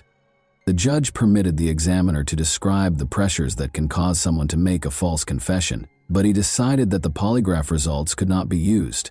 In his defense testimony, social psychologist Dr. Richard Offshee discussed how Jesse's confession was impacted by police pressure. He was permitted to explain, in spite of the prosecution's objections, that Jesse made a false statement as a result of the pressure he was under, particularly because he had low self-esteem. The prosecutor brought up the fact that Jesse had not been physically hurt by the police during cross-examination. This gave Stidham the opportunity to highlight how Jesse's confession was impacted by the type of questioning, and how psychological pressure played a significant role in what transpired. In his closing remarks, Fogelman referred to the defense's arguments as distractions and advised the jury to believe the detectives and disregard allegations of coercion. The prosecutor emphasized that Jesse's confession was unambiguous, but Stidham cautioned that it would be a grave error to execute an innocent person. The following day, Jesse lowered his head as he walked into the courtroom. He was devastated when the jury convicted him of first-degree murder. When the judge asked him if he had anything to say, he simply replied, "No." The trial brought up serious issues with the legal system, with many people thinking that an innocent person was punished. He was given a life sentence without the possibility of parole. The emphasis on coerced confessions sparked calls for improved questioning techniques and fresh data, which prompted a re-examination of Jesse's punishment. In Jonesboro, Arkansas, the trial for Damian Eccles and Jason Baldwin started 2 weeks after Jesse Miskelly Jr. was sentenced. Dan Stidham, the defense lawyer, declared that Jesse would not testify, leaving the prosecution with scant evidence. The prosecutors could claim that Eccles' apparent interest in witchcraft was connected to his involvement in the case because the judge prevented the two defendants from having separate trials. In essence, they could infer Baldwin's guilt from Eccles' background. John Fogelman, the prosecutor, asserted that they would demonstrate the defendant's guilt for killing the 3 boys. Eccles' lawyer contended that there was no proof of guilt, while Baldwin's lawyer highlighted his client's good character. To talk about the boys' final moments, the prosecution called the detectives and the victims' parents. The judge rejected the defense's request for a mistrial after detectives brought up Jesse's confession. Ridge further asserted that Damian implied he was engaged in supernatural activities by mentioning demonic forces. To bolster their argument, they displayed objects from Damian's house, including a dog skull and occult books. In his testimony, medical expert Dr. Frank Peretti mentioned a knife discovered close to Damien's home that matched the victim's wound. However, it was later discovered that the victim's stepfather's knife might also match. The defense sought to expose contradictions in the prosecution's claims and emphasize the paucity of credible evidence connecting Eccles and Baldwin to the crime.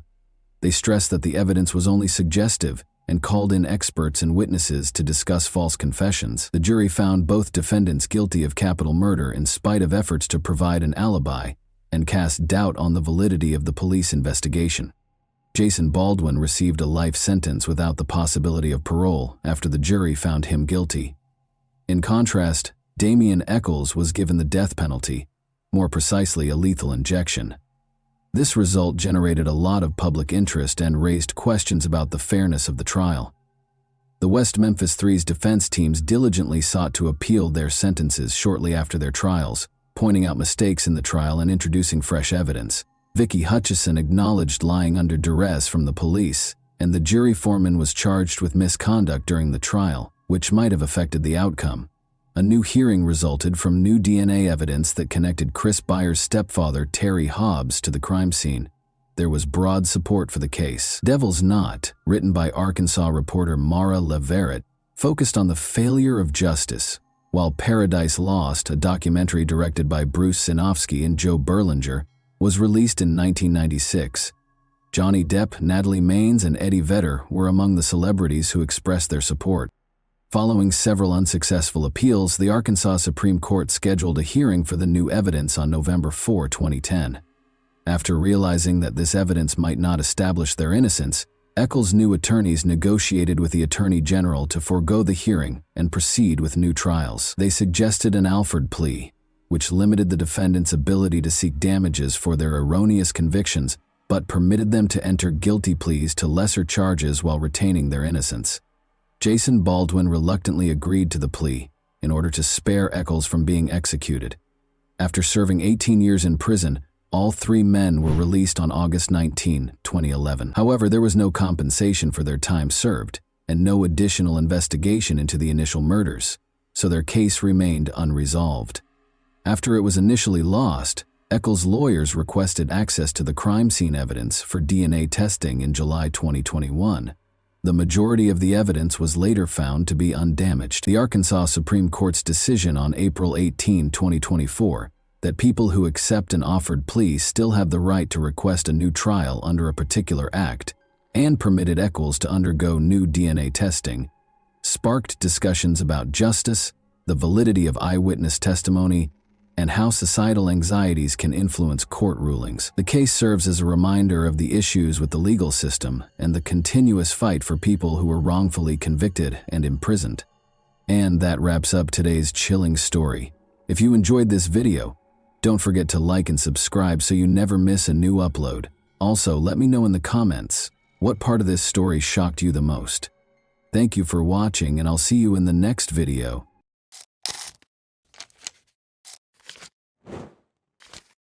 Hey guys, welcome to my channel, and today we're going to take a look at another horrible case with you. Every seventh crime on the planet takes place in a family, and men are responsible for more than 38% of these crimes. Furthermore, domestic violence is most common in developed nations. Between 33 and 50% of all violent deaths of women are committed by their spouses or partners, underscoring the urgent need to protect women from domestic abuse. However, what causes a woman to occasionally fall into the hands of a monster because she wants a powerful man by her side? Perhaps it's because some people will stop at nothing to have that strong shoulder. After all, we learn from our families and society that a woman requires a guy to be at her side. That's how we're brought up, and some women eventually experience abuse. In 2012, this occurred. The murderer of 26-year-old Ekaterina Gurova has already left prison and returned to Izhevsk. Let's start a new narrative. West of the Ural Mountains, Izhevsk is a major industrial city in the Russian Federation and the cultural, educational, and scientific hub of the Volga region. The engineering and weaponry industries in this Udmurtian capital are well known. While there, one can explore the renowned Izhmash Museum, take in the architecture of the city, and learn about Udmurtia culture. Ekaterina Gurova's life was not going well back in her hometown. She was raising a small child by herself, had no prospects, and had gone through a difficult divorce. She made the decision to start again because she felt exhausted and disheartened. She relocated to Izhevsk, a new city, new experiences and new people, with her daughter from Naberezhny Chelny. Color returned to her life as a result of the transformation. After landing a job she loved, Ekaterina made a name for herself in the beauty business and even planned to launch her own salon. Her personal life was falling apart, but other than that, everything was going great. Ekaterina wasn't in a rush to put her trust in anyone, even though she was attractive and attracted to men all the time. Before Alexei Tachurkin entered her life, she stayed away from relationships and focused entirely on her career. In 2007, they had their first encounter.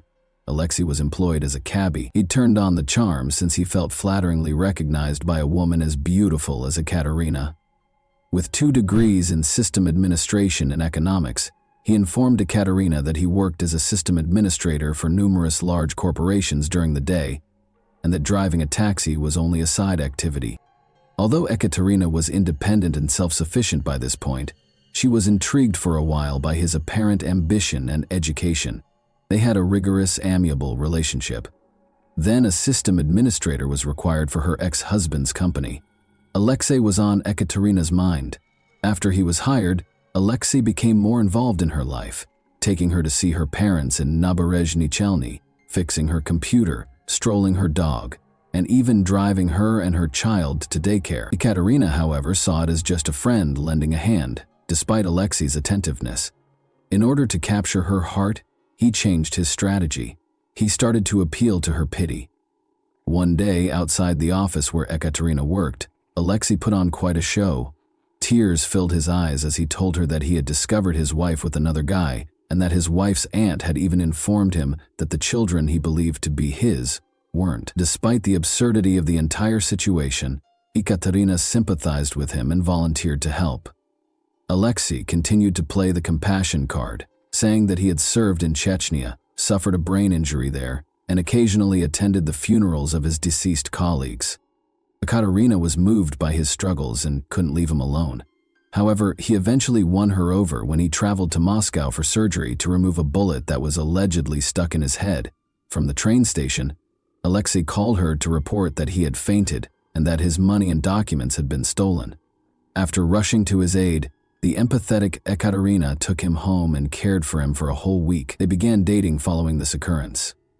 Unfortunately, Alexei's story was a total fabrication, with just a little portion of it being true. However, Ekaterina was too enamored and naive to recognize the lies at the time. Problems in their relationship started almost immediately, because relationships based on deceit rarely last. Alexei didn't seem to care that Ekaterina was left without enough money to even buy food for herself and her child after he grabbed the final 1,000 rubles out of her purse to buy her roses. Over time, Alexei Ekaterina eventually consented to move in with Alexei after he began to convince her to do so. But she was in for another surprise. Alexei recommended that they tie the knot. Ekaterina repeatedly turned down his 3 applications at the registry office. He used theatrical motions once more.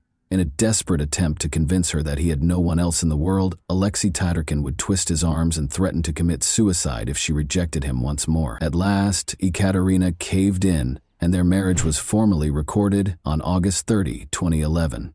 Alexei was disliked by Ekaterina's mother from the beginning. She believed he wasn't a suitable match for her daughter and regarded him to be untrustworthy. She even repeatedly told him on the phone not to rush Ekaterina into marriage if she wasn't ready. However, her daughter called her one day and said, "Mom, I'm not sure how to explain this, but we got married. Perhaps the second divorce won't be as frightening as the first," she joked, trying to lighten the situation. Their life together didn't improve after the wedding. They continued to quarrel over money. Alexei Tachurkin became deeply involved in Ekaterina's business operations just 2 months after they were married. The Kamaz trucks she received as part of her prior marriage's property partition were sold by him. They used the funds to travel to Moscow and purchase 3 foreign used cars that they intended to repair and then resale, but they ultimately only received payment for 2 of the vehicles, and the funds for the third appeared to disappear. Ekaterina no longer believed Alexei's claims that he had been duped. She insisted that he give her a car worth the same amount of money or return the money. Ekaterina took the promissory note he eventually wrote her for 400,000 rubles to her mother, asking her to store it in case something happened. Notably, Ekaterina put in a great deal of effort to provide for the family. She worked till as late as 1 in the morning and occasionally took on 10 or 12 clients in a single day. Her daily expenses included paying for her advanced training courses, gas and auto components, purchasing clothing for herself, her kid, and her new spouse, paying off the car loan, and covering daycare costs. However, Alexei would always react jealously and accuse Ekaterina of leading an unsuitable lifestyle whenever she attempted to discuss money matters with him. She frequently announced to her mother and friends that she was divorcing and that the marriage had been a mistake, but it was almost impossible to induce Alexei Tatarkin to vacate her residence. They eventually split up around the middle of February 2012, but their disagreements persisted. Ekaterina Gurova vanished on May 27, 2012, a few days after filing for divorce. A prominent Izhevsk beauty expert, Ekaterina Gurova, was reported missing on May 28. Alexei was called by Ekaterina's mother. Although she didn't want to contact him and didn't like him, Ekaterina hadn't returned her call and hadn't answered her phone since the previous evening, which had never occurred before. Though her mother realized Alexei Tatarkin wasn't being completely honest, Alexei calmly said he didn't know where Ekaterina was and even promised to check her apartment. She was able to locate her daughter's friend's phone number that same day and contacted her from Naberezhny. She reported a missing individual to the police and made calls to nearby hospitals and morgues. Ekaterina's mother hurried to Izhevsk as soon as she received the news. Her daughter's car was still parked in the courtyard, and the apartment she had been renting was locked.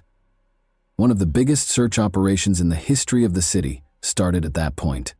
At an attempt to piece together what might have happened on the day she disappeared, Ekaterina's acquaintances said that she was spotted sitting at a cafe with a man at around 2:00 p.m. One of the waitresses is said to have provided this information. Ekaterina then took her car and drove home.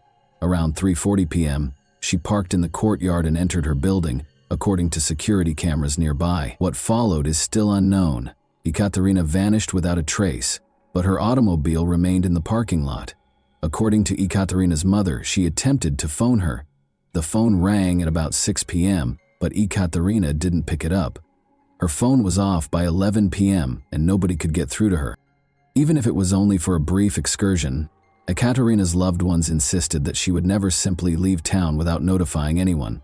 Under Part 1 of Article 105 of the Russian Criminal Code, the investigative department of the Pervomiaysky district in Izhevsk, under the investigative committee of the Russian Federation for the Udmurtia Republic, opened a criminal case on May 30, 2012, in relation to the unexplained disappearance of Ekaterina Gurova. The investigation was given special supervision by the investigative committee of the Russian Federation for the Udmurtia Republic. Even a month later, Ekaterina was still missing while the search went on to be located. Izhevsk as a whole was looking for Ekaterina.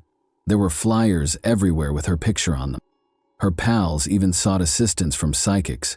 The police searched for her with the help of dozens of volunteers, including her friends, acquaintances, and clients.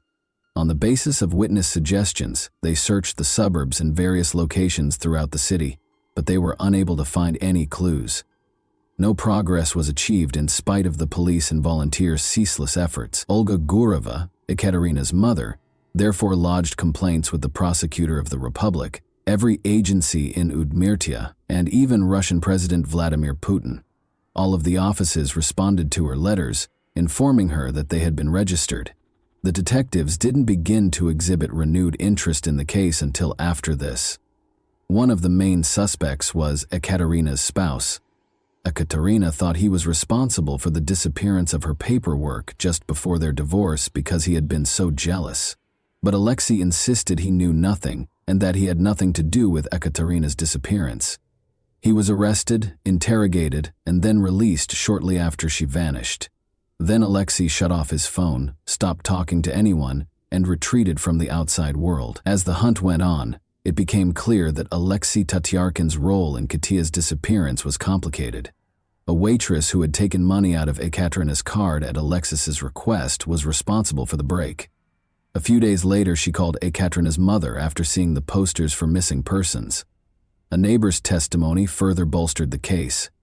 From Ekaterina's apartment, the neighbor had heard a scream. On the day of Ekaterina's disappearance, other witnesses claimed to have seen Alexei operating her vehicle. Ekaterina's blood was discovered in the car when the authorities confiscated it and conducted an investigation. Early in July, the forensic results were returned. Alexei Tatarkin was taken into custody by July 10. He would put on a show while being questioned, saying he felt ill and that we needed to call an ambulance, all the while maintaining that he had nothing to do with his wife's abduction. The doctors were unable to identify any problems with Yevgeny Fedorov, the lead investigator for high-priority cases with the Investigative Committee of the Russian Federation for Udmurtia, and there was no evidence to support his claim that he had suffered a mild stroke. During another interrogation on July 12, he abruptly admitted to killing his wife Alexei. He claimed that his fear was the reason he confessed. He claimed that Ekaterina had been talking to him and driving him crazy in his dreams every night. On July 13, the eve of her birthday, he tragically gave her his confession as a gift. Even after confessing, the murderer of Ekaterina Gurova continued to mislead the investigators on the day of her 27th birthday. He claimed to have committed the crime on the banks of the Kama River 1 minute, and then he was unable to recall where he had hidden the remains. The case of the young woman's disappearance had a lot of strange details, but investigators' diligent work helped piece together the events leading up to the crime against Ekaterina Gurova. Alina, one of Ekaterina's students, was the last person to see her alive. On May 27, they met at a cafe at 2 o'clock or 3:30 p.m. Her goal was to start a beauty parlor. I remembered that Alina wanted to recruit me. Our conversation had scarcely begun when Ekaterina's phone rang. According to what I understood, the caller informed her that her private chats had been uploaded to the internet. Ekaterina attempted to use her phone to check the internet, but was unable to access anything. She stated that she was leaving for home and would return in around half an hour. I should wait for her, she asked. According to the witness, Ekaterina called her husband while she was on her way home. She felt he was the one who had posted her texts, and they were already going through a divorce. She set up a meeting with him in the building on Udmurtskaya Street, 161, where she had been renting an apartment for the last 2 months because he was very tech-savvy. Alexei Tachkin claims that after they had split up, they reconnected in the building's foyer, and a dispute started practically right away. He was accused by Ekaterina of disclosing her private messages to another man. Alexei responded by making his own charges. My wife essentially said that I would be a fool if I hadn't figured it out by now when I asked her whether the reports I had heard about her seeing other guys were true. Without thinking, I reached for a knife and stabbed Ekaterina in the chest, Alexei told police. Ekaterina fell to the ground after the stab. I managed to capture her. Ekaterina was on my knees while I sat on the floor. She stopped exhibiting any signs of life after I remained that way for almost 10 minutes. I understood I had killed her when I regained consciousness. To hide my traces, I grabbed the knife and started chopping up the body. Ekaterina's neighbor claimed to have heard a woman cry for almost 5 minutes. Sometimes it sounded muffled, like someone had covered her lips afterwards. For several hours, the bathroom was filled with the sound of running water. Alexei Tarkin's subsequent actions were anything from indicative of someone in a blind fit of wrath. Everything he did appeared to have been planned out to provide the ideal alibi. He didn't try to save his wife or call for help. Rather, he ruthlessly cut her body into 9 parts and placed them in trash bags. He then texted Ekaterina from her phone to his own, stating that she had gone for a drive and that she would give him a call the following day. The probe was further derailed that same evening when he sent texts posing as her, using her laptop. He loaded the luggage into a car he had gotten from a client for repairs the previous day at around 9 o'clock in the evening. He left the remainder to a landfill close to the village of Vohoy in the Zavolovsky district, and he buried part of the remains close to the village of Chiltam. Then he went home quietly and kept watching while the whole city looked for the woman he had already buried. On July 17, 2012, Ekaterina Gurova's formal funeral was held. She was buried in a closed coffin. The hearse took her casket to Naberezhnye Chelny after a memorial service was performed for her in Izhevsk. The decision to bury Ekaterina adjacent to her father's grave was made by her family. Many of her father's old co-workers came to bid Ekaterina farewell and told her how much he had loved her. Valery Gurova has been employed at the prenatal facility for many years as an anesthesiologist. But in October 2008, he unexpectedly died of cancer at the age of 45. Nastya, Ekaterina's 6-year-old daughter, was left behind. Why then did her spouse choose to admit to the crime? Olga Gurova, Ekaterina's mother, thought that even his confession was part of a premeditated scheme a month and a half later. She thought he waited long enough to prevent the remnants from revealing the precise manner in which the crime had been perpetrated. How, where, and how quickly a human body decomposes are all covered in abundance on the internet. It's probable that Alexei Tatarkin planned everything and only made the body public when it was too late to ascertain the precise manner of his attack on Ekaterina or the number of wounds he caused. What about the motivation? Were there other factors at play, or was jealousy the only one? It's evident that their most heated arguments from the start of their relationship were always about money, and Alexei Tatarkin did have a complex relationship with money. Olga Gurova, for instance, claims that Ekaterina would provide him with the funds to settle her auto loan each month. However, those payments ceased in May 2011. Alexei continued to assure Ekaterina that he would soon repay the entire sum. He insisted that he had been paying regularly out of his own pocket and that he had provided Ekaterina all of the receipts, even during the investigation. However, a collection agency that had bought the debt from the bank called a number in their database in November 2011, and it was Alexis. He assured them that they would begin loan repayment shortly, but explained that his wife had been in a car accident, was in the hospital, and was unable to communicate. He succeeded in delaying this until May 2012. He informed them that he was now the one in the hospital following Ekaterina's passing. The most of the significant disagreements in their relationship stemmed from financial concerns. Alexei's lack of a reliable source of income and seemingly limitless expenses for what he said were business endeavors infuriated Ekaterina. Tatarkin and Gurova were diametrically opposed. He was crafty and avaricious, and to top it all off, he was incredibly envious, whereas she was straightforward and honest. Tatarkin Ken's envy had some merit, to be fair. Alexei's buddies testified throughout the trial that he had asked them to spy on his wife on multiple occasions. They discovered Ekaterina flirting with another man during one of these stakeouts.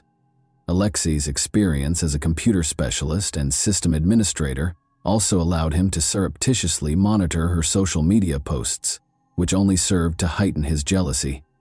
It would be accurate to characterize Alexei Tatarkin as emotionally unstable, and any concern he had for Ekaterina was a facade. Additionally, the research found that Alexei had no college degree. He had never been in the military, much less in Chechnya, as he had claimed, and he hadn't even completed one semester of study. 7 large volumes that included explanations of the investigative procedures, the findings of numerous forensic reports, and the testimony of dozens of witnesses chronicled the full criminal case. For a month and a half, Ekaterina Gurova vanished on the evening of May 27 of last year, leaving behind not only her family and law enforcement, but also groups of volunteers. Years were spent looking for her, examining abandoned buildings, checking basements, and combing through neighboring woodlands. According to the court's ruling, as a result of Gurova's decision to revoke her marriage application and Tatarkin's habit of picking disputes and arguing with her prior to their marriage, Tatarkin made an attempt at suicide in February 2012. Gurova moved out of Tatarkin and began living on his own. Tatarkin staged an imaginary stroke in the beginning of May. The date of their divorce hearing was set for June 6. Based on Tatarkin Kin's own evidence, Gurova trusted them to manage her loan payments in 2012. After putting the body parts in garbage bags, I carried them to my Vaz 2153 and drove to Kozakino village. I attempted to submerge the bags containing Gurova's body pieces in the river, but they refused to sink. Brick bags came away from the rope I used to secure them to the torso. I then drove back toward Izhevsk from Neshkino. Upon his return to the flat, Tatkin wiped the blood off the flooring. He collected the blood-stained objects in a bag and put them back in the car with the other body pieces in other bags. Just then he saw that one of Gurova's friends, posing as Ekaterina, had left a note on her laptop.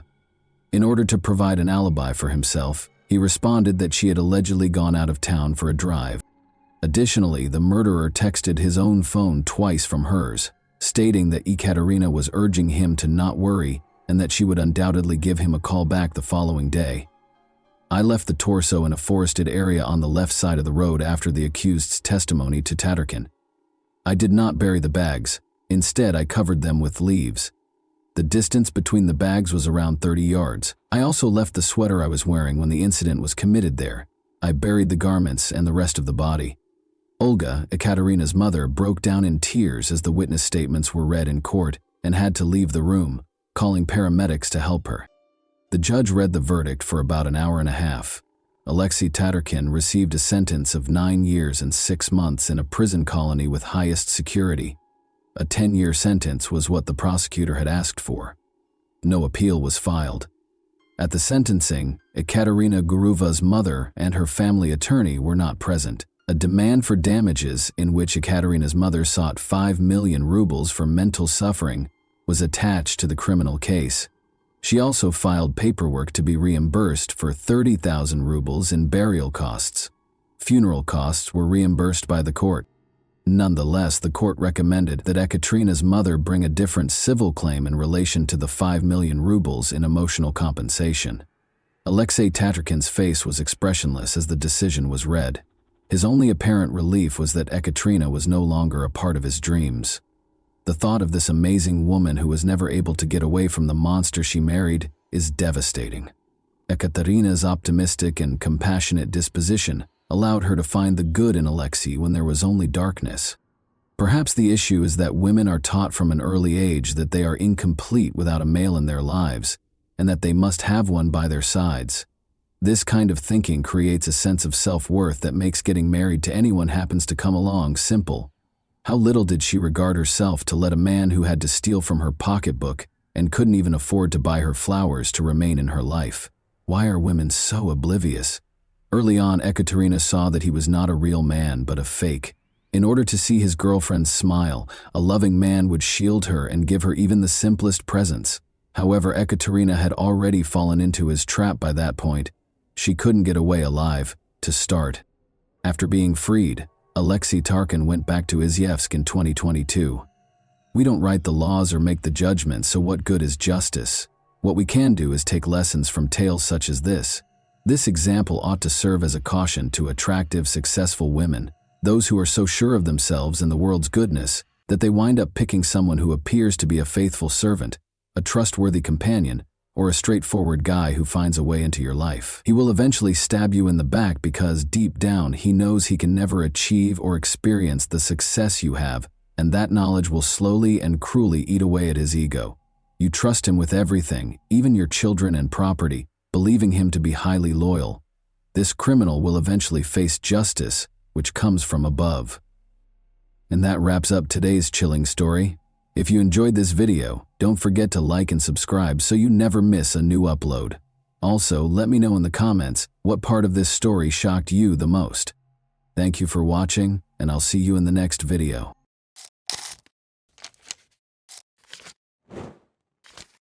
Hey guys, welcome to my channel, and today we're going to take a look at another horrible case with you. Lori Eisenberg called the Idaho authorities in February 2018 with a distressing message. She said she was sailing on Lake Coeur d'Alene with her husband, Larry Eisenberg, when he suddenly fell into the water. But after the body was recovered, a medical examination revealed a different picture, which made authorities believe that a more intricate and nuanced story was involved. Born in 1950, Larry Eisenberg earned a degree in forestry from the College of Idaho. He worked in forest cultivation, maintenance, and harvesting. He started working in the woodworking industry after completing his college education. He spent his entire life striving for success because he enjoyed working hard. In 1974, Larry married his first wife, with whom he had 2 children. But after the kids grew up, the couple got divorced. He soon met Lori Barnes, who was born in 1953. Lori's life used to be extremely impoverished. On occasion, her family even had to stay the night on farms that were deserted.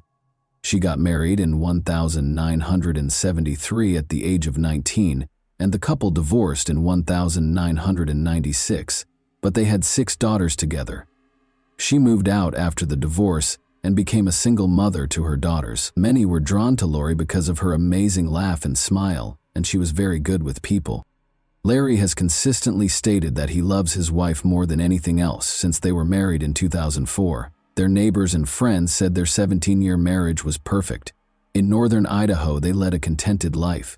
Lori was the executive director of the North Idaho Housing Coalition at the time, which remodeled homes for impoverished families to buy or rent. Larry was retired but still involved in a number of community activities, and she was a well-respected member of the community.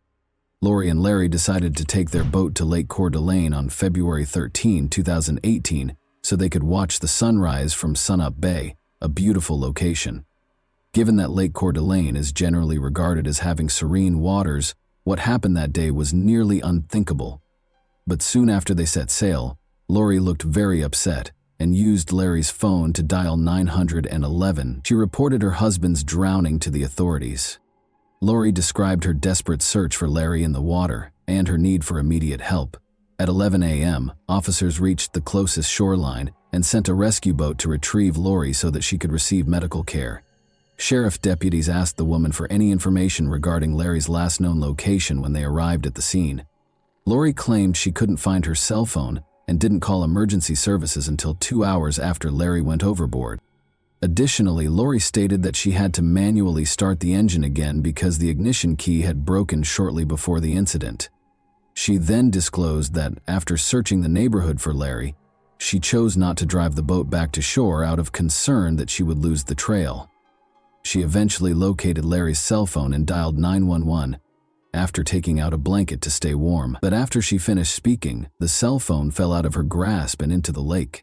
The officer observed that the woman's emotion appeared to be very real during this exchange. They all believed it to be an accident. Lori was assisted by medical staff in waiting for an ambulance so she could be monitored further. Officers towed the Eisenbergs' boat to a speedboat nearby so they could inspect it. Detectives noticed blood spatter in multiple locations as soon as they got on the boat, most likely from Lori's nosebleed. Officers discovered a switch and cord on the floor, despite Lori's assertion that the ignition key broke prior to Larry falling into the water.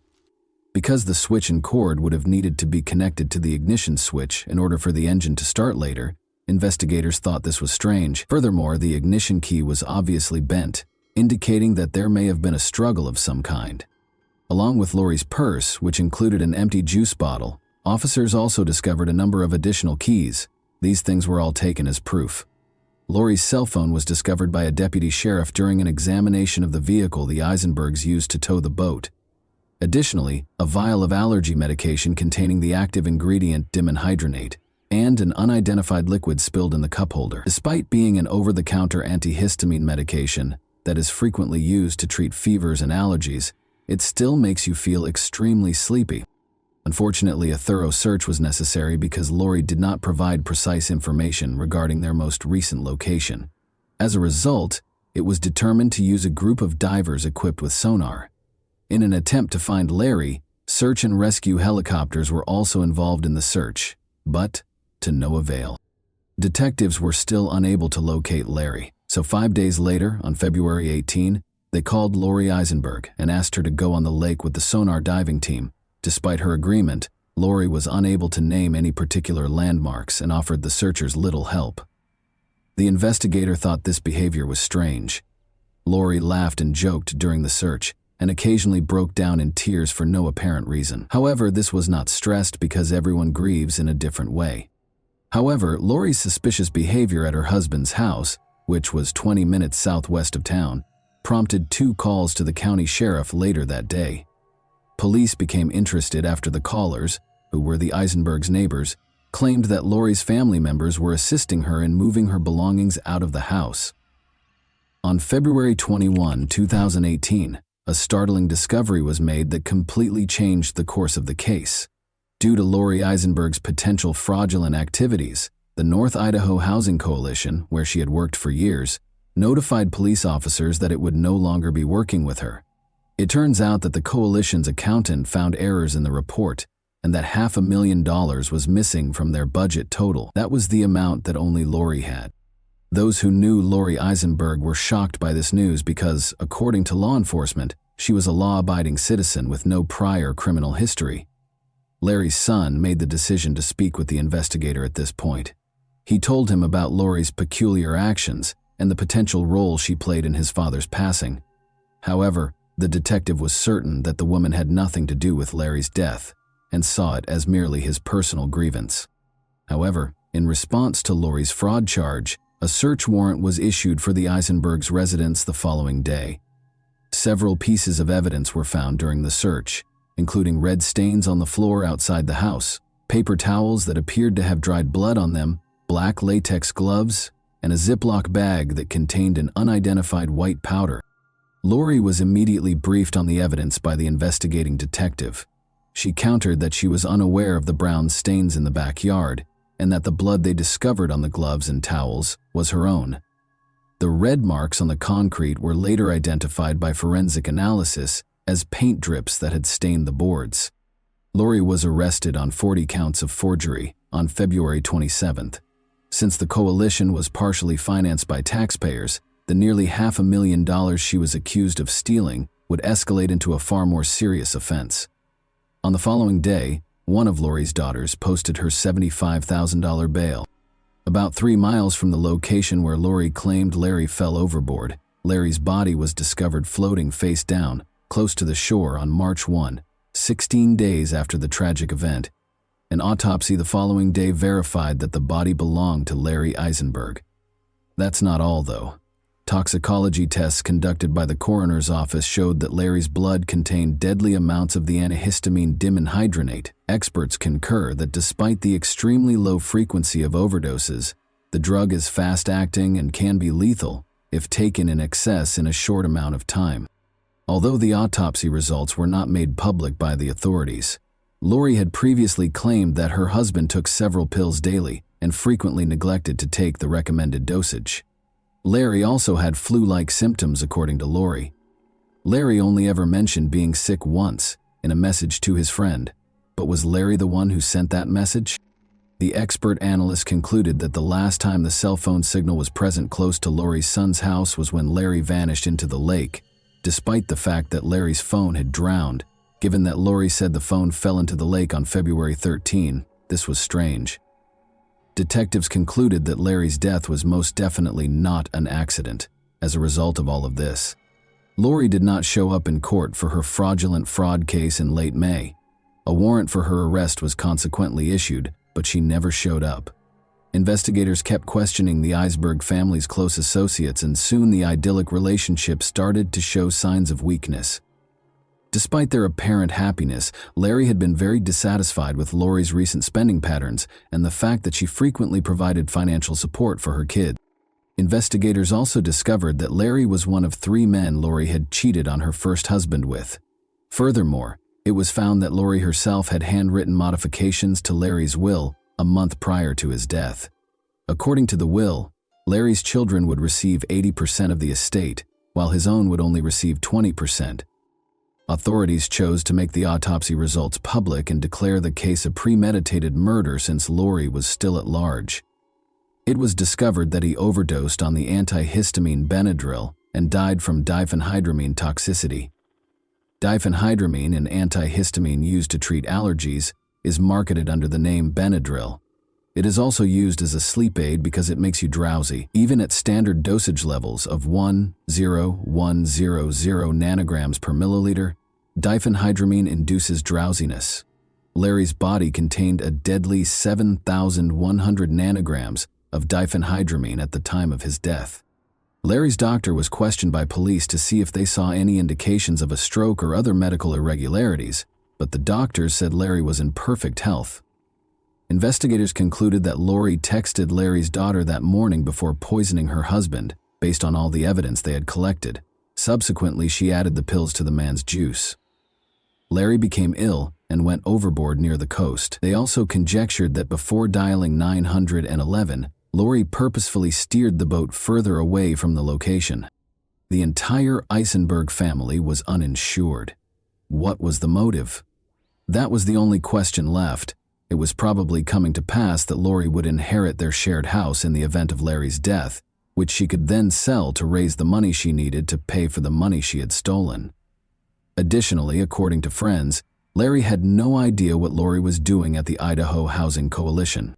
2 months after going missing, Lori finally made an appearance at the sheriff's office by herself in July. Until the fraud case was tried in court, investigators were eager to discuss her alleged murder of her husband. Eisenberg consented to enter a guilty plea to 3 counts of wire fraud and 1 count of federal program theft in November 2018. She also consented to make restitution of about $580,000. Eisenberg was found guilty of embezzling over $500,000 and given a 5-year prison sentence. In addition, Lori's daughters entered guilty pleas to individual conspiracy charges. Each of them received a $50,000 fine and a house arrest sentence. Even though that case was resolved, another one was still pending. Lori was questioned about Larry's death once more right after the sentencing. Detectives questioned her directly about whether or not she had killed her husband during that interrogation. Lori behaved apprehensively throughout this interrogation. Her foot started tapping, which is a sign of tension and anxiety. After that, she was informed of the autopsy's findings. The detectives persisted in pressing her with additional compromising evidence, even though she denied any involvement in her husband's death. She eventually demanded an attorney and refused to answer any more questions. Lori Eisenberg was charged by a grand jury with first-degree murder by poisoning, a capital offense, 2 years after her husband's body was discovered floating in Lake Coeur d'Alene. The COVID-19 pandemic caused her trial to be repeatedly postponed. In order to maintain her innocence and admit that she would probably be found guilty if the case went to trial, Eisenberg entered an Alford plea to a lesser charge of second-degree homicide, after initially being charged with first-degree homicide by use of poison. She entered a guilty plea to the lesser charge of second-degree murder in February 2021. Larry's daughter, Jessica McPherson, said she thought the plea agreement, which spared Eisenberg from acknowledging guilt, was a betrayal of her father's family. "The manner in which I lost my father," Lori Eisenberg, "has left a hole in my soul that I will never be able to fill.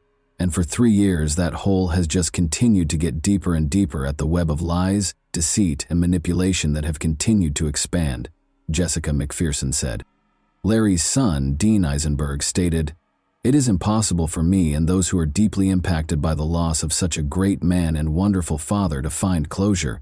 In an unforgettable way, he referred to his father as his best friend. "Even those who hated him loved him in a way," he stated. As her stepson talked about the man she confessed to poisoning, Lori Eisenberg wiped her eyes with a tissue.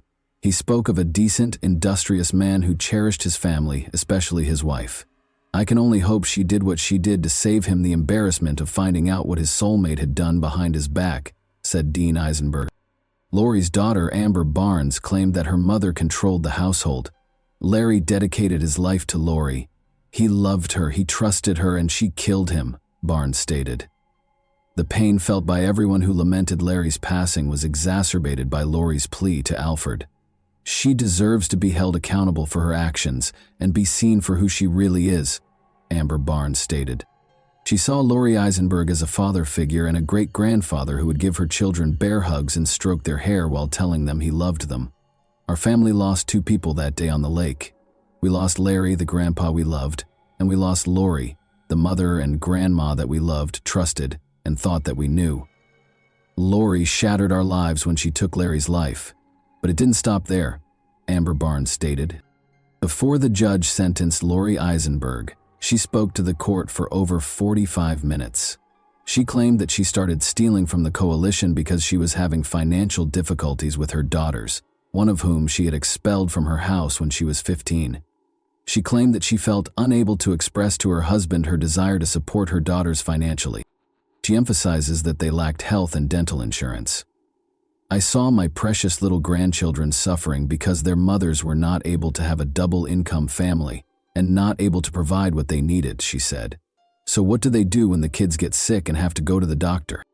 According to her, "I got to the point where I was torn between adhering to the life and Larry's standards of life and being able to do what I thought I had to do. And so I came up with the most stupid, shameful plan ever, and that was to steal money from my employer." Eisenberg killed her husband, according to the prosecution, to avoid the additional humiliation of losing half of her assets in a divorce. Eisenberg, however, told the court that her husband wasn't supposed to consume the poisoned drink that killed him. Eisenberg claimed that she had considered suicide ever since her embezzlement was uncovered. Her words, "I knew my life was over." She claimed that after drinking the drink she had tainted with Benadryl, she intended to drown in Lake Coeur d'Alene, but her husband discovered it while she was asleep on the boat. "I had two options, death or life in prison. I never wanted to get away with anything. I know Larry would still be alive if it weren't for me," she replied. According to the judge, he was convinced that Eisenberg's account of what happened in court was accurate, at least the version she had chosen. "Your truth doesn't hold up in the light of all the evidence," he responded. Eisenberg was given a life sentence with 30 years fixed and credit for time served, according to the judge's ruling. Following the delivery of the sentence, Larry Eisenberg's family silently embraced it.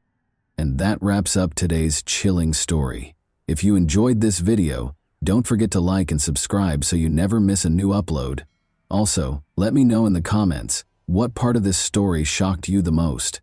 Thank you for watching, and I'll see you in the next video.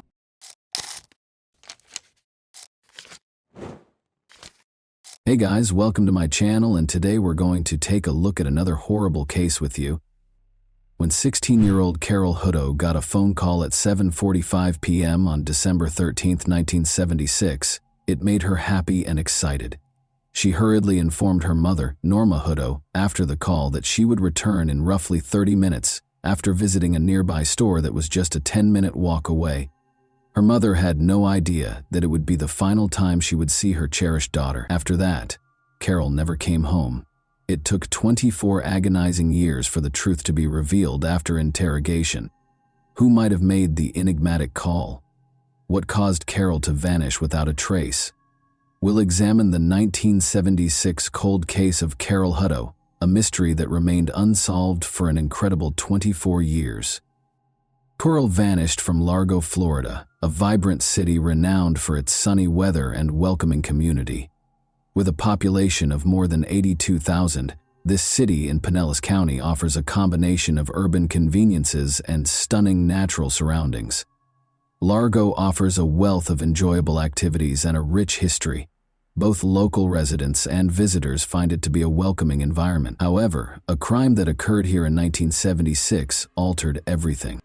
Let's go back in time to February 6, 1960, when Edward and Norma Hutto welcomed a lovely little girl into the world in the small Florida town of Largo. Carol Dean Hutto was her given name. Everyone in the family lavished her with love and care because she was the youngest. Carol was adored by her classmates at Largo High School, where she grew up, thanks to her kind and compassionate disposition. Carol came from a large family. Although not much is known about her half-brother Jerry Arent Hutto, it is evident that Carol and Jerry had a unique and intimate relationship.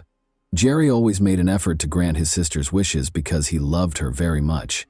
Jerry's strong sibling bond was demonstrated by his willingness to do everything Carol asked for.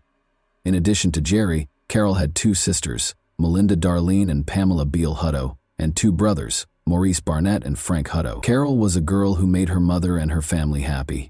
Attending exhilarating NASCAR races and amazing wrestling fights were among their favorite hobbies. Her mother remembers her as a devout Christian who was selective about who she hung out with. Unfortunately, Carol never had the opportunity to live out her aspirations, despite having a big heart full of adventure. Carol Hutto, her mother Norma, and her half-brother 17-year-old Jerry Irwin were at her Corvette drive home on December 13, 1976. It all appeared to be a typical evening. They were all having a good time, laughing and telling jokes. Jerry was getting ready for a date, while Norma was busy making dinner for the family. But as the house phone began to ring, their evening took an unexpected turn. When Norma went to answer the phone, she saw that it was Carol's buddy. She gave Carol the phone, and they spoke to each other for a few minutes. However, Norma abruptly canceled the call when she returned. Curiously, Carol's mood abruptly changed after the call. Norma noticed that she was getting really enthusiastic and pleased. Carol rushed to her room, straightened her hair, and looked in the mirror to see how she looked. After 15 minutes or so, she informed her mother that she was going to a neighboring store, which was only 10 minutes walk from their home. Carol was almost out the door before Norma could ask the store what she wanted, but Carol promised herself she would return shortly before she left. Jerry, Carol's half-brother, likewise said goodbye to Norma and left the house for his date. Carol could generally walk there and return in 20 minutes or less because the store wasn't that far away. Norma therefore anticipated that Carol would return home in 30 minutes, but an hour had gone by and Carol had not returned. Carol was taking longer than expected, and Norma began to worry whether she had run into her friends on the way and was conversing with them. However, when Carol hadn't returned after 2 hours, Norma's anxiety increased. Carol had never missed her curfew before, so her disappearance was worrisome as it was growing dark outside. When Jerry got home at around 10 o'clock at night, Norma, who was rather worried, asked if she had seen Carol. But Jerry had no idea where she was, and neither did Norma. Jerry was even more concerned when he found out that Carol had not come home since she left. He should go out and find her, Norma insisted. He began searching the streets and yelling her name, but got no answers. The store employees said they hadn't seen Carol today, so they raised the alarming subject of where she might be if she didn't go to the store as planned. He even went to the store next to their house, where Carol was meant to go. Unfortunately, Jerry came home and told Norma that he had been unable to locate Carol. They chose to wait until morning in the hopes that Carol would return home by herself, despite their worries. But when the morning sun came out, Norma's anxiety increased because Carol was nowhere to be seen. Norma made the decision to report Carol missing to the police without further delay, but the police told her that they couldn't declare Carol missing because it had been less than 24 hours since she vanished.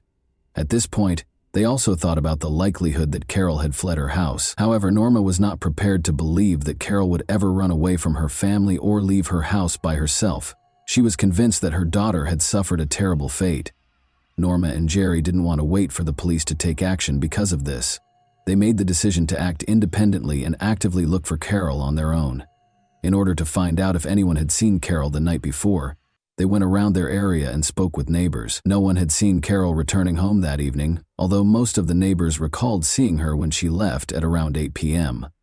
To see if Carol had spoken to anyone or visited any of her friends' homes, Norma and Jerry also went to each one, but they were unable to locate her. Norma was profoundly impacted by Carol's abrupt departure, and the community as a whole rallied to lend a hand in any way they could after learning that their little Carol was missing. Meanwhile, Carol was being vigorously sought for by the police. To find out if Carol had gone to any of the doors that night, they looked both close to and farther away from her home. Regretfully, nobody was able to verify that they saw her at any of those places. The store Carol was intended to visit had a security camera outside, which the police observed.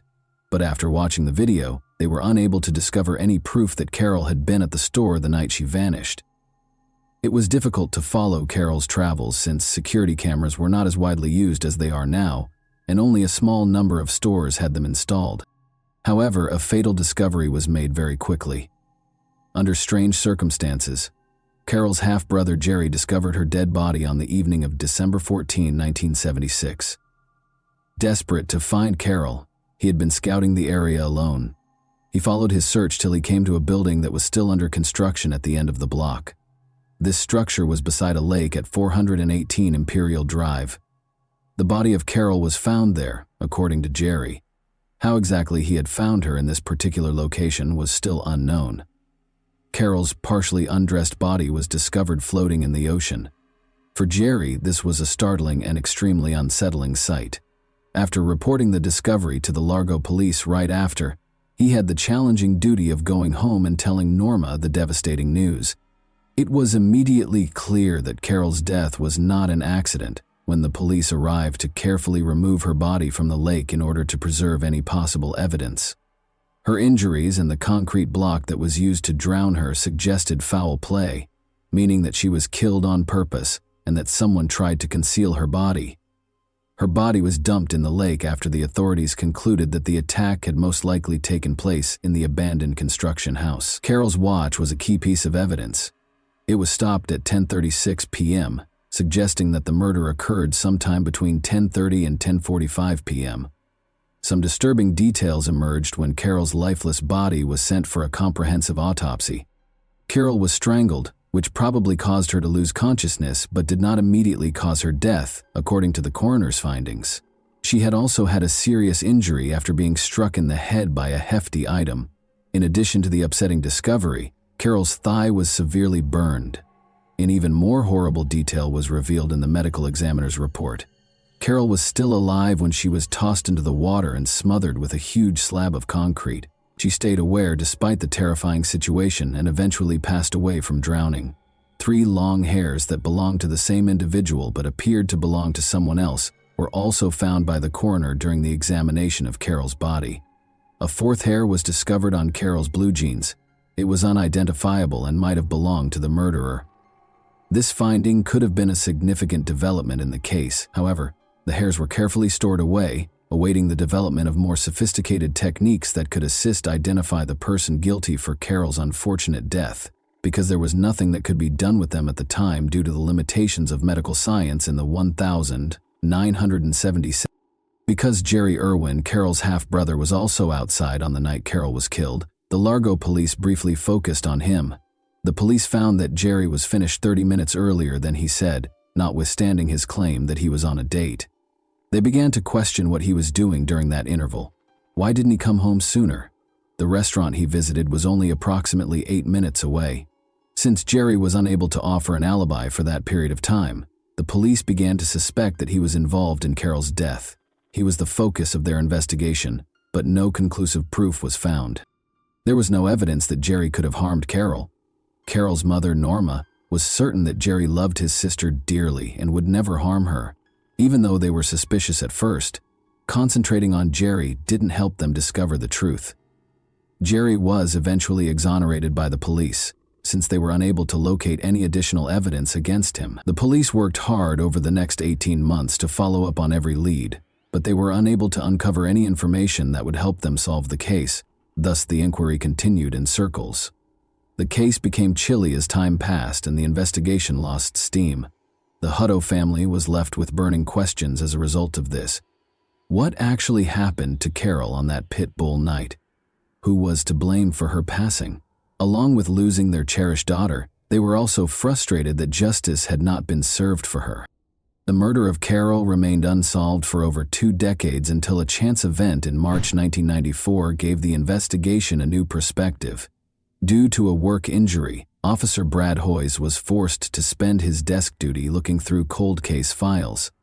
He discovered the disturbing circumstances of Carol Hutto's murder case while going over the lost files, which rekindled an old inquiry. Officer Brad felt that there were undiscovered aspects of the case that hadn't been fully examined in the first 1976 investigation.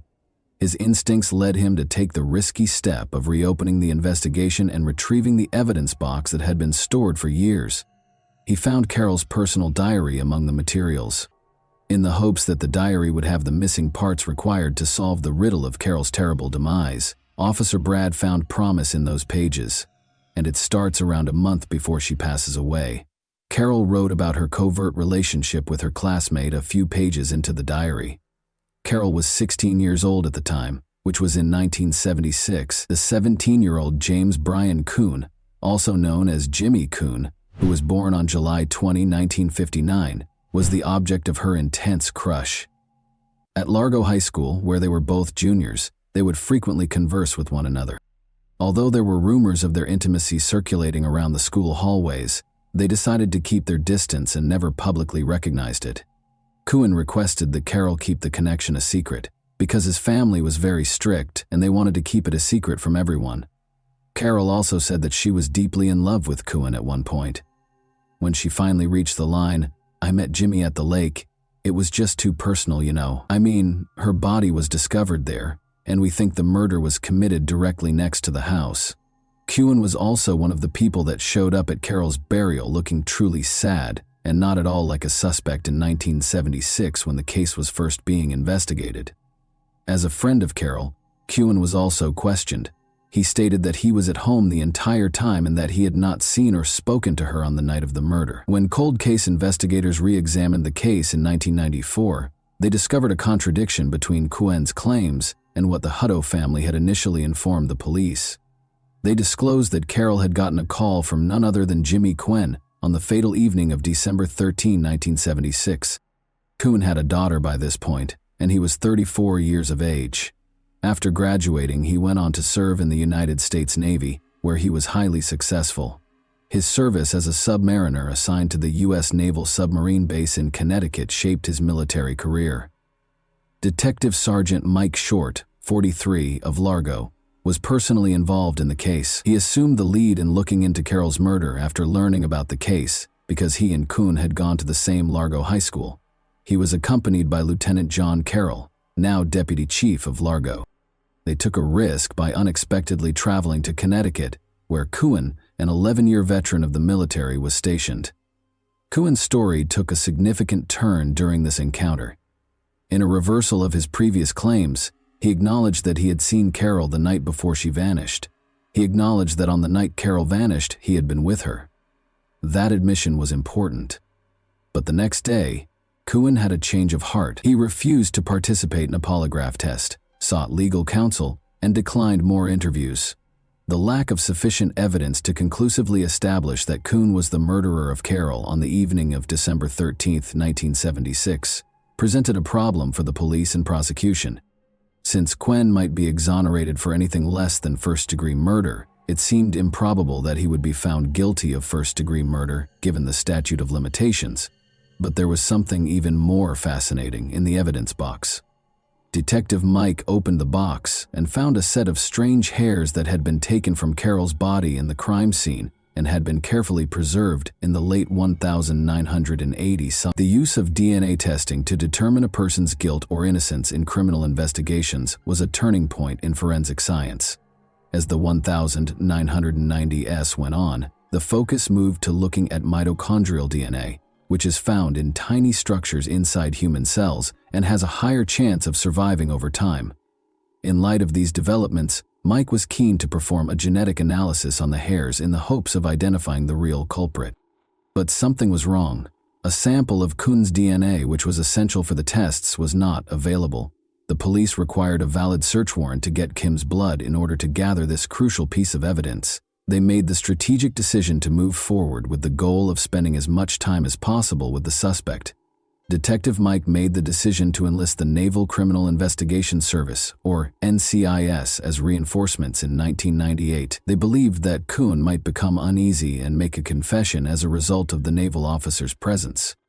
Detective Mike stood outside the police interrogation room on July 15, 1998, as Navy investigators Dave Early and Tom Asimos sat down with James Kuhn, their murder suspect. They first took Kuhn's blood sample for additional testing after securing the required warrant. Then, in an effort to reassure and console Kuhn, Asimos and Early started talking to him. In order for him to open up and progressively disclose the truth, they wanted to establish trust. The NCIS officers were now certain that Kuhn was about to reveal what had transpired on the evening of December 13, 1976. Unexpectedly, they were able to bring Kuhn to tears as he brushed away his tears and eventually disclosed the tragic truth about how he killed his girlfriend, Carol Hutto. Despite the lack of concrete evidence, the seasoned cold case investigators weren't persuaded by Kuhn's honesty, despite the fact that he seemed distressed. Carol's injuries, especially to her head and neck, were not consistent with a straightforward mishap like tripping and falling. Rather, the nature of these injuries suggested strangling, forced trauma, and bleeding. Though he insisted it was an accident, Kuhn had admitted to being the cause of Carol's death. He accepted responsibility for her death, claiming that he did not assist her and that he tried to hide her body and the evidence. Kuhn was consequently arrested and held pending trial. But he gave a different account of what happened the night before his trial. In his other account, Kuhn first stated that despite his desire for physical contact, however, when Carol objected, the conversation changed course and turned into a physical altercation. Carol began to scream and retaliate by striking and scratching him.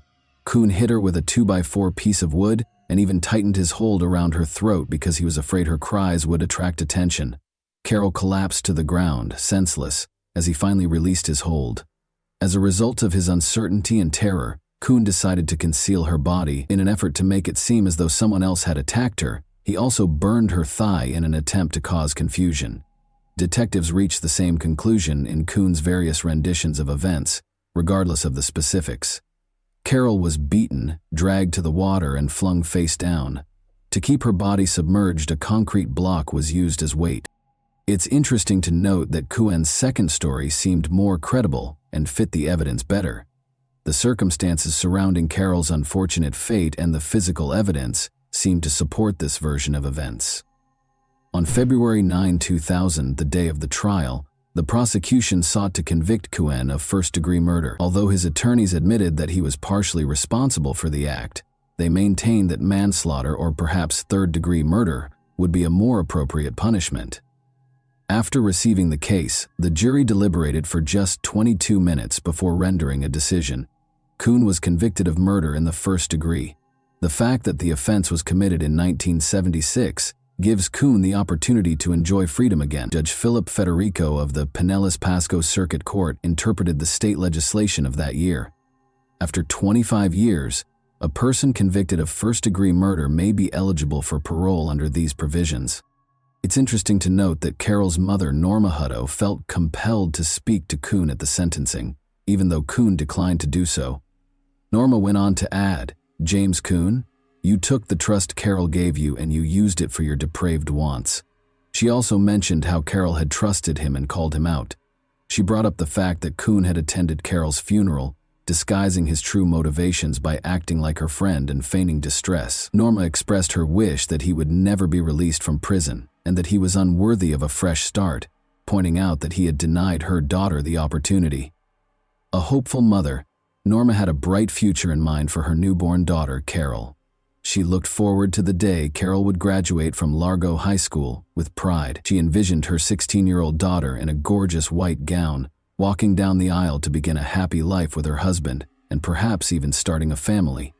But all of those hopes were dashed in a single night, and it was fervently hoped that Kuen would never be allowed to leave prison. Let's now discuss Kuen's case. Do you believe that he truly felt regret for his actions, and do you think that he deserved a life sentence? And do you think Kuen's behavior with Carol was premeditated or just an accident? If you have any specific sections or sentences you'd like to clarify further, please let me know. And that wraps up today's chilling story. If you enjoyed this video, don't forget to like and subscribe so you never miss a new upload. Also, let me know in the comments what part of this story shocked you the most. Thank you for watching, and I'll see you in the next video.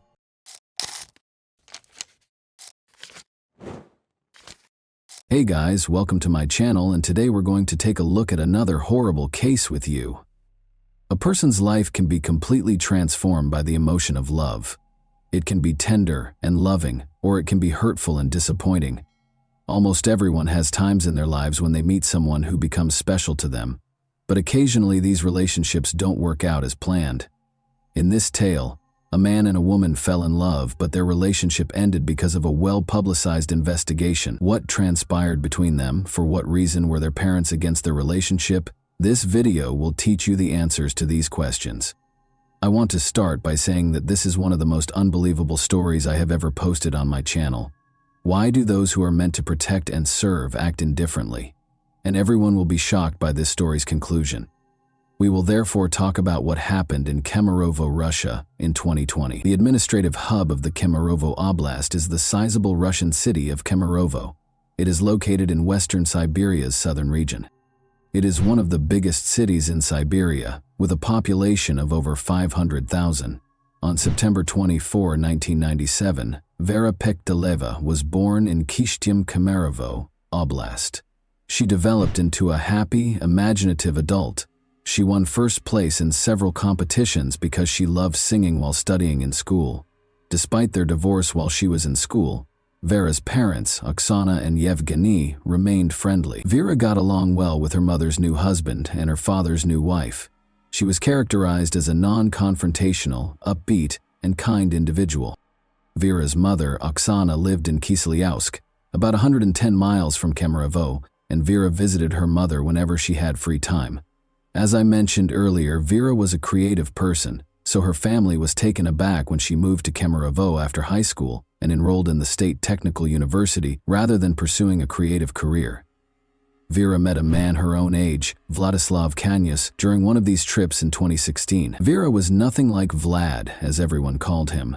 He was reclusive, irritable, and lacked life goals.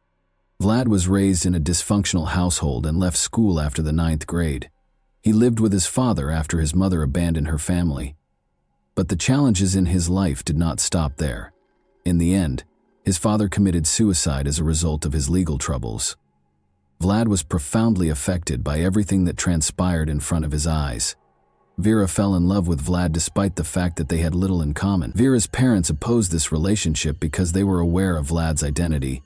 Although we sympathized with the man and understood that his life wasn't easy, we wanted Vera to have an entirely different life. We didn't agree with her decision. According to her mother, Oksana, we waited for her to break up with him. Vera's father requested that they break up after learning about Vlad. But Vlad and his daughter remained together. She simply ceased discussing him with her parents. Vlad never showed up for our family get-togethers. The pictures on Vera's social media accounts did not feature him. She seemed to be concealing him, Vera's mother recalled. It's important to note that in 2019, Vera and Vlad moved to Kemerovo to live together. Vlad, who was unemployed and did not want to change that, loved living with Vera, and her parents helped pay for the apartment. She always had some cash in her wallet and was intelligent and attractive. She gave him financial support. The couple's relationship was strained. It was obvious that Vlad would not stop abusing alcohol. In November 2019, Vlad allegedly beat her, according to her parents. When Vera finally made the decision to end this toxic relationship, her boyfriend was adamantly against it. As previously stated, Vera's parents assisted her in paying for the apartment where she and Vlad resided. Since Vera ended their relationship in November 2019, it stands to reason that Vlad ought to have moved out, but he refused to do so.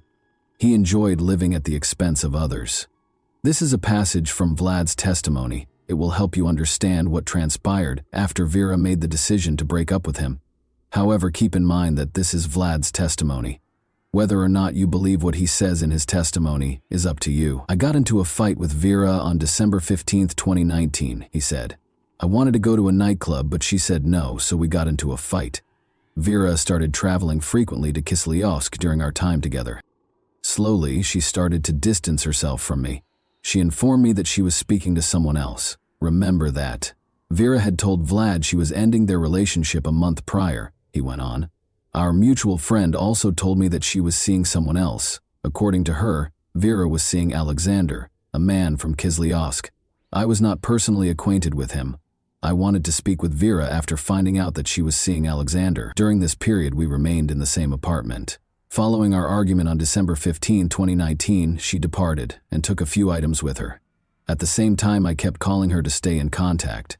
I offered to assist Vera in moving her remaining possessions to a different apartment when I called her on January 12, 2020.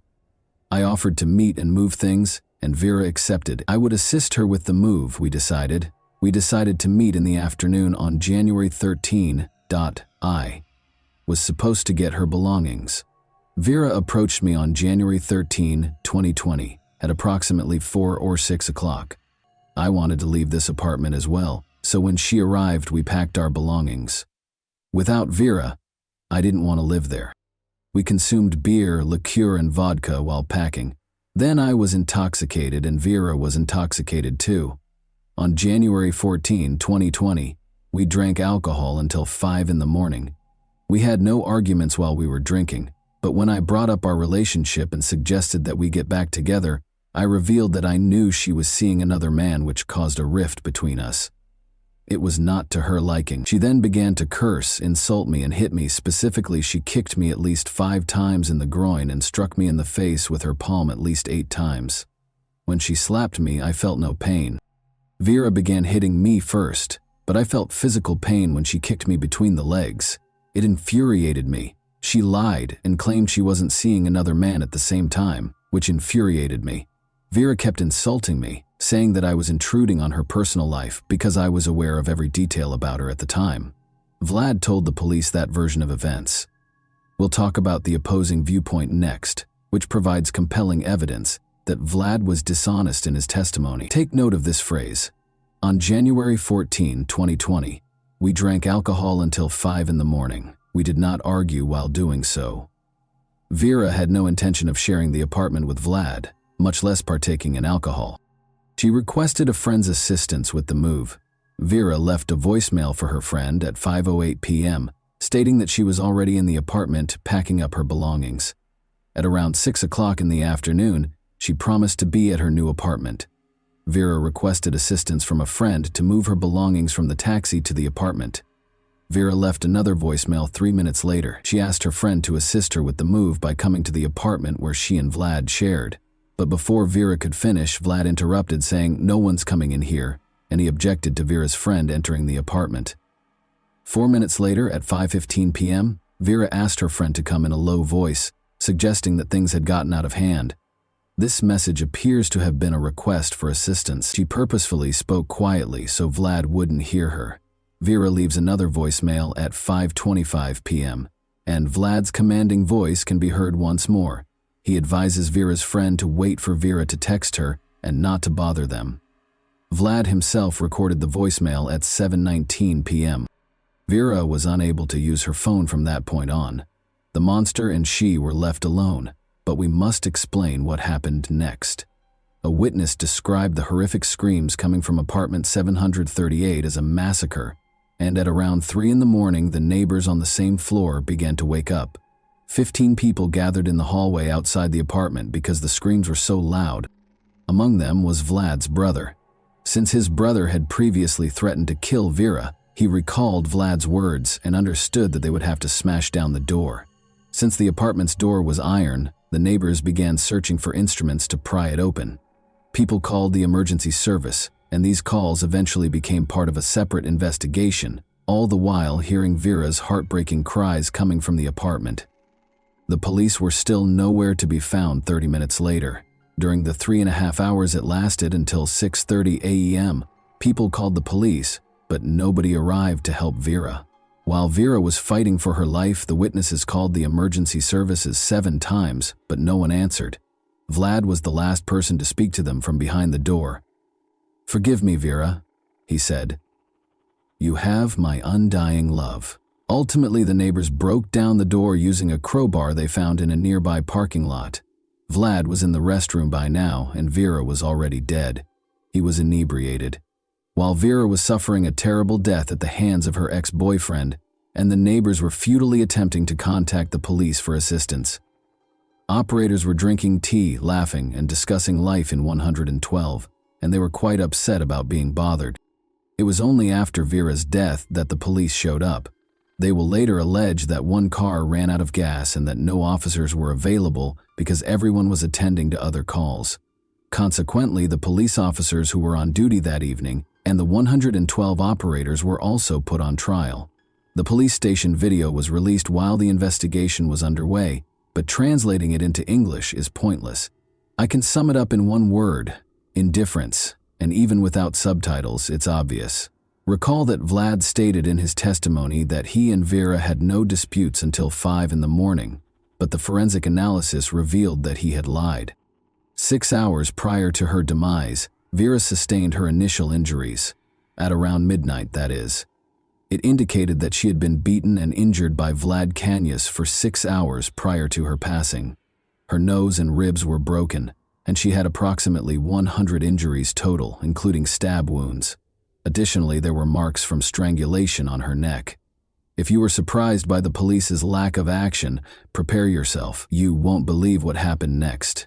Over 1,000 people showed up for Vera Pexteleba's funeral, and the church was unable to accommodate them all. According to Oksana, Vera's mother, the funeral home tried to restore her daughter's face with makeup for 4 hours, but she was still unable to identify her. Her injuries were that severe.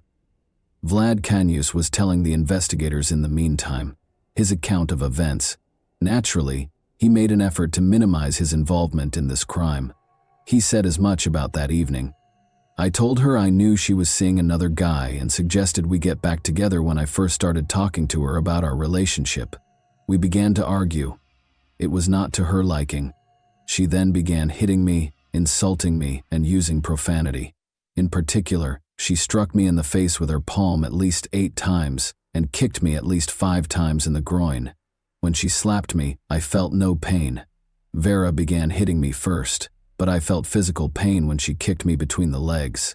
It infuriated me. She lied and claimed she wasn't seeing anyone else, which infuriated me. Vera also claimed that since I was well versed in her personal life, I was intruding on her privacy.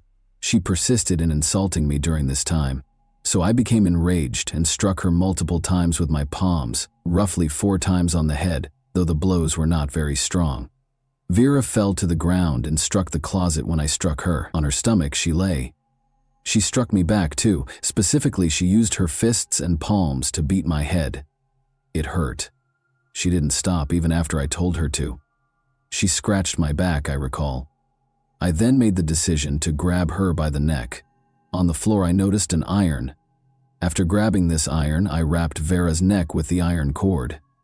Then I pulled the cord a little tighter around her neck. For a minute and a half or 2, I squeezed her neck. I didn't want to kill Vera at the time, and I was unaware that my actions could do so.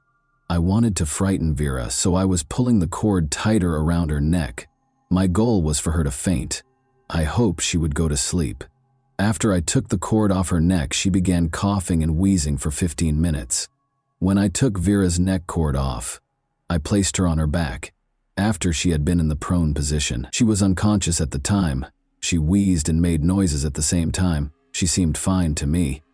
I eventually began rousing Vera, but she was not responding. I then began to hear if her heart was pounding. I listened to her mouth and then her heart. Her heart wasn't beating. She was not breathing. I can't recall what came next.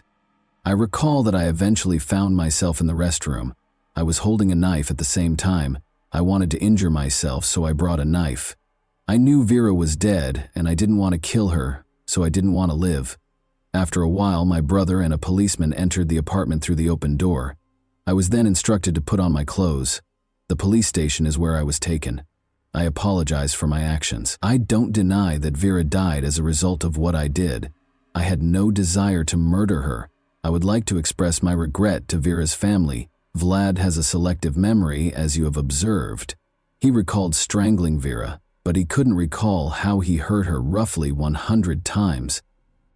Vera was lying on her stomach on the floor during the interrogation, and it was unclear how she could have scratched his back and punched him in the face. It also became evident how Vlad's brother got to the crime scene. He lived in a different city, after all. This is what Vlad said to the police. I called my brother and informed him of the situation. My brother advised me to call an ambulance and perform cardiopulmonary resuscitation on Vera. After I informed him that she was not breathing, I attempted to administer first aid to her. I attempted to massage her heart and perform CPR. He called his brother around midnight and threatened to kill Vera, according to information uncovered during the investigation. When questioned again about Vera's injuries during the second interrogation, he said, "It was probably me who caused those injuries to Vera. Although I didn't keep track of how many blows I delivered, the expert discovered some injuries on Vera's body that might have been my fault. I can't recall how many times I struck her, but I believe it was the same amount as the expert suggested. I acknowledge that I caused her every injury listed in the report. I desired quiet. I didn't consider how she was suffering. During our argument, she yelled at me and insulted me. When I struck her, I didn't like it. I didn't enjoy her yelling. I wished she would stop talking. At the time, I didn't consider her suffering." Additionally, Vlad Kanyus claimed that he and Vera were intimate by consent. Since it was impossible to prove the opposite, the charges pertaining to this were ultimately dropped that evening. Emergency service operators and police officers were charged with negligence. It's difficult to accept, but throughout the investigation, they continued to give ludicrous justifications for their actions, and no one suspended them from their jobs. For each of the 5 defendants, the prosecutors sought actual prison sentences, but the judge made a different decision. They were given suspended sentences ranging from 1.5 to 2 years. Additionally, the court mandated that each give the victims roughly $350. The police department also had to pay about $11,000 at the same time. Although the ruble is the currency of Russia, I have converted all amounts to US dollars. The indictment claims that the police officers had gasoline, and even if they didn't, they should have taken the proper action to address the situation. However, they did not view going to the scene as an urgent task, so everyone can understand these numbers. According to them, neither police officer admitted guilt and refused to assist with the investigation. The investigation team was at another address where the man's body had been discovered earlier, when witnesses called to report the woman's screams and cries for assistance. Vera had no intention of staying in the apartment that night, so we'll probably never find out what actually transpired. She even asked a friend to assist her in moving. Thus, there is every reason to believe that Vlad poured alcohol into Vera's mouth while she was unconscious, or forced her to drink it. He had time to devise a story that would demonstrate that everything that occurred was accidental. Vlad Canus was given a 17-year prison sentence by the court in the summer of 2022. He partially acknowledged his guilt. Additionally, he was mandated to make a compensation payment of roughly $45,000. Vera's parents were shocked by what transpired next, since they felt that 17 years was a very light sentence for what Canus had done to their daughter. They intended to appeal the decision. But Vlad was not even imprisoned for a year. Pictures of Canus in uniform were broadcast on the network in November 2023, and it was revealed in April 2023 that he had been pardoned by the president following 6 months of involvement in the war. He was also released from the duty to compensate Vera's parents in any way, and you are all aware of the type of conflict Russia is currently embroiled in. In Russia, the case of Vera Pekteleva has generated a lot of interest. Not less poignant was the news of Vlad Canus's pardon. This is what the Russian president's press secretary had to say about it. Pardoning follows a specific process, which we have discussed on numerous occasions. The convicted individual should first confess his guilt before the documents are sent to the president for review. This decision is made at the level of the Federal Bureau of Prisons, followed by the regional level, the federal district, the Central Commission, and finally the president. This is one method. Another is for prisoners, including those incarcerated for major offenses, to atone for their crimes with blood on the battlefield. Blood under shells and bullets was how they atoned for their sins. When Vera's parents found out that the person who killed their daughter was free and could start over, it's difficult to imagine how they felt. Such a chance will never come to their daughter. She was denied another chance. And that wraps up today's chilling story. If you enjoyed this video, don't forget to like and subscribe so you never miss a new upload. Also, let me know in the comments, what part of this story shocked you the most?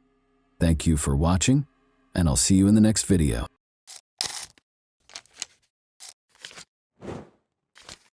Hey guys, welcome to my channel, and today we're going to take a look at another horrible case with you. After opening in 1954, the Fontainebleau Hotel quickly gained popularity among Miami's elite. Benjamin Novak founded it and oversaw the property until 1977. Bernice Novak, his wife, was a prominent figure in Miami's social life. In 1956, Bernice, a former fashion model in New York, and Benjamin welcomed their only son, Ben Novak Jr. Ben carried on his famous family's legacy while growing up in the glitz and glamour of this iconic American hotel, making use of his connections and power. Ben's life wasn't without its difficulties, even though his parents were famous and socialized with celebrities. He missed out on deep friendships with peers and frequently felt alone as a child because he was surrounded by adults. Many of his early experiences seemed to him to have been staged and fabricated by the adults in his life. He turned to comics as a means of escape, and Batman emerged as his favorite character. His early interest turned into a major passion as he grew older, and he eventually accumulated one of the biggest collections of memorabilia in the world, which included his very own Batmobile. Ben Novak Jr. inherited his parents' business sense in addition to their wealth. He was more than just a comic book fan. He was a clever businessman who loved what he did. He entered the convention industry with the intention of becoming well-known, because he was determined to establish his own identity apart from the family legacy. He continued to work in the hotel sector, organizing conventions with success and making good money each time. Unfortunately, he would ultimately meet a tragic end at one of these conventions. Ben, however, pursued a different interest prior to that depressing development. His life took a drastic turn when he met Narcisa, a stripper at a Miami strip club. He had a thing for strippers. In 1983, Narcisa Sierra Valise Pacheco relocated to Miami. Being the youngest of 6 children and the family favorite, She grew up in a rural part of Ecuador and was well protected by her older brothers. She married Angel when she was 17, and the two of them had a daughter, May Abad. The family moved to New York City when May was 4 years old, but Angel soon left Narcisa and their daughter after the marriage rapidly soured. Narcisa remained in New York as a single mother and put in a lot of effort as a seamstress, but she felt that a life of more luxury was her destiny. In her ideal world, she would be able to drive fancy cars, go to glitzy parties, own and flaunt expensive clothing, and take luxury yacht cruises. Driven by this aspiration, Narcisa imagined a life devoid of worries about money and rent. But in the end, this dream would take her in a problematic direction. Narcisa made the decision to move to Miami with her daughter in the summer of 1983 in order to start over. At first, she struggled to find work because of her poor command of English. Narcisa started working as a stripper in order to make quick cash and provide for her and her daughter. She saw it as a chance to meet rich men who were prepared to spend a lot of money. When Ben Novak Jr., a 27-year-old millionaire, entered her club shortly after she opened, she struck gold. She and Ben clicked right away after a lap dance. Ben gave Narcisa lavish presents, lavished her with lavish vacations, and gave her sizable sums of money. Narcisa's fascination with luxury only grew as a result. But this new relationship didn't exactly sit well with Ben's family. His mother, Bernice, who was very close to him, was unimpressed, and his father had died. Ben's mother's disapproval of Narcisa did not stop him, even though they spoke every day and she had a big influence on him. Instead of marrying a stripper, Bernice had hoped he would wed a reputable Miami socialite. When Narcisa married Ben in 1991, she accomplished her goal. She had a knack for it and was actively involved in his business from the start, managing bookings, attending conventions, and interacting with clients. Narcisa, however, favored a relaxed way of life, engaging in endless shopping and leading a carefree millionaire's lifestyle. While Ben followed his passion for Batman collectibles and became the second largest collector in the world, she developed an obsessive shopping habit. They enjoyed their gourmet meals, fancy cars, and mansion vacations. They also took in May Abad, Narcisa's daughter, who was in her late teens at the time. Ben became the father figure she had been missing for 18 years, and they grew close. May, Ben, and Narcisa led a lavish lifestyle, but on April 4, 2009, Ben's mother, Bernice, died suddenly, turning his life upside down. A neighbor found Bernice's body in her Fort Lauderdale residence. Her death was officially declared an accident, despite the suspicious circumstances. Blood was discovered flowing through the kitchen and into the laundry room from her car. According to the authorities, she must have fallen and hurt herself, striking her head on the car mirror, before bleeding as she entered the vehicle and eventually passing away. After his mother passed away, Ben was devastated by the loss and went into a deep depression. Narcisa pretended to be a helpful wife while attending the funeral. Ben threw himself into his work at Convention Concepts Unlimited as a way to deal with his loss. Ben and Narcisa arrived in New York on July 12, 2009, where Ben was in charge of a significant conference at the Rye Brook Hilton. More than 1,000 people attended the event, which was for the esteemed client Amway Global International. Around 7 a.m. on the morning of the 12th, Narcisa left their room to join her daughter for breakfast. About 30 minutes later, she came back into the room to find her husband bleeding and bound on the floor. He had already passed away. Another member of the well-known Novak family had been murdered only 3 months after Bernice's passing. Ben's death was promptly deemed a homicide by the authorities. Ben was discovered with his hands bound behind his back and his legs duct-taped together below the knees, only wearing his underwear. He had been lying in bed, probably asleep, when he had been hit in the head by something. The attacker left his body face down on the floor after bludgeoning him to death. Police discovered the bed covered in blood that had spilled onto the floor around his dead body. Ben's eyes had been gouged out at the scene, which was a terrifying detail. Narcisa told the police right away that she thought the murder might have been a robbery, but the room didn't seem to be lacking anything. Not even a few $100s in an envelope was damaged. One would anticipate that valuables, particularly cash, would have been taken if it had been a robbery. Additionally, according to Narcisa, Ben had a recent heated argument about money with someone at a Comic-Con, and the other person had allegedly threatened him. Lead detectives swiftly rejected it, despite the fact that they could find no proof for it. Investigators briefly looked into the Novak family's prior ties to the mafia, but quickly concluded that this approach was fruitless because Ben Jr. had no affiliation with organized crime. Rather, Narcisa was the subject of increased police scrutiny. Even though she was in control, she asked strange and inappropriate questions, like whether Ben might have had a heart attack and died. Given the graphic and brutal manner of his death, his body was bound and his head bludgeoned. This question raised eyebrows. At the station, Narcisa was taken in for additional interrogation. Her answers cast serious doubt on her version of what happened. She said that after returning from breakfast, she stumbled over Ben's body and screamed as she called the operator.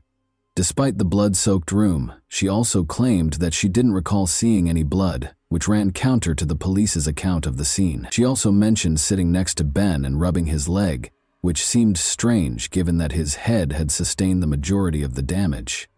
Suspicions were heightened by her inconsistency in failing to notice the blood.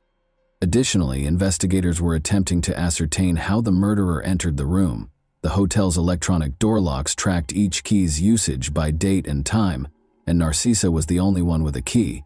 The last time the key was used, according to the hotel's records, was 11:30 p.m. the previous evening and was only used once more when Narcisa came in at 7:30 a.m. following breakfast. The key had no other applications. A hotel witness also claimed to have seen a woman who fit Narcisa's description strolling around with two men. When the police questioned Narcisa, she denied this. Detectives became more and more certain that Narcisa was responsible for Ben Novak Jr.'s murder as the investigation went on. Their suspicions were confirmed by May Abad, Narcisa's daughter, who disclosed that her parents' marriage was strained. She clarified that, despite being married, Ben continued to engage in stripper activities due to his struggles with infidelity. May implied that Narcisa's anxiety was more related to the possibility of divorce than jealousy. Narcisa knew that a divorce would cost her the way of life she had become used to, so she was terrified that Ben would leave her for another woman. This was a legitimate fear. Narcisa hired men to break into her and Ben's house in 2002 as part of a home invasion plot. For 25 hours, they held him captive while he was restrained. According to her daughter, Narcisa had a history of using drastic methods to keep Ben from leaving her and would go to great lengths to get what she wanted. Ben called the police to report the incident, but he later dropped the charges and the case was categorized as a domestic dispute instead. Detectives still did not have enough evidence to charge Narcisa, even with the growing suspicions and evidence against her. After questioning, they chose to send Narcisa and her daughter back to their hotel. May begged her mother to tell the truth during this time. In response, Narcisa reminded her daughter of their relationship but gave no other details. Police were called to the Novak residence for a reported domestic disturbance 3 days after Ben was killed. May Abad clarified that she immediately went to the house to look for evidence against her mother after returning from New York. Narcisa found her while she was looking through documents and used a crowbar to attack her, accusing her of betraying her country. According to Narcisa, she grabbed the crowbar in self-defense after May started the fight and attempted to start a fire. The Fort Lauderdale home of Novak was searched by police. They confiscated 5 rolls of duct tape, documents, computers, bills, and security tapes. May, worried that her mother might inherit her stepfather's estate, hired a lawyer to freeze the estate as the investigation surrounding Narcisa Novak became more intense. She also got in touch with the detectives in New York a few months later to offer more proof. Narcisa knew that Ben was having a serious affair with Rebecca Bliss, a porn star, in 2008. May claims that Ben's declarations that he intended to leave Narcisa caused her mother to become extremely alarmed. May thought that Narcisa's murderous intent was motivated by the possibility of divorce. Narcisa did not like the prenuptial agreement, which stated that she would only get $60,000 and give up any claim to Ben's millions in the event of a divorce. Ben's will left his mother the majority of his assets, so even if he died, Narcisa would still lose out. But there was uncertainty about Narcisa's possible inheritance, because his mother had only passed away 3 months prior. The police also questioned Cristobal Veliz, Narcisa's brother. He claimed that Narcisa's daughter May Abad was the murder's mastermind. Cristobal implied that there was a cover-up behind May's tardiness in disclosing Ben's affair with Rebecca Bliss. Narcisa told the FBI that she had found explicit love letters from Ben to his stepdaughter May, which further complicated things. According to Cristobal Veliz, he could demonstrate that May Abad had framed her mother and hired a hitman, Alejandro Garcia, to kill Ben. Garcia was taken into custody for an unrelated offense in November 2009. He was questioned about the Novak murder while he was in detention. When Garcia realized how serious his situation was, he made a deal and admitted to killing Ben Novak Jr. He asserted, however, that Cristobal Veliz, not May Abad, had employed him. According to Garcia, Veliz paid him $5,000 to commit the murder. Police were unable to locate any receipts from Cristobal's residence to verify the transaction, but surveillance footage showed Garcia retrieving a payment receipt from Cristobal. Garcia decided to cooperate further because he was already facing prison time, and he disclosed a shocking fact. This was not the first murder he had committed under Cristobal Veliz's supervision. Alejandro Garcia was hired in April 2009 to murder Bernice Novak as she went into her garage. Garcia viciously struck her face after attacking her with a monkey wrench. It was discovered that in order to inherit Ben Novak's wealth, Narcisa Novak had planned the murders of Bernice and Ben with the assistance of her brother, Cristobal Veliz. To take over the estate, Narcisa had to get rid of Bernice. Alejandro Garcia testified during the trial that Bernice was supposed to be beaten severely and struck in the teeth. While Ben was asleep on the morning of July 12, 2009, Narcisa opened her husband's hotel room to Garcia and Joel Gonzalez. They started attacking Ben after she led them to his bedside. Narcisa told one of the men to gouge out Ben's eyes and gave Garcia a pillow to muffle Ben's screams. Garcia's testimony aligned with the police-discovered evidence. A rumpled photo of Narcisa's daughter May Abad was discovered in Garcia's pocket upon his arrest, indicating that she was also a target. Cristobal and Narcisa had also plotted May's murder. Police questioned why Ben's burial was delayed after his body was kept at the Westchester County morgue for 2 months. The investigation found that Narcisa was preoccupied with rifling through Ben's Batman collection, embezzling funds from his business accounts, and swaying bank tellers to gain access to his safe deposit box instead of attending his funeral. Narcisa and Cristobal were taken into custody for the killings on July 8, 2010. They were officially charged with the murder of Bernice Novak. Their trial started on April 23, 2012, a year later. Despite his decision to testify in his own defense, Cristobal gave a terrible performance. During cross-examination, he contradicted himself several times. Both Narcisa and Cristobal maintained their denials of involvement, even after video footage showed Garcia and Gonzalez monitoring the hotel, and phone records showed a 2-year correspondence between the two that implied premeditation. Ben had been preparing to leave Narcisa, according to Rebecca Bliss, his mistress, who testified. Rebecca disclosed that Ben was willing to improve their relationship after expressing discontent with his marriage. Every day he assured her of his commitment to her and declared his love for her. Rebecca had previously been confronted by Narcisa regarding the affair, and she had turned down her offer of money to leave Ben. At one point, Narcisa even pretended to be Rebecca, which led to Rebecca's apartment losing power. Furthermore, Rebecca said that 6 months prior to Ben's actual passing, Narcisa had lied to her condo management by claiming that he was dead and therefore unable to pay rent. Narcisa threatened that no one else would have Ben if she couldn't, according to Rebecca. In an attempt to receive lighter sentences, Narcisa and Cristobal both tried to place the blame on the other during the trial. Cristobal was the main mastermind behind the killings, according to Narcisa's lawyer, who argued for a reduced sentence of 27 years. Cristobal continued to blame his niece May Abad as the main conspirator in the meantime. Narcisa was found guilty on 12 of the 13 charges against her, while Cristobal was found guilty on 14 of the 15 charges, even though detectives had thoroughly investigated and rejected these claims. Narcisa's conviction resulted in her losing all claim to the inheritance she had hoped to inherit. The 2 sons of May Abad will now inherit Ben's estate.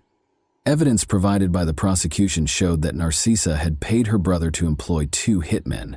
According to the murderer's testimony, Cristobal had enlisted their help and given them instructions from Narcisa on how to carry out the assaults. Binding Ben and gouging out his eyes were among the instructions. When the murderers reached the hotel early on July 12, Narcisa let them into her husband's room, led them to Ben, who was asleep, and gave him a pillow to stop him from screaming. Ben was severely beaten with dumbbells until he passed out, leaving him for dead. According to Garcia's testimony, the initial intention was not to kill Ben and Bernice, but rather to cause them severe injuries. Both Narcisa and Cristobal were found guilty at the end of the trial of murder, conspiracy to commit murder, stalking, domestic abuse, money laundering, and witness tampering. When the guilty verdict was read, Narcisa gave up her right to appear in court. Both were convicted and given life sentences without the possibility of release. As a result of their cooperation with the investigation, Alejandro and Joel entered guilty pleas to lesser charges and received sentences of 17.5 years. And that wraps up today's chilling story. If you enjoyed this video, don't forget to like and subscribe so you never miss a new upload. Also, let me know in the comments, what part of this story shocked you the most? Thank you for watching, and I'll see you in the next video.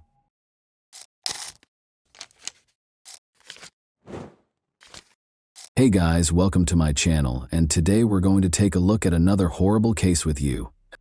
Residing in the dying neighborhood. Generally speaking, those who haven't moved in a long time know their neighbors well. They are aware of whom to avoid and to what degree, as well as whom to trust. After years of cohabitation, neighbors can occasionally get closer than certain family members. When the family is traveling or on vacation, they are expected to take care of the house and property. Without thinking twice, they invite each other over and let their kids eat delicacies from these people. On occasion, though, the longtime neighbor may prove to be a true madman who has been waiting for the proper opportunity. In recent years, the Diana Garnica case has grown to be one of Argentina's most dramatic. The inquiry took a great deal of time and effort, and the culprit might have avoided punishment because the victim's body was never located. There was hardly any direct proof against him, and he refused to acknowledge his guilt. Who was the family of Diana Garnica? Early life. On March 3, 2000, Diana Abigail Garnica Cisneros was born in the town of Villa Mariano Moreno El Colmenar, Argentina, in the province of Tucumán. Being the youngest daughter and the seventh and second to last child of her parents, she grew up in a huge impoverished family. Her parents, Elizabeth Susana Cisneros and Ramon Garnica, put a lot of effort into providing for their numerous children and making their homes at least passably comfortable. Diana, the family's youngest girl, was adored by all. Her older siblings looked after her, and her parents loved her. She performed well academically, had a gift for sketching and a love of dancing from an early age. She was very close to her elder sister Sonia, who basically looked for her upbringing while their parents were at work, and she was exceptionally smart and reasonable for her age. She also never lied to her family and had no secrets from her parents. Due to the Garnica family's strong religious beliefs, the parents and kids routinely went to church and made an effort to live morally upright lives. In order to assist their parents to some extent, the elder kids also started working when they were teenagers. Each of the younger ones had their own duties and was responsible for keeping the house in order. Diana always wanted to help others around her, thus she dreamed of becoming a doctor, was incredibly responsive, friendly, and sensitive. She stated that she would purchase her parents a large home so that her mother could create the flower garden and fruit trees she had always imagined, and she intended to establish a prosperous career to support her family. Unfortunately, relocating to a different city would never allow these dreams to come true. Following Ramon's job loss due to deteriorating financial difficulties, the parents divorced in 2013. The family was compelled to relocate to Juan Bautista Alberti, which is in the same province as Tucumán.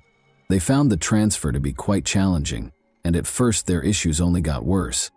After more than 20 years of marriage, the couple's relationship rapidly soured. After they started fighting all the time, they finally came to the conclusion that they could no longer be together. All of the children were shocked by the divorce, but the youngest ones were most affected. When Diana found out what had happened, she was devastated. A 13-year-old girl's world fell apart in a second, and she was unable to comprehend what would happen next. The father continued to provide for his ex-wife and kids in spite of their split, but he soon had another family. Elizabeth also suffered a great deal as a result of the divorce, but she was fortunate to find a good profession that paid well for the area, and her kids helped to support her. The family gradually adjusted to their new situation, became comfortable in their new house, formed friendships, and built strong bonds with the locals. A Dario named Javier Suarez resided across from the Garnica family. He was a 36-year-old man who was incredibly nice, amiable, and lovely. He was raising 4 children with his spouse, Yasmina Alejandra Villarreal. In addition, he had 1 unmarried child and 2 children from prior marriages. Notably, the Garnicas only lived in Juan Bautista Alberti for 6 months after Dario and his family relocated there. Since they were new to the neighborhood, maybe that's why they became fast friends so quickly. Suarez had previously resided in the northern Argentine province of Santiago del Estero. Dario worked at a brick factory in the area alongside his wife, 2 brothers, and a few other family members, moved within a mile of their residence. Diana and her siblings were almost the same age as his kids. They became friends, as they soon discovered they had things in common while attending the same school. Additionally, the grown-ups got along well, letting their kids come and stay together, celebrating family occasions and growing close to one another. During their first job and adolescent relationship, Sonia and Diana even took care of the smallest neighbor's kids while their parents were at work. Ramon helped his ex-wife and older children as much as he could after the divorce, but he almost stopped sending money after he had a new family. Despite offering a steady salary, the mother's job was woefully inadequate to support a large family. Even a tiny business that produced and sold their own baked goods was launched by the family, but it failed very fast. The situation got so bad that Diana had to quit school in her senior year in order to work and support her mother. In order to take care of an elderly, sick person, the 16-year-old girl accepted a job as a caretaker. Garnica believed that this experience would help her in her future career as a doctor. Even though she was young, she took her work very seriously and responsibly. She cooked diet-specific meals, complied with the suggestions created by the treating physician, closely followed all instructions, and kept an eye on the medication schedule. Diana enjoyed her work. She felt valuable and needed, worked hard to accomplish things correctly, and was admired for it. Even though she worked from dawn till night almost every day, she continued to dutifully go to church on Sundays with her mother and sisters. Additionally, she started dating a boy with whom they had previously attended school. The young couple would occasionally go through the park in the evenings, just chatting and spending time together. Diana, however, followed her mother's rigorous guidelines and routines. She always got home around 10 o'clock at night.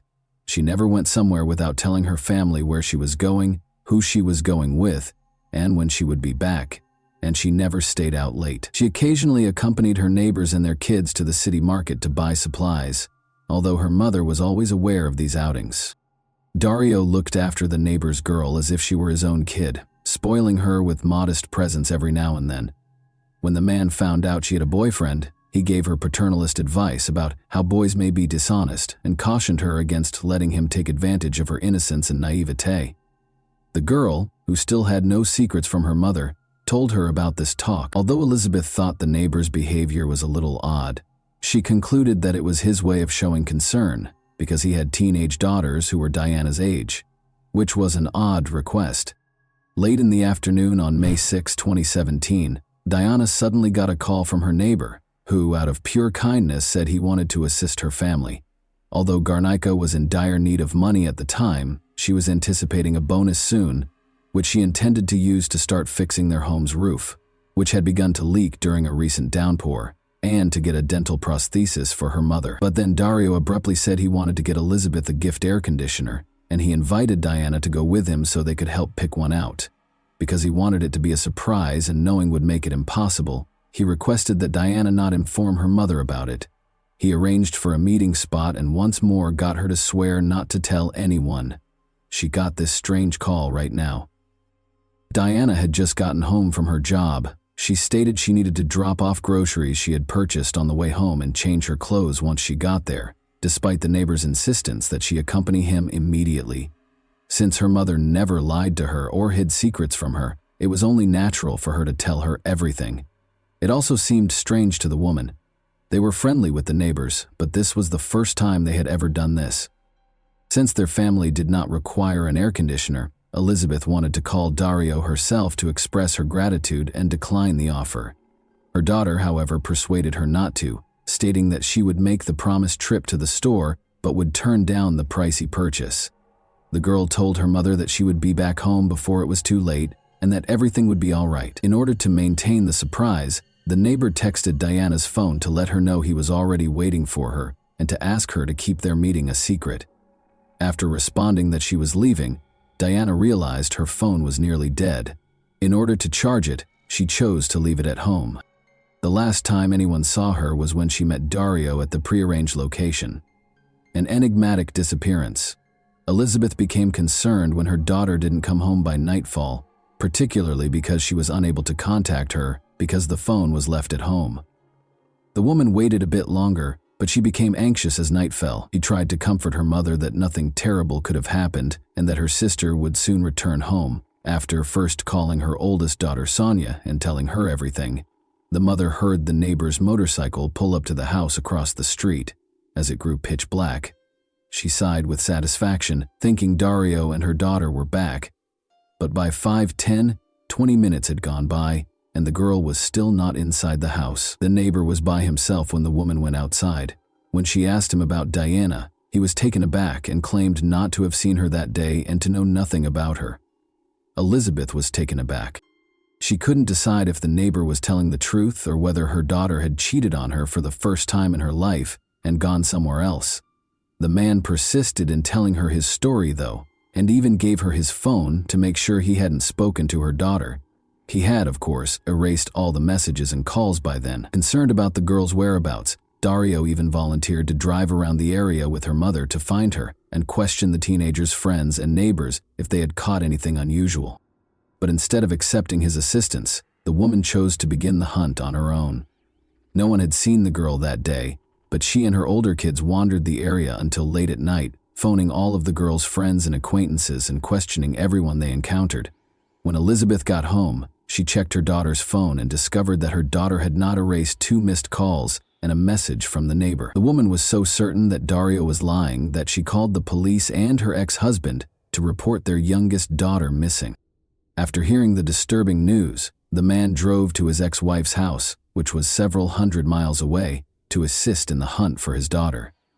The horrifying scene at the brick factory and police indifference, when a concerned mother reported her daughter missing to the police station in the middle of the night, the officers did not take the case seriously, assuming the girl had either run off with her boyfriend or gone to a party with friends and would return home by morning. The authorities ignored Elizabeth's fears, stating that they would not begin a search until at least 24 hours had elapsed, despite her sharing her suspicions about the neighbor and even displaying the conversations and messages on her daughter's phone. When the Garnica family realized they were on their own, they launched a large search. The father had already come from a different city by then, and they proceeded to the neighbor's house to have a serious conversation. But the house was quiet, dark, and vacant, and when they knocked, nobody answered. After that, the family visited the brick factory where the neighbor and his family worked, when the missing girl's relatives found a horrifying discovery. As the senior member of his staff, Dario had access to the plant even when it was closed because he possessed the keys. The lights were on that night, and the girl's relatives came in to find a terrifying scene. Even though it was a day off and the facility was meant to be closed, the brick-making furnaces were operating. In addition, every adult member of the neighbor's family was there. They were obviously burning stuff in the furnaces and seemed restless. A horrible suspicion struck the Garnicas.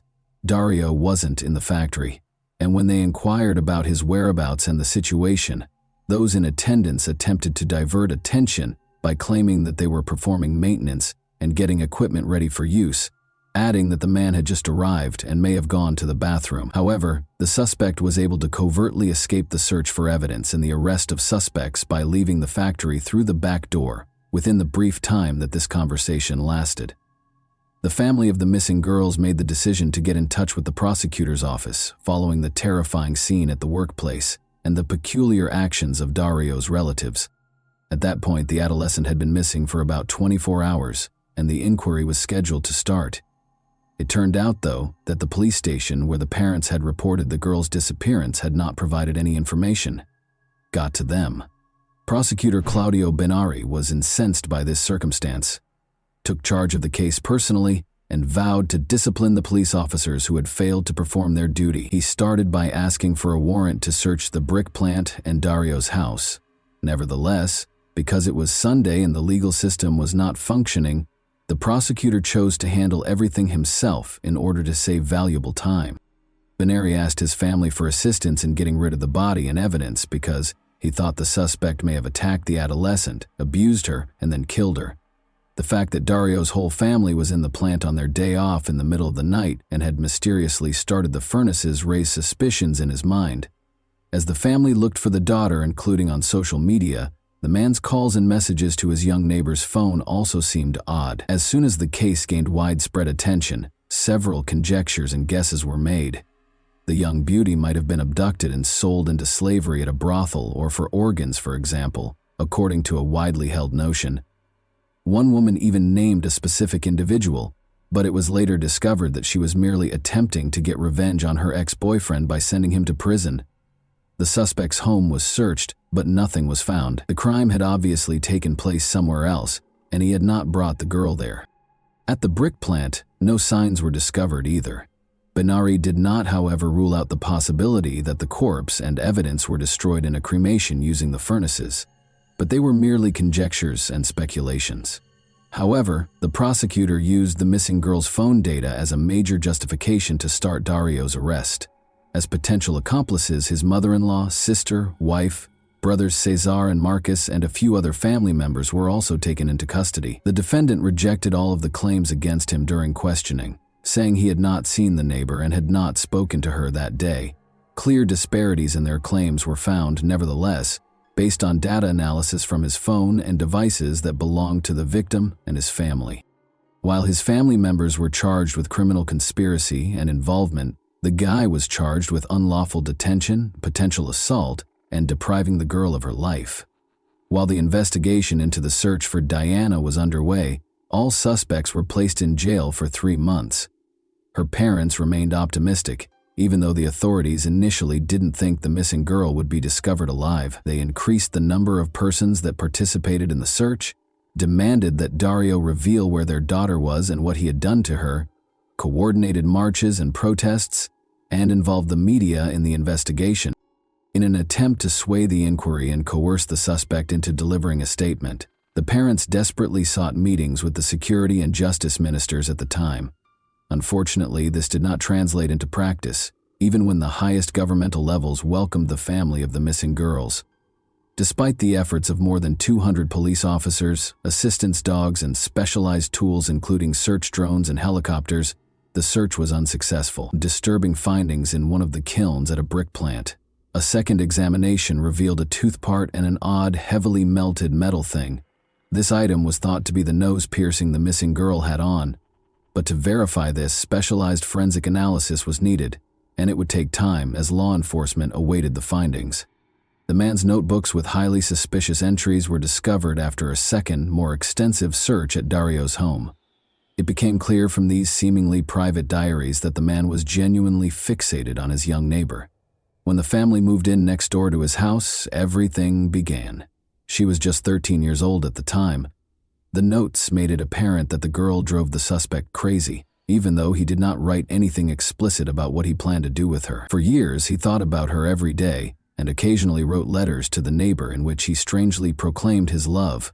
Investigators came to the conclusion, after going through all the notes, that the man's addiction only got worse with time and that he was unable to control his disgusting cravings. He implied that she would one day belong to him and that he would provide her permanent peace and tranquility in one of his final messages to the girl. This entry appeared to be a direct threat, suggesting that Dario may have used her before dealing with her. The forensic analysis findings were still waiting, but it appeared that the case could be taken to court based only on the diary entries because the physical evidence had vanished. Benary discovered that the evidence had just vanished as he attempted to determine the cause of the holdup. Neither the identity of the unusual metal object nor whether the toothpiece belonged to the missing girl could be ascertained by DNA analysis. The police officers in charge of protecting the evidence were promptly dismissed and placed under arrest for criminal negligence and potential aid to the suspects after the prosecutor made the decision to categorize information regarding the investigation's advancement. Following this heinous crime, federal authorities took immediate control of the investigation. Furthermore, it quickly became apparent that several of the documents discovered at the suspect's house had vanished as well. The final letter, in which he pledged to provide the girl eternal rest, was one of them. The case might just collapse in the absence of these pieces of evidence, and the offender and his associates might not be held accountable. 3 months later, however, no steps were taken to help identify the location of the missing physical evidence. Although the suspect's incarceration period had ended, it was dangerous and clearly threatened to result in a loss to take the case to court without important evidence.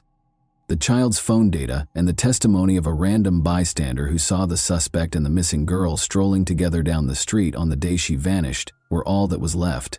The court only partially approved the defense's request, which called for Dario's attorney to have the entire investigation ruled unlawful, his client released immediately, and the search results revoked because they were carried out without a special order. All of his relatives were freed because no particular charges could be brought against them, but the primary suspect was still in detention. But Dario was also freed in May 2019, 2 years after the girl vanished. The body had not been located, no new evidence had surfaced, and the investigation had not advanced during that time. The long-awaited trial and verdict, the investigation was still ongoing, even though the primary suspect was freed. Testimonies and other information occasionally surfaced that suggested Diana might still be alive. For example, a banknote purportedly written by the girl with a request for assistance was discovered. Only in June 2021, however, was it determined through handwriting analysis that the missing girl's writing was not hers. Prosecutor Ben-Ari was able to finally take this difficult case to trial, more than 4 years after the daughter vanished, but the Garnica family was growing more and more discouraged as the proceedings were continually postponed because of the global pandemic. The family no longer wished for a good result or the rightful punishment of the guilty. The offender didn't show up in court until April 2023, 6 years after the crime was committed, when the trial finally started. Everyone thought Dario's diaries were lost forever, but at that time the missing entries had been located. These turned out to be the main pieces of proof that established the man's guilt. Nevertheless, more professional examination was necessary to confirm these documents' legitimacy. Furthermore, 2 additional witnesses entered the case. One was the ex-lover of Dario, who said he had wooed her when she was just a teenager. She also said that she was by no means the only young girl the suspect had abused in this manner, and that he always had a weakness for them. The second witness was a likely collaborator and neighbor of Suarez, Dario's brother. He claims that the brothers arrived together on a motorcycle with an odd big bundle in the sidecar the night the girl vanished, grabbed some equipment from a shed, and then departed together. Because Suarez was always erratic and violent, the witness had been silent for a long time out of concern that he may hurt his family. The defendant, who said he would never hurt the adjacent girl since he considered her to be his daughter, never acknowledged his wrongdoing. However, a guilty conviction was rendered based on the limited evidence. The missing girl's body was never located, and the events of that terrible day were meticulously reenacted. This proved that the man had seduced the adolescent, taken advantage of her, killed her, and disposed of her remains, likely with the assistance of his family. Dario was convicted of kidnapping and exploitation on May 2, 2023. He was given a life sentence without the chance of release for taking Diana's life. No other family members, including his brother Suarez, could be held responsible. And that wraps up today's chilling story.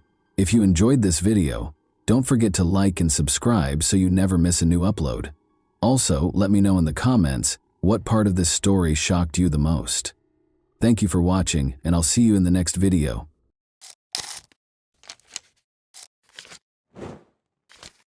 Hey guys, welcome to my channel, and today we're going to take a look at another horrible case with you. A young woman disappeared as though she had just melted into thin air. She didn't come home one morning even though everything around her appeared to be completely normal. There were no signs or calls, just a harrowing quiet and a deluge of unsolved questions. What might have transpired during those brief hours? By whom was she last sighted? Everyone who knew her was shaken by her disappearance, which signaled the start of a sinister and twisted tale filled with secrets and suspicions that turned into a nightmare beyond anyone's wildest expectations. An important turning point in Asolepayeva's life occurred in April 2021. She had long wished for a better life, one that was full of chances to live more comfortably with her loved ones. Then, like a beacon of light, an offer materialized. It came from her cousin's husband, Murat Meyerbekov. She had known Murat for years, and he was a car salesman in Georgia. Abruptly, he extended his hand and said he needed an assistant immediately. He told Aysel that the work, which would involve assisting with paperwork and managing car transfers for clients from Kazakhstan, would be simple and even exciting. It seemed to Aysel like a gift from fate, an unanticipated chance. Murat went into great detail about her duties, which would include managing the car sales process, setting up meetings, and preparing paperwork for clients. He clarified that Georgia's auto industry was flourishing and that there was a strong demand for used cars, particularly from Kazakhs searching for less expensive models. Additionally, he said that his staff was amiable and prepared to assist Aysel in settling in and feeling comfortable. The offer appeared to her as a long overdue reprieve from her cycle of constraints and issues. Everything seemed ideal: a $500 monthly salary, paid housing, and a flexible schedule. Aysel's prospects had never been so bright, and she thought her dreams might finally come true. She felt hopeful for a better future and financial independence when she considered working overseas. She had plans to support her parents in their later years, save money for her own apartment, and put money aside for them. She felt strong and confident that she was making the right decision because of these hopes. Aysel was raised in Kaban-Bay Betir, a small village encircled by endless, vast steppes in the Akmola region of Kazakhstan. She lived here for the majority of her life, seeing many of her classmates go through the normal village routines of getting married young, working on nearby farms, or finding employment in agricultural businesses. There were few options in the village, and opportunities were frequently reduced to a daily struggle for survival. Aysel, however, had higher hopes. The lure of large cities, the possibility of altering her fate, and the aspiration to accomplish more all enthralled her. In search of her identity, Aysel relocated to Nur Sultan after high school. There she found work as a fitness club receptionist and lived with her older sister, who helped her through difficult times. Although working as a receptionist gave her a reliable source of income, the salary was low, and she was still unable to realize her dream of owning her own apartment. She cut back on little things and saved every extra tennet she could, all the while clinging to the hope that one day she would have her own place, where she could make a comfortable home and experience the independence she so desperately desired. Aysel thought she could improve her family's situation in addition to changing her own destiny. Since her parents had put in so much effort to raise her and make sure she had everything she needed, she wanted to return the favor. However, reality showed her that her dreams were still a long way off, month after month. She was aware that it would be extremely difficult to achieve the degree of financial security required to support herself and her loved ones back home. Although it provided some stability, her job at the fitness club did not provide any of the opportunities she so desperately wanted. Then her cousin's husband, Murat Meyerbekov, offered her a job in Georgia. For Aysel, this appeared to be the opportunity she had been seeking. It was well known that Murat knew business, and he talked confidently about the opportunities he could present. He clarified that he handled car sales in Georgia, serving Kazakhstani buyers seeking more reasonably priced cars, and that he needed an assistant to assist with paperwork and client relations. The offer wasn't taken lightly by Aysel. She discussed it extensively with her older sister, who was first apprehensive and gave it careful thought while assessing the dangers. Her sister was concerned about Aysel traveling to a foreign nation, far from home, and being in the company of strangers. Nonetheless, Murat persuaded them that Georgia was secure, that he would personally protect her, and that the position might be a fantastic first step toward a better future. Aysel was aware of the dangers, but her determination to make a difference in her life overcame her uncertainties and anxieties. She kept thinking that this might be her only chance to escape the constraints of her current circumstance. Although she was aware that it wouldn't be simple, she had faith in her ability to overcome any obstacles. Despite all of her uncertainties and fears, Aysel decided to accept the offer because she was sure that it was her opportunity to change her future. This was her chance to escape her routine, and she was going to take advantage of it. Despite their limited financial resources, Aysel was supported by her family. Despite leading modest lives themselves, Her parents and sister supported her emotionally and shared her aspirations. Asel had no idea at the time that this chance would trigger a series of unanticipated circumstances that would fundamentally alter everything. Eager and hopeful, Asel took a plane to Georgia shortly after. She felt that this move marked the start of an exciting new chapter in her life. When she got there, she moved into Murat Mirabekov's apartment in Rustavi. Murat assured her that although the apartment was small and had some older furniture, it was only meant to be a temporary place for her to stay until she found a better place to live. Asel initially communicated with her family on a regular basis, sharing her experiences in her new life. She talked excitedly about the local food she was sampling and praised the city's historic streets and distinctive architecture. She enjoyed even the small things, such as strolling through Rustavi in the evening. Everything appeared so novel and fascinating. She sounded content and assured in her choice, and her voice exuded real excitement. Her mother could hear the joy in her voice whenever she called home. Asel talked positively about the local traditions and the friendly, hospitable people she encountered. But after a few weeks, things began to shift. Asel started making fewer calls, and her chats became more circumspect and brief. Her voice carried undertones of fatigue and occasionally a trace of concern. Something seemed to be hidden from her. Asel gave evasive responses when her mother inquired about her health, typically attributing her weariness to her job. Her words sounded less convincing than before, but she insisted that everything was okay. Her mother became more anxious and made more attempts to contact her daughter, but many calls were not returned. Her family's concerns increased as each conversation became more reticent and brief. Asel's mother was able to contact her via video call one day. She waited tensely for her daughter's face to appear on the screen. The screen showed a room she didn't recognize in place of the familiar scene. The room looked cluttered and uncomfortable. There were strewn about belongings and furniture that appeared to have been hurriedly moved, as though someone had left in a hurry or didn't care to keep things neat. Her mother was alarmed and inquired as to what was happening and why the room appeared that way. Asel dismissed it with excuses about being busy without providing a clear explanation. She said she had a lot of work to do and abruptly ended the call. With every unanswered question and every fleeting, evasive exchange, her mother's anxiety only grew more intense. A passerby in Tbilisi's Didi Digomi neighborhood discovered the lifeless body of a young woman beneath a high-rise building's windows on the morning of May 16.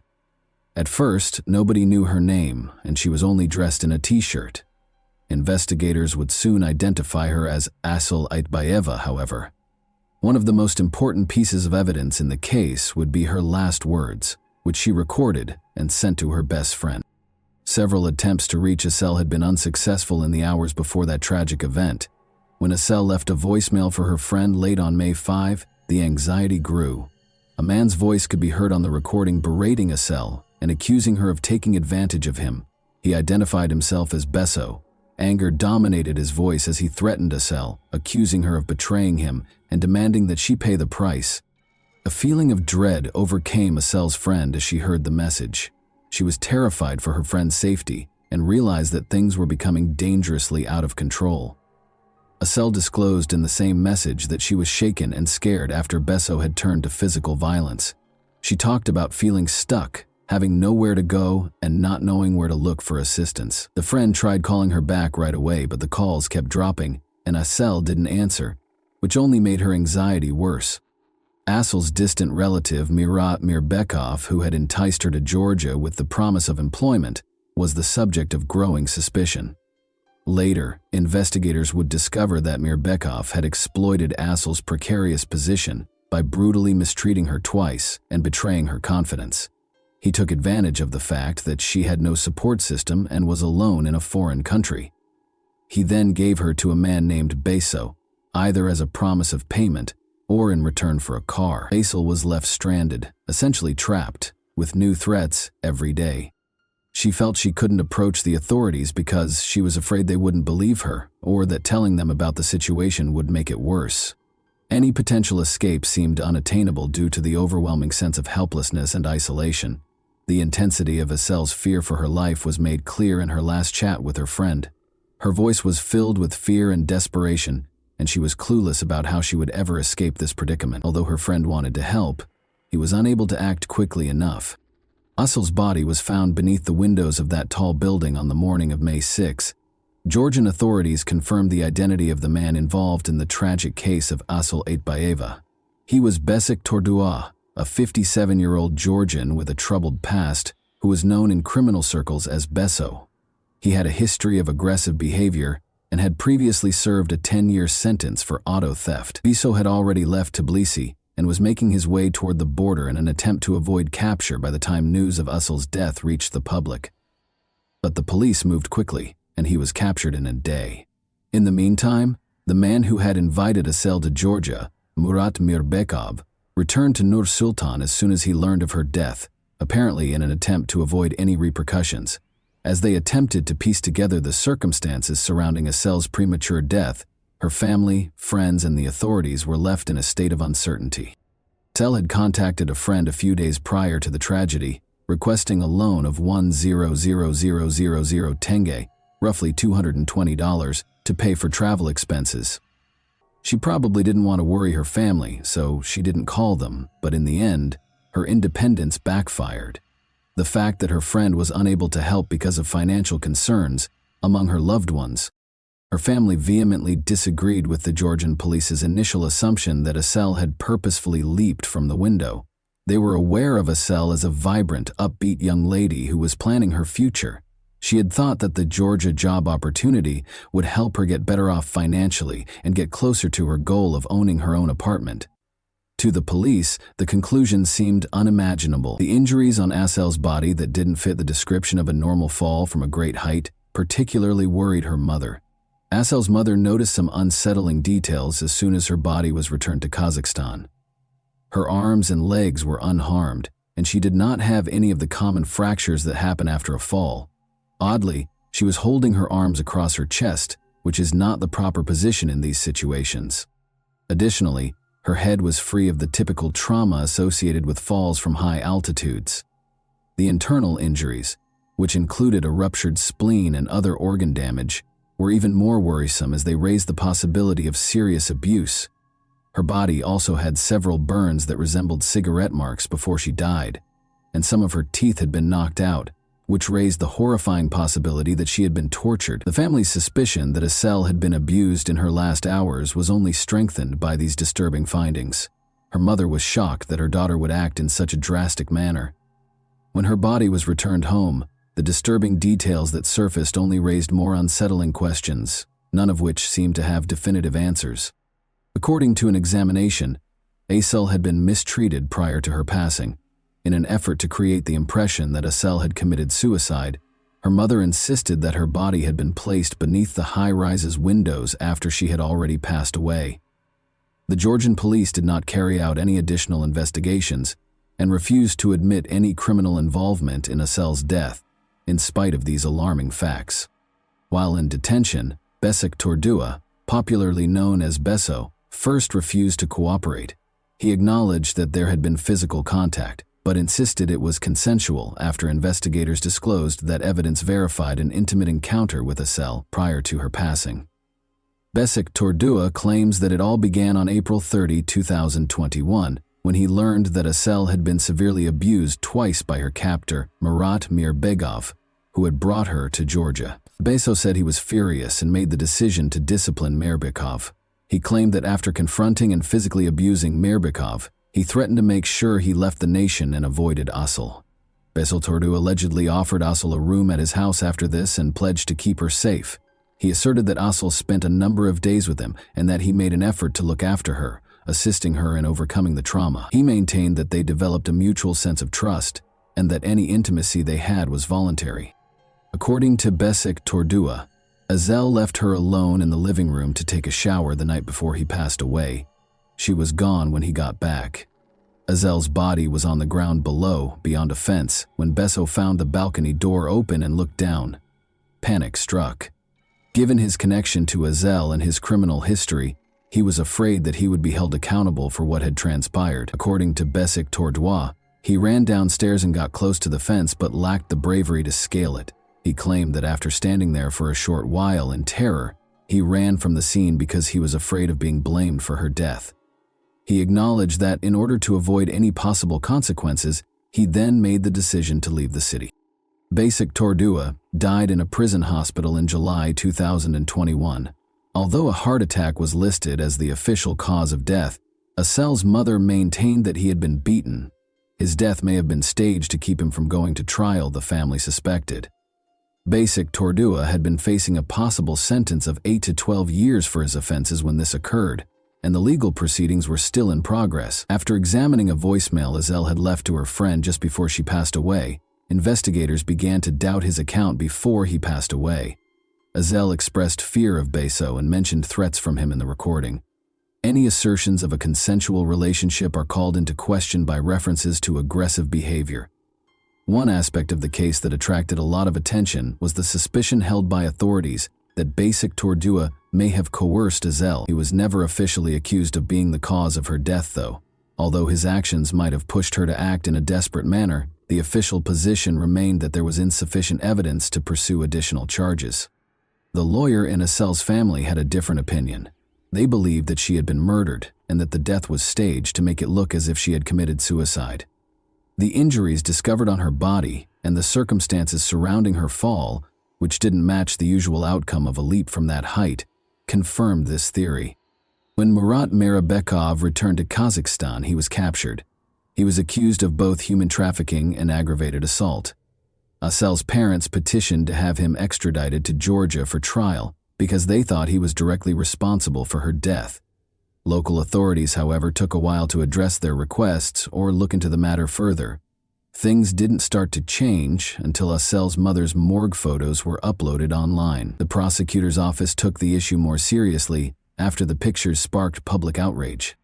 Journalists and the general public both took notice of Asel's untimely death and began their own online investigations.